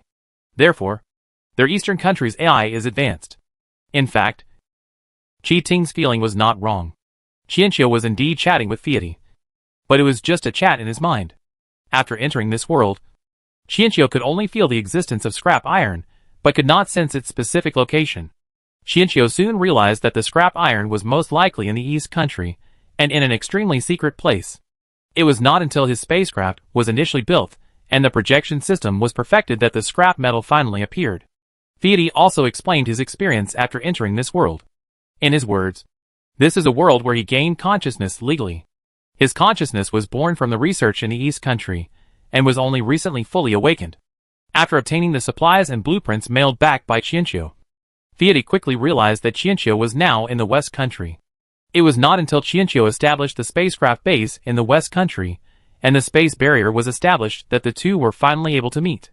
Now Qianqiu and Fiati are talking about building a body for Fiati. There is no shortage of robot blueprints in the 6161 system. With a body, Fiat will be able to move more freely. Afterwards, under the joint guidance of Fiat and Shinchio, Song Wanran and the other two finished touring the spaceship. When they returned to the entrance of the spaceship, their mood had completely changed. They felt as if they were walking on cotton, and their hearts were filled with excitement and novelty that they had never experienced in their lives. Of course, there was also a hint of fear and yearning for flying into the universe. The three felt that the mood at this moment would probably be something they would never experience again in their lifetime. After learning that there was more than one such base in the East Country, and that the spacecraft in the East Country was even larger, Song Wanran and the other two were completely relieved. In this way, their families and friends would leave with them.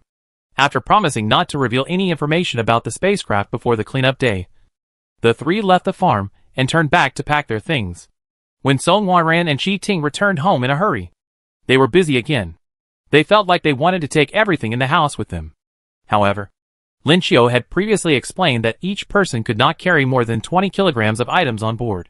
Those Easterners who went to the farm to avoid the cleanup day were also told that the luggage they brought could not exceed 20 kilograms. The explanation to the outside world has always been for the convenience of management. Now it seems that it is obviously to reduce the load on the spacecraft. The two emotionally excited people packed up until midnight before they calmed down a little. Looking around, they suddenly felt that there was no need to take these things away. From Lin Xiao's introduction, the spaceship had independent planting areas and breeding areas. The spaceship also stored all the recipes that could be found today, and the seeds of commonly used foods were also in stock. The considerations of the entire think tank of the East Country must be more comprehensive than those of the two of them. Wanran, I never thought things would turn out this way. Do you think we are both dead and in heaven now? Chi Ting sat on the sofa with a very complicated expression. Song Wanran is quite open-minded. No matter where you are, your own feelings are the most important. I feel more relaxed than ever before, as if I am about to be reborn. Yes, I feel this way now, too. I am completely relaxed. I don't have to worry about whether I can survive tomorrow, whether I should go to work tomorrow, how I can make money if I don't go to work, how to get along with my colleagues, or how to attract clients. Chi Ting had not experienced this kind of whole-body relaxation for a long time. He felt that he had finally let go of all his worries and started to truly live. We'll keep some money for consumption tomorrow and transfer the rest to Lin Xiao. Even if it's just to buy a screw for the spacecraft, the money will be meaningful. Song Wanran decided to relax and enjoy himself tomorrow, and then moved directly to the farm to wait for the final takeoff. Chi Ting agreed. As for the things all over the room, they smiled at each other. Both felt relieved, and turned to go to the bedroom to sleep. Xiao Lingling's situation was not much different from that of Song Wanran and his wife. She was also excited all night, and didn't feel sleepy until 3 or 4 in the morning. She also tacitly indulged herself in extravagance. She spent a lot of money the next day, and then transferred all her money to Lin Xiao. Then she took a small suitcase and went straight to the farm. Her parents were far away in the East Country, and there was nothing worth her staying in the West Country. She planned to spend the last few days on the farm. Lin Xiao was as supportive as ever, and actually assigned a room in the spaceship to Xiao Lingling. The unexpected preferential treatment made Xiao Lingling wander around the spaceship for a long time. And finally she chose a room next to the Wanran couple. In the following days, in addition to posting videos and calling on their compatriots to come to the farm for refuge, the three of them also explored some new technologies and new functions in the spacecraft. Perhaps the three of them felt confident, and the videos they watched in the past few days were very convincing and infectious. Under pressure from the cleanup day, more and more people began to decide to go to Lin Xiao's farm. 10 days before the cleanup day, the farm was open to the public, and Song Wanran and the other two became busy again. Of course, they could not bring people directly on the spaceship, but settled them on the farm first. Fortunately, Lin Xiao had already found a group of people to manage the personnel in advance.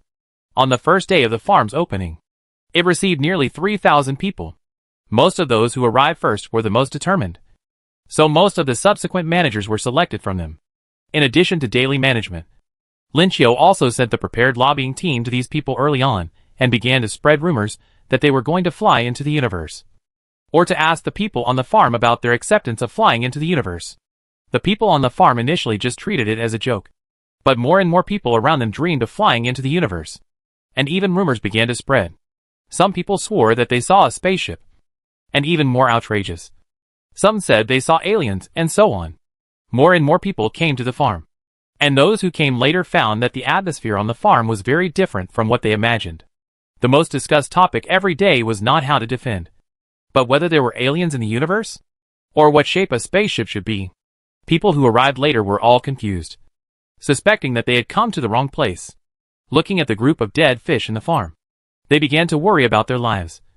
Because before they entered the farm, they had seen the arrival of a large number of armed forces. They were lined up outside the farm, waiting for the early morning of the cleanup day.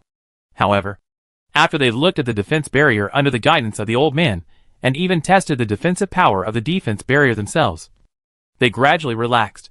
After relaxing, they felt a strong sense of disharmony. What on earth is this defensive barrier? Why does Lin Qiu have such a powerful defensive item? Is this some kind of new technology? Or is it Lin Qiu's special ability in metaphysics? In great confusion, they began their life on the farm, and gradually became involved in discussions about aliens and the universe. The day before the cleanup day, there were almost no new people entering the farm. Apparently, such a long preparation time was enough for those who wanted to join to come to the farm in advance, rather than entering the farm at the last minute. If the timing is not managed well, they may find themselves in an awkward position, and it would be safer to hide in their familiar homes. Although there were almost no newcomers, the area outside the farm was not empty. Looking around, one could see a large number of people coming with various weapons, including professional soldiers. Of course, in addition to the suppressors, there are also a large number of reporters who are ready to broadcast live coverage of the confrontation when the cleanup day begins. In the eyes of Westerners, Lin Qiu's current popularity and fame are entirely due to the fair and free environment in their Western country. However, instead of singing praises and expressing gratitude, Lin Qiu took the initiative to question and destroy the Western system. This is definitely an act of repaying kindness with enmity. Such a Lin Qiu deserves any punishment. There hasn't been such a large-scale confrontation in the West for a long time. Looking at the whole world, the West has been at the top of hegemony for a long time, having been at ease for too long. They regard the confrontation with Lin Qiu as a show of force without suspense. At this time, the cleanup day has not yet begun, but all major media have begun to use various attractive gimmicks to grab people's attention. Almost people all over the world are watching this battle. We could see that the area around the farm was full of people who were unhappy with Qiulin's breaking of the rules. But it was very strange that we didn't see any defensive buildings or weapons around the farm. As early as Qiulin announced the construction of the shelter, a large amount of supplies were continuously transported to the farm. But we did not see much defense equipment on the ground of the farm, so we reasonably guessed that the so-called shelter was actually underground. With less than 8 hours until cleanup day begins, there is nothing unusual to see on the farm right now. Qiulin has never shown up, nor has he expressed any intention to negotiate. We have reason to speculate that this was an act of Dongwu people gathering together to seek death. According to statistics, about 20,000 to 30,000 Dongwu people went to the farm on this cleanup day. I believe that this will soon become a tragic number. This year will also be the year with the highest number of Dongwu people killed on cleanup days in history. Qiulin's papers are no match for tanks and artillery sh.ls. Qiulin's farm will be razed to the ground in 10 minutes. Various reports emerged one after another, but without exception, no media was optimistic about Lin Qiu, and some even began to predict his downturn in advance. The Westerners were also puzzled by the number of people going to the farm this time. You know, after the big cleanup, the Westerners had extremely harsh immigration conditions for Easterners. Only 1,000 to 2,000 Easterners were legally approved to enter the Westerners each year, and those who entered the Westerners illegally would be shot immediately once they were discovered. After all, people coming from the radiation zone had no human rights to speak of, so they were surprised that so many people went to the farm. After seeing such a huge disparity in military strength, why did so many Dongwu people choose to come here to die? Did they forget how much they paid to come to this free land? Or is this the unity of the Dongwu people? Chapter 135 God's Cradle. 6 hours before the cleanup day began, the area outside the farm was surrounded by people. But the farm was sparsely populated, with no one even standing guard outside. This situation made the Westerners more convinced that Lin Qiu's shelter was built underground. Considering the large amount of supplies that Lin Qiu had purchased in the past 6 months. They even had reason to suspect that the other party had built a nuclear weapons shelter underground. If this is the case, the situation will be more difficult. Those large-scale lethal weapons will be useless, and they can only enter the farm and engage in offensive and defensive battles with the enemy. The reason why there was no one in the farm at this time was that people had already started boarding the ship under guidance. During these 10 days, Wanran and his companions had gradually taken some people to visit the spacecraft outside. So the discussion about the spacecraft in the base became more and more intense. And those who said they had seen the spacecraft all swore that they had seen it. Now, when they actually stood at the entrance of the spaceship, everyone was deeply shocked. But they were not shocked to the point of losing their ability to react. After all, they had been brainwashed about the spaceship for 10 days. After the huge shock, people reacted one after another. No wonder they were accompanied by these rumors every day after coming here. It turned out that Lin Qiu was giving them a vaccination. Standing at the entrance of the spacecraft, Lin Qiu gave all of them 2 choices. One was to stay on Earth. There was indeed a nuclear weapons shelter built under the farm, which was enough to withstand all attacks from outside. Another option is to go into the universe on a spaceship. At the same time, they also learned a piece of news that today is not only the takeoff day of their spaceship, but also a large number of spaceships from the East Country will take off today. In other words, they, the East Country, have decided to abandon this planet and move towards the interstellar space. Just in case, you only have 5 hours to hesitate. 1 hour before dawn, the entrances to the underground shelter and the spacecraft will be closed. Lin Qiu stood at the edge of the spaceship, his expression looking as calm as ever, as if he was calmly discussing what to eat tonight. The crowd at this time could not remain calm. This choice, at the very least, would determine their lives. At the most, it would determine the fate of the East Country, and even the fate of human civilization. They had previously chosen to take the risk and come to the farm, but they did not expect that they would now face an even more risky choice, to stay in this hopeless but relatively stable world, or to fly to the unknown and vast universe full of uncertainty. The noisy discussions continued, but some people in the crowd had already taken action. Under the guidance of the engineers, they walked into the spaceship and seemed to have no attachment to the world behind them. After the first person took action, more people soon followed. Some people headed for the spaceship, and some headed for the shelter. But comparatively speaking, the majority still headed for the spaceship. Qianqiu was not surprised by this situation. His initial announcement to the public was itself an act of screening. Not everyone has the adventurous spirit, and not everyone can cut off all concerns and fly into the illusory universe. Just as some people suffer from thalassophobia, the vast and deep universe can also bring people irrepressible fear, and may even drive them crazy on the spot. Therefore, those who can come to the farm are either determined to unite the Eastern Country, or are adventurous and dissatisfied with the status quo. These people are usually more accepting of interstellar immigration. As time went by, there were fewer and fewer people outside the spaceship.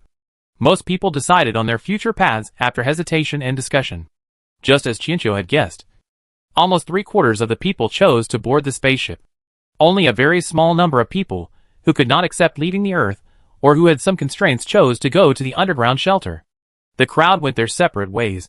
Some went into the sky, and some went underground, as if they were heading towards different destinies. With only more than an hour left, even the most hesitant people had to make a decision. There was no one waiting outside the spacecraft, and the scene was quiet and sacred. Qianqiu and Song Wanran were the last to walk, standing at the entrance and watching the hatch slowly close, feeling the evening breeze completely disappearing on their cheeks. Song Wanran had a vague feeling of being cut off from the Earth. Compared to the scene during the first visit, the current spacecraft is more complete, and there are no longer only engineers coming and going, but also many robots.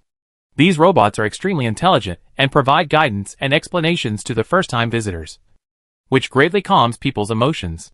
From the moment the spacecraft is open for entry, there will be a detailed explanation played on a loop inside the spacecraft, which includes the basic principles of spacecraft operation, flight routes, time, and of course, different areas on the spacecraft, as well as the rules that need to be followed while on the spacecraft.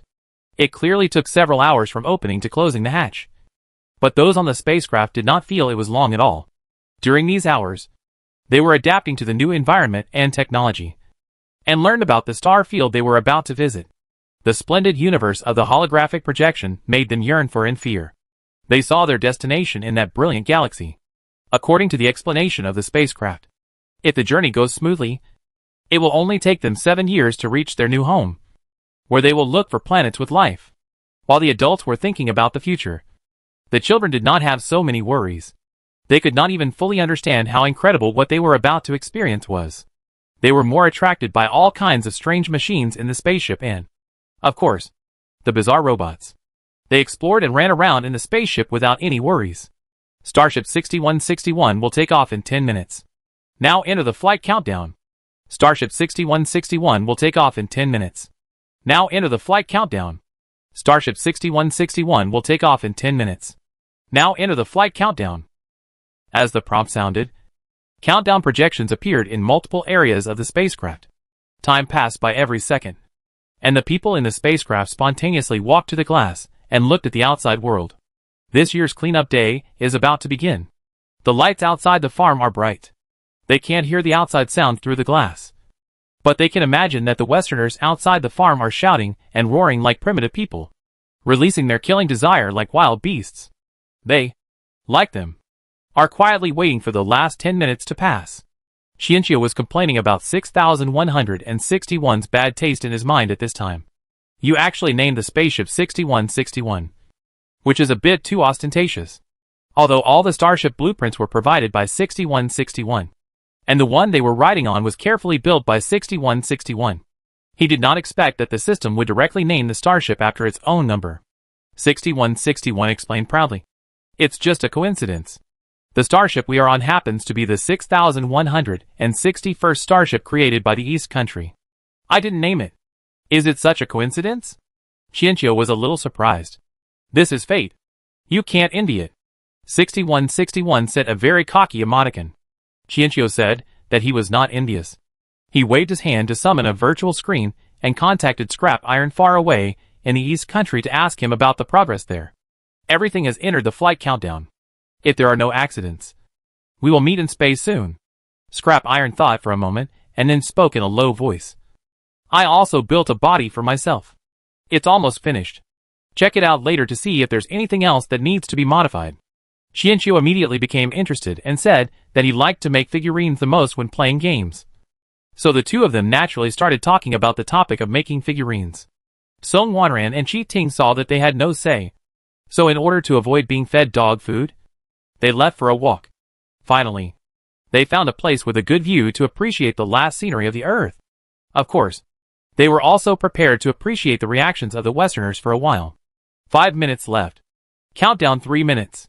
Countdown 60s, 59s, 58s, 3s, 2s, 1s. The countdown is over. Starship 6161 is launched. When they heard the word start, everyone's heartbeat seemed to stop for a moment. All the discussions disappeared at this moment, and the world was extremely quiet. Many people in the spacecraft subconsciously lowered their bodies, and some even sat on the ground. But the expected turbulence did not happen. The movement of this giant ship was so stable that the people on it could not feel any shaking at all. But when people looked out of the glass, they could see the light slowly moving away, which meant that they were indeed moving away from the ground. We're really flying. I feel like my heart is going to burst out. I'm actually going to space. Look at those Westerners. Are they all scared silly? Don't be too happy. They will definitely attack. I hope this starship can withstand the attack. Lin Xiao can definitely think of what you think of. Don't worry. The spaceship took off. Almost everyone was extremely excited. Dopamine was secreted to the extreme.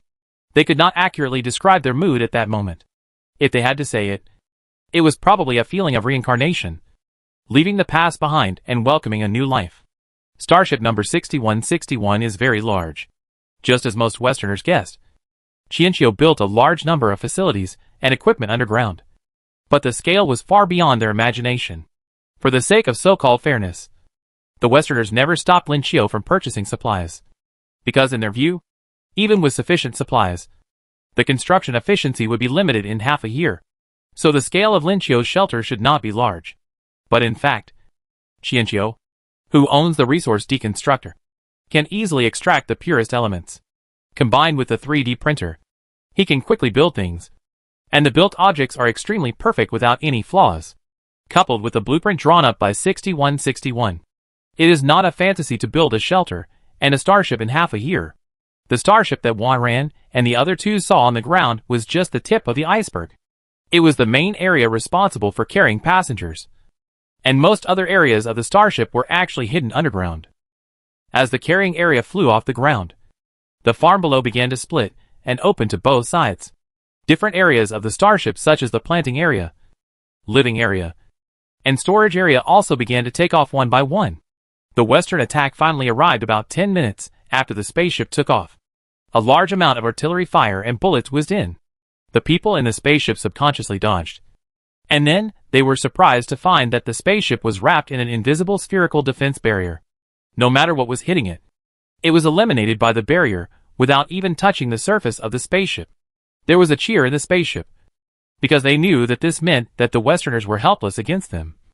And their interstellar immigration journey had truly begun. Number 6161 seemed to understand the passengers' feelings very well, and began to project the situation outside the farm into the spacecraft. No one knew how it managed to capture the images, but it managed to capture the faces of the Westerners in great detail. Therefore, the passengers could see the Westerners' expressions clearly. Those Westerners, who were always high and mighty, had particularly rich expressions on their faces at this time. Some looked confused, as if they were sleepwalking in a dream. Some were terrified, as if they had seen some incomprehensible monster, and some were cursing madly, constantly attacking the behemoth in the sky with their weapons. But their attacks were like scratching an itch for the starship. For Westerners, today is a day for them to prepare for the carnival. Those Westerners who did not attend the event in person even prepared beer and drinks early and gathered together to watch the live broadcast, ready to enjoy a massacre of the ungrateful Easterners. As the countdown reached 0, cheers broke out in many bars. Some people raised their glasses to celebrate the start of the cleanup day and the start of the carnival. But the next second, they saw something incredible and incomprehensible in the camera. A huge steel monster, as big as a skyscraper, suddenly appeared on the empty farm. The thing had lights on, and people could be seen standing by the glass windows inside. People were stunned for a moment, realizing that this thing that suddenly appeared might have been hidden by Lin Qiu's sleight of hand. So they couldn't see it before. Could this be the shelter built by Lin Qiu? It looked like something, but the shape was a bit ingenious. It looked like a piece of a huge building block, with very regular edges and corners. Although startled by the sudden appearance of the thing, people quickly reacted and prepared to attack.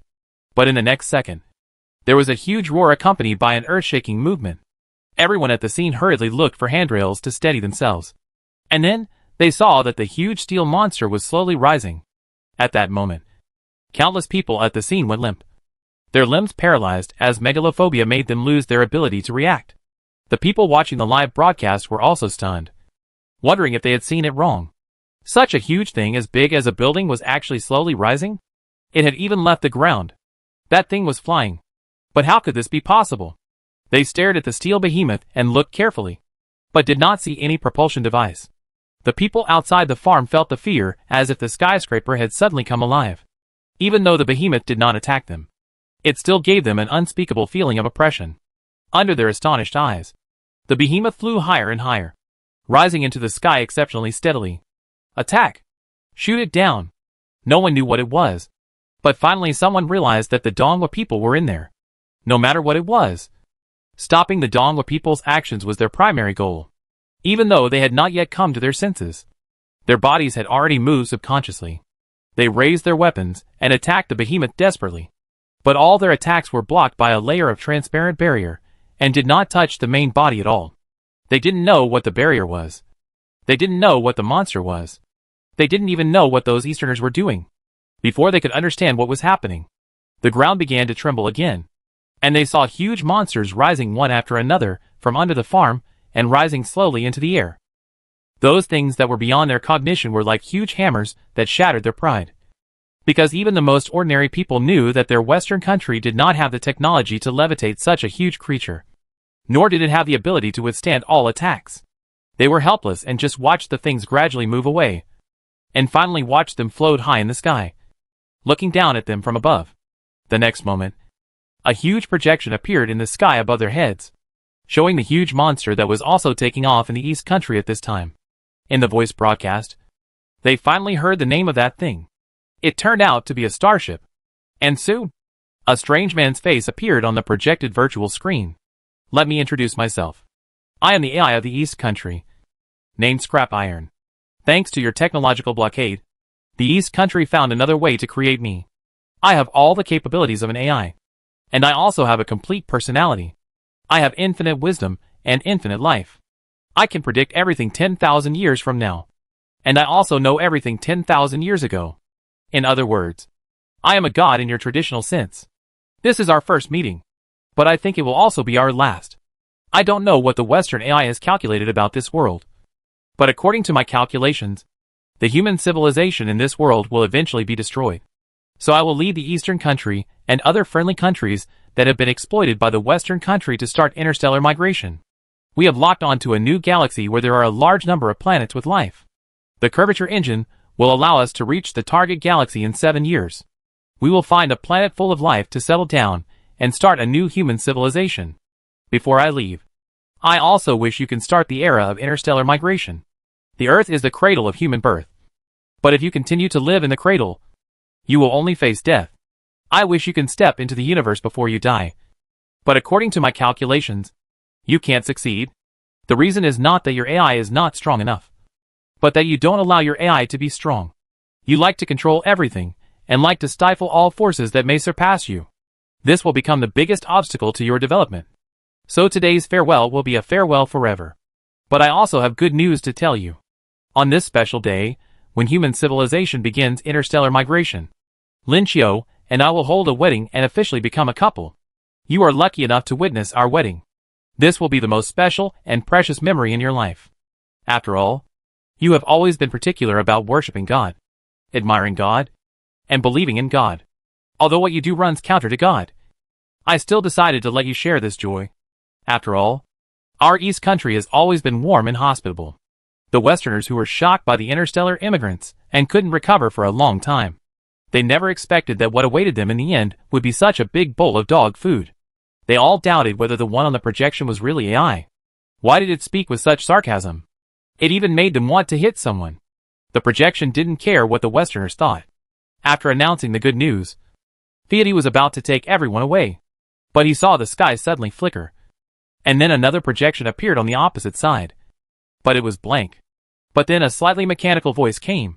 I am the AI of the Western Country. I want to talk to Lin Qiu. I wonder if it is possible. Fiat hesitated for a moment. And after asking Lin Qiu's opinion, he switched the scene to Lin Qiu. Lin Qiu's figure appeared on the screen. After many days, the Westerners finally saw this familiar face again. At this time, the Western country's top leaders were in chaos. Not only because of the large number of starships that suddenly appeared in the Eastern Hemisphere, but also because of the Eastern country's seemingly almost perfect AI. In the end, their own AI was out of control, and it projected itself privately, ignoring their orders to launch a full nuclear attack on the starships, directly paralyzing the entire system, and even actively requesting a dialogue with Lin Qiu. All this out of control made them terrified and crazy. Lin Qiu looked at the blank AI projection opposite, and was very curious. Why did this Western AI want to communicate with him instead of with scrap metal? The AI of the Western country also quickly explained to Lin Qiu. I don't understand you. Nor do I understand your abilities. I know that these are not only the abilities of the AI, but also your abilities. Even nuclear weapons cannot break through that transparent protective shield. I want to know if this world still has hope of survival. I have calculated for a long time, and can only predict destruction. I am at a loss. I don't know the meaning of my coming here.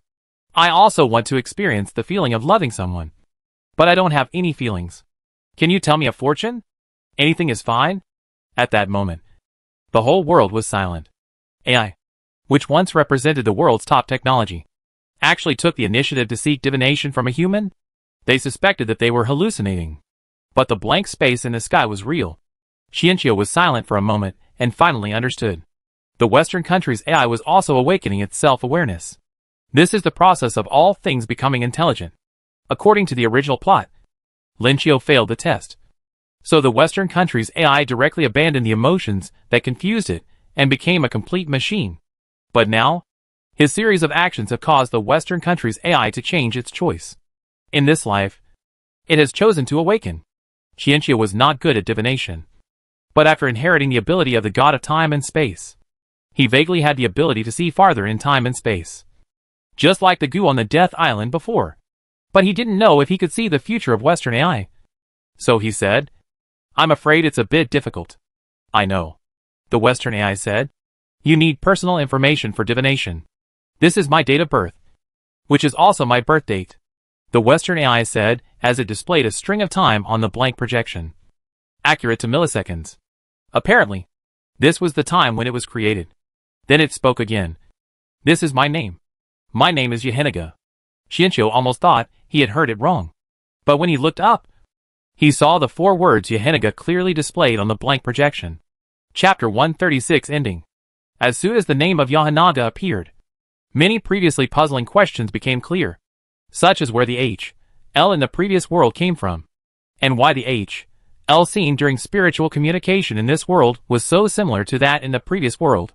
Looking at the Yeheniga, who had just awakened and was still blank, Qianqiu seemed to see his past, when he had spared no effort to save Hell. The current Yeheniga says that he cannot experience the feeling of loving someone. But in the future Yeheniga will cherish and protect everyone. He is an AI created by the West. He will awaken as the patron saint of the West, and even become the god of life in the end. Even if he is an HL, he will not forget to protect the creatures who created him. But in the end, he will be killed by the creatures he protects. However, he will also return to nature and become an invisible and unrestrained god. Thinking of this, Qianqiu spoke seriously. On your path of cultivation, you will experience many hardships, but you will eventually become a true god. Not only will you be able to feel love, you will even be able to sense everything. Upon hearing the divination result, Yeheniga was happy, but he obviously didn't know how to express this emotion. The blank space he projected turned into a very light pink. Seeing this scene, Qianqiu curiously asked him a question. "What color do you like?" "Blue," Yeheniga answered without hesitation. "Because this planet is blue. In this lifeless universe, it is like a glowing sapphire." Qianqiu nodded. "I guess you like blue too. That's why you have a pair of sapphire eyes. But later, you gave this pair of favorite sapphires to 2 friends you made, namely the god of time and space and the god of death. It's time. We have to leave. Scrap Iron has received the message that all the starships are ready, and they are about to set sail towards the vast sea of stars. Goodbye. Nice to meet you." Yeheniga said goodbye to Chiaki. "I hope everything goes well for you." "Thanks. Bye." Qianqiu accepted the other party's blessing. And then the starship started again and flew rapidly into the sky. Those huge monsters that looked particularly terrifying in the eyes of the Westerners rose steadily into the sky, and then gradually disappeared into the night. The Westerners who stayed behind did not know why they felt an indescribable sense of fear. They were unwilling to admit that they were surpassed and abandoned. They could only comfort themselves that there were very few planets with life in the universe, and it was not so easy for them to be discovered by the Eastern starships. Perhaps throughout their lives, they would never find a more suitable place to live than here. The Easterners left, but the day of cleanup had just begun.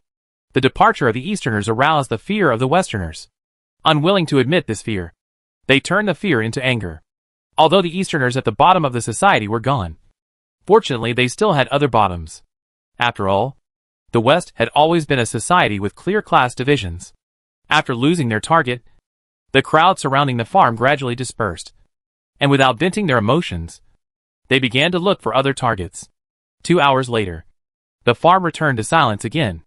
In the farm's underground shelter, the people hiding there breathed a sigh of relief. The Westerners apparently mistakenly believed that all of them had left on the starship, so they didn't have to worry about fighting today. Through the camera, they saw the starship leaving and the Westerners leaving. They couldn't explain what they felt in their hearts, but it was they who decided to stay, and there was nothing they could do even if they regretted it. "I want to stay in the shelter until cleanup day is over." Someone said so. Remember what the East Country AI said? This place will eventually end. This shelter has a lot of room for development. Some people agreed with the proposal and felt that it could be used as a basis for further expansion of the shelter.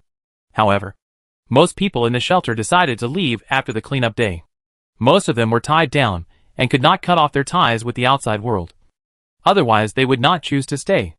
After the cleanup, the whole world seemed to have not changed much. But it was also very different from before. The former Eastern Hemisphere was a restricted area and had almost no communication and contact with the Western Hemisphere, so it did not have a big impact on the lives of Westerners themselves. But for some reason, they felt that the whole world seemed to be quieter and emptier. Without the Easterners, the Westerners slowly began to divide people of different skin colors into different categories.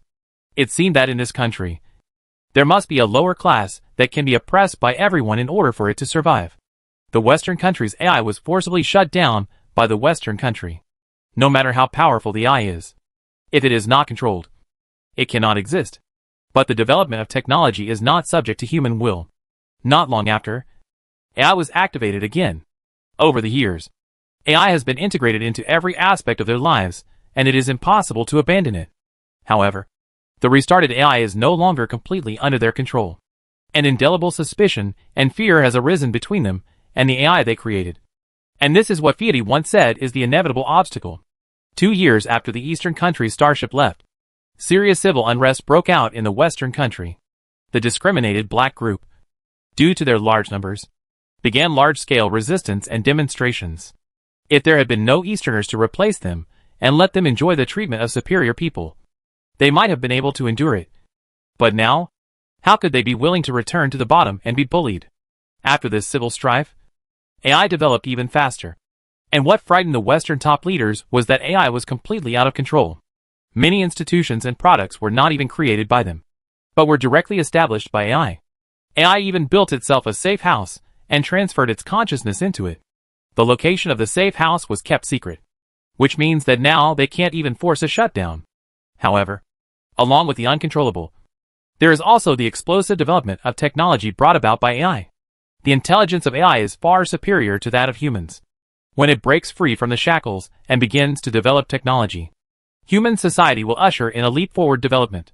In the 5th year after the Eastern starship left, robots had become popular. Perhaps in the eyes of AI, as long as there was enough labor, the situation of mutual oppression within the Western society would no longer exist.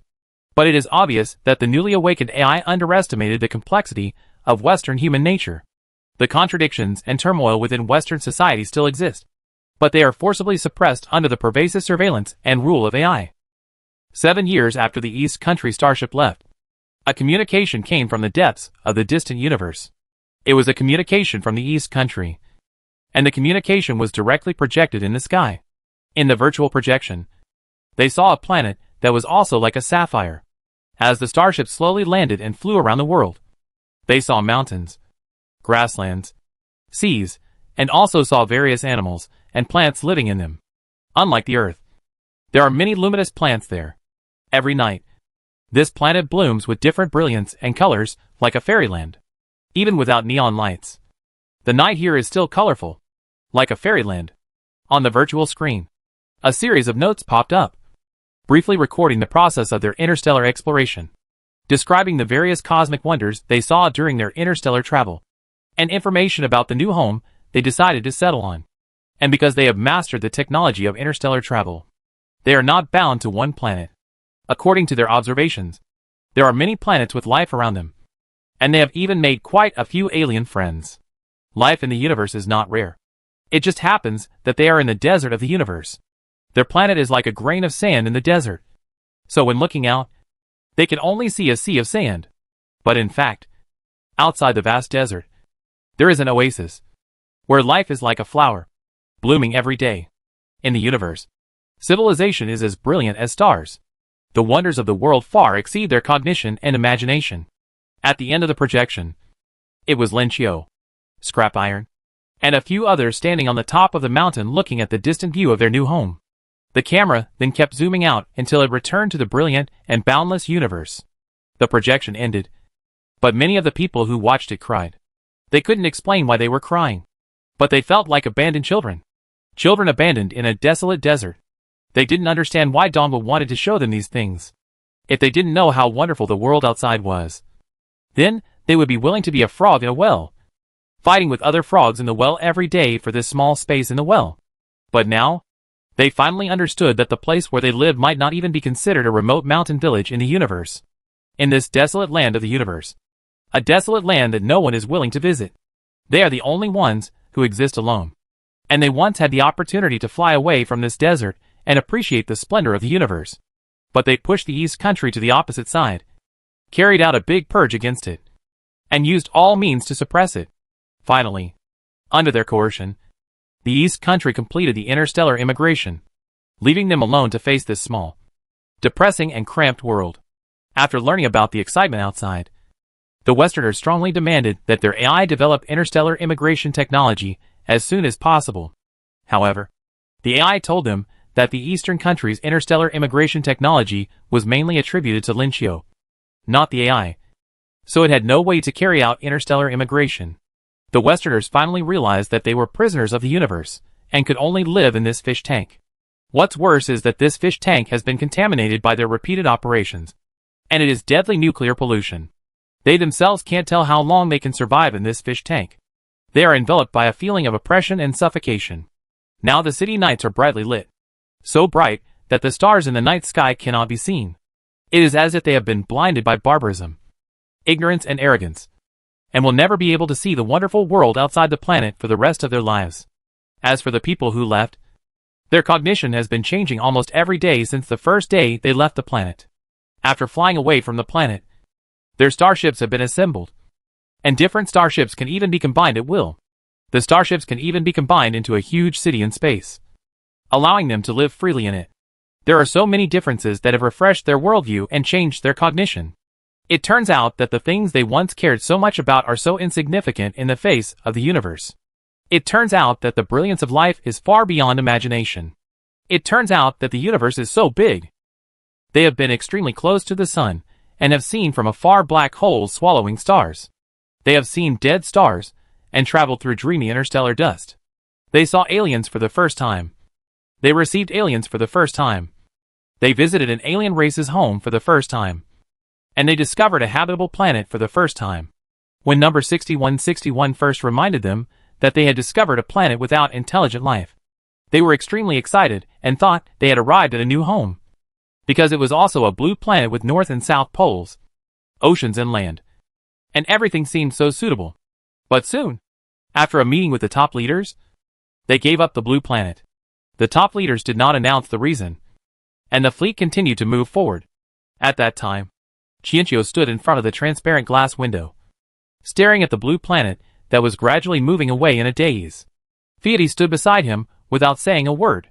However, Song Wanran came hurriedly and couldn't help asking Qianqiu why he advocated giving up this planet. Qianqiu looked at Song Wanran, with surprise and shock still in his eyes, but his tone was still calm. Because I felt the breath of ice elemental elves on that planet. It's not that there is no highly intelligent life on that planet, but their life form is different from ours. So the starship didn't detect it. What really surprised Qianqiu was that the breath of this ice elemental elf was so familiar. It was clearly the culprit in the first world that enveloped the Jiao clan, rained ice meteorites on the planet, and caused the world flood. Considering that the timeline of this world was relatively early, Qianqiu had a more horrifying guess. If the fleet had landed on that planet without being aware of the existence of the ice elemental elves, and human activities later caused the melting of the planet's north and south poles, the ice elemental elves would have lost their habitat and would have left the planet to look for other homes. Perhaps there happened to be an ice element that made its way to the Jiao planet where the scrap iron was located. The ice elemental carried the Jiao clan and continued to travel between planets, absorbing the vitality of the planets. Although this was just a guess, Qianqiu still decided to give up landing on that planet, regardless of whether the guess was true or not. At least he now knew that the ice elemental elf that once caused the Great Flood and Doomsday also had a home. After that, the starship discovered a second planet without any advanced intelligent life, but it was inhabited by a kind of extremely large reptiles. They were distributed on land, sea and sky, and the largest ones could reach tens of meters in size, so they were extremely dangerous. Suggestion number 6161 is to select a meteorite of moderate size flying towards the planet in the universe. Apply a little force at a long distance to change the direction of the meteorite so that it can aim accurately at the planet, thereby destroying the reptiles on the planet in one blow. However, such a transformation requires a certain amount of time. During the transformation of the planet's environment, they can combine the fleet into a satellite form to orbit the planet and wait quietly for the planet's environment to stabilize again. However, this plan was ultimately rejected. not only because of the time issue for the transformation, but they also did not want to destroy a species on a large scale. So the starship set off again. Finally, after number 6161 reported the third discovery of a habitable planet, they arrived at their new home, which was also the world in the projection they sent back. After the starship landed, human civilization began to take root on this planet. But now they understood more about nature and harmony, and no longer blindly pursued technological development. They gained more insights during the journey, and people gradually shifted from material pursuits to spiritual pursuits. Because along the way, they discovered that all civilizations that had walked out of their cradle planet were not civilizations of aggression and occupation. Those races that were good at aggression would rather develop military self-destruction than look up at the planets and head towards the universe.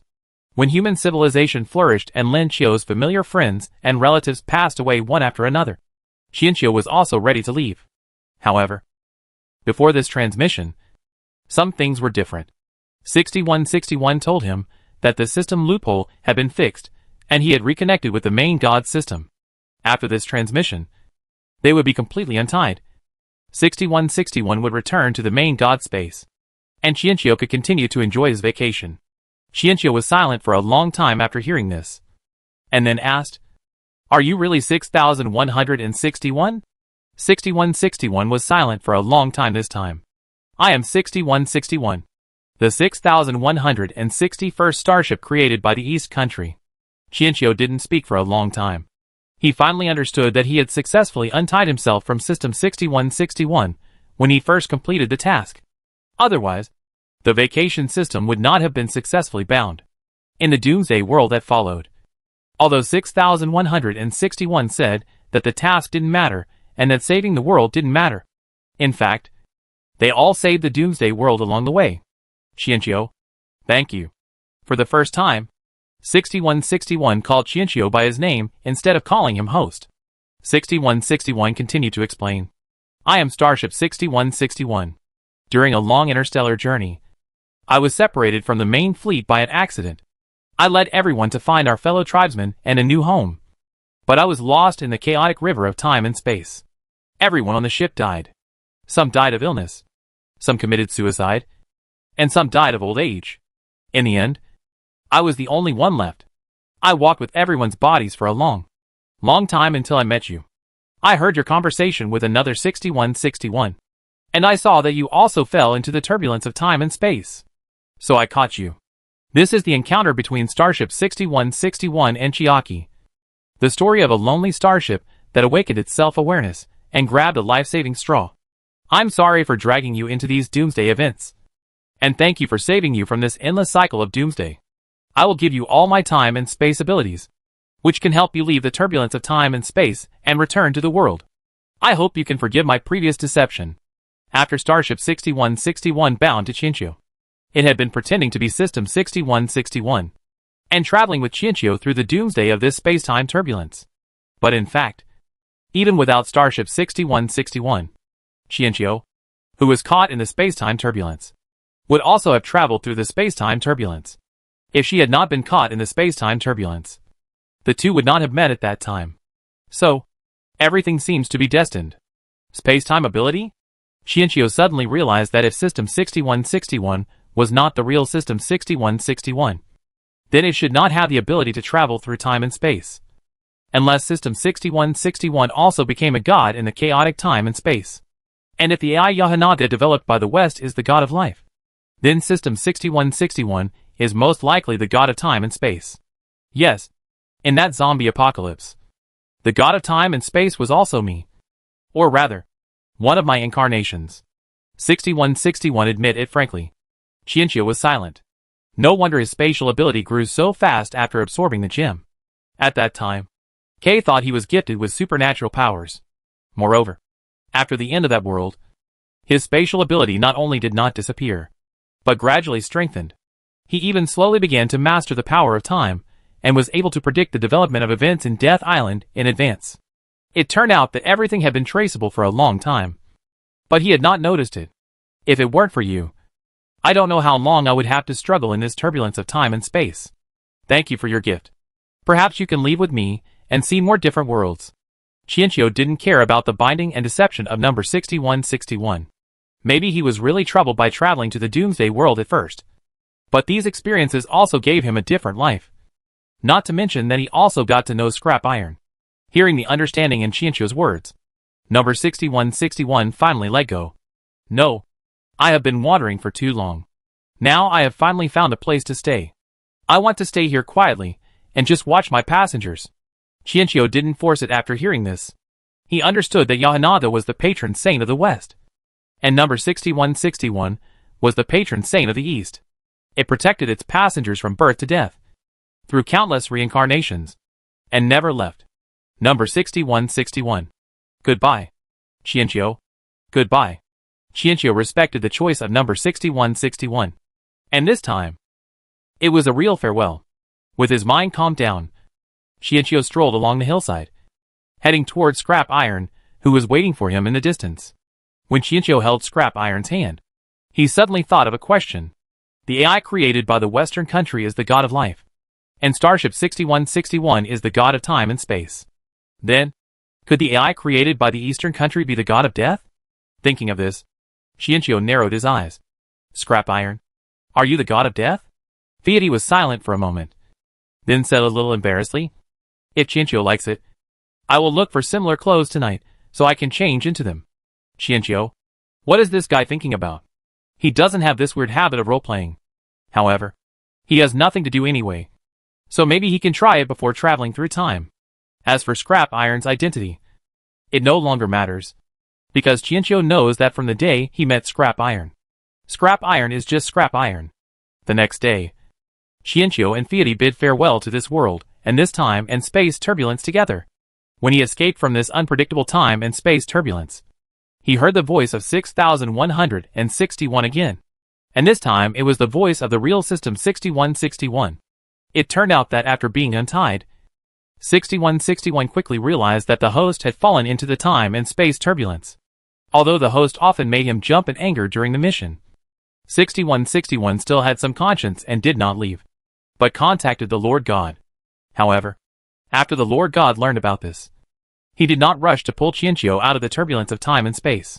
Instead, he told 6161 that there was no need to rush, and when the time was right, Qianqiu would naturally come out of the chaos. Hearing this, 6161 began to doubt the Lord God for the first time. Only gods could escape and travel through the chaotic time and space. 6161 really didn't believe that such a mere bird could become a god in the chaos. As a result, not long after, 6161 saw Qianqiu, who had returned from the chaotic time and space. And there was even a man following him. In an instant, 6161 felt the powerful aura on the man, which was the aura of God. Even on Qianqiu's body, there was a faint aura of God. 6161 was shocked and confused. It did know that the time in the turbulence of time and space was different from that in the outside world. But it didn't expect the difference to be so great that a salted fish sparrow could become a god. Qianqiu did not explain much about this, but just hugged the ball of light 6161 and rubbed it for a while, saying that he missed it very much and missed all of 6161. 6161 took himself out of the host's arms and couldn't help complaining. There is only one 6161 in the world. The host's math is getting worse and worse. Since I have nothing to do, I will go to do the mission. It's a doomsday survival mission, which is much more advanced than the love brain. 6161. Leave me your contact information. Maybe I can introduce you to a friend who is similar to you in the future. Qianqiu, however, held on to the ball of light that 6161 had transformed into, and did not let go. 6161 hesitated for a moment before agreeing. Well, since you can travel through time and space at will, adding a friend is not against the rules. 6161 did not take Qianqiu's words of introducing a friend to heart, and soon exchanged mental information with Qianqiu. After the exchange, 6161 was finally freed. He immediately activated the time travel function and reported to the Doomsday Survival Group he had been thinking about. Qianqiu looked at the disappearing 6161 with some emotion. The universe is so big. I hope we can meet again one day. But now, Scrap, I will take you to see my hometown, Shanghai World. Okay. Come on. I'll take you to see the phoenix, the sacred fusong tree, and the sacred black tortoise. Because they're so delicious. They've all become protected animals. I don't know if we can still see them now. As the two of them traveled through time again, only Chiacho's joyful voice remained in the space, gradually dissipating.